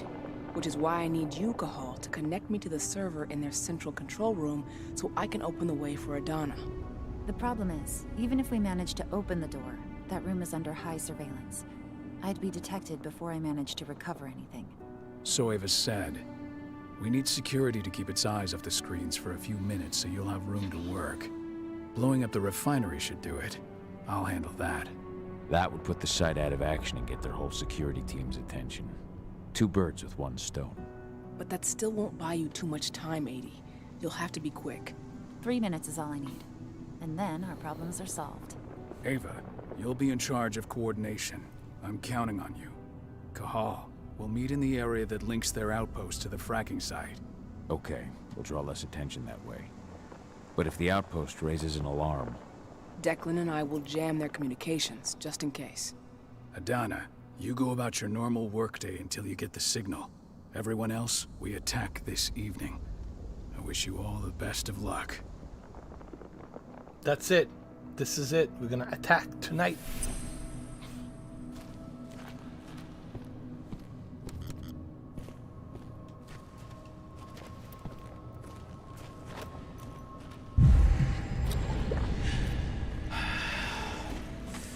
Now breathe.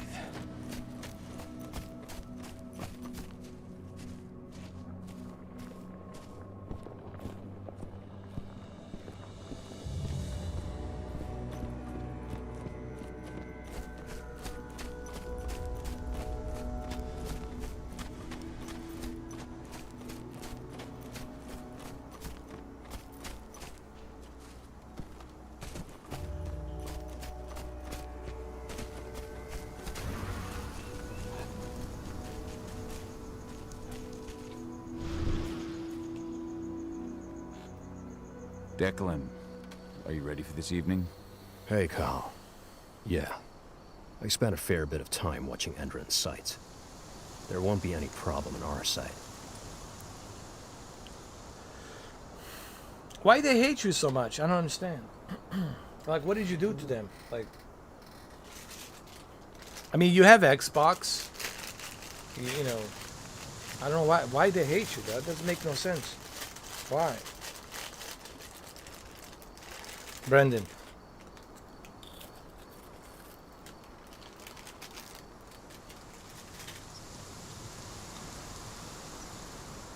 What's the layout of this place like?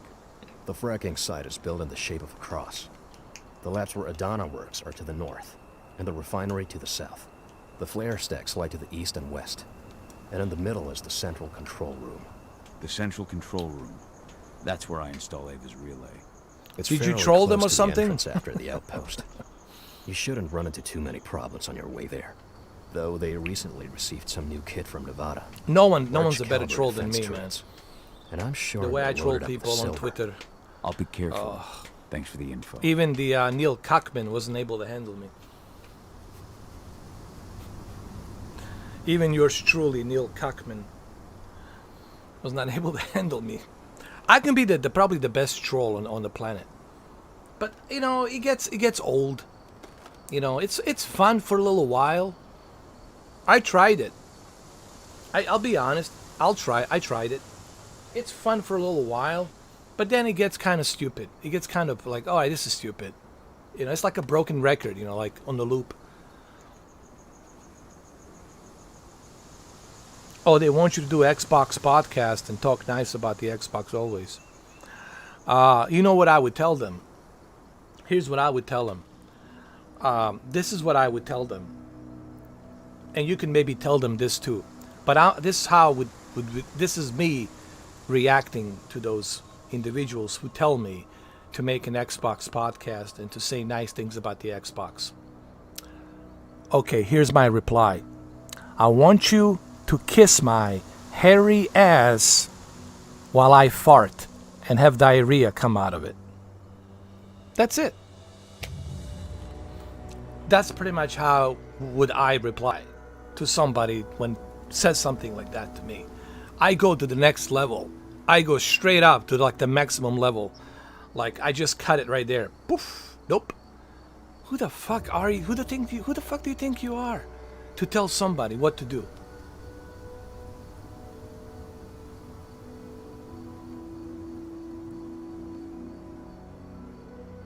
Or maybe I can go, I would go maybe even a little extra mile. I would go, I want you to kiss my hairy ass after I just had a full diarrhea and I got out of the toilet. I don't know, man. I would be super, super rude, bro. I would be like, I would go to the extra mile.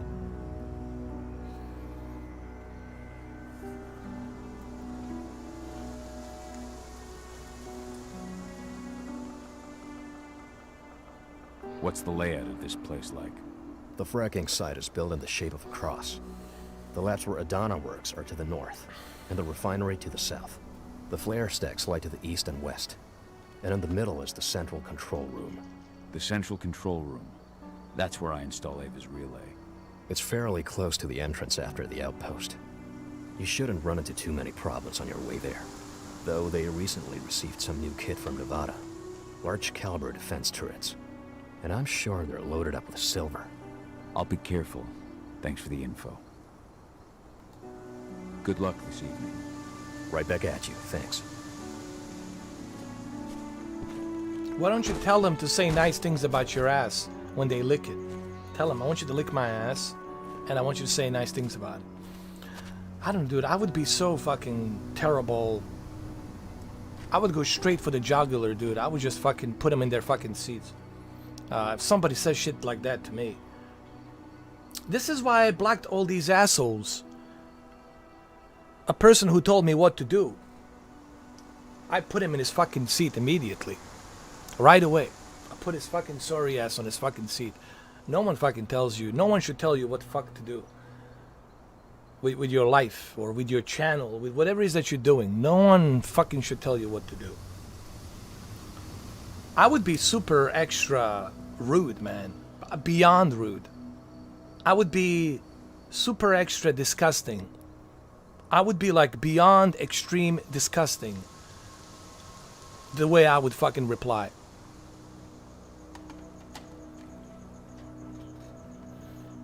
I would like I wouldn't have any limits. I would just go straight at them, dude. Big time.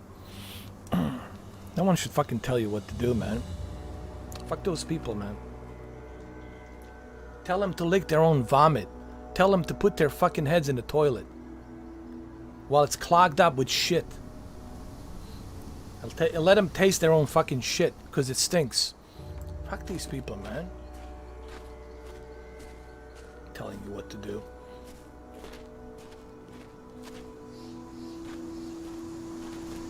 I want to tell you what to do. My God, do I wish that somebody would tell me that in person. God, please, somebody fucking tell me that in person. No one has the fucking balls. Not even a little hairball to tell me that someone would tell me that in person. No one fucking tells me what to do, man. Nobody. This is where Rodko and the others staged their distraction.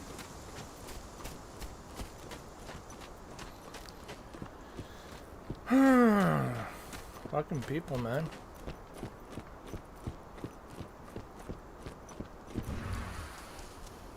Where the fuck do these people come from? Who are these phenomenons? From which universe, from which wormhole did they drop out of? I would like to know from which freaking wormhole did these cretins drop out of? I want to tell you what to do. Yeah, I'll tell you what to do. Spread your fucking cheeks for me, will you? Motherfuckers. Well, that's how it should be. It's not just on this channel, on anybody's. You don't tell nobody what to do. Unless they ask you for advice. There's a difference. Now, if I ask you for an advice, right? And I say, hey man, what do you think I should do? I'm having a problem. I mean, I'm having a predicament. I don't know what to do. What do you think I should do? If I ask you for an advice, that's a different story. Then yeah, you're asking somebody for an advice. What should I do? But when you just randomly, like when somebody randomly tells you, hey, I want you to say nice things about Xbox, and I want you to create a podcast, like a propaganda podcast, to talk great things about the Xbox, like Crap Gamer did. Dude, that's pathetic. And I know there's pathetic bitches like that who do that, who talk about Like the other guy, MGB or MBG or whatever the fuck. He used to be an Xbox fanboy, and then he got pissed off at the Xbox like a crap gamer, and now he's talking everything great about PlayStation. PlayStation's the greatest, right? Milking these Sony fanboys. What the fuck was his name? MBG or Amble, whatever the fuck name is. Fuck him. There was, and then same as Crap Gamer.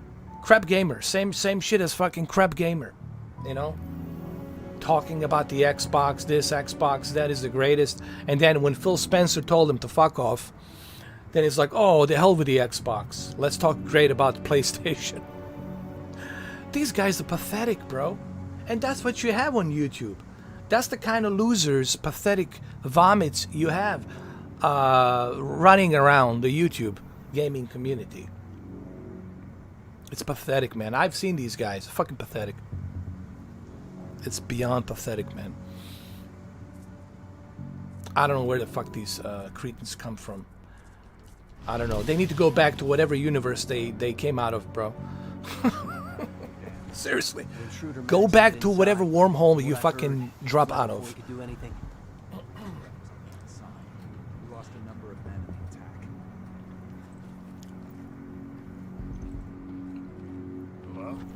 Here, get down with the sickness, bro.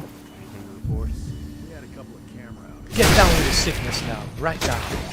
Get down with the sickness.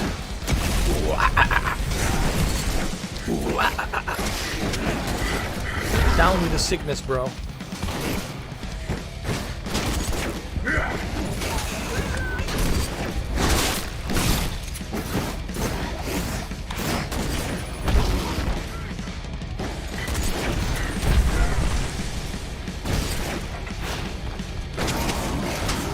Down with the sickness.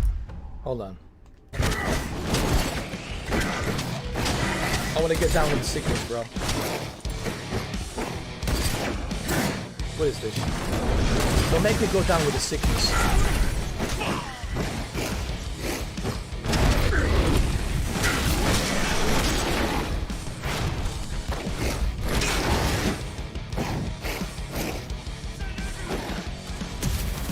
Come here. Coming for you. Coming for you, Baba.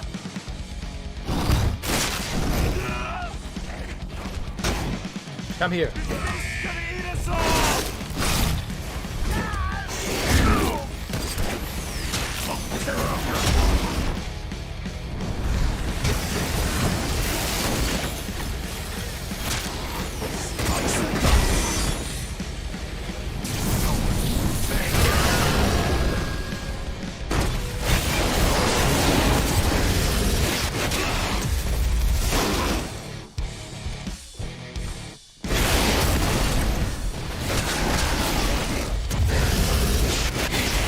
Come here.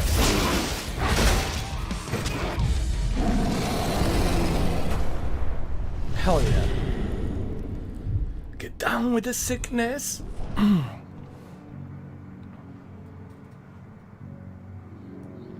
Oh, so you getting bunch of so you getting the Xbox fanboys. Hold on, so you getting the Xbox haters and a Stadia oh my god. So Xbox fanboys and Stadia fanboys are coming after you.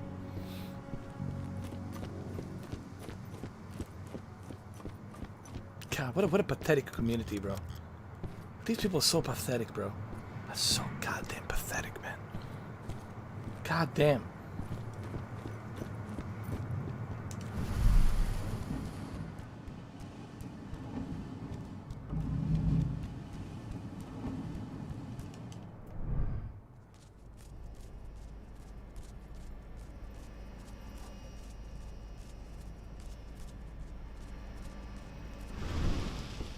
Open the door. Here we go.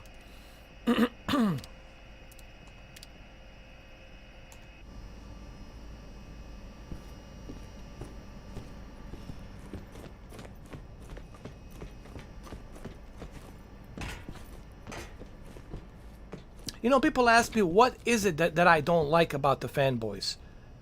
It's simple. It's a sickness. What is the sickness? The sickness is there's nothing wrong with my brand. My brand is the Holy Grail. My brand is the greatest thing since sliced bread. My brand is the greatest thing since pyramids. My brand is the monolith that creates life. My brand is the supernova that creates new star systems. It's a sickness. Fucking get it? Capiche? Capito? Capiche? Brain working? It's a sickness that is not healthy for a human mind to have that kind of fucking sickness. Like, that's it. You live for your brand. And the brand is asking you for the money. Think about that. I want you to think about this. I want you to think about this. You're worshiping this brand. You're praying to this brand. And you are giving money to this brand. Even the money you don't have. You're giving it to this brand. And this brand doesn't do anything in return for you. This brand doesn't buy you a house. Doesn't buy you a new car. Doesn't take care of your health insurance and your surgery. Or God forbid, you have to be in a hospital. You have to pay those bills. They're not paying your fucking bills. And you are worshiping these brands. Whatever. Xbox, PlayStation, you name it. Nintendo, Stadia, whatever the fuck. Fill in the blank. And that's it. And that's all you do. That's all you fucking do. Is you worshiping these fucking brands. And they do nothing for you. Nothing. Zero. Nothing. That's a sickness, man. That's not healthy. That's a very sick mind. You're sick, man, and you just find... I don't know if there's a cure for that. I don't know if there's a cure, honestly. And that's really what's going on with fanboyism. It's a serious sickness. And I don't think there's a cure for it.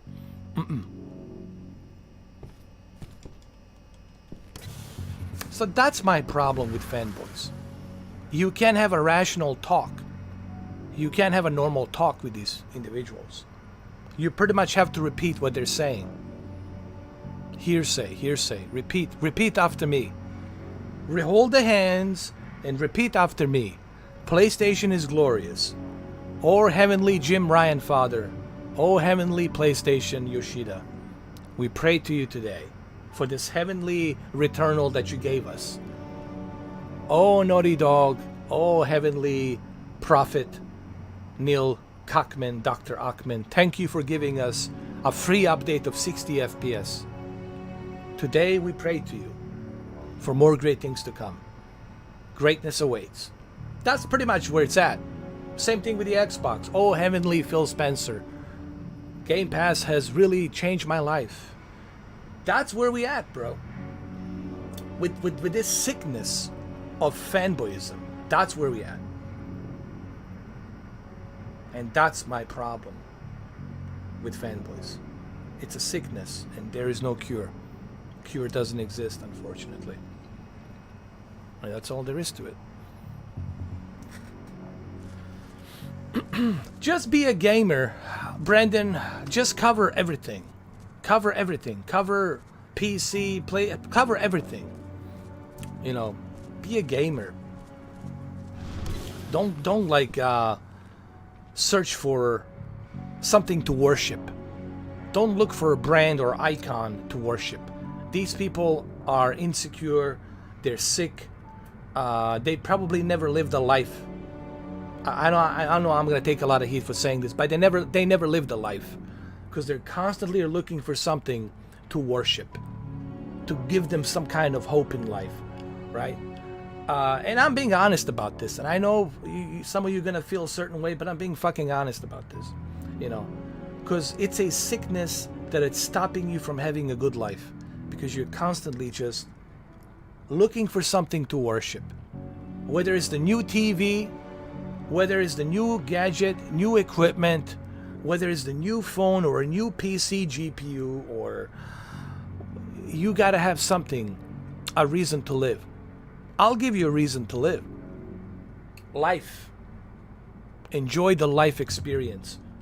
Whether it's good, bad, terrible, horrible, enjoy the life experience.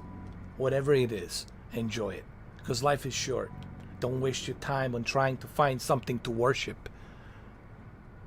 you know, worshipping, you know. We talked about the Fight Club yesterday. Tyler Durden, when Brad Pitt says to Edward Norton, which is his imaginary friend, he says, "Man, all that furniture I spent money on, all that beautiful furniture I had in my apartment, now it's all gone. Yep, it's all gone. So what now? Move on." Right? That was the whole premise of that. You know, we're brainwashed. We're hypnotized by daytime TV on how we should look, how we should present ourselves. You know, how big our dick should be, which is totally fucking realistic. You know, we're so bombarded. We're so indoctrinated by the daytime bullshit TV and how you should talk, how you should walk, what kind of house you should have, what kind of fucking car you should drive, what type of fucking sneakers you should have. All that bullshit, man, doesn't mean a fucking thing. Well, not gonna make you happy. It's gonna make you worse. You're gonna feel worse. The things you own end up owning you. The things you own end up owning you. When you dance with the devil don't fucking change. The devil changes you. Yeah.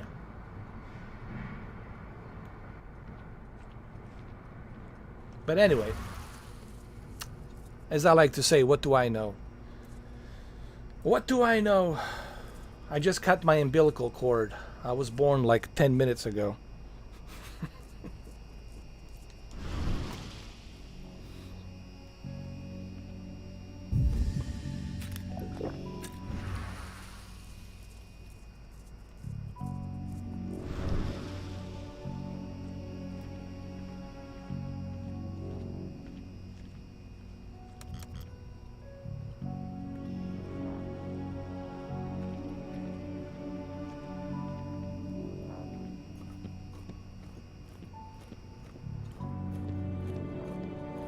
And then someone has the nerves to tell me, how is it possible that these secret societies, for centuries, they've been able to run the world, to create all these different wars and to decide who gets which country and what happens to what country. How are they able to control all of that? How are they able to do all of that? Oh my God, it is so fucking easy. Can't you see how easy it is? How easy it is to manipulate people? Can't you see how easy it is to tell the sheep, "Meh, meh, go in that herd"? Meh. You other sheep, mark this color, go in that herd. Meh, meh. You other sheep over here, mark that color, go in that herd. Meh, meh. All you need is a shepherd, and you need the master. You got the master on top of the pyramid, and you got the shepherd. And shepherd, it's listening to the master, and then the shepherd tells you these are the rules, blah, blah, blah, blah, blah. This is what you need to do. You need to do this, you need to do that. If you don't do these things, this is what happens to you. Blah, blah, blah, blah, blah, blah, blah, blah, blah. How fucking easy it is. It is super easy. Super easy. Super fucking easy. So you shouldn't be shocked when you see, oh, ooh, ha, he, ha, ho. Don't be shocked when you see a lot of shit on TV. Why everything's so fucked up. Don't be shocked. Please. Please don't be shocked. Why are you fucking shocked? You shouldn't be shocked, sheep. You should be very happy. Because you're doing exactly what you're being told. Come on, man. Get the fuck out of here. I can't believe that people are this blind by not seeing what's going on. Like, you can be this blind. Either A, you are afraid, or you are truly blind. But I think it's afraid. I think people are afraid. I know. They operate on fear. Fear. Fear. That's how they get you. Fear. Oh man. Oh man. Oh, I have anxiety. Oh, what if I lose my job? What if they come after me and take my mortgage? They operate on fear. Fear density level. Fuck, man. I'm not a fucking professor or scientist or Harvard degree, PhD, but I realized this shit long fucking time ago. I realized this shit long time ago. You know.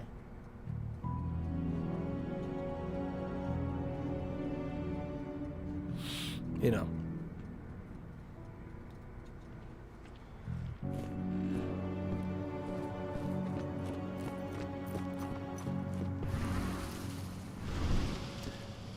And that's what you have with fanboyism. It's so easy to create fanboys.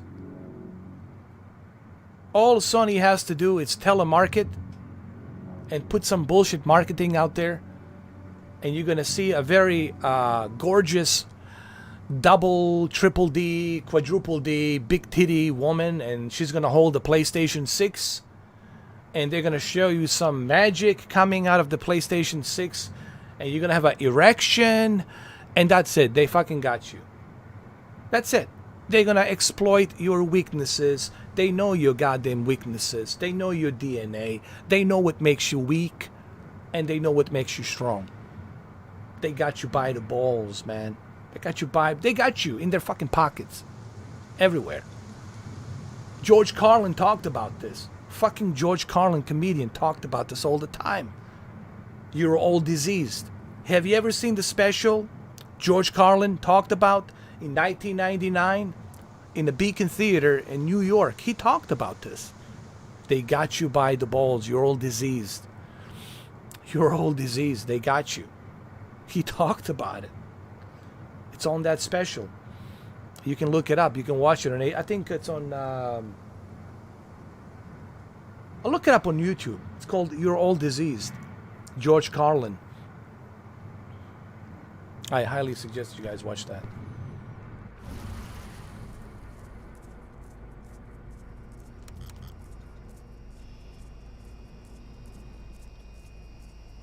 All right, let's go back to this. So that's why I understand why there's fanboys. That's why I'm not shocked by any of this. People say, how come you're not shocked by a lot of things there? No, I'm not. You know what's gonna shock me? I'll tell you what's gonna shock me. When everything becomes normal. When there's no more fanboys. When there's no more war going on. When people are getting ripped off. When everybody start living good. When good things start happening. When I see prosperity. Then I'm gonna be shocked. Oh my God, what happened? Then I'm gonna be shocked. But all of this doesn't fucking shock me. I accept it because that's the way it is.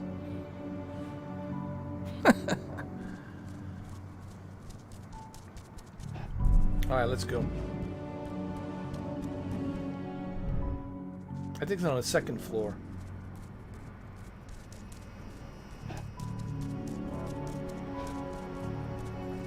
But dude, didn't I just open the door? Didn't I just open the door? I think I did. Yeah, it's right there.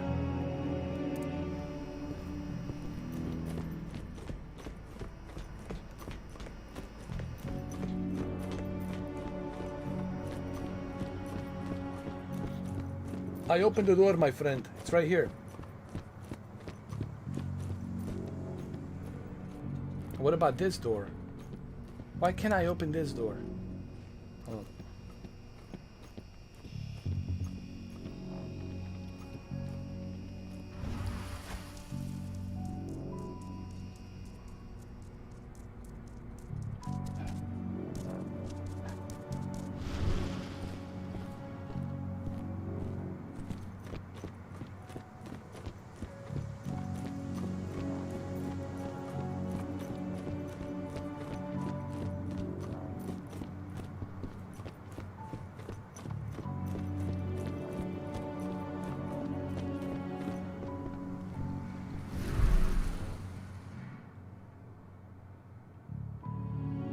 Oh my God, they're a special kind of breed too, you know. But he doesn't. That's the thing. He doesn't care about them. That's what they don't understand. Like they don't care about you, man. They just want to use you so that way you can get publicity. They really don't care about you. They don't care about what you want, what you don't want, man. It's all just part of theater. It's a theater. They already know who's going to be the president. They already know who's going to be the president 10 years from now, 20 years from now. They already know the way things are going to play out this summer, this winter, this fall. They already know. They already got everything planned. Everything's already part of a plan. Everything's already put into place. They already know everything, dude. But of course, who doesn't know? The sheeps. The sheeps don't know. The sheeps don't know.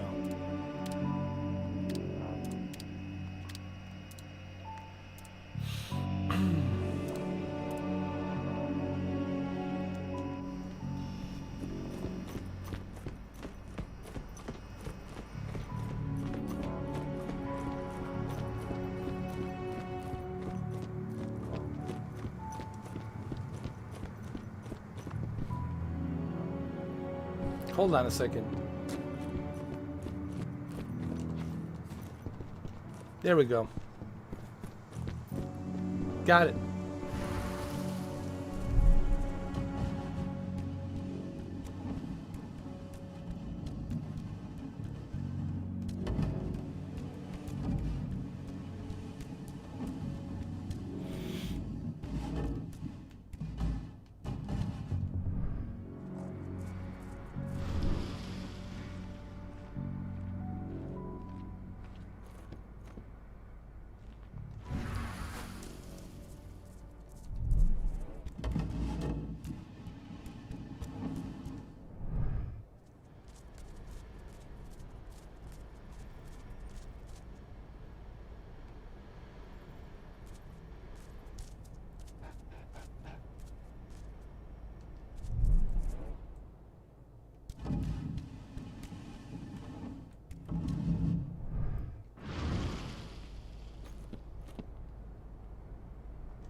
I feel like Metal Gear.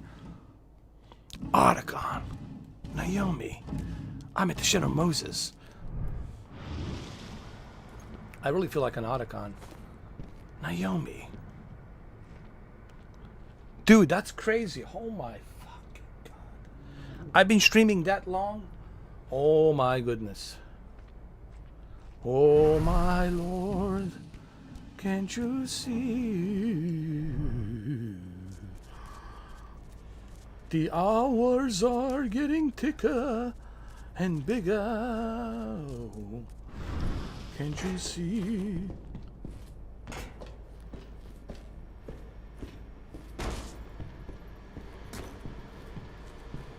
Alright, here we go.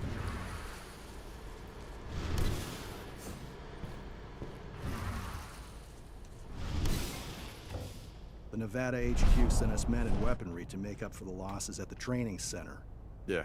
All right. Major Grainer made the request in person. Let's get down with the sickness. Are you ready? Ooh, ooh, Let's go. Get down with the sickness. Get down with the sickness, bro. Ooh,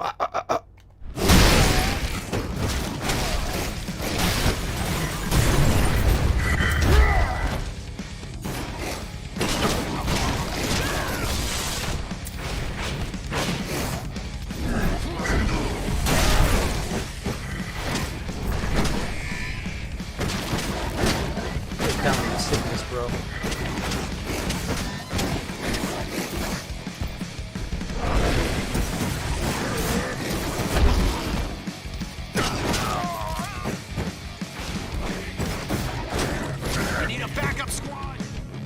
You get down with the sickness.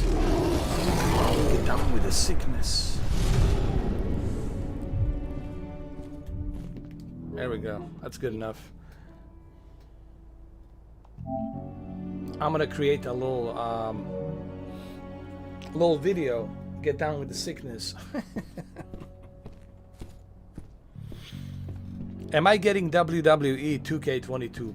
Probably. Probably. When it's coming out, Brendan? When is it coming out?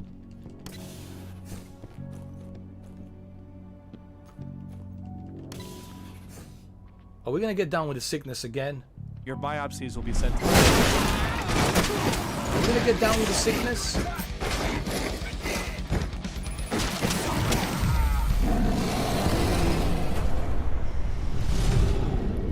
Wow, dude, we got down with the sickness.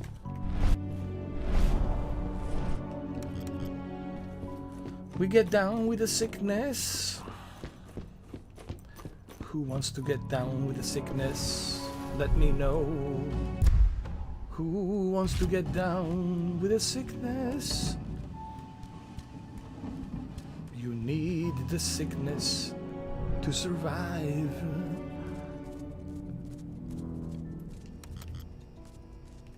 Hold on, that's the wrong way, dude. That's not how you get down with the sickness.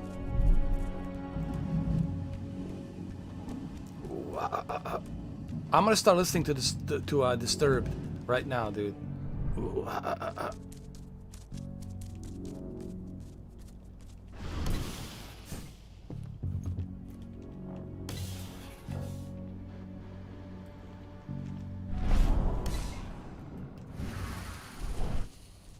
wants to get down with the sickness? Let me know right now.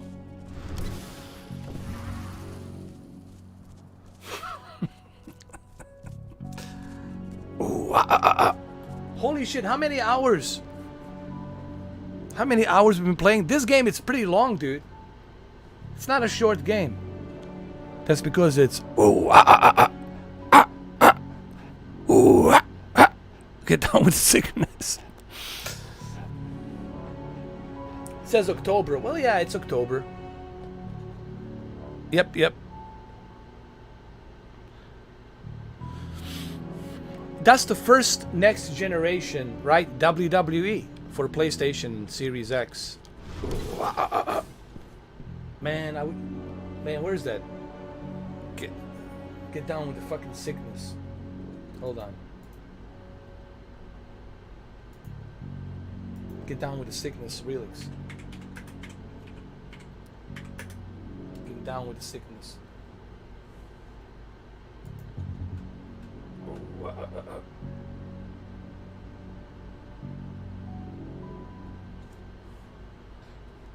Get up, come on, get down with the sickness.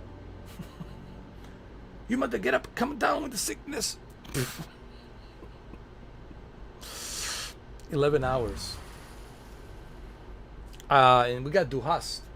We got Get Down with the Sickness, and we also got Du Hast. That's right, Du Hast.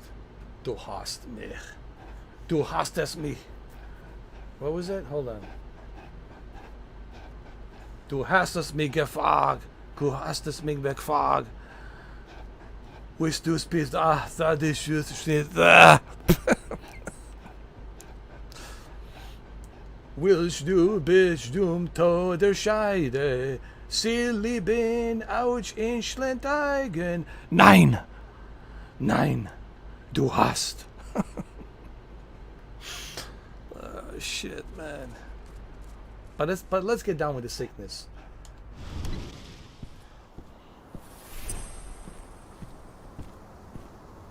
Shawn Michaels, bro. Go? There's Shawn Michaels right there, bro. WWE. Ava, can you hear me? I met up with Rodko. We're going through the gate of the fracking site. We're ready to launch the attack. Understood. We're gonna latch the. We're gonna latch. Blah, blah, blah. We're gonna launch the attack. Talk, motherfucker. We're gonna launch the attack.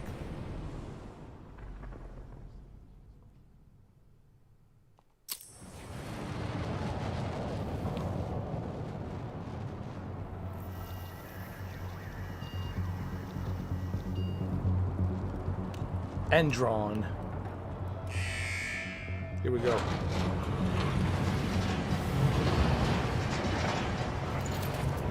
Now it's our turn. Hell yeah, it's our turn, bro. I'm headed for the refinery. We'll meet up when it's over. Good luck, brother. Let's kick some ass. And you, Rodko. Everyone's in position. I'll show them hell. I'm in the lab. Everything seems quiet so far. No one suspects a thing. Then let's get going. Cahal, you've got to connect me to their servers. Adana, as soon as I create a breach, you get copying. And be careful. All of you. I don't need to be careful. Because I get down with the sickness. Get up and get down with the sickness.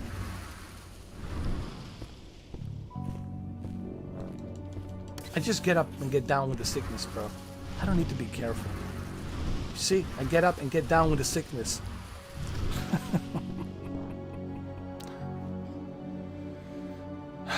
Du hast.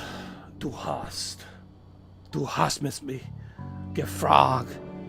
Du hast mich gefragt. Du hast mich gefragt und ich hab nicht gesagt. Why you hate me so much? Why? Why do you hate me so much? When I did 11 hours of this freaking game. That's really what it means. Du hast. Why you hate me so much? Why? Why do you hate me so much, damn it? You're not far from the central control room. You just gotta cross the courtyard.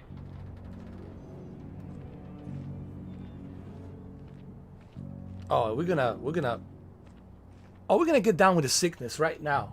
Let's get ready.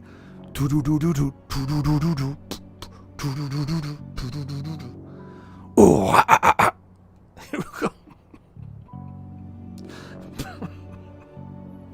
It's almost like he's clearing a throat, you know, like, and it spits saliva.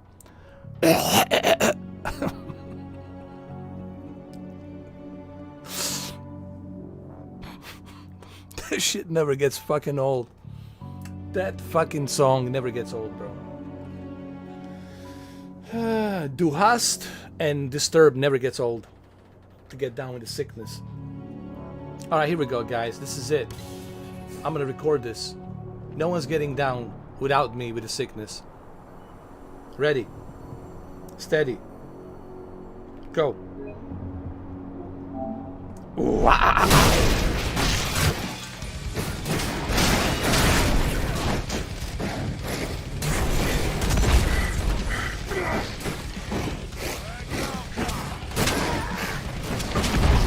You better get down with the sickness.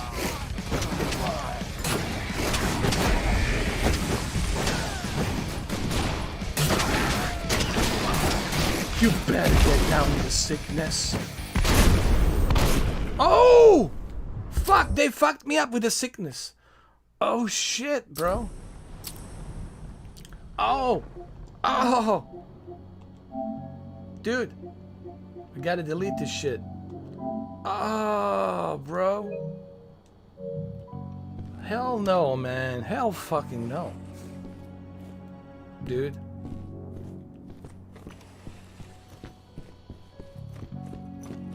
Dude. This will not stand, man. I'm gonna get down with the sickness. Proper this time. What's up, Pete? I better get down with the sickness right the fuck now, man. Dude. I need to get up. Get up and up and down. Just gotta cross the courtyard. Okay, I'm gonna get down with the fucking sickness. This is it, bro. No more bullshit this time. For real, I'm getting down with the fucking sickness. Here we go. Let me position myself. Oh, I'm gonna get down with the fucking sickness so bad. Here we go. You guys ready? Check this out. Here we go. Ooh, Listen up, Trip.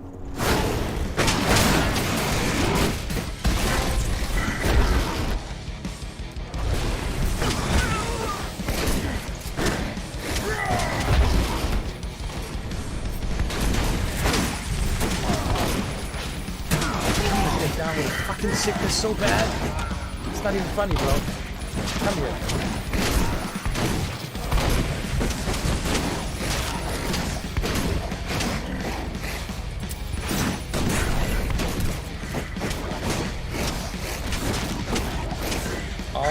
motherfucker.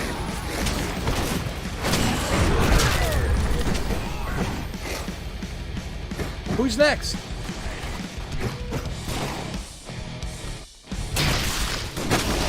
Send backup now.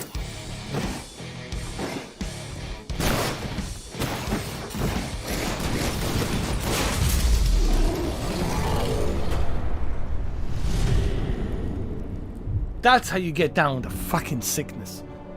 Up and down. Whew. Get down with the sickness. Proper.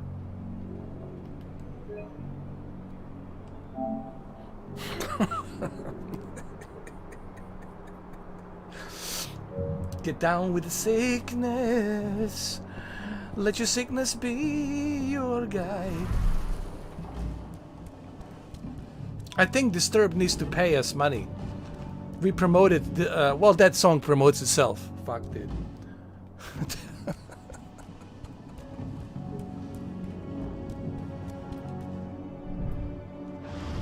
Alright, that's it. I think we're done.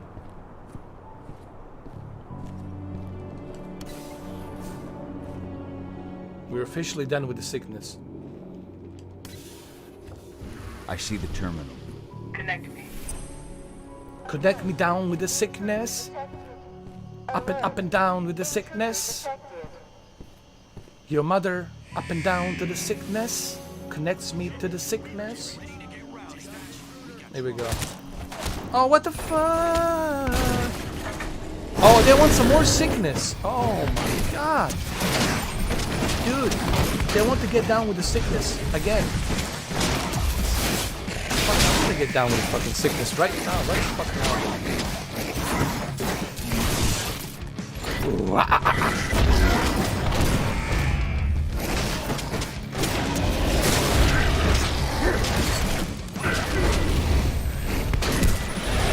Oh, I'm gonna get down with the sickness so bad.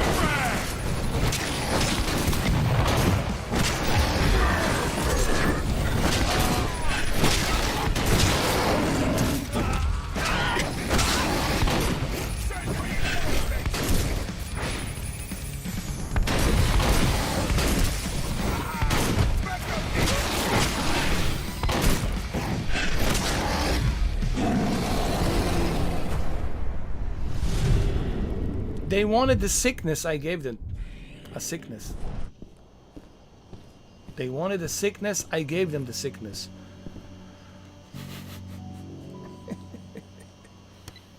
You're good to go, Ava. Time to work my magic. That's right. I'm Work on that their sickness magic. We've got a problem. Yeah, shit. They've changed their encryption. We're going to have to bring down their whole network if we want to unlock this physical server. Tell me how. Ava, the flare stacks. That'd be the fastest way. Oh, you're right. We use the pressure controller on the flare stacks to force a system reboot. That'll unlock the whole site. Dad, can you see the flare stacks? The big towers with flames coming out the top? You need to place Ava's relays on those terminals. Where? Oh, there? Not a problem.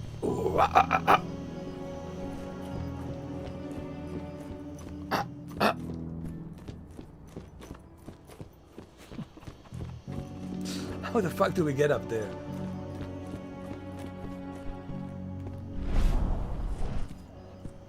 Oh, we can use the elevator, right? So we can get down with the sickness.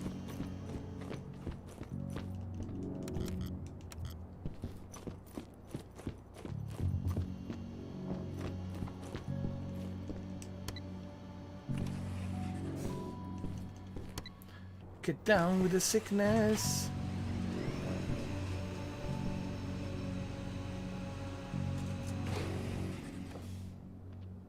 Dude, I'm gonna get down with the sickness so bad over here, bro. Dude, check this out. Check this out.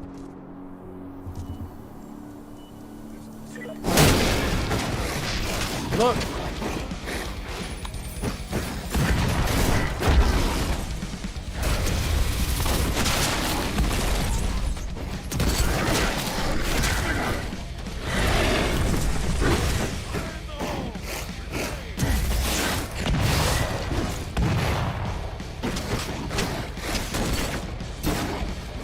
better believe it. I'm gonna get down with the sickness, bro. Dude, I'm gonna...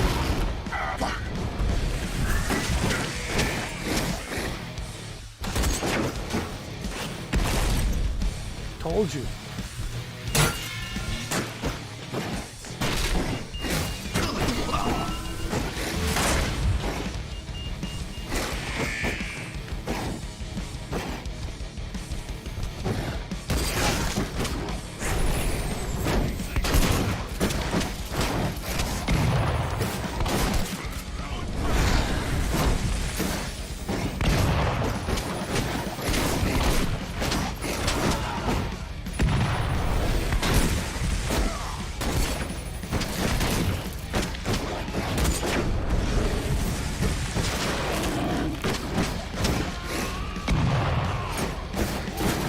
Who else wants to get down with the sickness?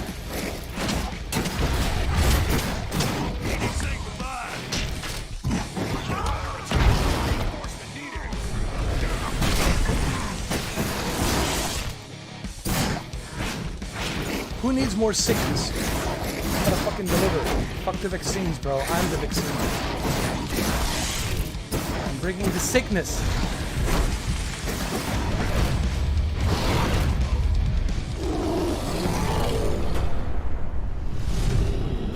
Go get your coffee, Brandon.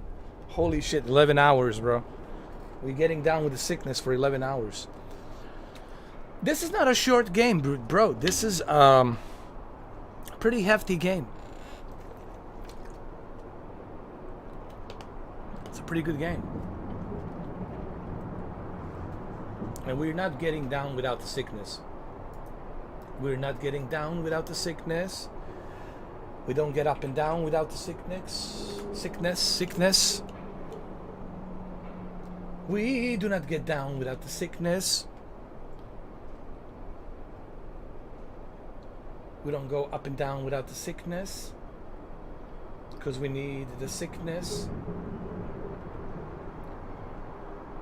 We need the sickness. We need the sickness. We need to go up and down the sickness. Sickness. We need to go down the sickness.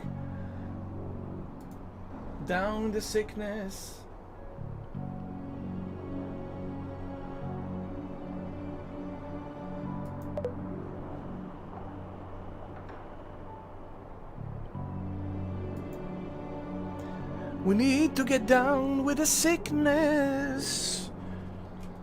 Oh boy, oh boy, oh boy.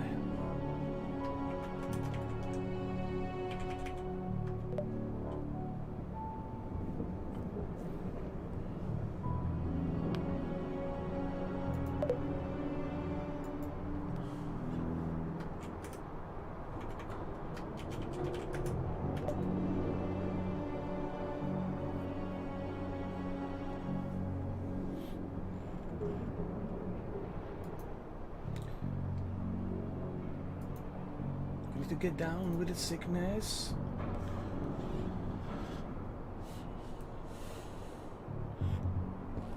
It's not a bad game, dude. You know, if it was a bad game, I wouldn't be playing it. I really want to know what happens to this Endron company, who's behind it, and what's gonna happen to his daughter. Are they gonna kidnap his daughter? I mean, what's gonna happen to him? Can we trust the Rodek? What's his name? Rudek? Whatever his name is. Can we trust him? Is he gonna screw us over? I like it, bro. I like it. Plus, I'm getting down with the sickness. Plus, I'm getting down with the sickness. Dude, whatever happened to Shadow? They just hired a new team. They just hired a... speaking of Shadow, they just hired a new team. A assembly team. How many times they're gonna change the team on Shadow? And they still don't have Titan RTX. They still don't have 2080. Dude, forget 2080. How about 2060? Hey. Hello. Hello. Shadow. Shadow. Shadow. Shadow. Over here. Over here. Over here. Shadow. Shadow. Shadow. Over here. Over here. Psst, psst, psst, psst. Over here. Listen. Listen. Forget Titan RTX. Forget 2080. Forget 2070. Just give us a 2060 Super. Bro, just give us a 2060 Super. We'll be fine. Okay, okay, okay, okay.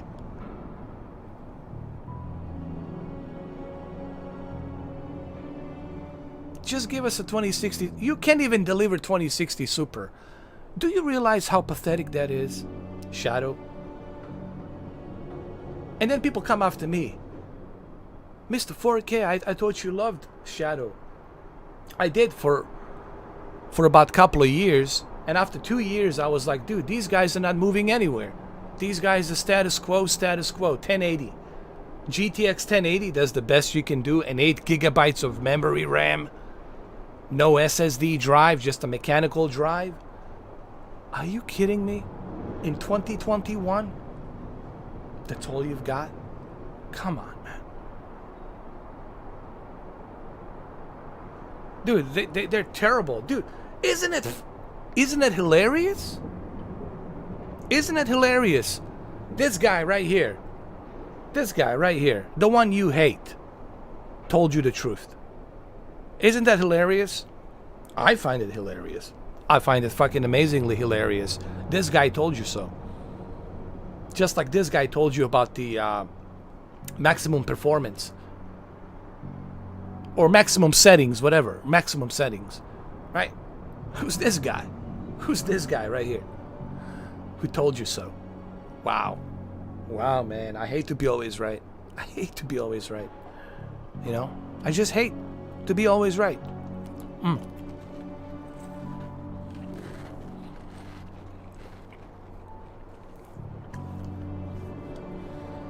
And I'm not saying this in some bullshit pretentious way. I'm saying this because it was so obvious that the Shadow's not gonna move anywhere. Trajectory, you can look at the trajectory of the company and you can tell that this company's not moving anywhere. Something's going on with the company. They can deliver. They're having problems. You don't have to be a rocket scientist. You don't have to work for SpaceX, Elon Musk. This is a simple common sense that I've been talking about last year. But hey, what do I know?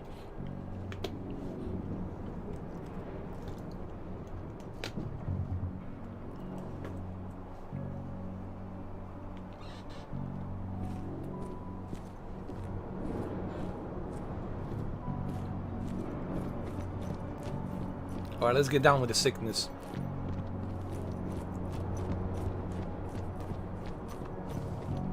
How do I get up there?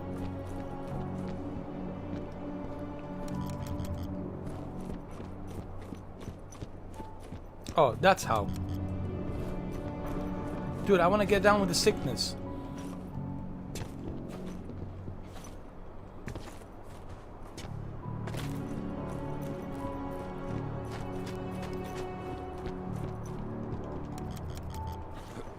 Okay.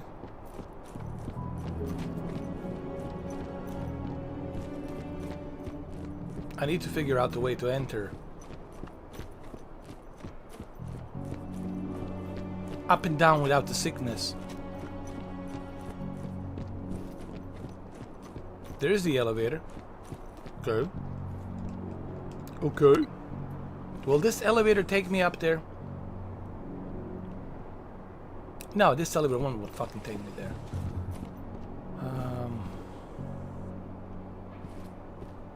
Or maybe it will, I don't know.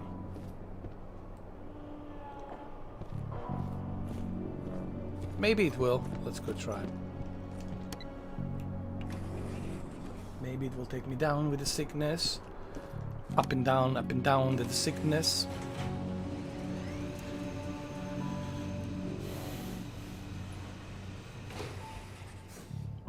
Oh, if Luna upgrades 3080, bro. That's it. What's great about Luna? Dude, what do you mean what's great about Luna? The fact that you don't have to pay for the game. It's a Netflix of gaming. That's how it should be. The whole idea of cloud gaming is to be like a Netflix of gaming, right? Where you just click and play, like a Spotify. You pay a monthly subscription, you can play whatever the hell you want to play. It should be like that. So how do I get down with the sickness here? How? How do I get up with the sickness? There's gotta be a way, dude, for me to get up and down the sickness. Let's go.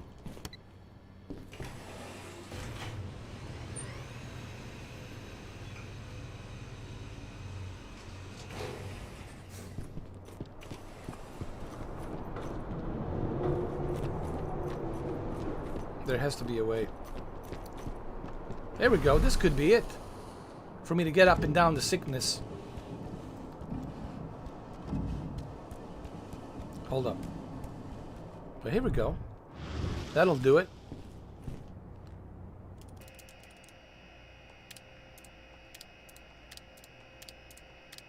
Perfect. Now we can get down with the sickness. Now we can get down with the sickness.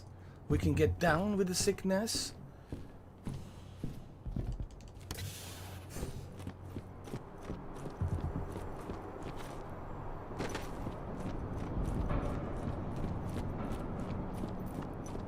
We can take this elevator. We'll take you up. This elevator should take us... Why it's locked?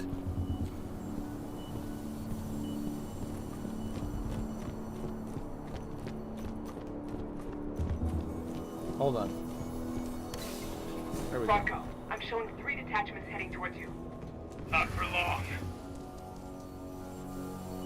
I'll take care of it. I'm gonna get down with the sickness.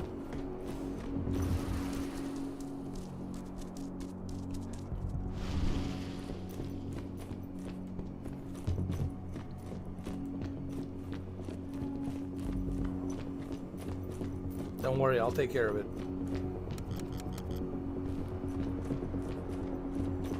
Just wait till I get down with the sickness. I'm at the first flare stack. Don't just stand there, hook me up. The longer you take, the more dangerous this mission gets. Well, it's time to get down with the sickness.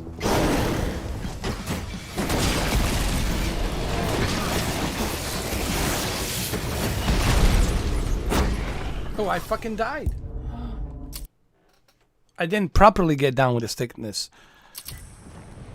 I need to properly get down with the sickness. I'm at the first flare stack. I need to properly get down with the sickness. The longer you take, the more dangerous this mission gets. Properly get down with the sickness.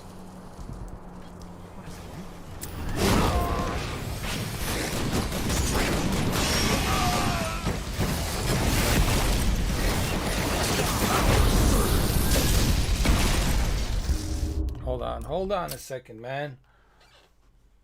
We need to properly get down with the sickness. We're not properly getting down with the sickness, I'm at the first bro. flare stack. I'm not happy about this. Stand there, hook me up. The longer you take, the more dangerous this mission gets. If I'm not properly getting down with the sickness, that's not good, bro.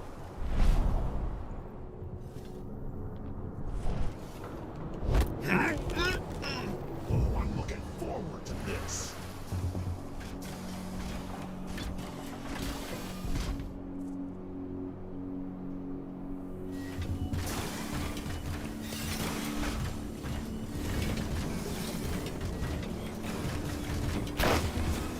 Looks like we're all right.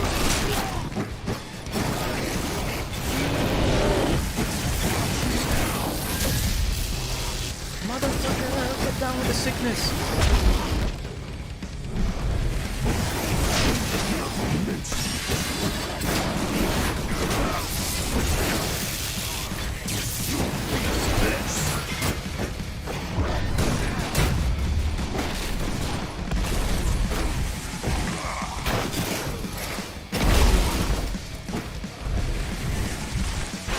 Get down properly with the sickness, bro.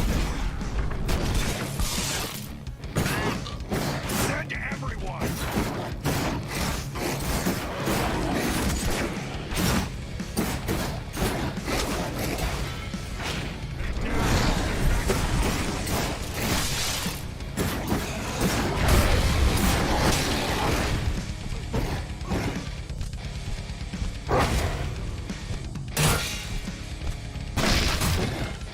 Come here.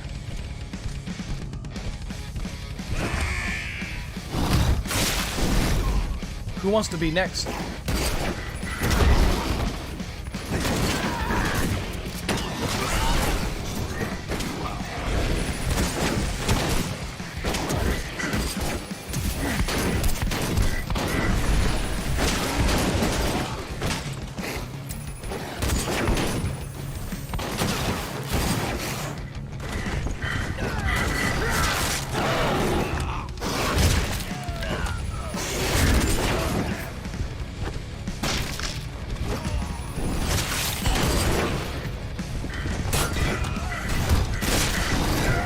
Get down with the fucking sickness.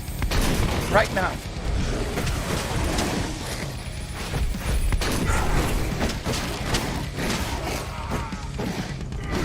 Alright, you're next.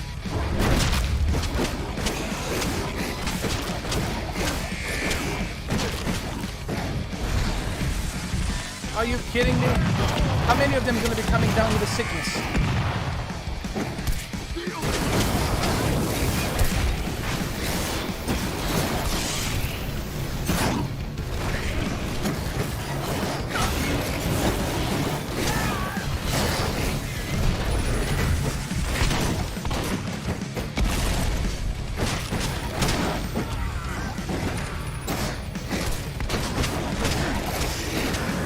Hell yeah, man. Let's get down with the fucking sickness right now.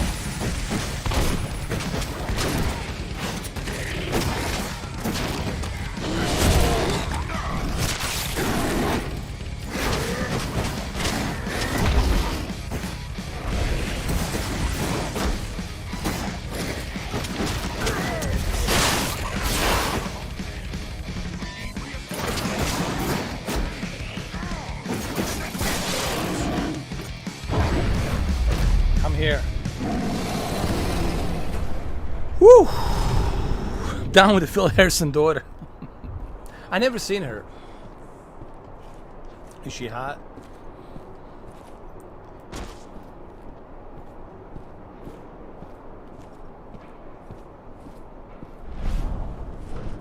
Fucking A, bro.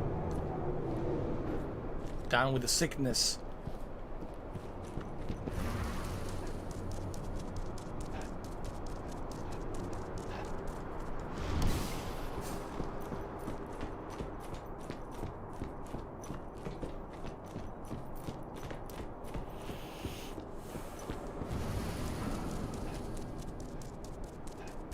We gotta get in here. It's locked. How am I supposed to get down with the sickness if it's locked?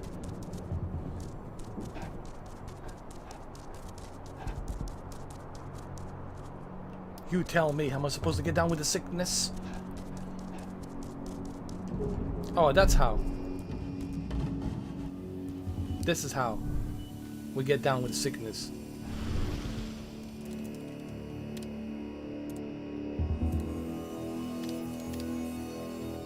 That's it. I mean, that's how we get down with the sickness.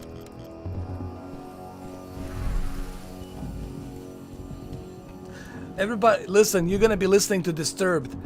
When you wake up this morning, you're gonna be listening to Disturbed to get down with the sickness. That's like the first thing you're gonna listen to.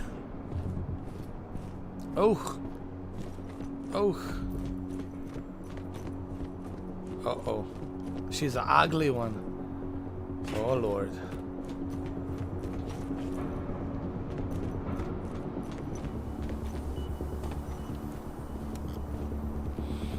But that's okay. We can still get down with the sickness. We can still do it.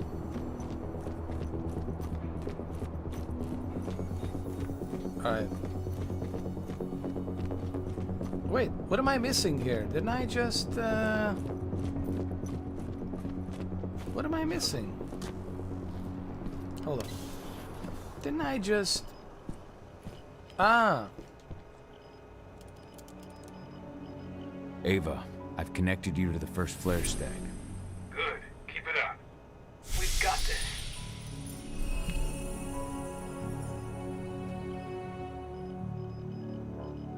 I'm getting down with a sickness. I'm getting down with a sickness. See, this is how I'm getting down with a sickness like this.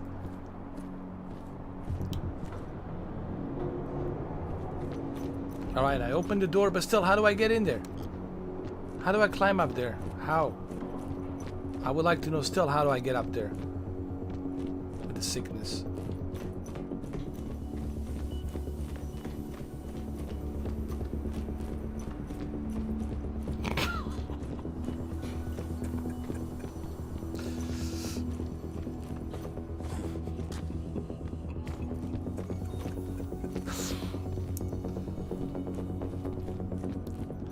Alright, open this door. I want to get down with the sickness, man, as quick as possible.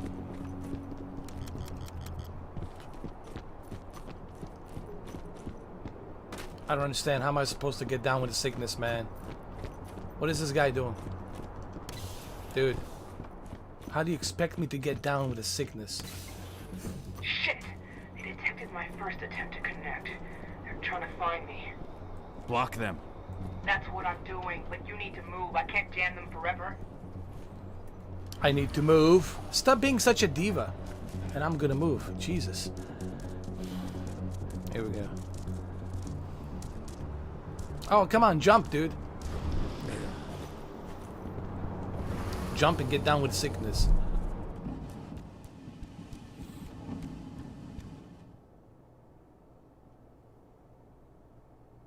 Wow. How many hours did we live stream? 9 hours? 11 hours? How many hours, dude?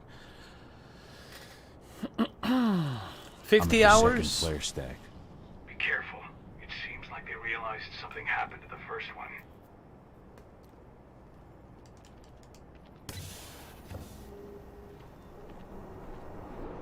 Man, we gotta get down with the sickness. But before we do that,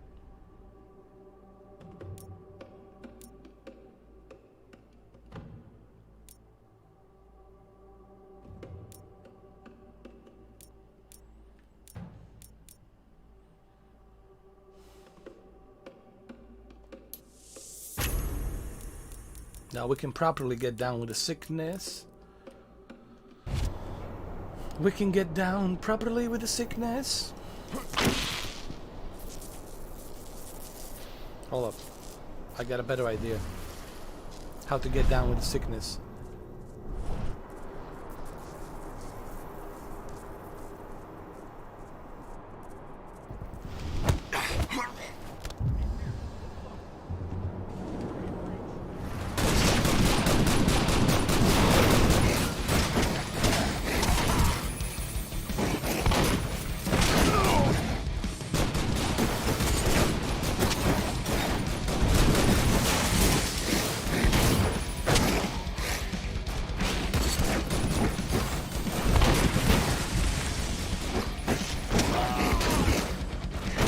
Come on, everybody get down with the sickness.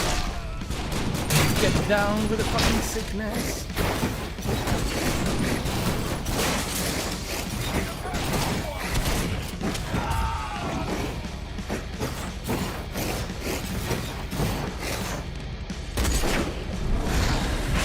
So I'm getting down with the sickness.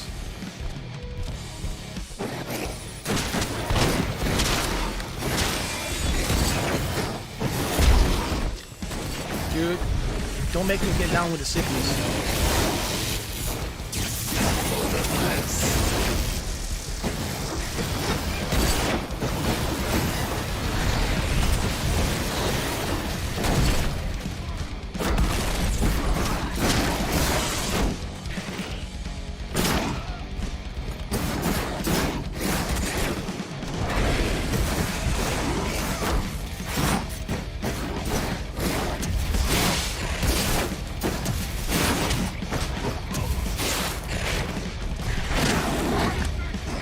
guys gonna get down with the sickness so easily right now.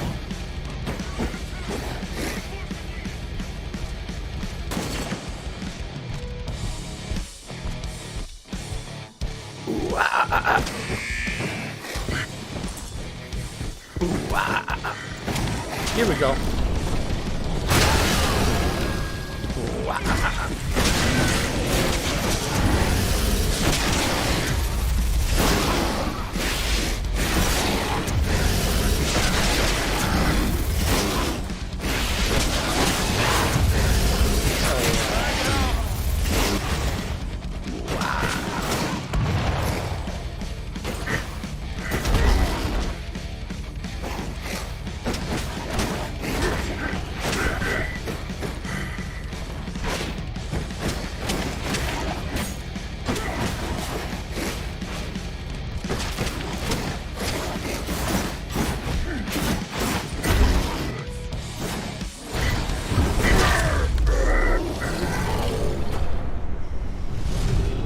Oh man, we got down dirty with the sickness.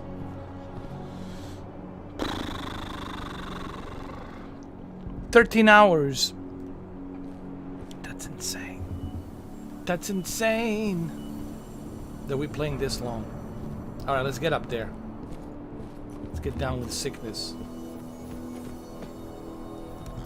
Oh, Fuck. How do we get up there?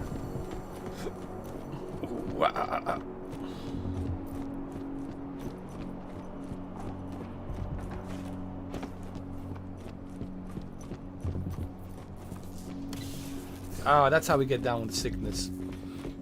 That's how we go up with the sickness. And then get down.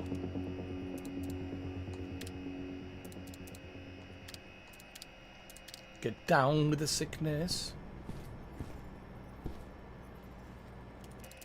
Ooh, ah, ah. Ooh, ah, ah. Hold on. Let me see if everything's correct. Ooh, ah.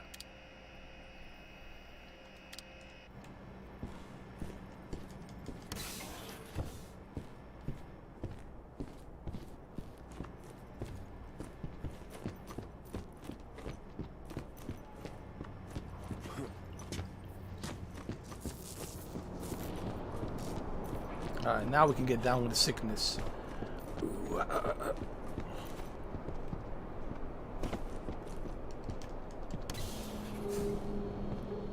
Proper sickness. Ooh, Here we go. Ready? Steady. 1, 2, 3, 4, 5, 6, 7, 8, 9, 10, 11, 12, 13, 14, 15, 16. Ooh, I've put the relay on the second flare stack. Here we go. I like that. Rodco blows the refinery. I'll reboot the system. You've got 2 minutes max to copy the data. Are you ready? I like this game, bro. Now, Rodco. On it. It's not bad. No, you know. should attract their attention. Ooh, I'm on my way. As soon as you've got what you need, we're out of here. Hold on. The alarm's going off. Fuck. Get out of there, Adana. Forget about the data. They're coming. They're... 80. How do I get to her? The elevator at the center of the site. It's the quickest way. Rodko. Already on my way. I'm almost there. Find my daughter. How did I know they're gonna oh my god, how did I know that they're gonna kidnap his daughter? I'm such a movie director.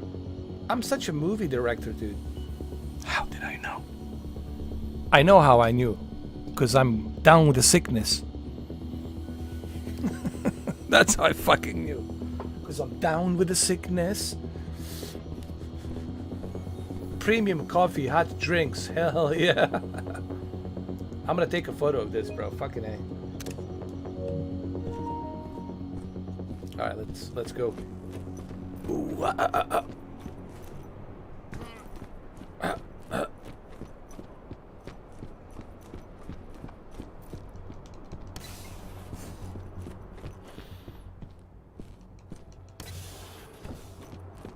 Alright, we better get down with the sickness. Come on, Wolfie. What's up? Door open. Why the door won't open, damn it?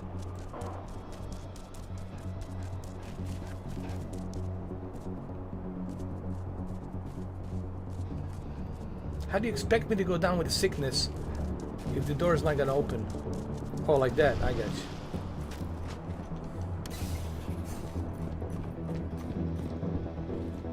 Oh, we got some drinks. Now we're talking. Oh yeah, you get down with the sickness, bro. I think everybody tomorrow night, no, everybody tomorrow, when they wake up, they're gonna be listening to Disturbed. Get down with the sickness. Everyone who was watching this live stream is gonna say, fuck dude, let me go to Spotify, I gotta listen to Disturbed. They're gonna have to listen to Get Down with the Sickness and Do Hust.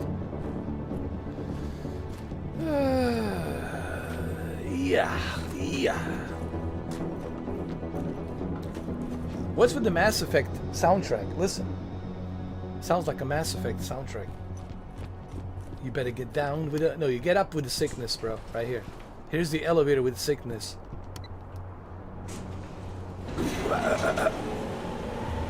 I think a rock band or a heavy metal band made this game.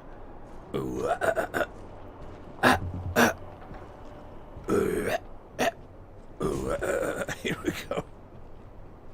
Are you guys ready for some more sickness?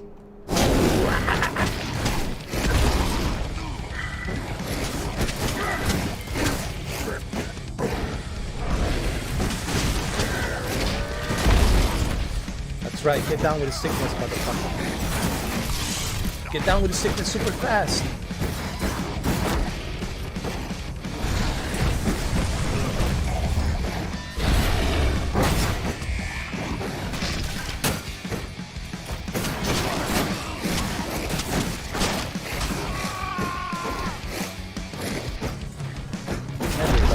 Down with the damn sickness.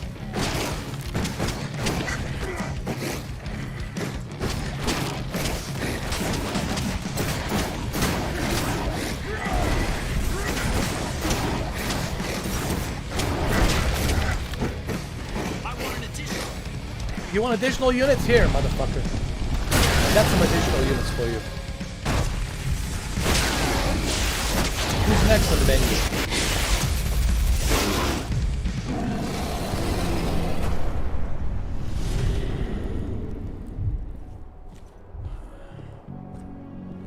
That was super easy for me to get down with the sickness. That was super easy for me to get down with the sickness. To get down with the sickness. To get down with the sickness.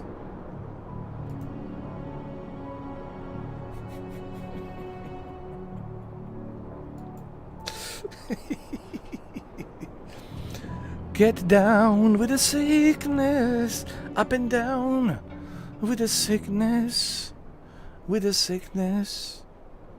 Yes, you can up and down with the sickness. When I get my second shot, bro, when I get my second shot of Moderna, I'm gonna listen to Disturbed.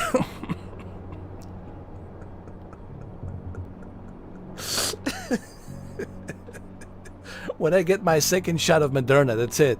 I'm gonna put my earbuds on and I'm gonna listen to Get Down with the Sickness.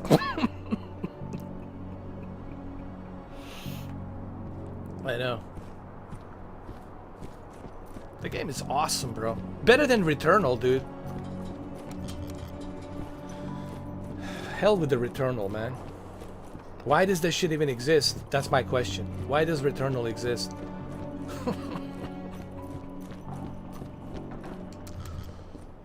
Hold on, which way do we go?